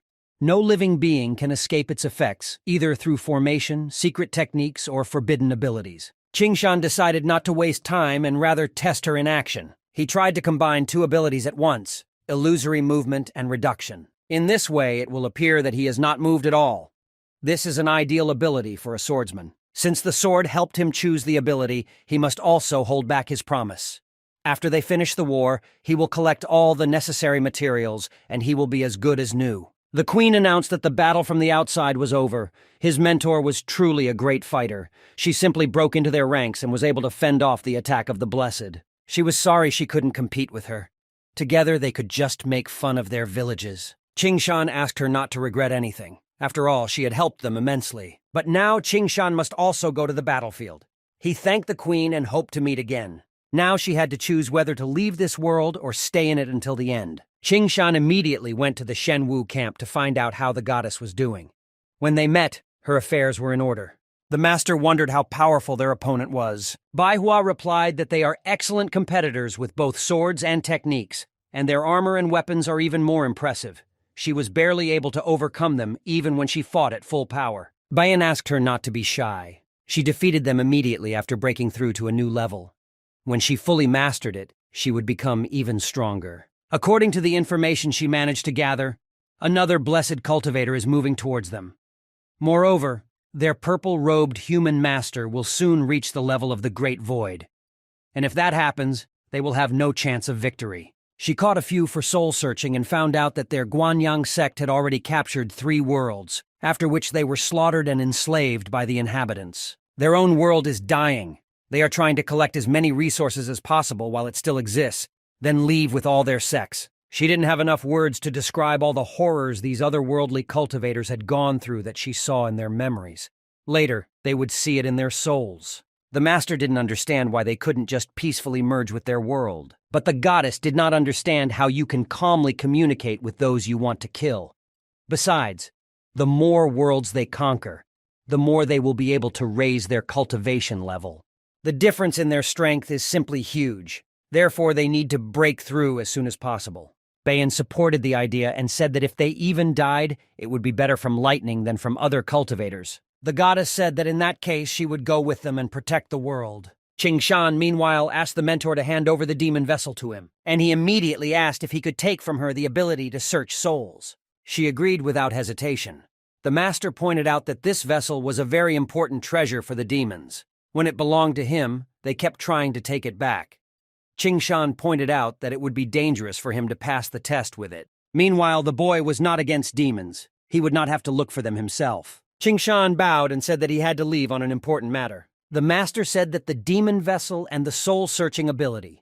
These things need to be careful, but she calmly handed them over without any further questions.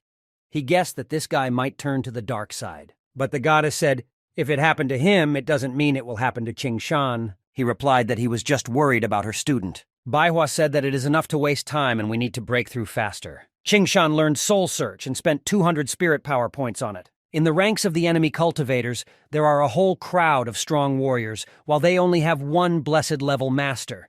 It is even difficult to say whether the other masters will be able to break through to this level. With such a difference in strength, they will definitely lose. He asked the Earth Sword if these cultivators had ever met demons. From what he knew, demons were not all powerful. There were worlds they could not reach. In addition, some worlds had strong defenders that prevented demons from even get closer. These are two completely different scenarios, and he needs to know which one he belongs to. They don't have much time. They need to find out quickly before the purple Labdina comes to them. After thinking for a while, Qingshan decided to take a chance. He used the stealth skill to infiltrate the alien camp. Its enhanced version is really impressive. They don't even suspect his presence. They discussed that the Blessed Girl had fought well enough. One of them said that he has lived for 600 years and he has never seen such a beautiful lady before. Besides, she is also very strong. Their Blessed Ones even had to retreat. In any case, there was no sense in this. When the young master comes, they will all die. Qingshan couldn't stand it and used illusory movement to appear unexpectedly in front of the strangers. He introduced himself as a disciple of the master whom they had just insulted with their mouths. Qingshan didn't even wait for an answer from the man, but simply blew his head off. His friend saw that they were attacked and was going to inform the local guard as soon as possible. But Qingshan used a shrinking technique and grabbed him by the throat so that he couldn't say a word. This man's hat even flew off. Then Qingshan began to demand from him to tell everything he knew about the situation and their plans. It was clear that he himself would not want to say anything, and for this Qingshan used the soul-searching technique. The purple-robed man was now in a world where the blessed and catastrophic cultivation level were slightly above average, and only the great void level meant true strength. In their world, the strongest cultivators have reached the level of Jibril. He is above the great void. There were only 5-6 people who possessed such strength. Such a powerful world was swallowed up by an unknown demonic god. These great cultivators were insignificant ants compared to him, which he trampled in an instant. When Liu Xiang, Shenwu's strongest cultivator, was able to punch a hole in space, he attracted the attention of this god. Lucian was very wounded and barely managed to escape from there by using a secret technique. But he did not notice that the father of the man in purple clothes was nearby. This person attacked Lucian from behind and finished off the great cultivator. After that, the magic items passed into the purple person's hands. The Shenwu cultivators mistakenly believed that the purple man was the same Liu Xiang and summoned him to this world. This is how it all began. The Guanyang sect is divided into 2 parts. One is supporting a great elder who was badly injured during the battle with the Demon King, and the other is the father of the purple-robed man. As the end of the world approached, the conflict only increased. The eternal disputes of the 2 clans added fuel to the fire. The purple man's father is preparing to pass the test and reach the level of Jibril. When he succeeds, no one will be able to oppose him in any way. At this time, the purple man began to prepare to break through to the level of the Great Void, and at the same time, he sent people to capture their world and Shenhua so that there would be somewhere to run when the end came. He created a special formation to allow him to move between the 2 worlds calmly, and it will stop working after the destruction of all living things in one of them. But right now, he only has one part of the formation, while the other is with the Shenwu formation masters. That is why the enemy cultivators had problems with moving between worlds. Qingshan finally learned the truth. In addition, he received a lot of useful information, and he can be sure that they did not meet with demons. And this means that they do not know how to fight with them in a real battle. Now he needed to get to the teleportation formation in the Guanyang sect. Thanks to the illusory movement, he managed to get into the middle of the camp of formation masters. He said that he was sent by the command and asked where the formation was. The man began to get nervous and did not understand how he managed to get inside and pass through all the security. This time, too, there was no need to waste time, and Qingshan used soul-searching again. As a result, he found a hiding place and found a formation there that allows him to move between worlds. Once activated, it will help Shenwu cultivators return to their world. Now everything was ready and it was time to act. Qingshan began to ask the sword to protect him, because he wanted to start a trial. But the Earth Sword said that this test would take 1 day and 1 night. It was the most time-consuming test of all. Moreover, they were right next to the enemy camp. Qing Shan said that he was not going to go through it completely. He just needed to meet one special friend. Qing Shan's spiritual energy was sensed by the demon who was about to feast on it. But the Earthen Sword was on guard and immediately rushed to the defense. He then turned around and asked Qing Shan why he started the trial but did not maintain his energy flow to advance further. The guy replied that it would take a long time to explain everything, and after a while he would understand everything himself. He was being chased by a demon, and she assumed that this handsome boy wanted to break through to the level of a saint. She said that the test was so boring and offered him to play with her. She promised to show him a whole bunch of different tricks. She assured him that it would not hurt and he would like it very much. The sword was already ready to destroy this demon, but Qing Shan asked not to kill her yet. He turned to her and asked her not to be afraid, because he just wanted to make friends with her and talk a little. She was very embarrassed and asked what he wanted from her. He knows that their ruler is like their saint, and he has requested a meeting with her. The demon thought that he had gone mad. Why would he meet with the ruler of demons? He said that he sincerely wanted to meet her master with no ill intentions. She asked him what this meeting was for, because she needed a good reason to persuade her to come here. Otherwise, she would think she was just being bullied, and then tear her soul apart like a piece of paper. Qing Shan took out the demon vessel and said that this should convince her. The demon said that she would go to the landlady right now and tell about his message. Earthsword guessed that he wanted to team up with the demons to destroy the enemy cultivators. But the boy replied that he only needed one of them. These demons were far from their world, and it was not known whether they should be trusted. He said that it does not matter. After all, whoever dares to take over their worlds will die by his hand. 2 demons have already arrived, and most importantly, they were interested in where the vessel of demons is. Qing Shan asked why the hostess herself did not come. She replied that due to the laws of emptiness, the world would not be able to withstand the divine power of the hostess. She came as her representative. The guy needed to know if she could make important decisions. She replied that she couldn't, but she would definitely convey all his words to Mistress. It was very rare for human cultivators to call upon them, and they usually did so for the sake of strength. But Qing Shan was obviously different, and she asked why he wanted to meet the hostess. He replied that he wanted to sign an agreement about killing a great void-level cultivator and the subsequent destruction of his soul. That is, they understood that he wanted their queen to destroy the enemies of Qing Shan. But even their mistress would have to sacrifice a lot to kill such a creature. The boy said that the risk would be minimal if he appeared in the demon world. They assumed that he wanted to send him to their world with the help of a vessel. This is possible.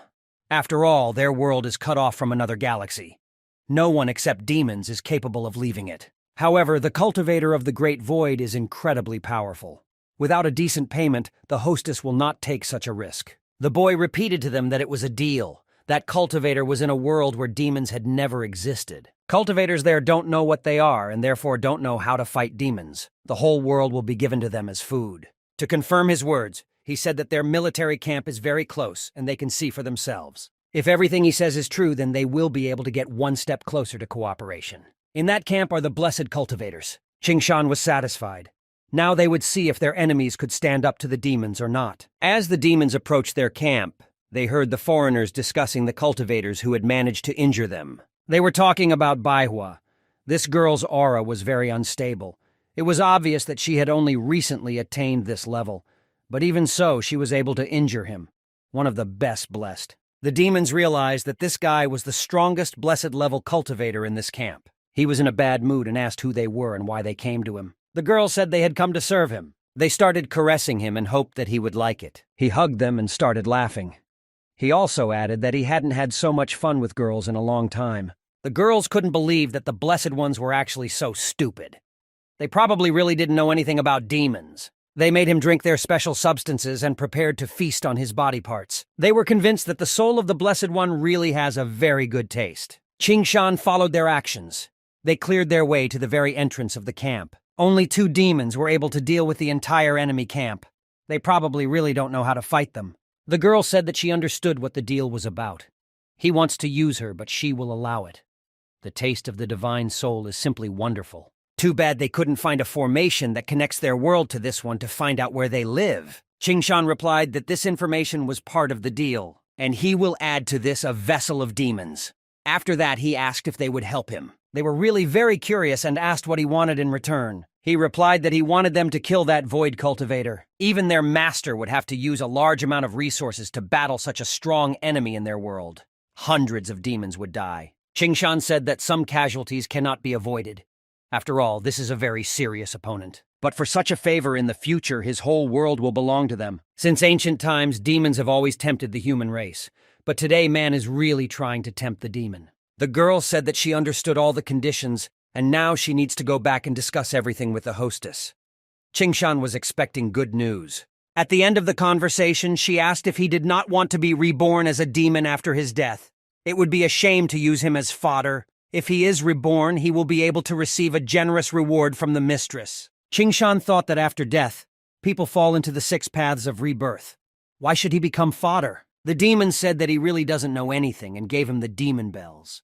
She felt that this world will change soon. If something happens, she needs to ring these bells.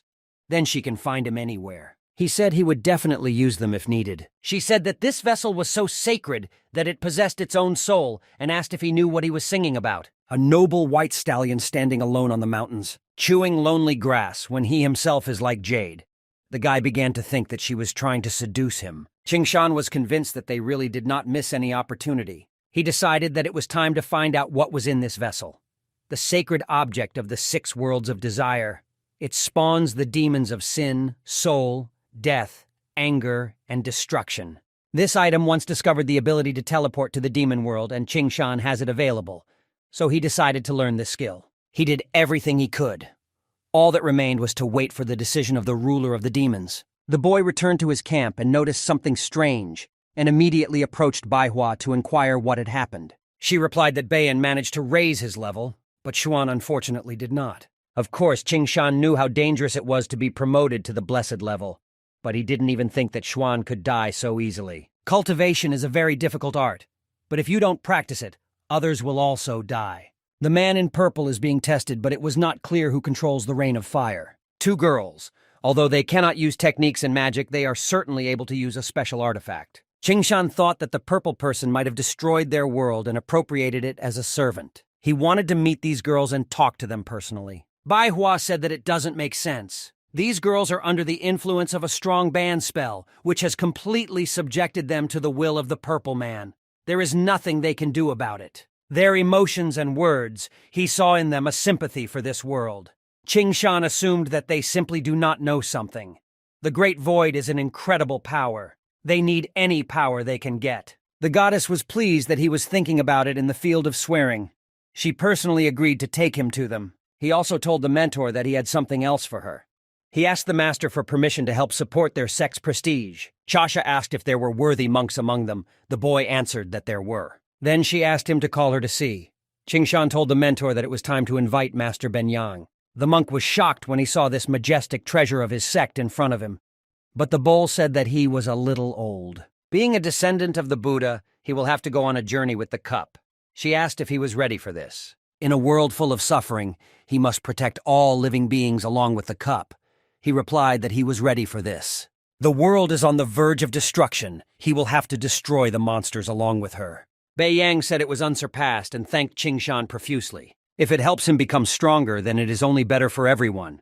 Qingshan only wanted to ask to protect the mentor on the battlefield. But she insisted that she should not worry. Baihua called the boy. It was time to meet those girls. As soon as they saw Qingshan on the horizon approaching them, it seemed very similar to the master in his youth. The boy asked if they were really the handmaidens of the man in purple clothes. They answered that they were his servants, and they asked the guests if they had come to betray their native world and bow before their master. The young master was merciful to those who surrendered as prisoners. They could become his slaves. Qingshan said that they don't want to join them. Instead, he plans to destroy him with his own hands. They began to laugh and were amused that the guests had mystical goals. But her sister asked her to calm down and told Qingshan that their master would return soon, and with their strength they would not be able to win. But the guy showed that he is serious and has several trump cards in his hand. She replied that no matter what they planned, they had no chance against his power. There are many outstanding fighters in the Guanyang sect. The Supreme Elder is at Gabriel's level, and the young master's father will also reach him soon. They destroyed her world in an instant. Even the strongest cultivators of the catastrophic level like her were captured.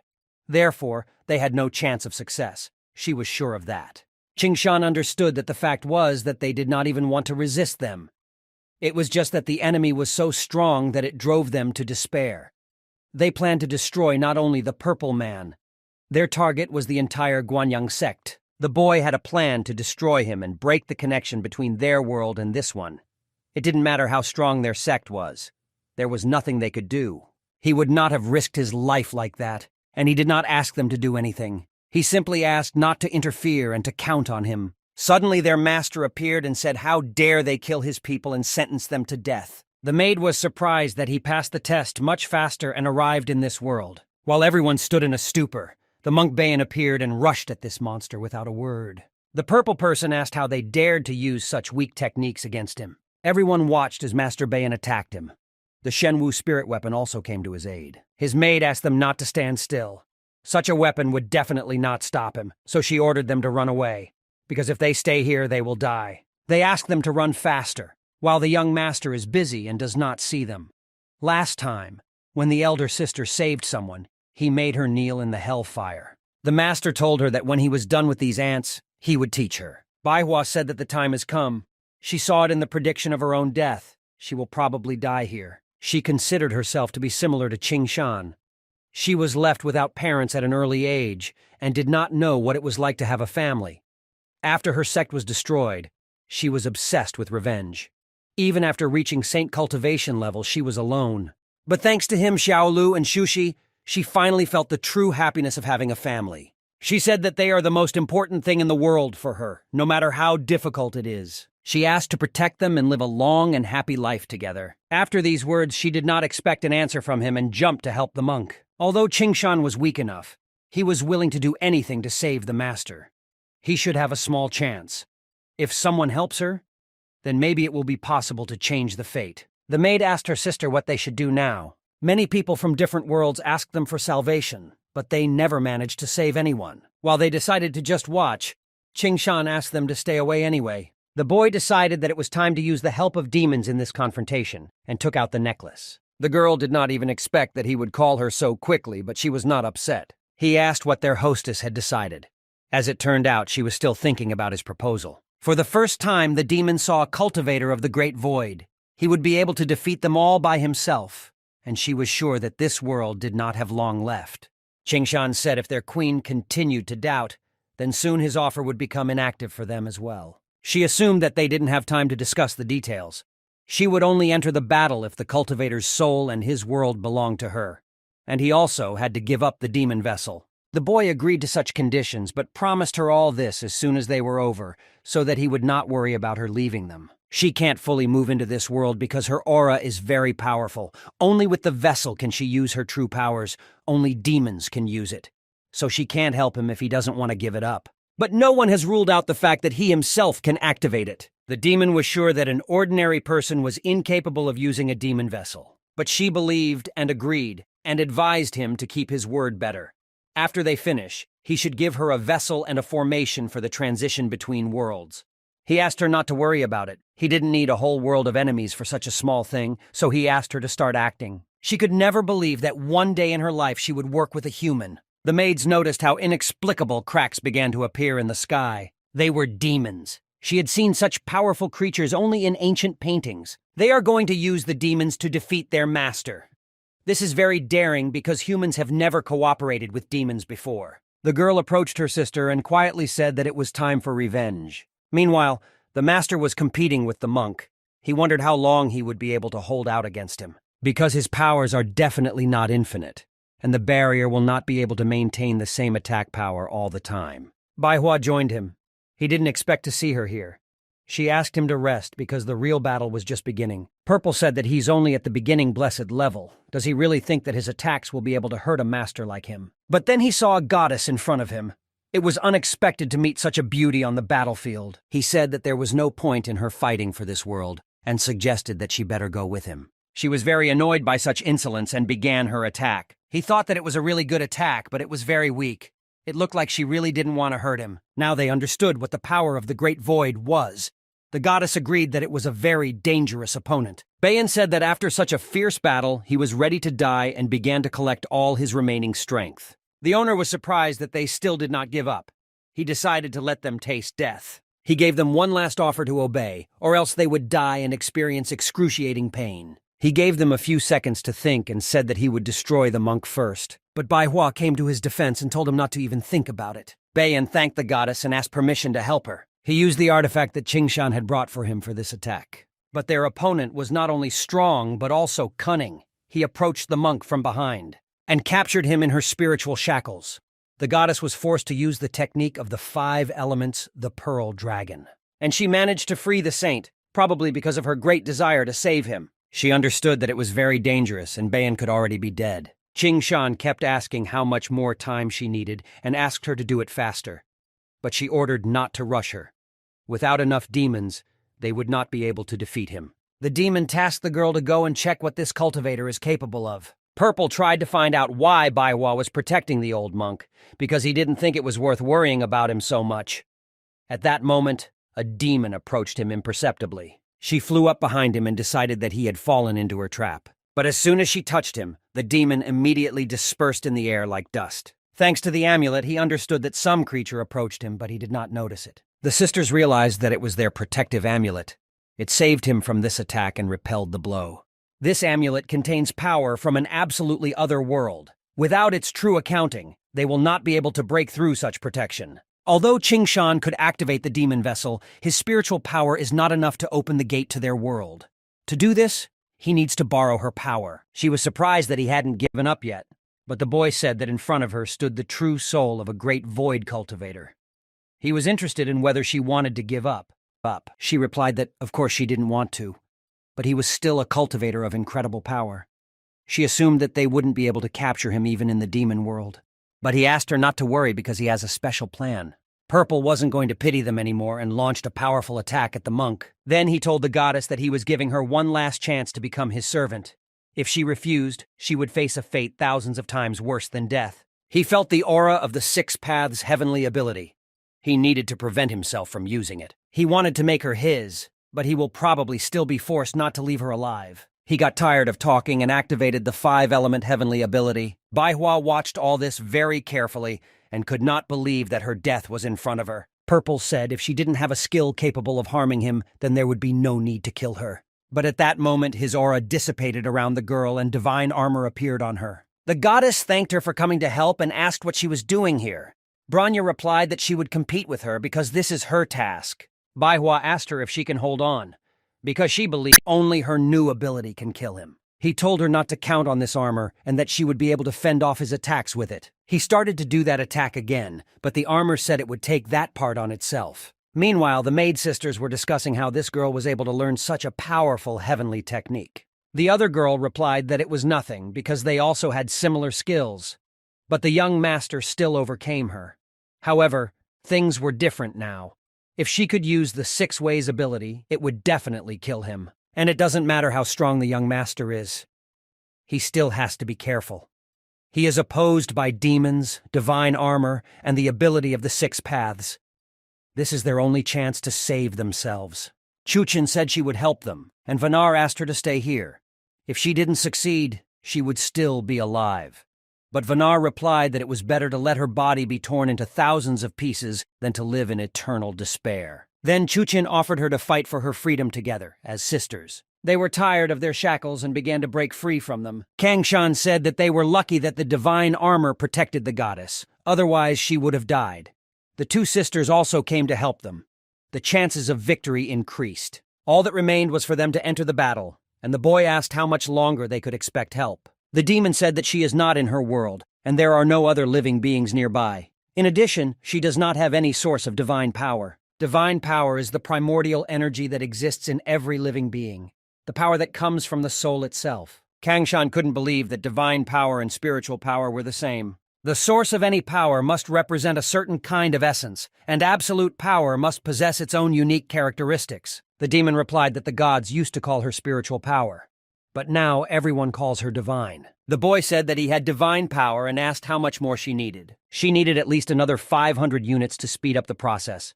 However, a Yuaning-level cultivator could only offer 200 at best, and if Qingshan gave it all, he would die. He asked her not to worry because he was a special cultivator. He had 7,900 units available and asked the system to give him 600 spirit units. She was shocked where he got so much divine energy from. After all, it is the power of saints. After a few minutes, the equipment was ready. This was a miracle of divine power, which is able to rewrite laws and replace them with its own. This is what demons are looking for all their lives. Qingshan said that it was their time to enter the battlefield. Purple decided to give the goddess one last chance to change her mind. He promised to treat her well. She will be the only survivor from her world. She asked him not to think badly of her because of her refusal.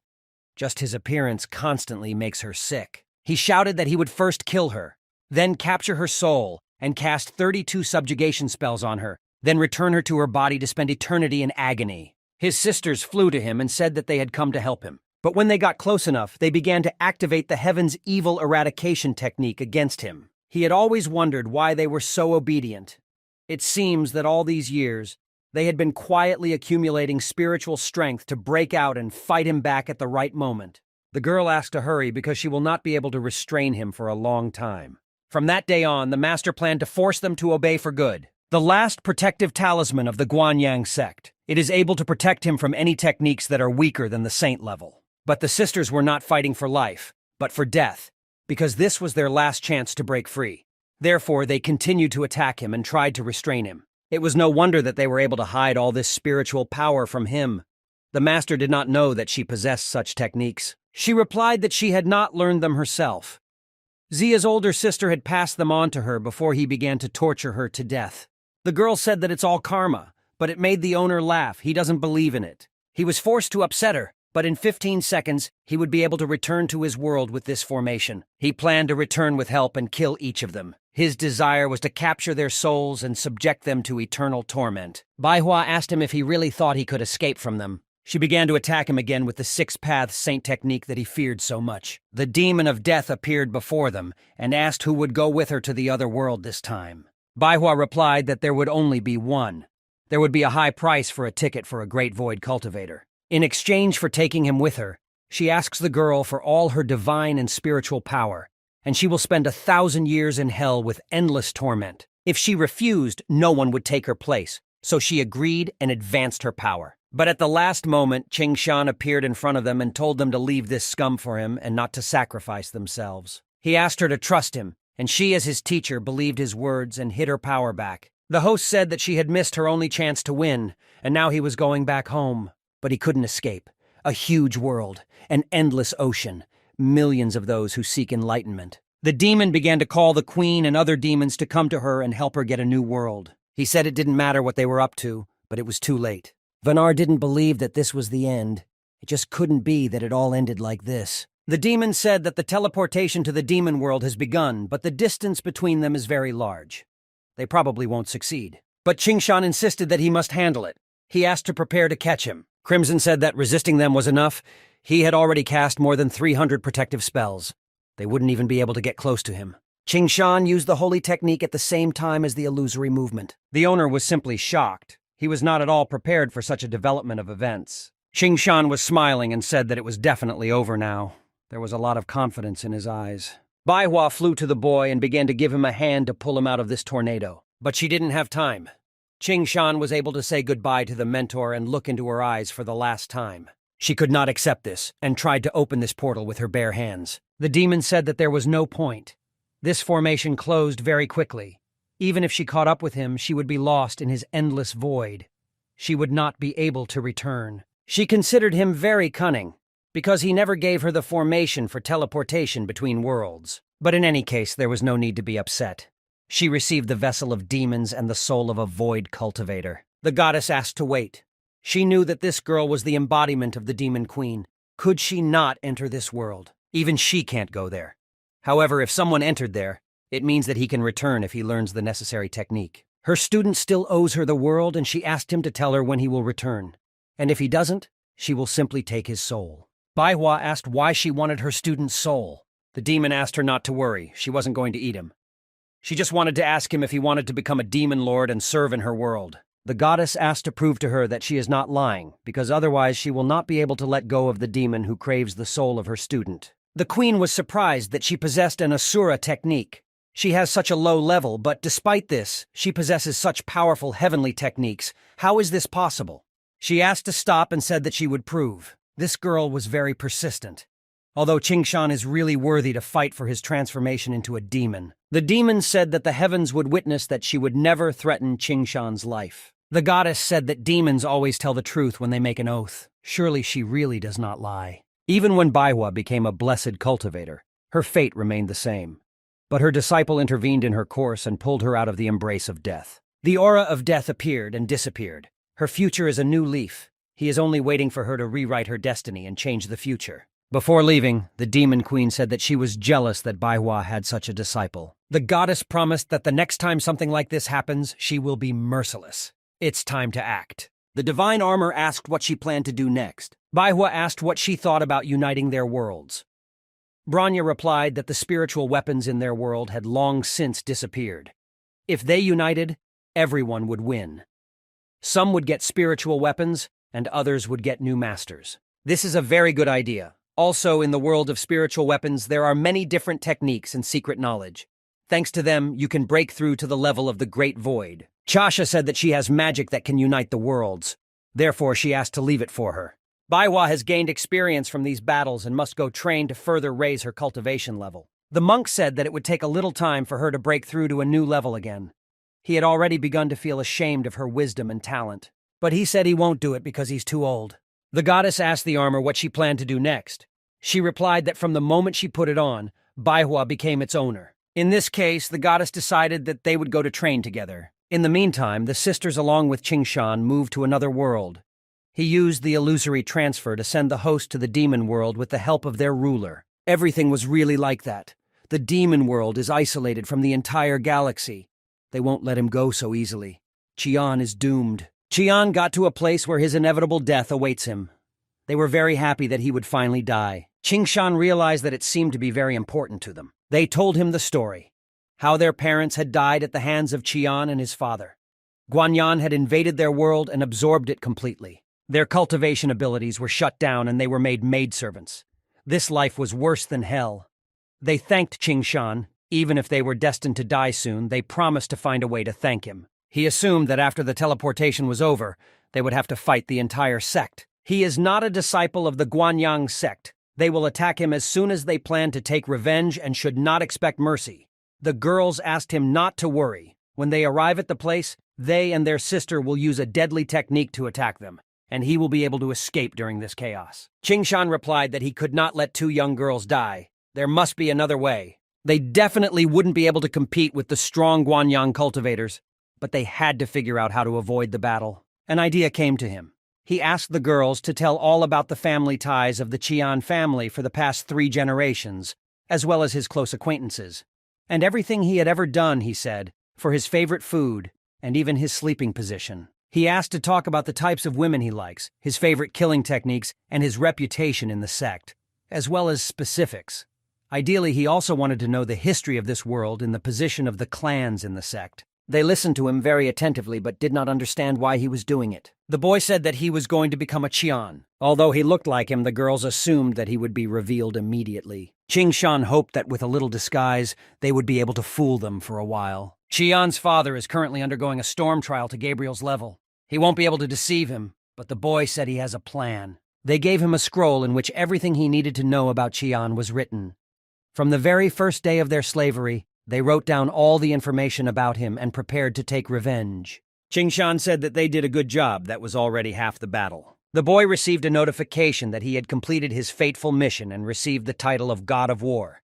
Now he can return to the human world at any time. Now only Wusan knows about these worlds, and if he kills him, he can protect them. The girls said that they would soon arrive in Guanyang, and he would not have time to disguise himself properly. If all else fails, they are ready to fight to the very end, if only Qingshan can escape. He decided that he should not be in such a hurry and asked the system to return him to the world of people. The boy met with the goddess of justice. He thought that although the game of the immortals has already come to an end, they will soon face new difficulties. He must finish all the missions available to him before the arrival of the monsters. Qingshan asked where Zhang and the rest of his team were now. The goddess replied that Zhang was planning an assassination on the territory of the Holy Church. Liao Su and Fei Li went to the bar. Qingshan thought they were both crazy, and how could they be in the mood to drink at such a time? While he was gone, the goddess received an urgent signal from Seraphim. According to him, Suze went beyond the Arctic Circle. After that, she lost contact with her. The girl looked at the photo and analyzed Qingshan and Anna. The girl has a secret technique, reached the 5th level of elementalist earlier than her, and also has blue blood. She was superior to Suze in everything, and it embarrassed her. An assistant came to her and told her that a package had arrived from the master of Qingshan. Inside was a letter and several other items. She understood that he had not forgotten about her. He wrote her to drink the elixir every 3 days. In the scroll, the cultivation technique was written. He insisted on training and asked her to concentrate on raising her level. Trouble is coming, and she must be able to defend herself. Brother Wen approached her and said that they had arranged a real banquet especially for her, in honor of her arranged marriage. All the noble and talented boys of the 9 families had gathered for her sake, and he said that they would not be able to start without the main star. Their family only wants to hold this wedding for the resources and influence of other families, but they have forgotten the most important thing. If they were really strong, then they would not need a wedding for the sake of temporary power. Wen asked her not to say such a thing and told her to go dance with his friends. They were waiting for her, but she refused and decided to look for her grandfather. He said he was trying to be nice to her, but she was getting into a fight. He added that if she left now, he would sell the girls she had secretly rescued into slavery. Suze pointed out that he wouldn't be able to control her just because she saved several townspeople. Wen replied that if she had been obedient, he wouldn't have had to use such measures. She reminded her younger brother that she was a 4th-rank elementalist. The girl wasn't going to let him do whatever he wanted. Does he think she won't harm him just because he's her brother? And in order to confirm her words and not be a liar, she hit Venya in the face. She said that from now on she was not going to tolerate threats anymore. There were rumors in the mansion that she had beaten Venya. There was nothing wrong with it if they wanted to beat him up, but it had to be done in private. She wouldn't be able to get married if anyone found out what she was capable of. Suze didn't understand why she should marry someone from the 9 families. Qingshan is the chief engineer of the Federation. Even Princess Orlanka couldn't resist him. Why can't they accept him? She was asked to forget about Qingshan because it was necessary for his personal safety. Otherwise, the 9 families would not spare him. Her grandfather now has to announce the future offspring. She was asked to keep quiet and not say anything stupid. They went to the father and he said that he could hear death coming to him. Now it's time to choose the next head of their family. The son was already waiting for him to call his name, but he called his granddaughter Suze and said that now she will be the head of the family. The son couldn't believe these words. Why didn't he choose him? He didn't believe that Suze could endure the niche of the head of their family. All the more, Suze will soon have to get married, and how can she become the head? He asked to leave it to him and promised to make the family the greatest among aristocratic families. Grandfather asked Suze what she thought about this, but she did not know what to answer. As her father said, if she refuses, she will have to play the wedding. There is no other option. Moreover, according to the rules, the direct heiress of an aristocratic family must marry only noble descendants of other families. But she assured her grandfather that she has a person whom she appreciates very much and she does not want to marry. The 9 families have one secret that they have kept for hundreds of years. Such marriages are necessary so that the families can always look out for each other.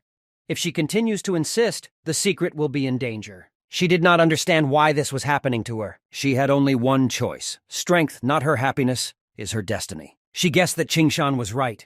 She is so weak that she can't even control her own destiny. How can she help him in this state? She must become stronger and replied that she is willing to sacrifice everything for the sake of the Su family. As long as their family exists, she will do everything to make it the greatest. He knew he had made the right choice.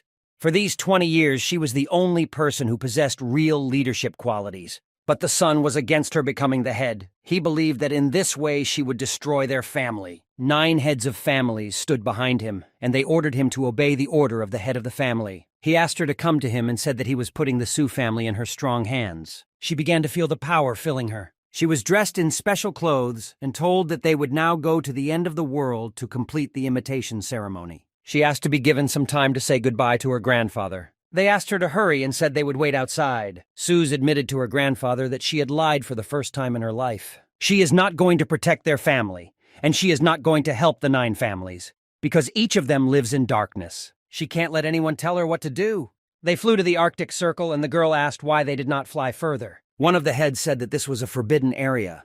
and the inheritance ceremony required them to walk further. Many have tried to pass here to learn the secret of the 9 families, but all living things that get here without the mantles will simply die. They got close to the steel plating, but that wasn't all. They were approaching the center of the North Pole. Now they are right in front of the control panel of the ship. Suze tried to figure out what this could mean. Then she finally understood that this ship passed through the entire Arctic Circle. They came up close to the whole mountain from the stairs. There was a special pass for the print. They asked Suze to put her hand on the panel. She was nervous because it was her first time doing it. But as a result, she slowly exhaled and put her hand to the screen. She asked the heads what the buttons were for. They answered that when their planet is surrounded by a camouflage shield that hides them from space monsters, the green button activates it, and the red button deactivates it. That is why the Federation has never been attacked. After all, whoever dares to attack must be ready for a battle with a whole bunch of space monsters. He reported that a new heir had appeared and was waiting for a further order. She was told she could go upstairs and claim her inheritance. She was asked not to be nervous because being the head of the family, the Guardian would help her with this. However, she would only have one chance. Therefore, she was asked to use her grandfather's gift wisely. She went upstairs, and the higher she climbed, the colder it got there. She even began to think about whether she would be able to reach the top and not freeze or not. Suze felt some kind of energy, but it wasn't her own. Maybe it was a power that her grandfather gave her, and she had hope that everything will work out, and she is doing everything right. She climbed the mountain itself and began to ask if anyone lived there. She was not answered, but then a voice rang out from the house and she was called inside. A man in a robe was sitting in a chair and said that it was warm there. Thousands of years ago, he was a participant in the immortal game to gain eternal life and protect the 9 families from threats. He drank the elixir and turned into such a monster. But he did not ask him to feel sorry because he is satisfied with his life. He guessed that she must have a lot of questions, so he offered to voice them, and he promised to answer them gladly. Suze saw a large spaceship from outside. She asked if all the heads of families were from another planet. He replied that it was true, and they were refugees who came to this world. And he did not talk about such threats as monsters, ghouls, and the game of immortals. He asked her to value her life. A real horror awaits her. Suze said that she came here precisely because of this. After all, she wants to become stronger. She asked how she can get the power of a level 5 elementalist. He took her hand and said that she did not like the power of Huitsan. Her body pushed away the heavenly technique. She had already reached her limit, and further breakthrough was impossible. He concluded that she would not be able to surpass the 4th level of Air Elementalist. But if she is willing to pay a great price and risk her own life, he will be able to activate the selection of the heavenly technique when she finishes her promotion. She said without hesitation that she was ready to pay.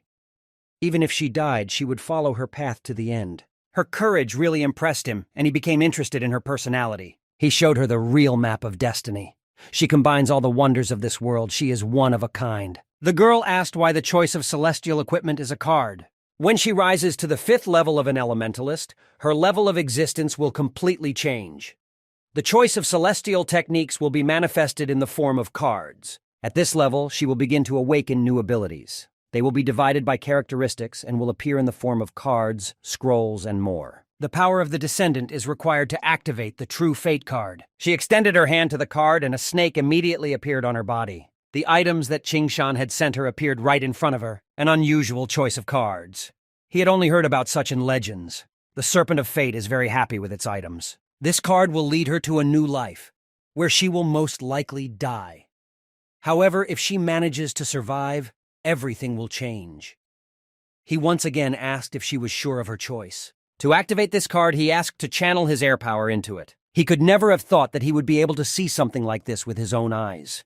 He wanted her to escape death and survive. She appeared in the water in a completely different world. She discovered the secret of time and space, the mission of a closed test to survive or die. The mission requirement is to survive for 12 hours.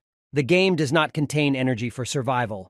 The player must find a way to survive the next 12 hours. After the game of Immortals, this trial looks like an ordinary walk on the sea for her. Now she was much more interested in the motivation of the other player. The monster the system warned her about in its message. She was in the middle of the sea and wondered if she should fight this monster, if she could defeat him at all. Contact with Seraphim has been lost, unable to contact Goddess of Justice, unable to locate exact location, unable to contact Qingshan. Activating this program means she is in danger. This ring is made of special nanomaterials. It can automatically regenerate energy as long as it is in contact with the sun, air, or other resources. Qingshan asked her to use it to survive. Something similar to a knapsack appeared on her back, and she promised to survive. Thanks to this, the monster did not have time to grab her, and she successfully broke away from him. Qingshan also learned that Suze had become the head of the Su family, and right now she is participating in the inheritance ceremony of 9 families near the Arctic Circle. The guy asked if she could get hurt in a normal ceremony. Historical records for the last 400 years say that no head has been hurt during this ceremony. He was calm that she was not in danger, especially since she has an established program for protection during emergency situations. He asked to send him the location of Fei Li and Liao Xing. He wants to meet them. Liao Xing dreamed of being 10 years younger and approaching these girls at the club. He asked Fei Li what he was thinking about. He answered that about his ex-girlfriend. Liao Xing asked him to wake up because he no longer has any chance with his ex in her current state. Therefore, he suggested that he occupy his head with something else. He said that he would like to live as a simple person. Suddenly, Fei Li felt a very familiar aura in this club and turned to see who it was. It was Qingshan. He tapped Fei Li on the shoulder and said that they would rest soon while he was working. Fei Li asked how he became stronger. After all, he simply disappeared and gained incredible strength. He replied that he didn't do anything special, he just saved 2 worlds. Liao Xing laughed and said that it was very funny that he saved not even 1 world, but 2. Qingshan asked Fei Li how he was doing with the heavenly technique, while he was coping. As time passed, he began to hear a lot more. In the first hour, he can hear everything behind the walls. In the second, sounds coming from under the floor. In the third, he already began to hear sounds coming from plants. In the fourth, there were thoughts about animals. In the fifth, something came from the sky. And in the sixth is the cry of his ex. It was he who could hear the sounds from 8 o'clock. Qingshan found it strange that he could hear his girlfriend crying. Her crying has become more frequent lately, and he is very worried about her. The guy did not understand what he was waiting for and asked to go to her. He replied that before the end of the world, she exchanged him for some aristocrat and said that she did not want to see him anymore. Since she had abandoned him, there was no point in going back to her. Qingshan asked to stop social norms and condemnation from others. You should only follow your heart. He heard her cry again. Usually she just smiled and laughed, but now she was just suffering. The guy suggested that he ask her why. He decided to go with him, and he can say to himself that he is just learning his technique. He agreed that he was not doing it for her sake, but was only trying to understand the essence of his ability. These sounds became clearer. He felt that she was getting closer. Qingshan did not understand why they were in the cemetery, and bad thoughts started to enter his mind. He came closer to the grave and said that he could hear her very clearly. Qingshan's guesses turned out to be true. Fei Li could hear the sounds coming from her soul. He is a cultivator with his spiritual sight able to see invisible beings but unable to hear them. Fei Li, on the other hand, cannot see her, but she can hear very well. The girl asked him for forgiveness for abandoning him, but he didn't blame her for anything. At the moment when it all happened, cannibals and ghouls swarmed everywhere, and he wasn't around. However, she said that it was too late to discuss it because she had already died a long time ago, but he thought that it made no difference. Moreover, he also recently ceased to be human, and now he is the king of Gulai. He said he came here with his handsome friend. He made him a costume and he became a killer clown. Fei Li said that she shouldn't be afraid anymore because now he is strong enough to protect her. Qingshan noticed that something had happened. An hour passed and he could no longer hear her. He asked her not to be sad and said he would hear from her again in a few hours. Fei Li said her name was Lukashun and asked for help to find out the cause of her death. He summoned the goddess of justice and asked her to find the cause of death of a resident named Liukashan. She answered that her boyfriend's name was Van Minez, the second son of one of the 9 aristocratic families. He lost his temper when he was drunk and threw her off the 50th floor. Qingshan asked how they became a couple in the first place. They were surrounded by cannibals. Minez said that he could save her parents and agreed to meet him. Fei Li listened to the whole conversation and asked what happened to her parents. They also turned out to be dead. Masked people approached them and said that the 9 families had ordered them to kill Qingshan. Fei Li asked if he would stop him if he wanted to kill people. Even though he was a ghoul, he still didn't understand one thing.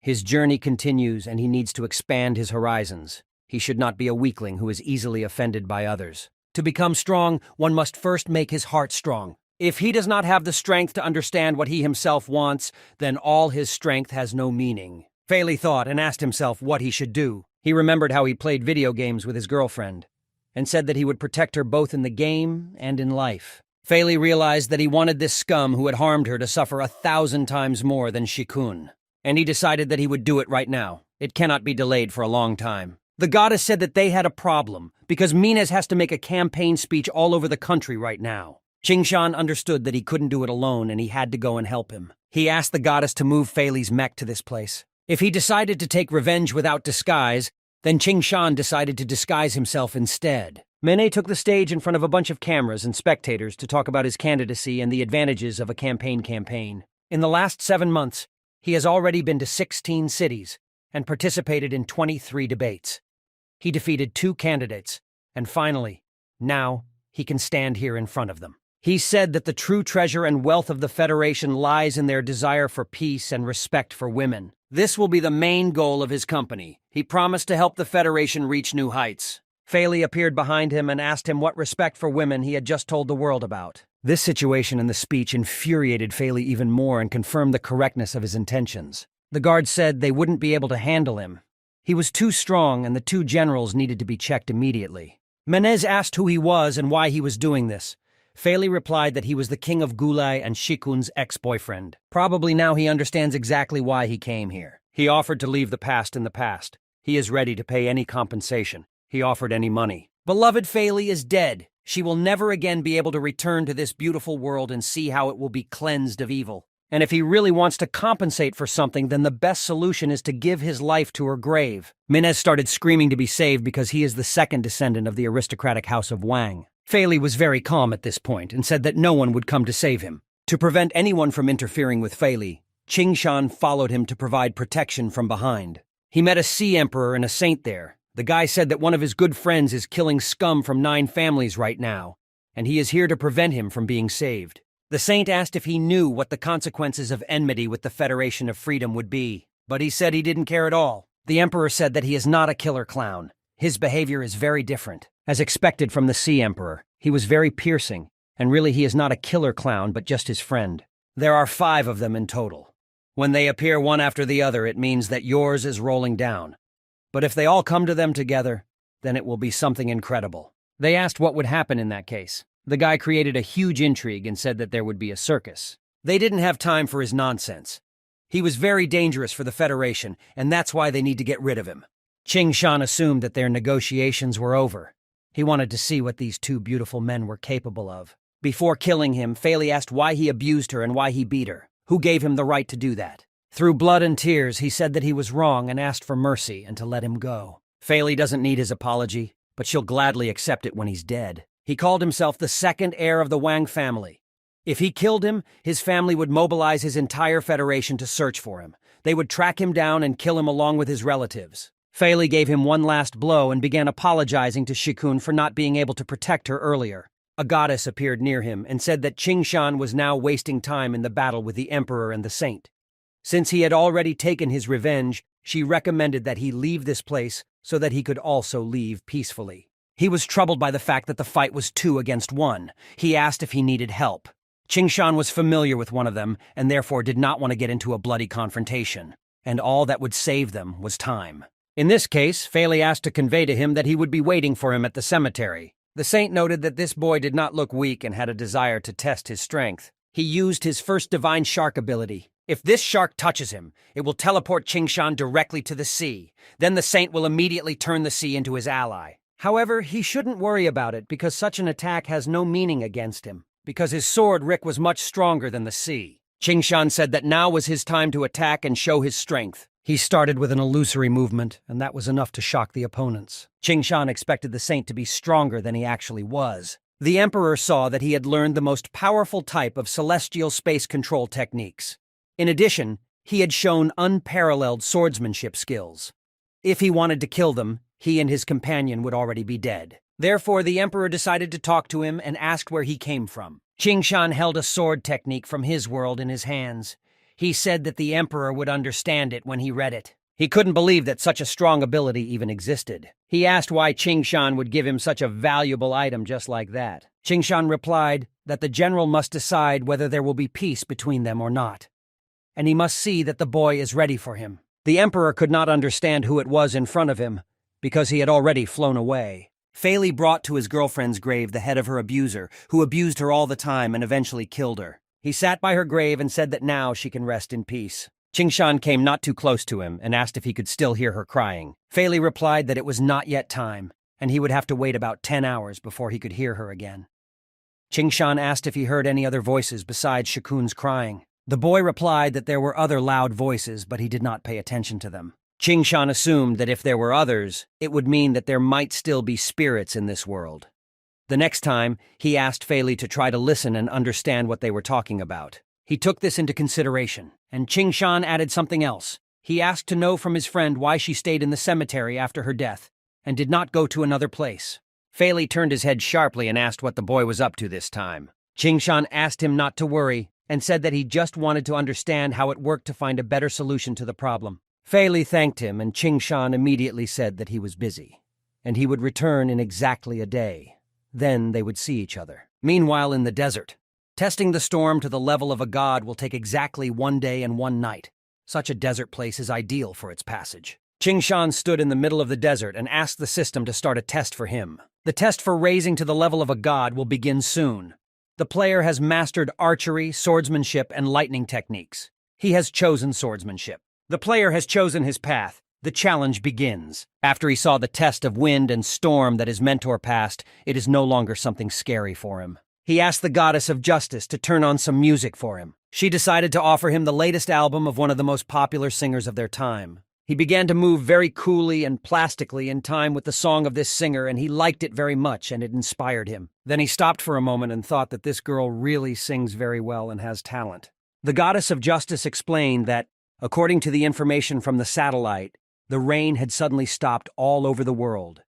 He thought that in his past life, after the rain stopped, a disaster always followed, and he became interested in what would happen now. Qingshan said that he didn't have time for that. Now he had to pass the test of the storm. A day later, the player successfully reached the blessed level.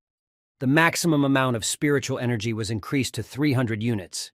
He awakened the swordsman, the secret star trail technique. The ability of a swordsman, which he really wanted to get, he now has.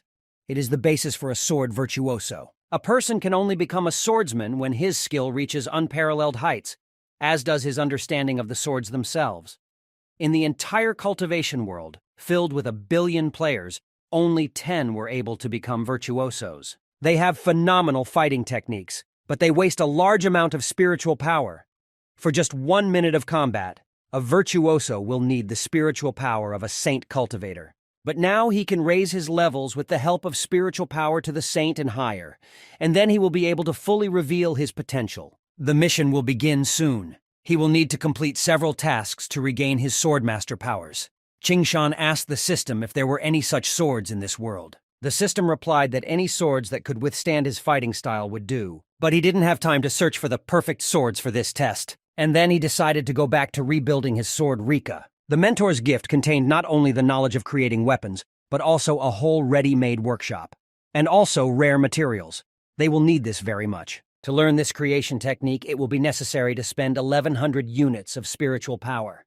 The system asked if he wanted to spend them. He promised Rick to repair it, and finally the time has come to fulfill this promise. Black mystical stone, pressed cold iron, blue silver, blood of the sun and moon. He needs to prepare a whole bunch of materials. But luckily, the teacher's gift contains everything except the blood of the sun and the moon. He asked the goddess where he could find it. She replied that the only blood of the sun and the moon was poured into the crown of Emperor Fusi. But he understood that it would be very problematic and he needed to invent something else. The goddess said that a small warship was trying to board the Star Citadel in the core area. Qingshan asked for a little more information about him. Captain Yoon is the owner of a level 4 technique, capable of creating personal small spaces. The boy suspected that they were obviously up to something and were not acting thoughtlessly. They have a goal and a specific task. Qingshan asked them to wait a bit and ordered the goddess to activate all the robots in the Star Citadel. He decided to create an illusion for them. Yoon was displeased because he and the team were going through very long inspections. His assistant said that it was perfectly normal because they had been going through even more inspections the day before yesterday. They received a voice signal that they have successfully passed the check and access is open to them. The door began to open in front of them and they stood motionless by it in anticipation. When they got inside, Yoon ordered to check if there were any problems with the core system. The assistants accepted the order and began the execution. While his workers were working, Yoon watched the process and kept turning something in his hand. Qing Shan was curious. He noticed that Yun used his technique and created a space by putting some object in it. The goddess could not determine what it was and how it got there. He assumed that it was most likely a nanobomb. He wanted to damage the core of the entire system. It was good that everything they see is an illusion. Regardless of what they do, the real core will remain intact. The goddess asked if she needed to report this to the army general so that he could be arrested and brought before a tribunal in accordance with the laws of the Federation. Qing Shan replied that there was no need to alarm the enemies. He asked to use strong protective materials and isolate them. He wondered what they wanted to achieve. A screen appeared in front of Qing Shan with a very aggressive Zhang's face. He asked what was going on with Fei Li. How could he kill a member of 9 families on live broadcast? The guy thought it was very unprofessional, and now he is in a lot of trouble because of what he is trying to do. Cover up this murder. Qing Shan admired how he managed to hide this act and immediately inquired.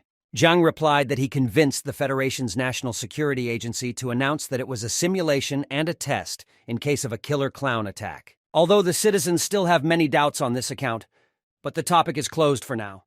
Zhang said that they will talk in more detail when he returns. Qing Shan asked the goddess of justice if liquid cosmetics could change the shape of the face. She immediately asked how he wanted to look and his special preferences. He showed her a photo of the same cultivator he wanted to pretend to be for a while. The goddess said that everything is recorded, and soon the processing of this appearance will begin, and then they can calmly implement it. Qing Shan thought about it, and it turned out that he would be able to enter the world of Qian without any problems. Meanwhile, Qing Shan couldn't understand what was going on in Zhang's house. Fei Li was doing incomprehensible things, and Liao Xing just watched because he understood that there was no point in denying Fei Li. He said that Shikun had temporarily taken up residence in this tombstone. He did not want to leave her alone in the cemetery and brought her back home. Liao Xing decided to make a joke and hoped that he wasn't going to fall asleep with it in his arms. Fei Li abruptly approached him and asked why he thought it was strange. But Liao Xing immediately replied that it was a great idea, and he fully supported it. While the boys were figuring out their relationship, Qing Shan asked if Fei Li had managed to hear any voices other than her girlfriend's. He replied that he could hear something, but something very strange was happening to them. A very large number of spirits. If he listens, their voices should become clearer, but this does not happen. The boy then asked if Fei Li had asked his girlfriend what he wanted to know. She said she was being guided by an unknown force after her death. She had been guiding her for a while, and the power suddenly disappeared, leaving her in the graveyard. Qing Shan was surprised by the fact that she simply disappeared. Hypothetically, after death, the soul is directed by an unknown force. However, if it disappeared, then the souls of the dead remain in this world. Fei Li also didn't understand how this power could simply evaporate and disappear into thin air. John entered the room and suspected that something very strange and terrible was happening again in their world. He was no longer surprised by it. Qing Shan said that everything is not so bad. If something happens in the realm of the dead, then they mortals cannot help them in any way. At this moment, Zhang observed that there was a tombstone in the middle of his house. But Jan was not in a hurry to shout and get angry. He assumed that it was Fei Li's girlfriend, whom he was trying to take with him in this way. In Qing Shan's past life, there were no disasters involving the dead, except for an ice cataclysm. It was the final stage of the apocalypse. Humanity was dying, and monsters were everywhere. Even with the power of millions of cultivators in the past, they were unable to deal with this trouble. The god-level players were powerless against the ice cataclysm. All they could do was fight to the death. Qing Shan needs to complete the Virtuoso mission as soon as possible and get this power. The others must also become stronger to resist the total evil. Time was already working against them, and Qing Shan took out the techniques he had prepared for his friends. He asked them to study them very well. Fei Li was very happy because with this technique, he would be able to see Shikun just like Qing Shan. And Zhang, if he mastered the technique given to him, would be able to fly just like Qing Shan. And if Liao Xing learns his perfect technique, he will simply become stronger than he is now. Qing Shan said that this is an enhanced physical state technique. It will work with any ability. He has prepared thousands of different techniques. Once they have a chance, he will give them to all mankind in this game. In the meantime, a program was shown on TV. They said that this evening the president of the Federation appeared at the funeral of the scientist, Professor Tang Xun. Zhang noted that the president had been attacked during the last holiday banquet. He was surprised how he was able to reappear in public so quickly. Liao Xing considered their president a very strong nut, but there was one important nuance. He was not at all like himself. His behavior and even his hand movements were not like the real president. The correspondent said that when Professor Tanson, the father of modern energy, was at an audience with the president, he had a heart attack. It was not possible to save the professor. Liao Xing couldn't believe that Professor Tang had died. He couldn't believe that such a healthy person could die so early. After this reaction, Fei Li assumed that they were friends. Liao Xing replied that when all 9 families hunted him and had nowhere to go, he gave Liao Xing a clone to initiate his death. This was how he saved his life. Liao Xing guessed that something was wrong here. He couldn't have died of a heart attack. It was very suspicious. Liao Xing asked the goddess of justice to review all the information about this professor and the cause of his death.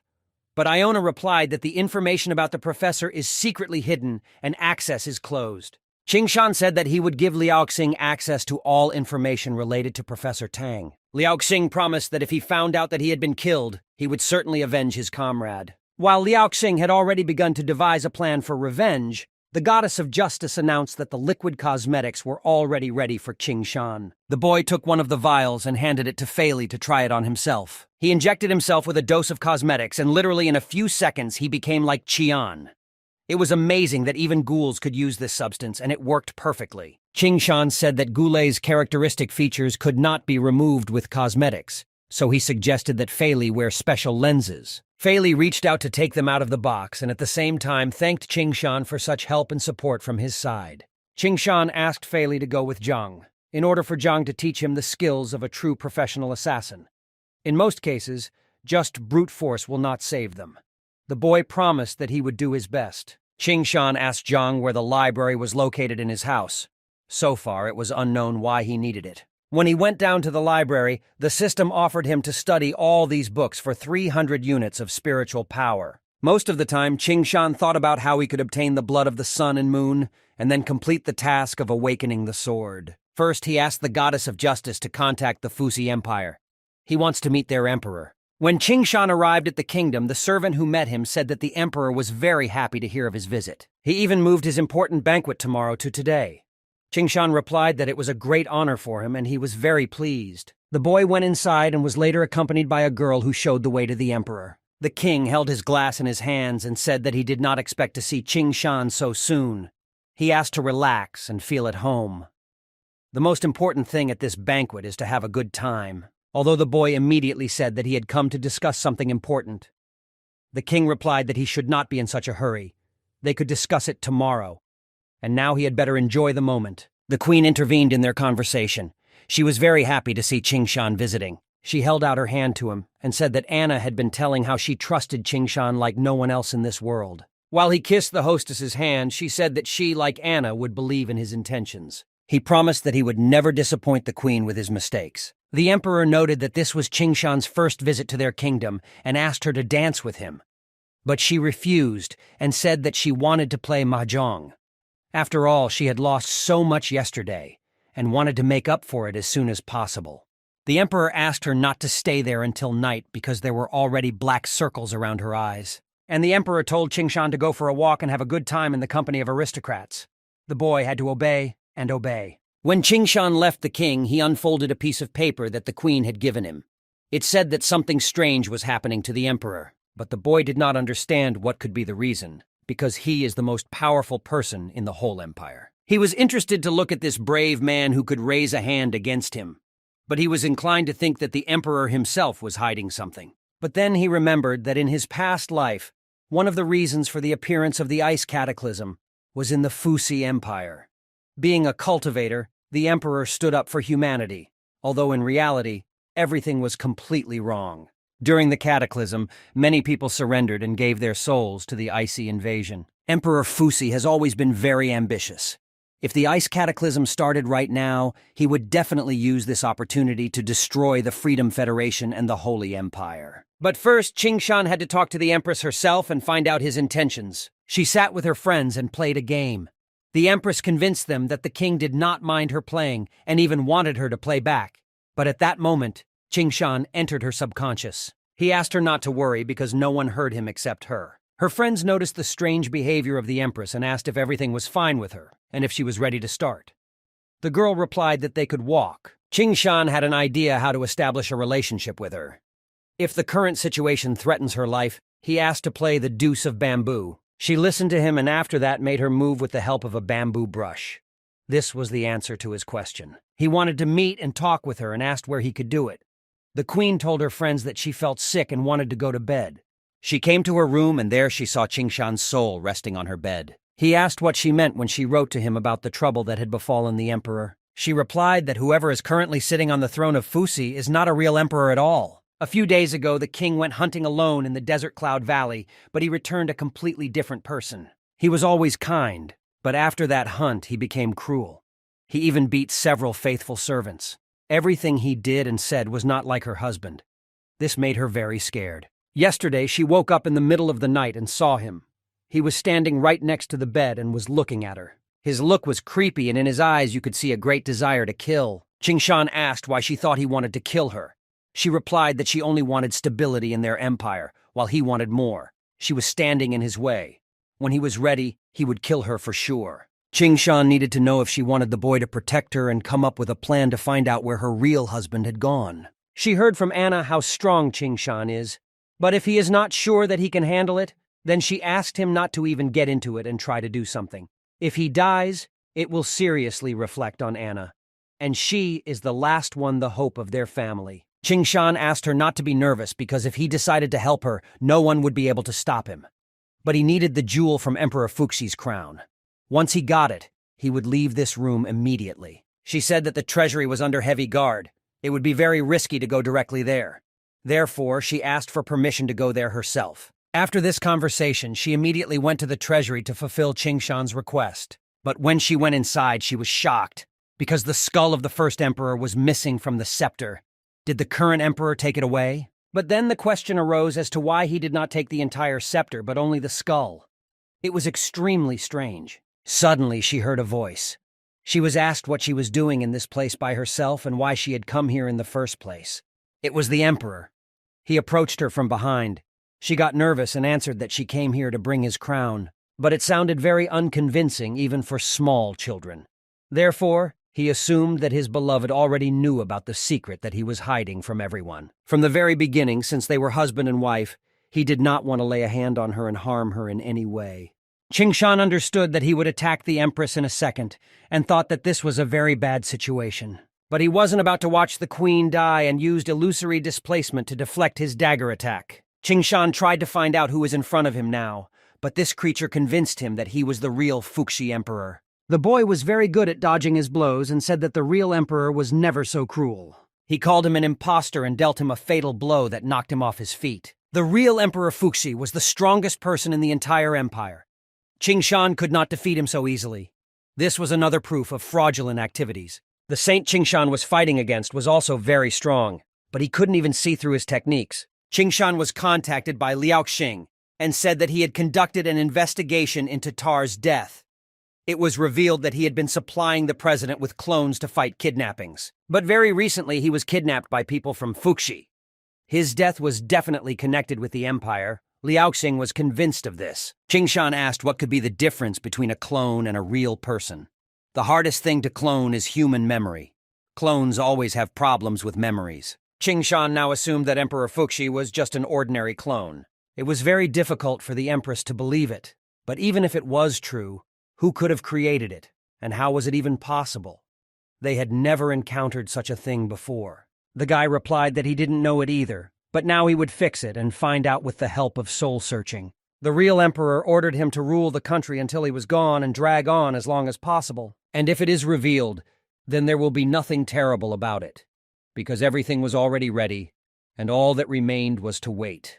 In the face of an unstoppable force, the fate of the people was already decided long ago. The emperor probably knows that there will be an ice cataclysm soon, and he wants to use it to achieve his goals, which Qingshan heard about from the queen. Although this is expected, the emperor cloned himself, but it remains to be determined how he did it. However, it is possible and not important.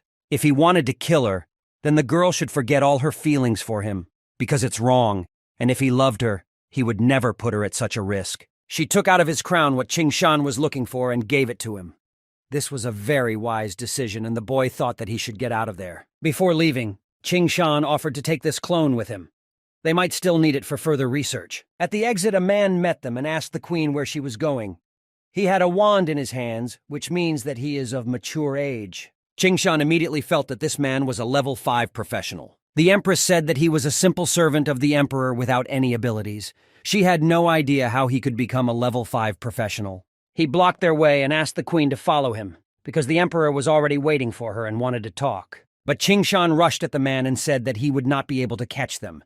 The boy dodged his attacks very easily. When the boy approached him, he used a soul search, but he had no memories. It was definitely a clone, but it was unknown how such a powerful clone could be created. And most importantly, he did not know how many of them there were in the kingdom, whether there were any real people left in this place. When a clone of a professional is created, his memory suffers.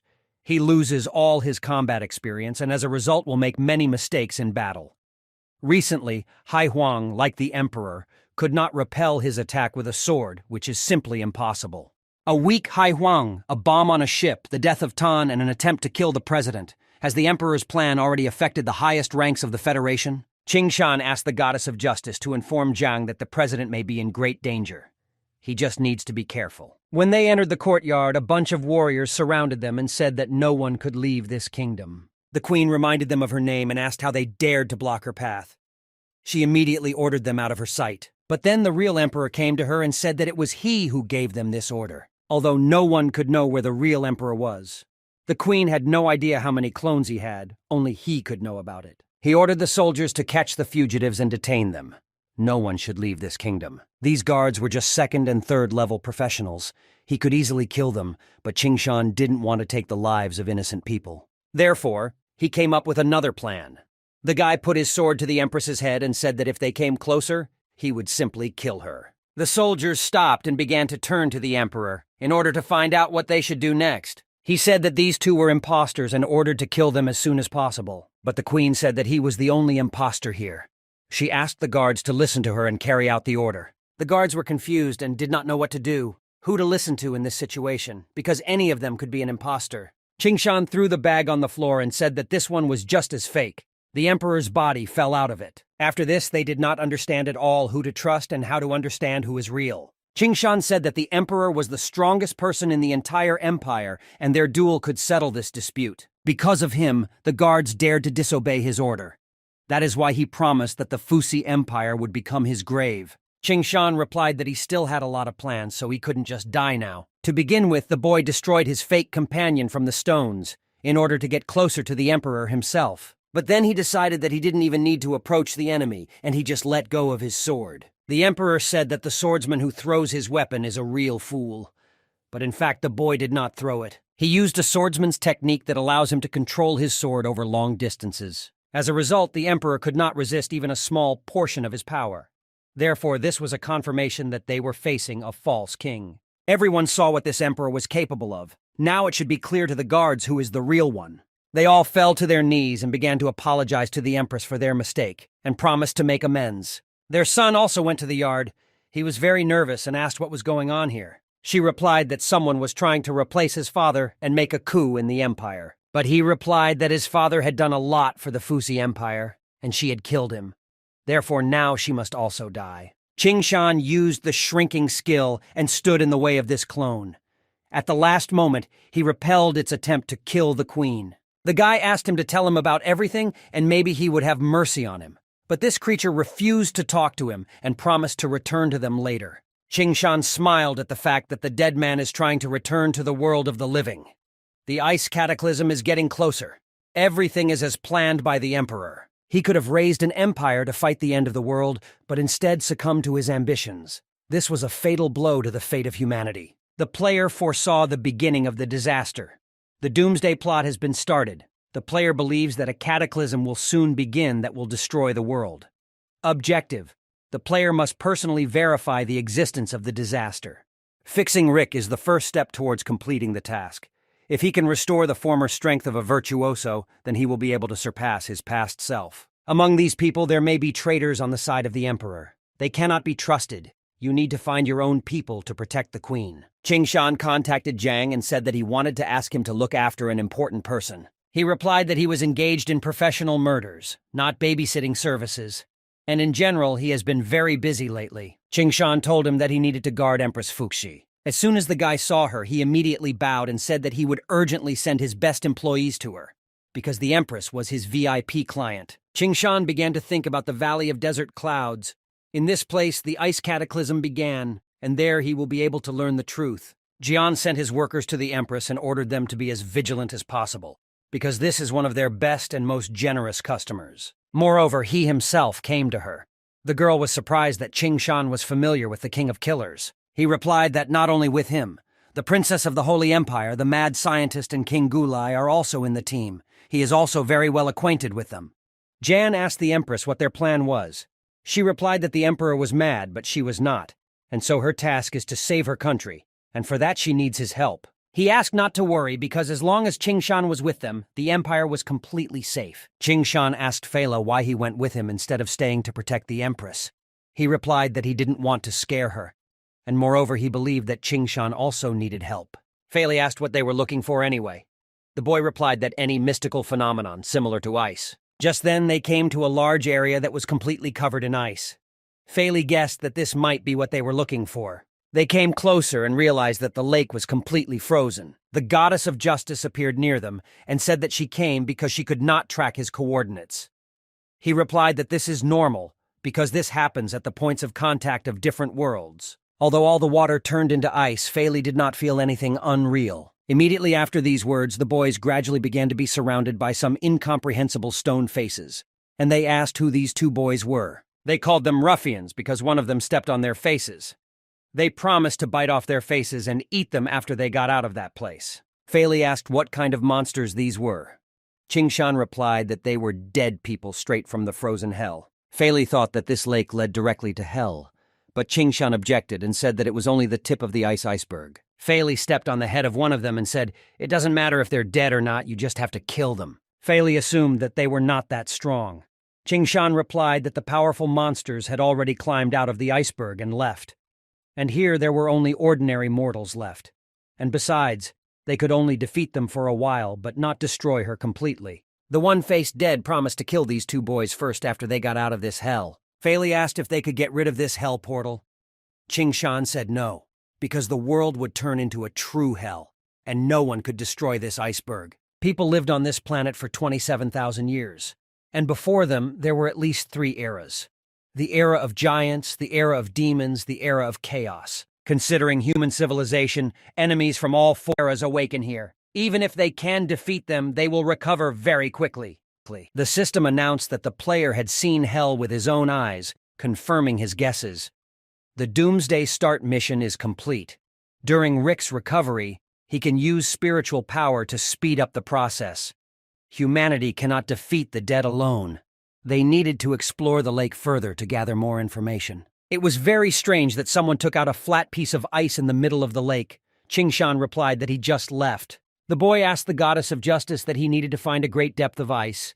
She could take a different form, but it would still be something made of ice. She accepted the task and immediately began to look for him. Thanks to the help of Emperor Fusi, the powerful king of the ice hell escaped and now arranges a masquerade with his followers. The goal of the mission: to stop Emperor Fusi and prevent the ice hell from spreading. As a reward, they will have support from hell to help humanity fight the ice hell. He was warned that when living beings die, the energy of death will begin to accumulate, which will accelerate the spread of the cataclysm. The only thing that Qingshan did not understand was who would be able to help them in the event of completing the task. Fela asked if they could not consider such an option to part ways with them amicably, but Qingshan replied that it was impossible. They devour people's souls to gain powerful necrotic abilities. The more they eat, the stronger they become. And from their point of view, people are just mass and cannot be negotiated with. While they were discussing all possible options for the development of events, a gigantic monster appeared in front of them. Qingshan had to discuss something with the goddess, and he asked Fela to deal with this fellow for now. The boy replied that he had never faced such a strong opponent before. But he was very interested to see what he was capable of, and Fela happily started to attack him. He wanted to show this monster the true horror of the human world, and he will regret getting out of hell. To begin with, he was going to cut off all his limbs and then watch how he would fight in this form. Fela gave him a few punches and pointed out that he was not only a goat, but also a weakling. But after several injuries, he began to regenerate. Although this did not really surprise Fela, but after a few minutes, he began to emit very strange sound waves. They have a very negative effect on the mental state. As Fei Li regained consciousness, the dead reached out to him and tried to tear him apart. He managed to escape from them, but the main enemy was right next to him, and he was very serious about eating him. It turned out to be much more difficult than he thought. Simply cutting him to pieces would not be enough to win, and a new plan was urgently needed. Qingshan returned and said that they had to destroy it completely, so that this animal would go back into hibernation inside the ice. Qingshan said that he would start attacking and asked Fei Li to help him when he saw that the time was right. Fei Li said he would definitely add fire to his attacks. Qingshan combined several techniques into one in order to eliminate this monster. He used the sword technique and the flow break. After such an attack, the monster was dead and he will definitely be reincarnated soon. Fei Li asked what they should do with such a creature. How could ordinary people compete with him in the future? Qingshan offered to talk about it later. Now they should deal with the lake first. It hasn't had time to increase yet, but even now they have problems. The dead told them that no matter what they do, there is no point, because they are already dead and cannot be killed again. The goddess of justice appeared and said that the Empress had authorized the use of the Fuxi Empire's defense forces. The flotilla was already in place, but they could not find out his exact coordinates. Qingshan replied that everything was fine, and he would give the signal. He asked a penetrating arrow through the heavens to show the way to their fighters. A flotilla of ships signaled that they had found out Qingshan's location and asked him to leave as soon as possible. Fei Li asked what they should do with these monsters before they left. Qingshan replied that they would be well taken care of. An entire army of warships had arrived at this lake and were ready to attack the place at any moment Qingshan gave the signal. The dead did not understand why there were so many warships here and what they wanted to do, but they reassured each other that human technology could not harm them in any way. The boys watched the ships as they left the planet's atmosphere and went straight into outer space. The ships simply picked up all the ice with these monsters and transported them into space. Fei Li pointed out that Qingshan was simply a genius. The boy replied that here on Earth they were powerless and would not be able to kill these monsters. If nothing happens, this iceberg will forever hang in space or endlessly digested in the stomach of some space monster.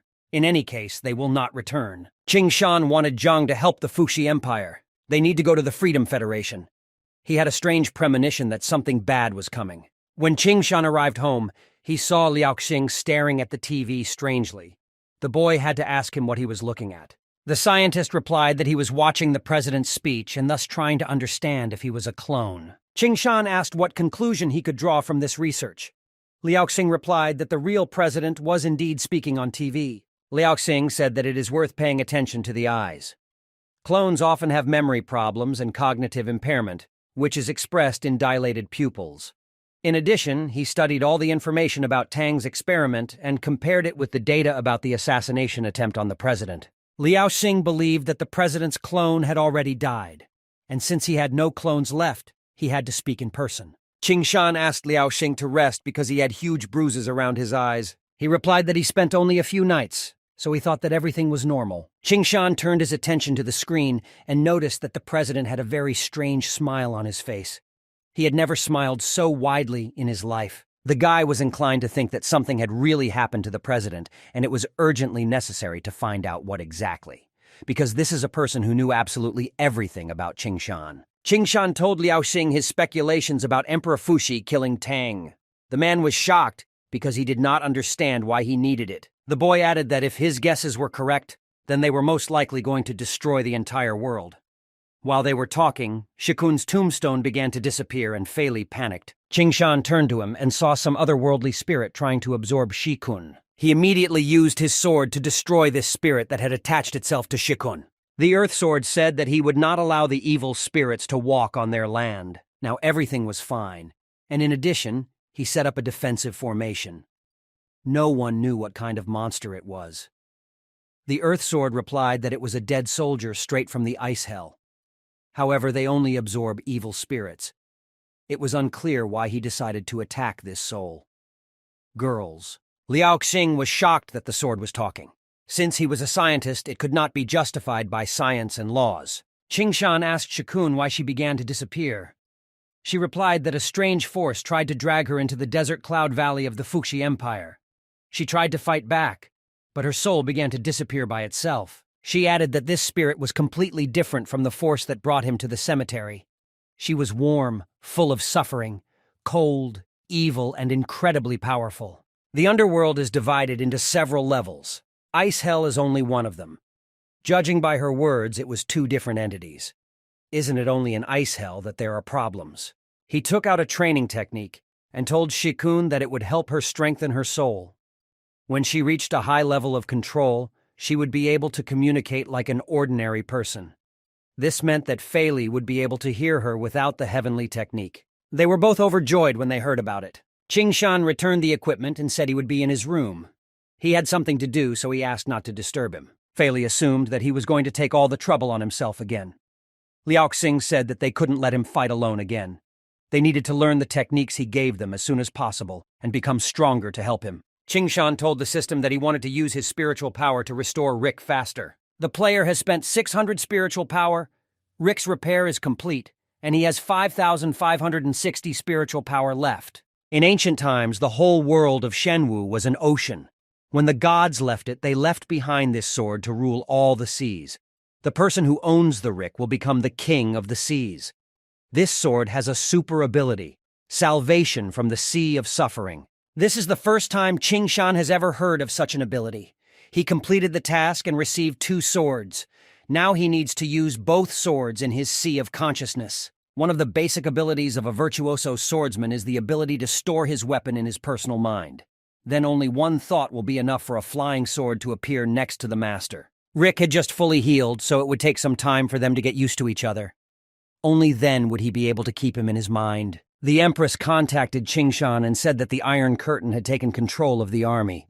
It had taken away all rights from it. The Iron Curtain is the ultimate artificial intelligence of the Fuxi Empire, similar to the goddess of justice of the Federation. However, it was created with only one goal, to control the entire military power of the Empire. When it is activated, all soldiers must obey the commander's orders. Otherwise, those who do not comply will be punished for treason homeland. The only person who has the right to activate the veil is Emperor Fuxi. With his help, he seized control of the army from her, and now everyone obeys him. The troops have already advanced and will soon reach the borders with the Freedom Federation. Qingshan couldn't believe that this was the Emperor's whole plan. He wants to start a full-scale war at such a difficult time. The boy asked the Goddess of Justice if she could take control of the Iron Curtain. She replied that unfortunately, she could not. Only members of the Fuxi imperial family had access to the Iron Curtain. She would only be able to connect to it if the Emperor died or will abdicate the throne himself. Due to the large-scale changes in the behavior of the Fuxi Empire's army, Wu Xun left the presidential court and headed to the front line. The president himself is now busy deploying troops, as well as preparing a speech from which he will make a televised speech in half an hour and announce the mobilization of the Federation Army. The 2 largest powers are trying to unleash a full-scale war.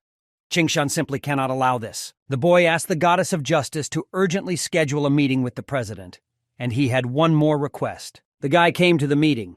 It was raining heavily that day. He told the president that he should not have met him in such weather. The president said that he was busy all the time and therefore decided to use this opportunity to get some fresh air. His assistant called him the founder of Seraphim and the man who discovered the killer virus. Besides, it was because of Qingshan that the use of genetic drugs was allowed. He admired Qingshan. The president asked why he wanted to meet with him. The guy answered that a cataclysm called an ice hell is coming. Powerful monsters will return from another world and bring a real disaster. He wanted to say with these words that now was definitely not the time for a large-scale war with the Fuxi Empire. The president asked how he knew all this and whether he had any proof of his assumptions. That's why it sounds very strange and unexpected. He replied that he has his own sources.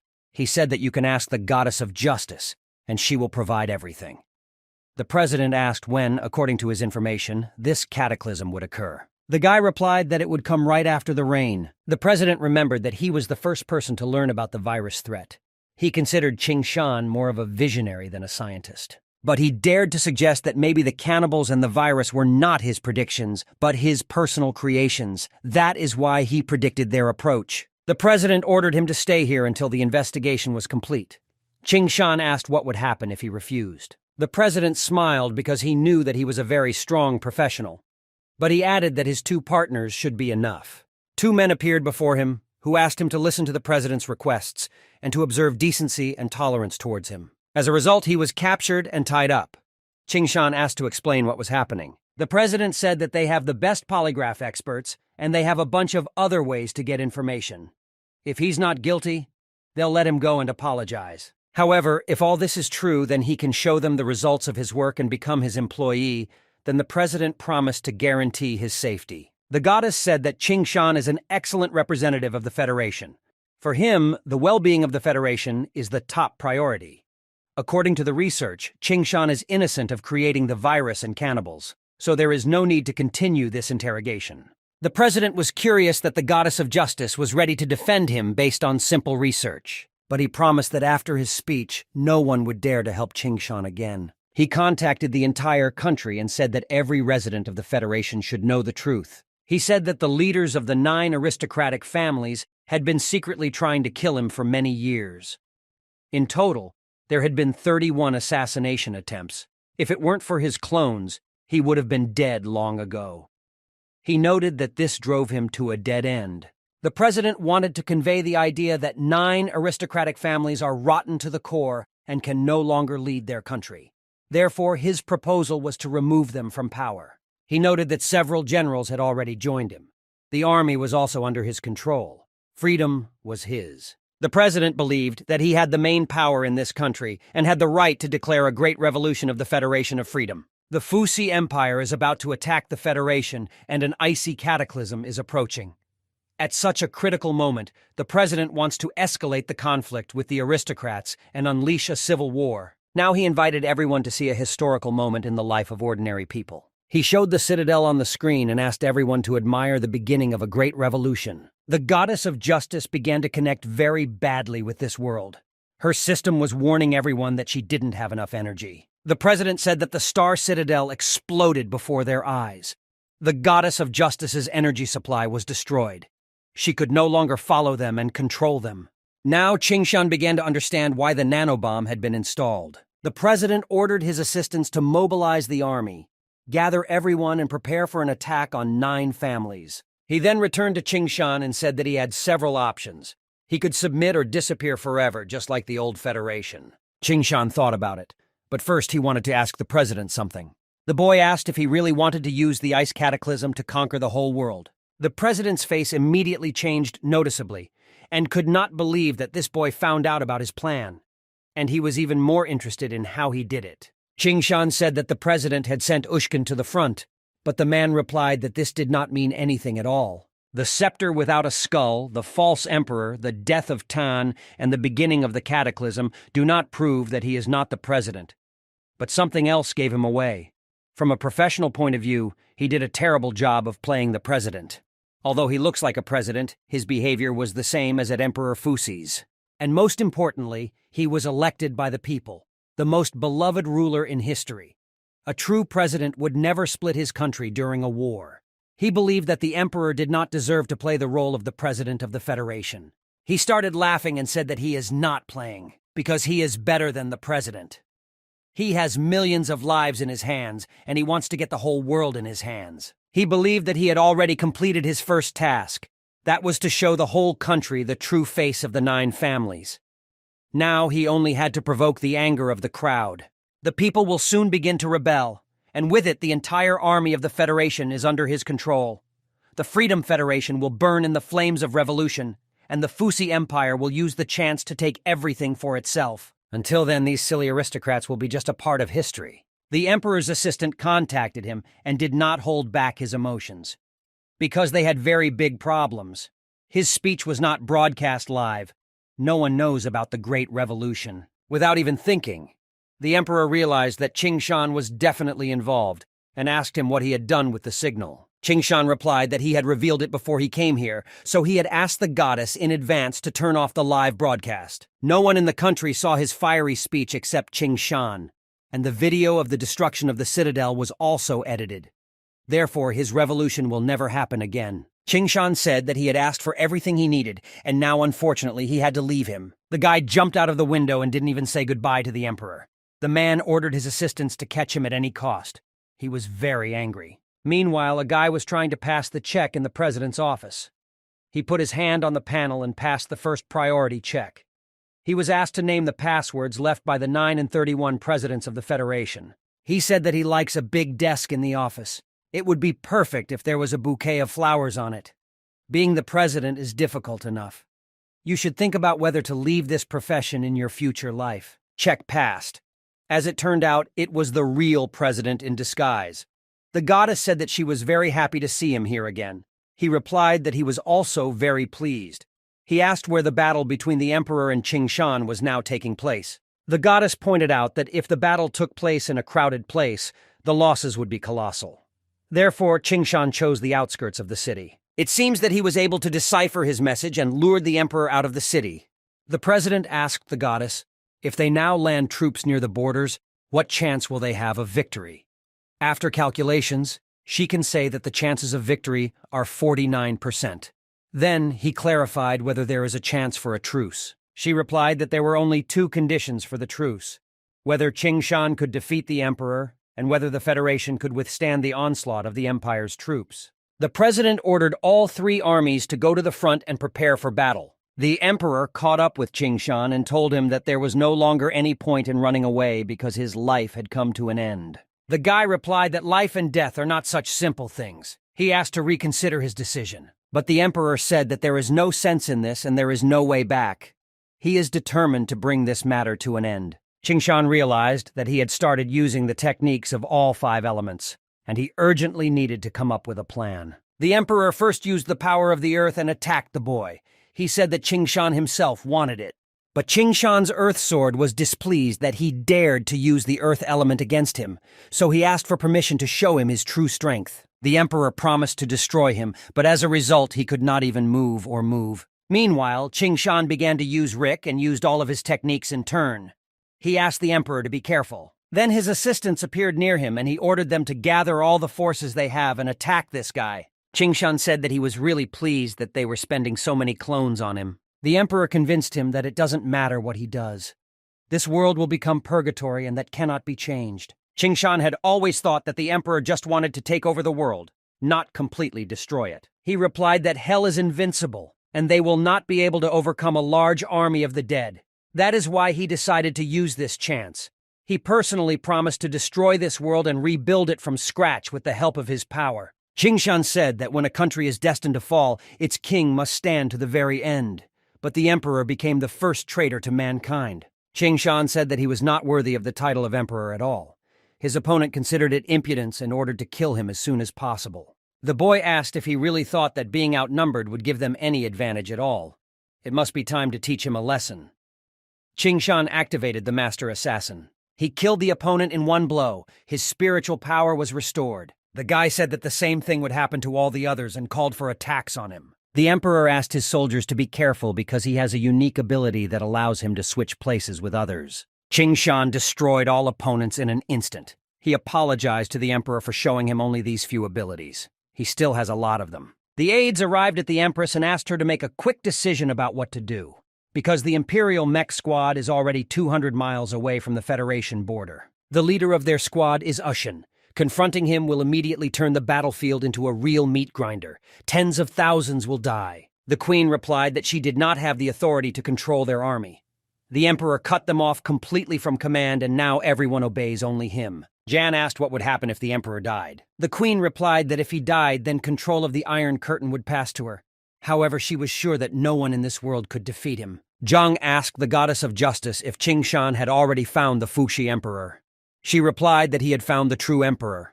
At the moment, there is a battle between them on the border of the Federation. Jan believed that the queen should try to control the Iron Curtain again. She tried, but replied that it didn't work. He asked her to try again and again, because they can't know exactly when it will work. Zhang apologized for his words, but Qing Shan knows exactly how to kill her husband. It could happen at any second. And before that, they should try to buy at least some time. Zhang learned that the commander of the Fuxi Empire was Field Marshal Zhang. The aides tried to contact him, but it was in vain. Zhang Feijia is a crazy fanatic who supports the war. The queen was convinced that he would not listen to them. But Zhang said that this is the question, and he can solve this problem. The empress asked if he was going to kill him, and warned that next to him are always the best guards of the empire. Jian said that he should not be underestimated and asked him to trust him this time. The Federation army was already approaching, and the battle would soon begin. The century of peace and tranquility is finally over. Faizia did not even have time to forget these experiences before the war. Jan appeared before him and asked what the purpose of this war was. Even if he kills someone, he will not be rewarded for it. He took out a gun and asked the boy who he was. After that, he started calling the guards. Jan asked him to stop shouting because all 24 of his guards had been killed by his men. Jang just wanted him to understand. He might not be able to destroy an entire army, but killing Faizia would not be a problem for him. Feiju asked what he wanted. Jan replied that he wanted him to retreat and not start a war with the Federation. Feiju asked who he was squirming. He considered him not worthy to trade with him. Jan caught his bullet with his teeth and said that he probably wanted to fight himself.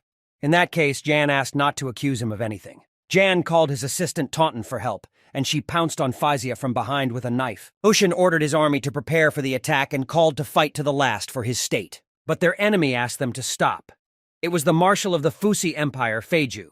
He decided to challenge Wushin to a deadly battle. At first he was surprised by such an offer, but then he decided that he could not show himself weak and agreed. They agreed to fight in mechs. Also, Feiju suggested to unload the weapon because using firearms is very boring. Ushin was interested in conducting this match according to the rules of hand-to-hand combat. When they faced each other, Wu Shen said that such battles should involve more than just hands, and he promised to show how to fight properly. Meanwhile, Qingshan continued to destroy his opponents one by one, and through this, he regained his strength. The aide was able to break free and ask the emperor to flee the place because this guy was just a monster, and they had never seen techniques like this before. And Qingshan destroyed the emperor's last assistant after his speech. The emperor was very upset that his clones were not as strong as he expected. Qingshan replied that it is impossible to fight well without battle experience.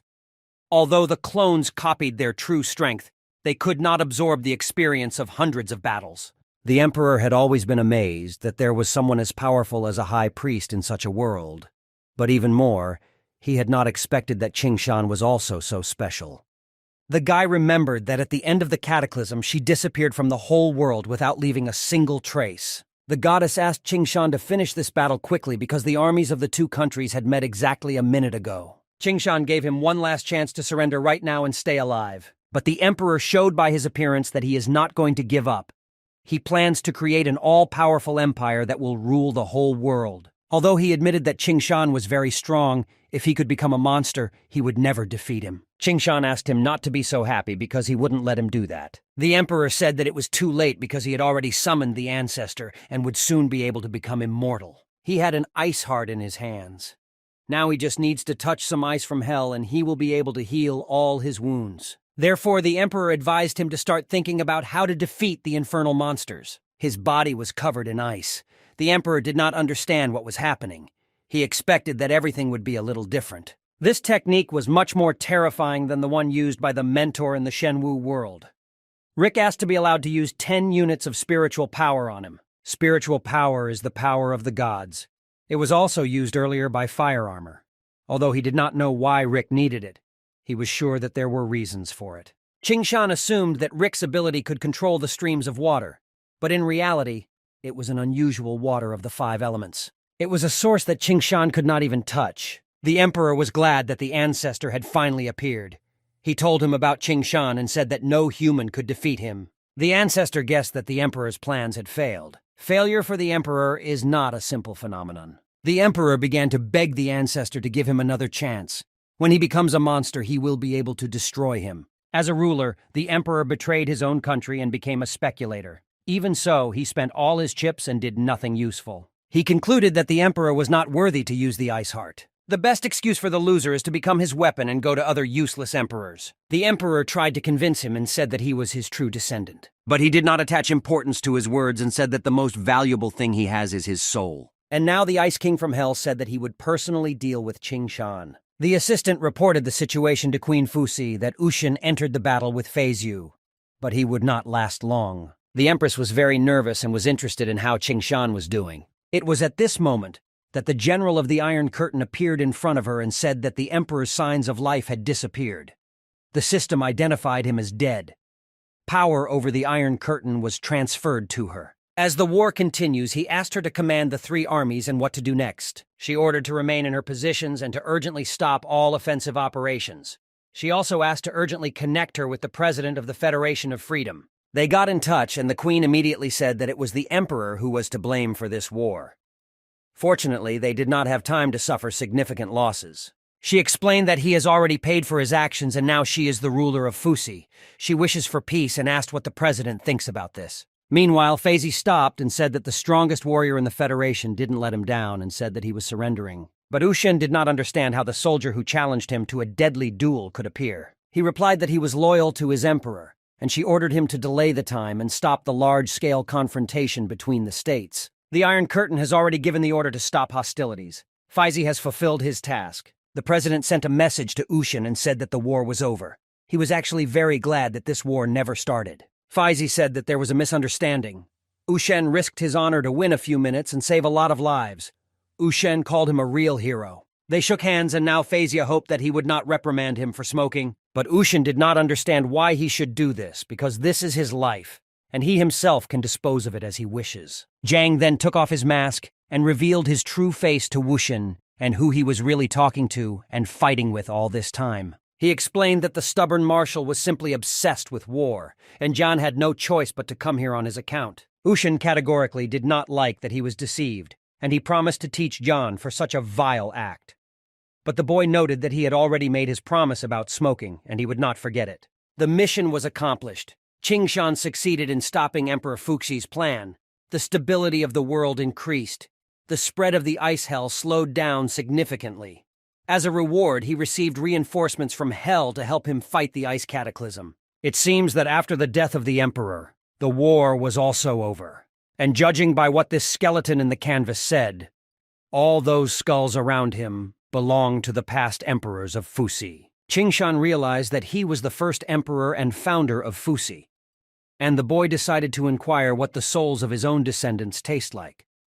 He replied that when the soul first enters his mouth, he feels how it resists, as well as all the despair. But it is worth just swallow, so immediately feels how a new wave of energy and strength passes through the whole body. It made him stronger, and it was the best taste for him. Qingshan said that all the souls he had absorbed should not completely disappear, as he himself was composed of them. It's true, and since he's dead, he can't make them dissolve. But they'll all be inside him forever, until he takes all their power. A dead person cannot make another soul disappear completely. This means that only a living person is able to completely absorb someone else's soul. He replied that it was not important compared to the fact that they appeared in the world of the living. This had never happened in the entire history of Hell. This has never really happened. This only confirms that something in Hell has happened. The skull had several advices for Qingshan. The first one is that the living should not ask about Hell. This will only destroy their faith and hope. And secondly, he wanted to invite Qingshan to join him. When Hell comes to this world, he will transform it into one of the most powerful creatures of the New World. Qingshan replied that he would never trust those who absorbed the souls of their own descendants. He said that it was their own fault. Loser descendants were not worthy of being his partners. Since Qingshan did not want to agree, the King of Hell offered to taste the despair of impending death. He had the souls of the dead, but Qingshan has secret defense techniques. He used the secret divine defense technique first. The king asked how he dared to scratch his sword. He promised Qingshan to use his soul to repair it. The rain ended. The king had come to terms with the fact that the souls of the dead could not hurt him, so he decided to show his true power. It took him 1,000 years to get it. In all Hell, no monster can get a whole drop from the river. Only he is capable of this. He believed that it would be an honor for a mortal like Qingshan to die by the water of the River of Oblivion. This is a special technique that he created specifically to destroy this world. Therefore, he was ready to send the boy to real Hell. The Earth Sword asked Qingshan to be careful, because any living creature that encounters the flow of the river will lose all of its memories and become dull. This is one of the laws of the 6 paths. The king asked him not to even think about running away. There is no point in it. The speed of his flying swords is not enough to defend himself. Rick asked for permission to use 100 units of spiritual power. Qingshan allowed him to do so. Thanks to this, Rick absorbed all the water, and now the King of Hell can no longer use and control it. The king began to demand that he give him his water. He had never been in such a situation, so he did not even know how to behave properly. Qingshan pretended to be dumb and said that he did not understand what kind of water he was talking about. He had never seen anything like it. The king began to threaten the boy and said that nothing would be left of him after he took his revenge. He summoned evil skulls. They are different from the clones he fought before. After all, they are former Fuxi emperors, and all of them are born of true blood and flesh. He ordered them to destroy Qingshan and then make a real mess in the city. These nervous spirits once possessed the power of demon lords. No mortal could defeat them. Therefore, the king asked the boy to surrender. The boy said that it was really difficult to fight against those he couldn't even hurt. The Soul Blade was asking for permission to use Qingshan's spiritual power. If he agreed, the sword would absorb 10 units of spiritual power per second. These spirits had indeed come close to the power of demon lords once, but if they became ghosts, the sword could destroy them. Therefore, he wanted to have a friendly conversation with them. The teacher once told Qingshan that the Blade of Death was a magical weapon created in ancient times to protect the heavens and the earth, which means it can really communicate with ghosts. The king advised him not to waste his powers. They have demonic power and people will not be able to harm them. But the boy trusted the earthen sword, and they began to attack these spirits. The battle lasted 5 seconds. The use of spiritual power is complete. As a result, 50 units of spiritual power are spent. They share the earned spiritual power with the Earthblade. They receive 100 units of spiritual power. Qingshan said that it was some great strength. The Earth Sword said that their strength was difficult to compare with even the lowest demon lord. It was obvious that they were unable to stop him. The king was very angry, and now he began to demand that his skulls be returned to him. Qingshan apologized and said that he did not remember any skulls on the battlefield. First, he took a drop of it from the river, then he completely destroyed the souls of his descendants. Now it is his duty to destroy him personally. Qingshan asked the Earth Sword if he could deal with him. He replied that he was a monster, not a spirit. Therefore, his powers would not affect him. In this case, Qingshan decided to activate the general status and get a special skill. His speed increased by 15%. After that, he activated a swordsman technique that surprised even the King of Hell. But he still noted that such a technique is not capable of killing him. The boy noted that the king was very slow and attacked him again. However, the king repeated again that the dead cannot die. Qingshan did not stop and continued to strike and use all techniques, because he needed to destroy him at all costs. He had already done too much work to give up now. Lightning has exorcistic properties. For a monster, such damage will be much more tangible. The king was tired of playing these games. He summoned the Phantom of Hell. After such a move by the king, the Earth Sword comes into play again. No spirit can resist it and will be destroyed. The king could not understand why they began to turn back after they had just arrived. Qingshan assumed that the river drop and the evil skulls were his trump cards in this confrontation. It was a pity for the boy that he ran into his sword. After all, the king had no chance against them. The king did not understand how such a powerful weapon got into the hands of such a young boy. He believed that without their help, he would already be dead. But to his great regret, they belonged to Qingshan, and he simply underestimated him. The king promised to destroy him next time. He can die as much as he wants, but it is worth winning once and everything will be over. There are a bunch of lords in hell who are stronger than the king. He wondered how Qingshan would fight against them. He killed himself and returned to the icy hell to heal his wounds. When he fully recovers, he will return to the world of the living and make a real mess, absorb souls and become only stronger. This is the main problem of the ice hell. You can defeat them forever, but they will still believe. In addition, the ice hell is only the beginning.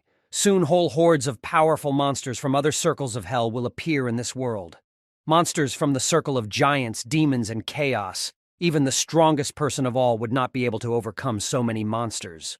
The only way to deal with this threat is to unite all countries and prepare the forces of all humanity for the next battle. He asked the Goddess of Justice to report on the situation and news on the battlefield between the Federation and the Fuxi Empire. She replied that the president of the Federation had come to an agreement with Empress Fuxi. With the appearance of the ice hell, all humanity was threatened with complete extinction. They ended the war before it had time to begin. Reinforcements from hell know about their victory. They will most likely appear in the world of the living to fight back against the ice hell together. In that case, he needed to finish all his business before they appeared. During the meeting with Qingshan, the president said that he did not expect Emperor Fuxi to be affected by the ice hell. He did not think that they were so strong. The boy replied that it was the world of the dead. From their point of view, they had already died and could not die a second time. But even so, they cannot just be idle. The president urgently planned to convene an international conference to unite all countries. In this way, they can share their knowledge in genetic medicine so that every person has a chance to awaken their abilities. Humanity can only survive if they all will be well prepared. Qing Shan understood that it was not for nothing that the people trusted the president so much. He recommended that he first approach Queen Fuxi. If they come to an agreement with her, it will be much easier to convince others. And he still wanted to ask something. Qing Shan created a game called Earth Defenders. It can help people train. Wuxian was still able to catch up with Zhan and beat him up for cheating on him. But he told Liao Xing that the pain was a small thing because he had earned a lot of money, and the Empress was more generous than he expected. Qing Shan asked the boys where Fei Li had gone.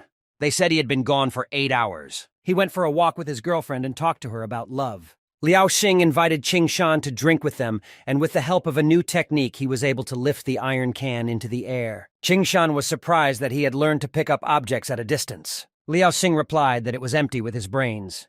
Qing Shan then asked if they had gone through all the training. Liao Xing replied that the classification was completed, and the data was automatically uploaded to the show. This meant that their game was up. The only thing left was the awakening potion from the Fuxi Empire, and then the era of professionals would dawn on the planet. If they survived this icy hell, the world's progress would jump to heaven. Qing Shan asked the goddess of justice when Empress Fuxi's coronation was scheduled. She replied that it was tomorrow at 9 a.m. Qing Shan asked Zhang to help him a little later. He needed the black cat to help him find someone. The rain has stopped, which means that the speed of the ice inferno should have increased. The ocean was now a no-go zone for humans, and Zhang wondered what the person Qing Shan was looking for could be doing here. The boy said that the more dangerous the area was for them, the safer it would be for him. Kit said he was right below them. Zhang asked Qing Shan if he needed help with the monsters. The guy said he could stick around, because he just needed to lure him to the surface. His goal was to find out what was going on in this hell. A monster appeared on his way, and the boy asked Rick to destroy it. Qing Shan wanted to get to their main monster, so it took a little effort to do so. He reached one of the monsters and wanted to ask him something, because he knew that it was the king of hell. He said that he would not tell him anything anyway, so he asked not to waste time. The sea is a home for sea monsters. If he dared to come here, then his fate is to perish at the bottom of the sea. Qing Shan did not say anything to him, but simply ordered the sea to part. And the king flew down rapidly. Then he ordered him to rise, and the sea rose sharply to the sky. The king asked him to stop and let him go. Qing Shan stopped and said that now he will say what to do and offered to talk. The king said that a lot of monsters had broken into this world, and he didn't understand why Qing Shan chose to fight him. The boy said that if he answered his question, he would let him return to the bottom of the sea. The king said that his interest in hell would do neither of them any good. It was a forbidden topic. Qing Shan only needs a small piece of information. He promised not to frame the king. However, if he refuses to answer, then he will start hunting him. Even when powerful monsters from hell come to this world, Qing Shan will still run after the king as long as humanity will not disappear from the earth. He was saddened to meet such a persistent pest. He let him ask and then go away. In addition to the ice hell, there are other levels of hell. He was interested in whether they would come to their world in the same way after the cataclysm. There are indeed many levels in hell, but he only belongs to one of them. And he doesn't have the ability to move through all the circles of hell, so he didn't know what they were up to. Qing Shan also asked what was going on in hell anyway. The king was ready to answer any question that did not concern hell. Even if he killed him 1,000 times, he still would not speak. In that case, he simply asked why he could not talk about it and did not want to tell. The Whig said that if he talked about hell, he would be exposed at once, and then he would be finished. Anyone would be gone forever if he only talked about it, and it didn't matter who he was or how strong he was. It sounded very familiar to Qing Shan. That giant was talking about something similar. The essence makes them terrified of the real giant and even the dead. The guy assumed that he was afraid of God. He was too scared to even answer this question. After all, it is God who controls hell and the distribution of the souls of the dead. Judging by his reaction, it was not so. In this case, the God does not deal with the distribution of souls, but even so he frightens such an immortal as a king. He asked the boy to stop. He was ready to run away from him for the rest of his life, but only so that he would not continue to say this. He apologized and said that he did not need to come here so early. It was worth waiting for hell to descend on earth and only then do it. Qing Shan couldn't let him go so easily. He offered to talk some more because he still had a few more questions. But he replied that he did not want to hear a single word from him and see him as well. He called him a real monster, and when the earth turns into hell, he will not be taken to any of the circles of hell. Qingshan doesn't understand what's going on at all. Why is a creature that ruled the world of the living and then became an immortal so frightened? Is a god really capable of destroying the souls of the dead? It must be much worse than he imagined. It seems that he needs to deal with it. At this moment, for some reason, he decided to remember how Suze and Anna were doing. Misty Island is the only piece of land in the Sea of Corpses. It is very cold there because the temperature does not rise above 0 all year round. However, even so, this place remains a paradise for people, and the only hope for survival. It is necessary for any world to learn about the existence of this island, to understand it. Then it is clear that it will begin to miss it. After all, it is the legendary Island of Destiny. You have to die to get here. After you are killed by the sea monsters, your body will drift on the sea. It will be a real miracle if he is lucky, and the waves carry the body to the shores of the Misty Island. The mystical powers of the island will resurrect these lucky ones, even if all that remains of them is a dead body. Even at this moment, Suze hoped that Qingshan was all right and safe. With the help of Seraphim's ring, she was the first living person to enter the Misty Island. After that, she became a student at the academy. She was able to survive for 12 hours in this world and complete the tasks of the system, as a result of which she was given a new personality. Now, she is no longer Suze from 9 families. Her parents are former students of the academy who gave their lives to the academy itself in the war. She was told that Professor Isha wanted to meet with her right now. Everyone around said that she was so lucky that the professor liked her. They believed that it was because she came to this island alive. The ring warned the girl that she was in a dangerous situation, so she asked to put it on her hand. Suze believed that fate would decide whether she would die here or stay alive. She came to a place where freshmen and other people of low social status live, such as cooks and grooms. You can only leave this place if you become a mentor's favorite student or become a student through a full trial. She was ordered to go forward and not look back, not to look down and not to linger, to go only forward and not to turn back. If you break these rules, the monsters in the fog will eat her alive. Here at the academy, you can't let others know his appearance. Otherwise, you'll have to kill the witness with your own hands. Such were the laws of this world. Here are the items of the mentors, each of them an aspect of the power of a certain teacher.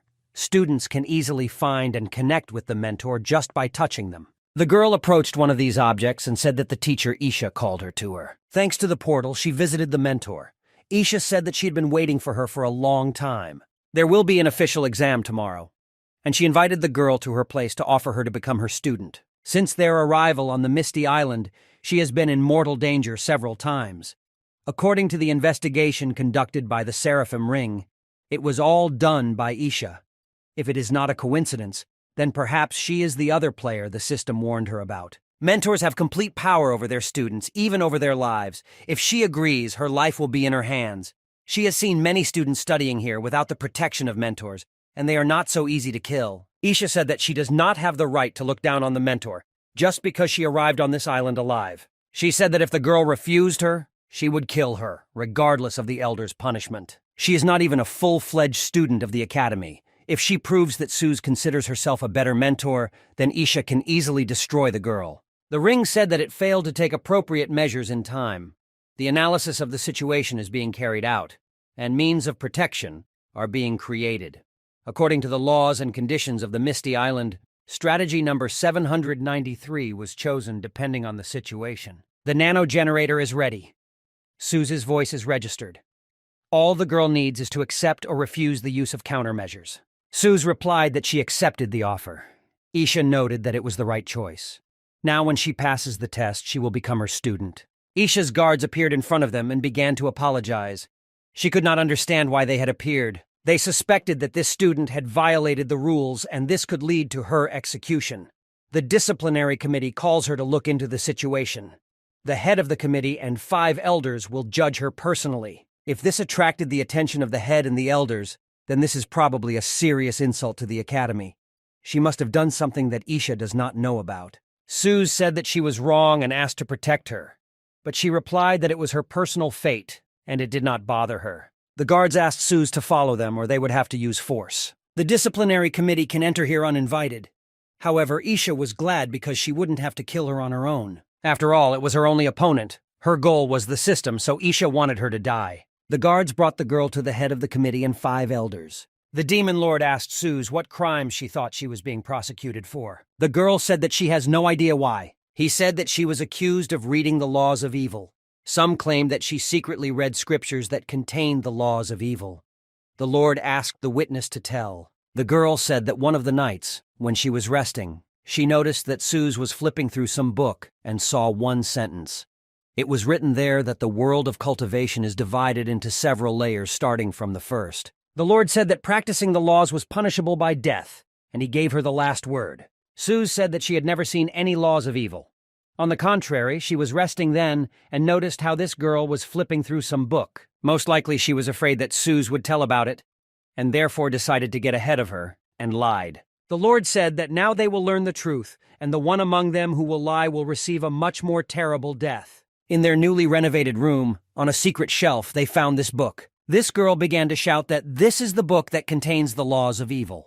Suze asked her to calm down and said that they themselves will understand whether there are laws of evil or not. But the Lord said that this is her mother's notebook. He personally conducted lessons in the class of spiritual power. She recorded in this book all his views and thoughts about the appearance of this power. She was his favorite student. He was very sad that she died during the war and gave her life for the future of the academy. Suze's parents gave their lives for the academy, but she was only restricted and almost accidentally executed. He declared her innocent. She thanked the Lord for his justice and hoped that he would also investigate this student. He showed her another book that was found on a secret shelf in their room, and asked if she had anything to say about it. The girl began to get nervous, and said that there were no secret compartments in her room, and she was not hiding anything. The girl proved that she was innocent. The Lord did not understand how she dared to criticize his words and disagree with them. Studying dark magic and arguing with the Lord of the disciplinary committee, if Suze remembers everything correctly, is punished by death in the stomach of the spiders of the abyss. The Lord said that this was true and decided to proceed with the execution of the death sentence. Suze was lucky that the ring had managed to drop this book into her room, otherwise she would have been dead by now. Her parents were disciples of the Lord, and he, instead of taking care of her, allowed her to get into such a dangerous situation. He decided to apologize to her and gave her a scroll. It's called Divine Release. It's an advanced magic that will work automatically. When the enemy tries to deal a fatal blow, they will be stunned for 3 seconds. This is just a real treasure. If she succeeds in the future, she promised to repay him for his kindness. Suze noticed that the angel on this scroll was very similar to the mentor Isha. Probably the head of the committee also suspected something. He asked her not to worry about tomorrow's test. She made it to this island alive, so luck was on her side. The girl replied that she was only able to survive because she used one flight device. She has no survival skills at sea. He said that there are also a lot of monsters in the sky above the sea. In hundreds of years, she is the first one who was able to cross the sky and reach the foggy island and not die at the hands of the monsters. The Lord said that he would be honest with her. If fate was against her, then she would never have reached this island, no matter what. The moment someone sets foot on the island, his fate changes. Life, death, all this happens only under the influence of fate. And it does not matter what device she used to get to this island. After all, it is all a gift of fate. If she had not, if I wanted to, I would simply break this device. He said that now she is free and asked her to prepare well for tomorrow's test. It was the first time he had seen such a lucky child. She had never died before, and even so she received a new destiny. He wondered how long she would last on the Misty Island. The system used all its energy to create a perfect personality for her. Another player found out about the recent events, and she should be careful because they want to kill her. The girl knew that the second player was Isha's mentor, but why does she want to kill her so much? Because when Suze dies, she will be able to get the whole system. Only one person who came to the Misty Island from another world can get the heavenly technique and rewrite the rules of the home world. While Suze is alive, she has no such right. The girl did not understand how to deal with the incredibly strong owner of the heavenly equipment who wants to destroy her. The ring said that it is necessary to analyze her language, emotions, and habits. The head of the disciplinary committee is very pleased with her.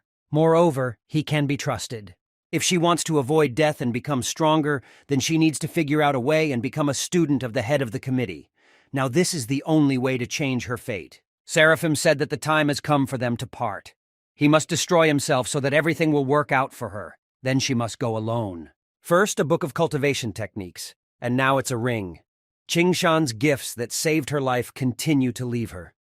She tried so hard to become stronger, but she can't even protect his things. If Isha is so willing to get this system, then she has promised to make it part of it forever. The next day they came to the Holy Land to be tested. The students expected that there should be a mentor with them who would explain everything to them. This creature asked everyone to shut their mouths and said that the task was actually very simple. They just had to allow themselves to be eaten. The animal grabbed the guy who was standing closest and ate him.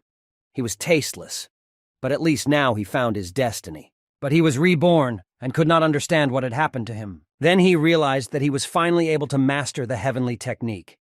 The creature said that he was barely able to awaken one map.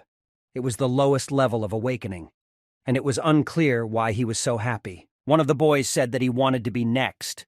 After all, he was sure that he would definitely pass the awakening and quickly learn new techniques to become the master of his native world. The creature said that he was full of ambition, but with terrible potential, unable to achieve his own ideal.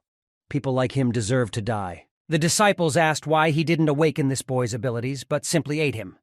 He asked not to blame him for this. He met certain requirements and therefore died.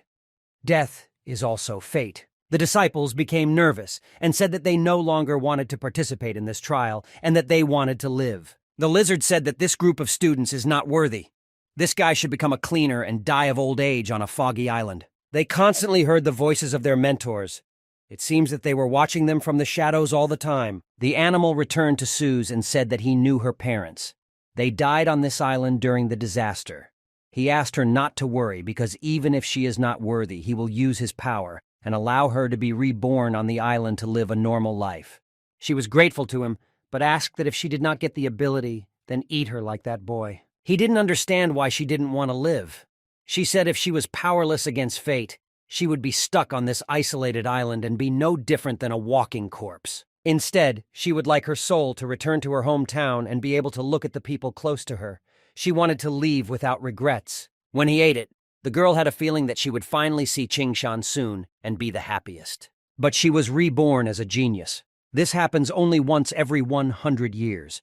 Not only was she able to awaken the heavenly technique cards, but all 7 of them at once. This had never happened in the history of the Misty Island. Suze was able to overcome her past and became the master of her personal destiny as a result. Now she will be able to learn from one of the 7 elders. Elders are the rulers of certain worlds.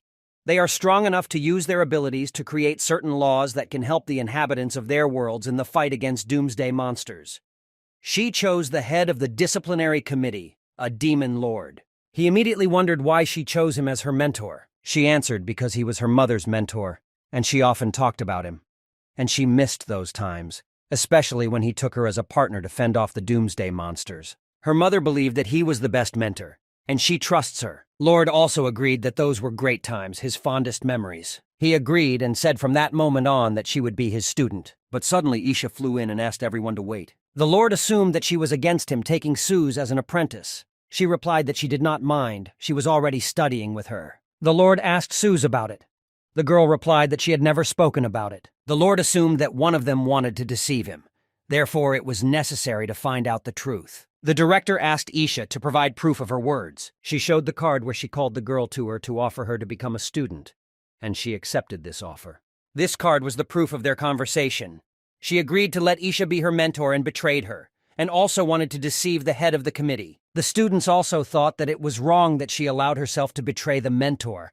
Such a person can bring many problems in the future. The Lord ordered everyone to be silent and asked what the girl herself was thinking about this. She asked to believe her. She never treated her as a mentor. Because of her, everyone only gets into dangerous situations. And she reminded me about one of them, which was recently. She was talking about that girl who tried to accuse Suze of practicing evil charms. Lord asked the director to examine that card. The director called the wolves to find the owners of the votes from that card. The results show that one of them really belongs to Isha's mentor, but the other one disappeared from the academy and is nowhere to be found. Isha thought it was impossible. Suze definitely agreed to become her student, looking her straight in the eyes. For thousands of years, these wolves have not made a single mistake. Therefore, the director recognized Suze as innocent. This means that the other vote does not belong to her, and this was all the reason. Isha is a mentor and allowed herself to deceive the director and the head of the disciplinary committee. She started making excuses and asked to check her cards again because they should be fine. Suze suggested that Lord should not pay attention to this situation because she was used to being oppressed everywhere. The Lord immediately remembered her mother, who had said exactly the same words. He said that her mother was also abused once. She was the same as Sue's. She did not wish anyone harm and asked everyone to forgive her. But then he was only a mentor, and now everything is different. Isha dared to lie to his face and wanted him to order his own student. The director also asked him to stop and said that it was not clear what had actually happened. Suze asked not to kill anyone because of her. She wants to deal with everything according to the rules of the academy. She was sure that she and the director would solve everything fairly. And that's why she asked for a test of hellish torment for her. This test is the most cruel in the entire academy. It directly twists the soul of the sinner and does not allow him to lie. Isha personally saw how she accepted her proposal, and it was not clear what this girl was counting on. During this test, no one can lie. If they want to find out the truth, this will be the fastest method. The Lord asked the headmaster not to ask her more than 3 times, because this test may harm her soul. Suze was raised on the ground and tied with the help of infernal chains. If she lies, her soul will feel terrible pain. The director asked if the girl had ever asked Isha to become her mentor. Suze answered that she had not. They determined that it was true, and the director decided that they would not need to interrogate her 3 times. The first question is enough to prove her innocence. Ishu stood as if someone had poured a bucket of dirt on her. It was impossible. Ishu asked to also say that she never planned anything against her. The director started shouting at Isha and said that she has no right to interrupt him, because this is his court. But Ishu still insisted that they pay attention to the fact that she was not answering her questions. Suze said that she may have been insulted before, but she mistakenly thinks that it is Suze, because she is a simple student. She was really sorry if she was insulted before, and she was not smart enough to plan any conjectures against them. The infernal judges said that these were absolutely true words. Now Isha is even more confused because she thought that Suze planned it all, but it seems that she really didn't cheat on her. She said she wasn't smart enough, and that's why Isha insisted that she had a partner. Suze replied that she did not have any helpers. The ring is not alive, so it cannot be an accomplice, although it will be smarter than many people. This time she also answered the truth. All 3 times the truth was told and the interrogation was over. As a conclusion, Isha dared to exceed her authority and intervene in his court. She began to apologize and said that she was nervous, but they still insisted that Suze really recognized her as a mentor. Suze offered Isha to take the test as well if she was sure she was telling the truth. After the sentencing, she may be forgiven for making big mistakes, but as a mentor, she betrayed the academy. She will have to publicly apologize and will also be suspended and serve 1 year behind bars. But Lord said it was his job to pass judgment for betraying the director of the academy and the head of the disciplinary committee, interfering in the trials of hellish torments, and humiliating a full-fledged student of the academy. According to the rules of Misty Island Academy, she will be removed from her position forever and banished from Misty Island. If she was against it, the Lord offered her to fight him right now and die. The director confirmed Lord's sentence and began to carry it out. The girl received a notification that the second player left the territory of the Foggy Island, and she got rid of the other player. Now the system belongs only to her. They went down to the dungeon, and the Lord asked the girl not to be afraid because he likes to collect strange things from different worlds. He noted that her ordeal caused real nonsense. Ordinarily, ordeals only transform a person, but she was reborn. The initial chosen one can only use 1/3 cards, but she can use any abilities she wants with the scepter. After being chosen, she now has to choose her path. Some choose to travel, while others choose to fight Doomsday. Once she chooses her path, she can use the power of her cards. In the book, it was said that some chose the wrong path, and as a result, they lost their powers and had to receive ability cards again. But the Lord asked not to worry about it. He would not allow a similar fate for his student. With the help of this scroll, she will be able to reveal her true feelings and choose any path. Only the owner of the scroll can see the outcome of his fate.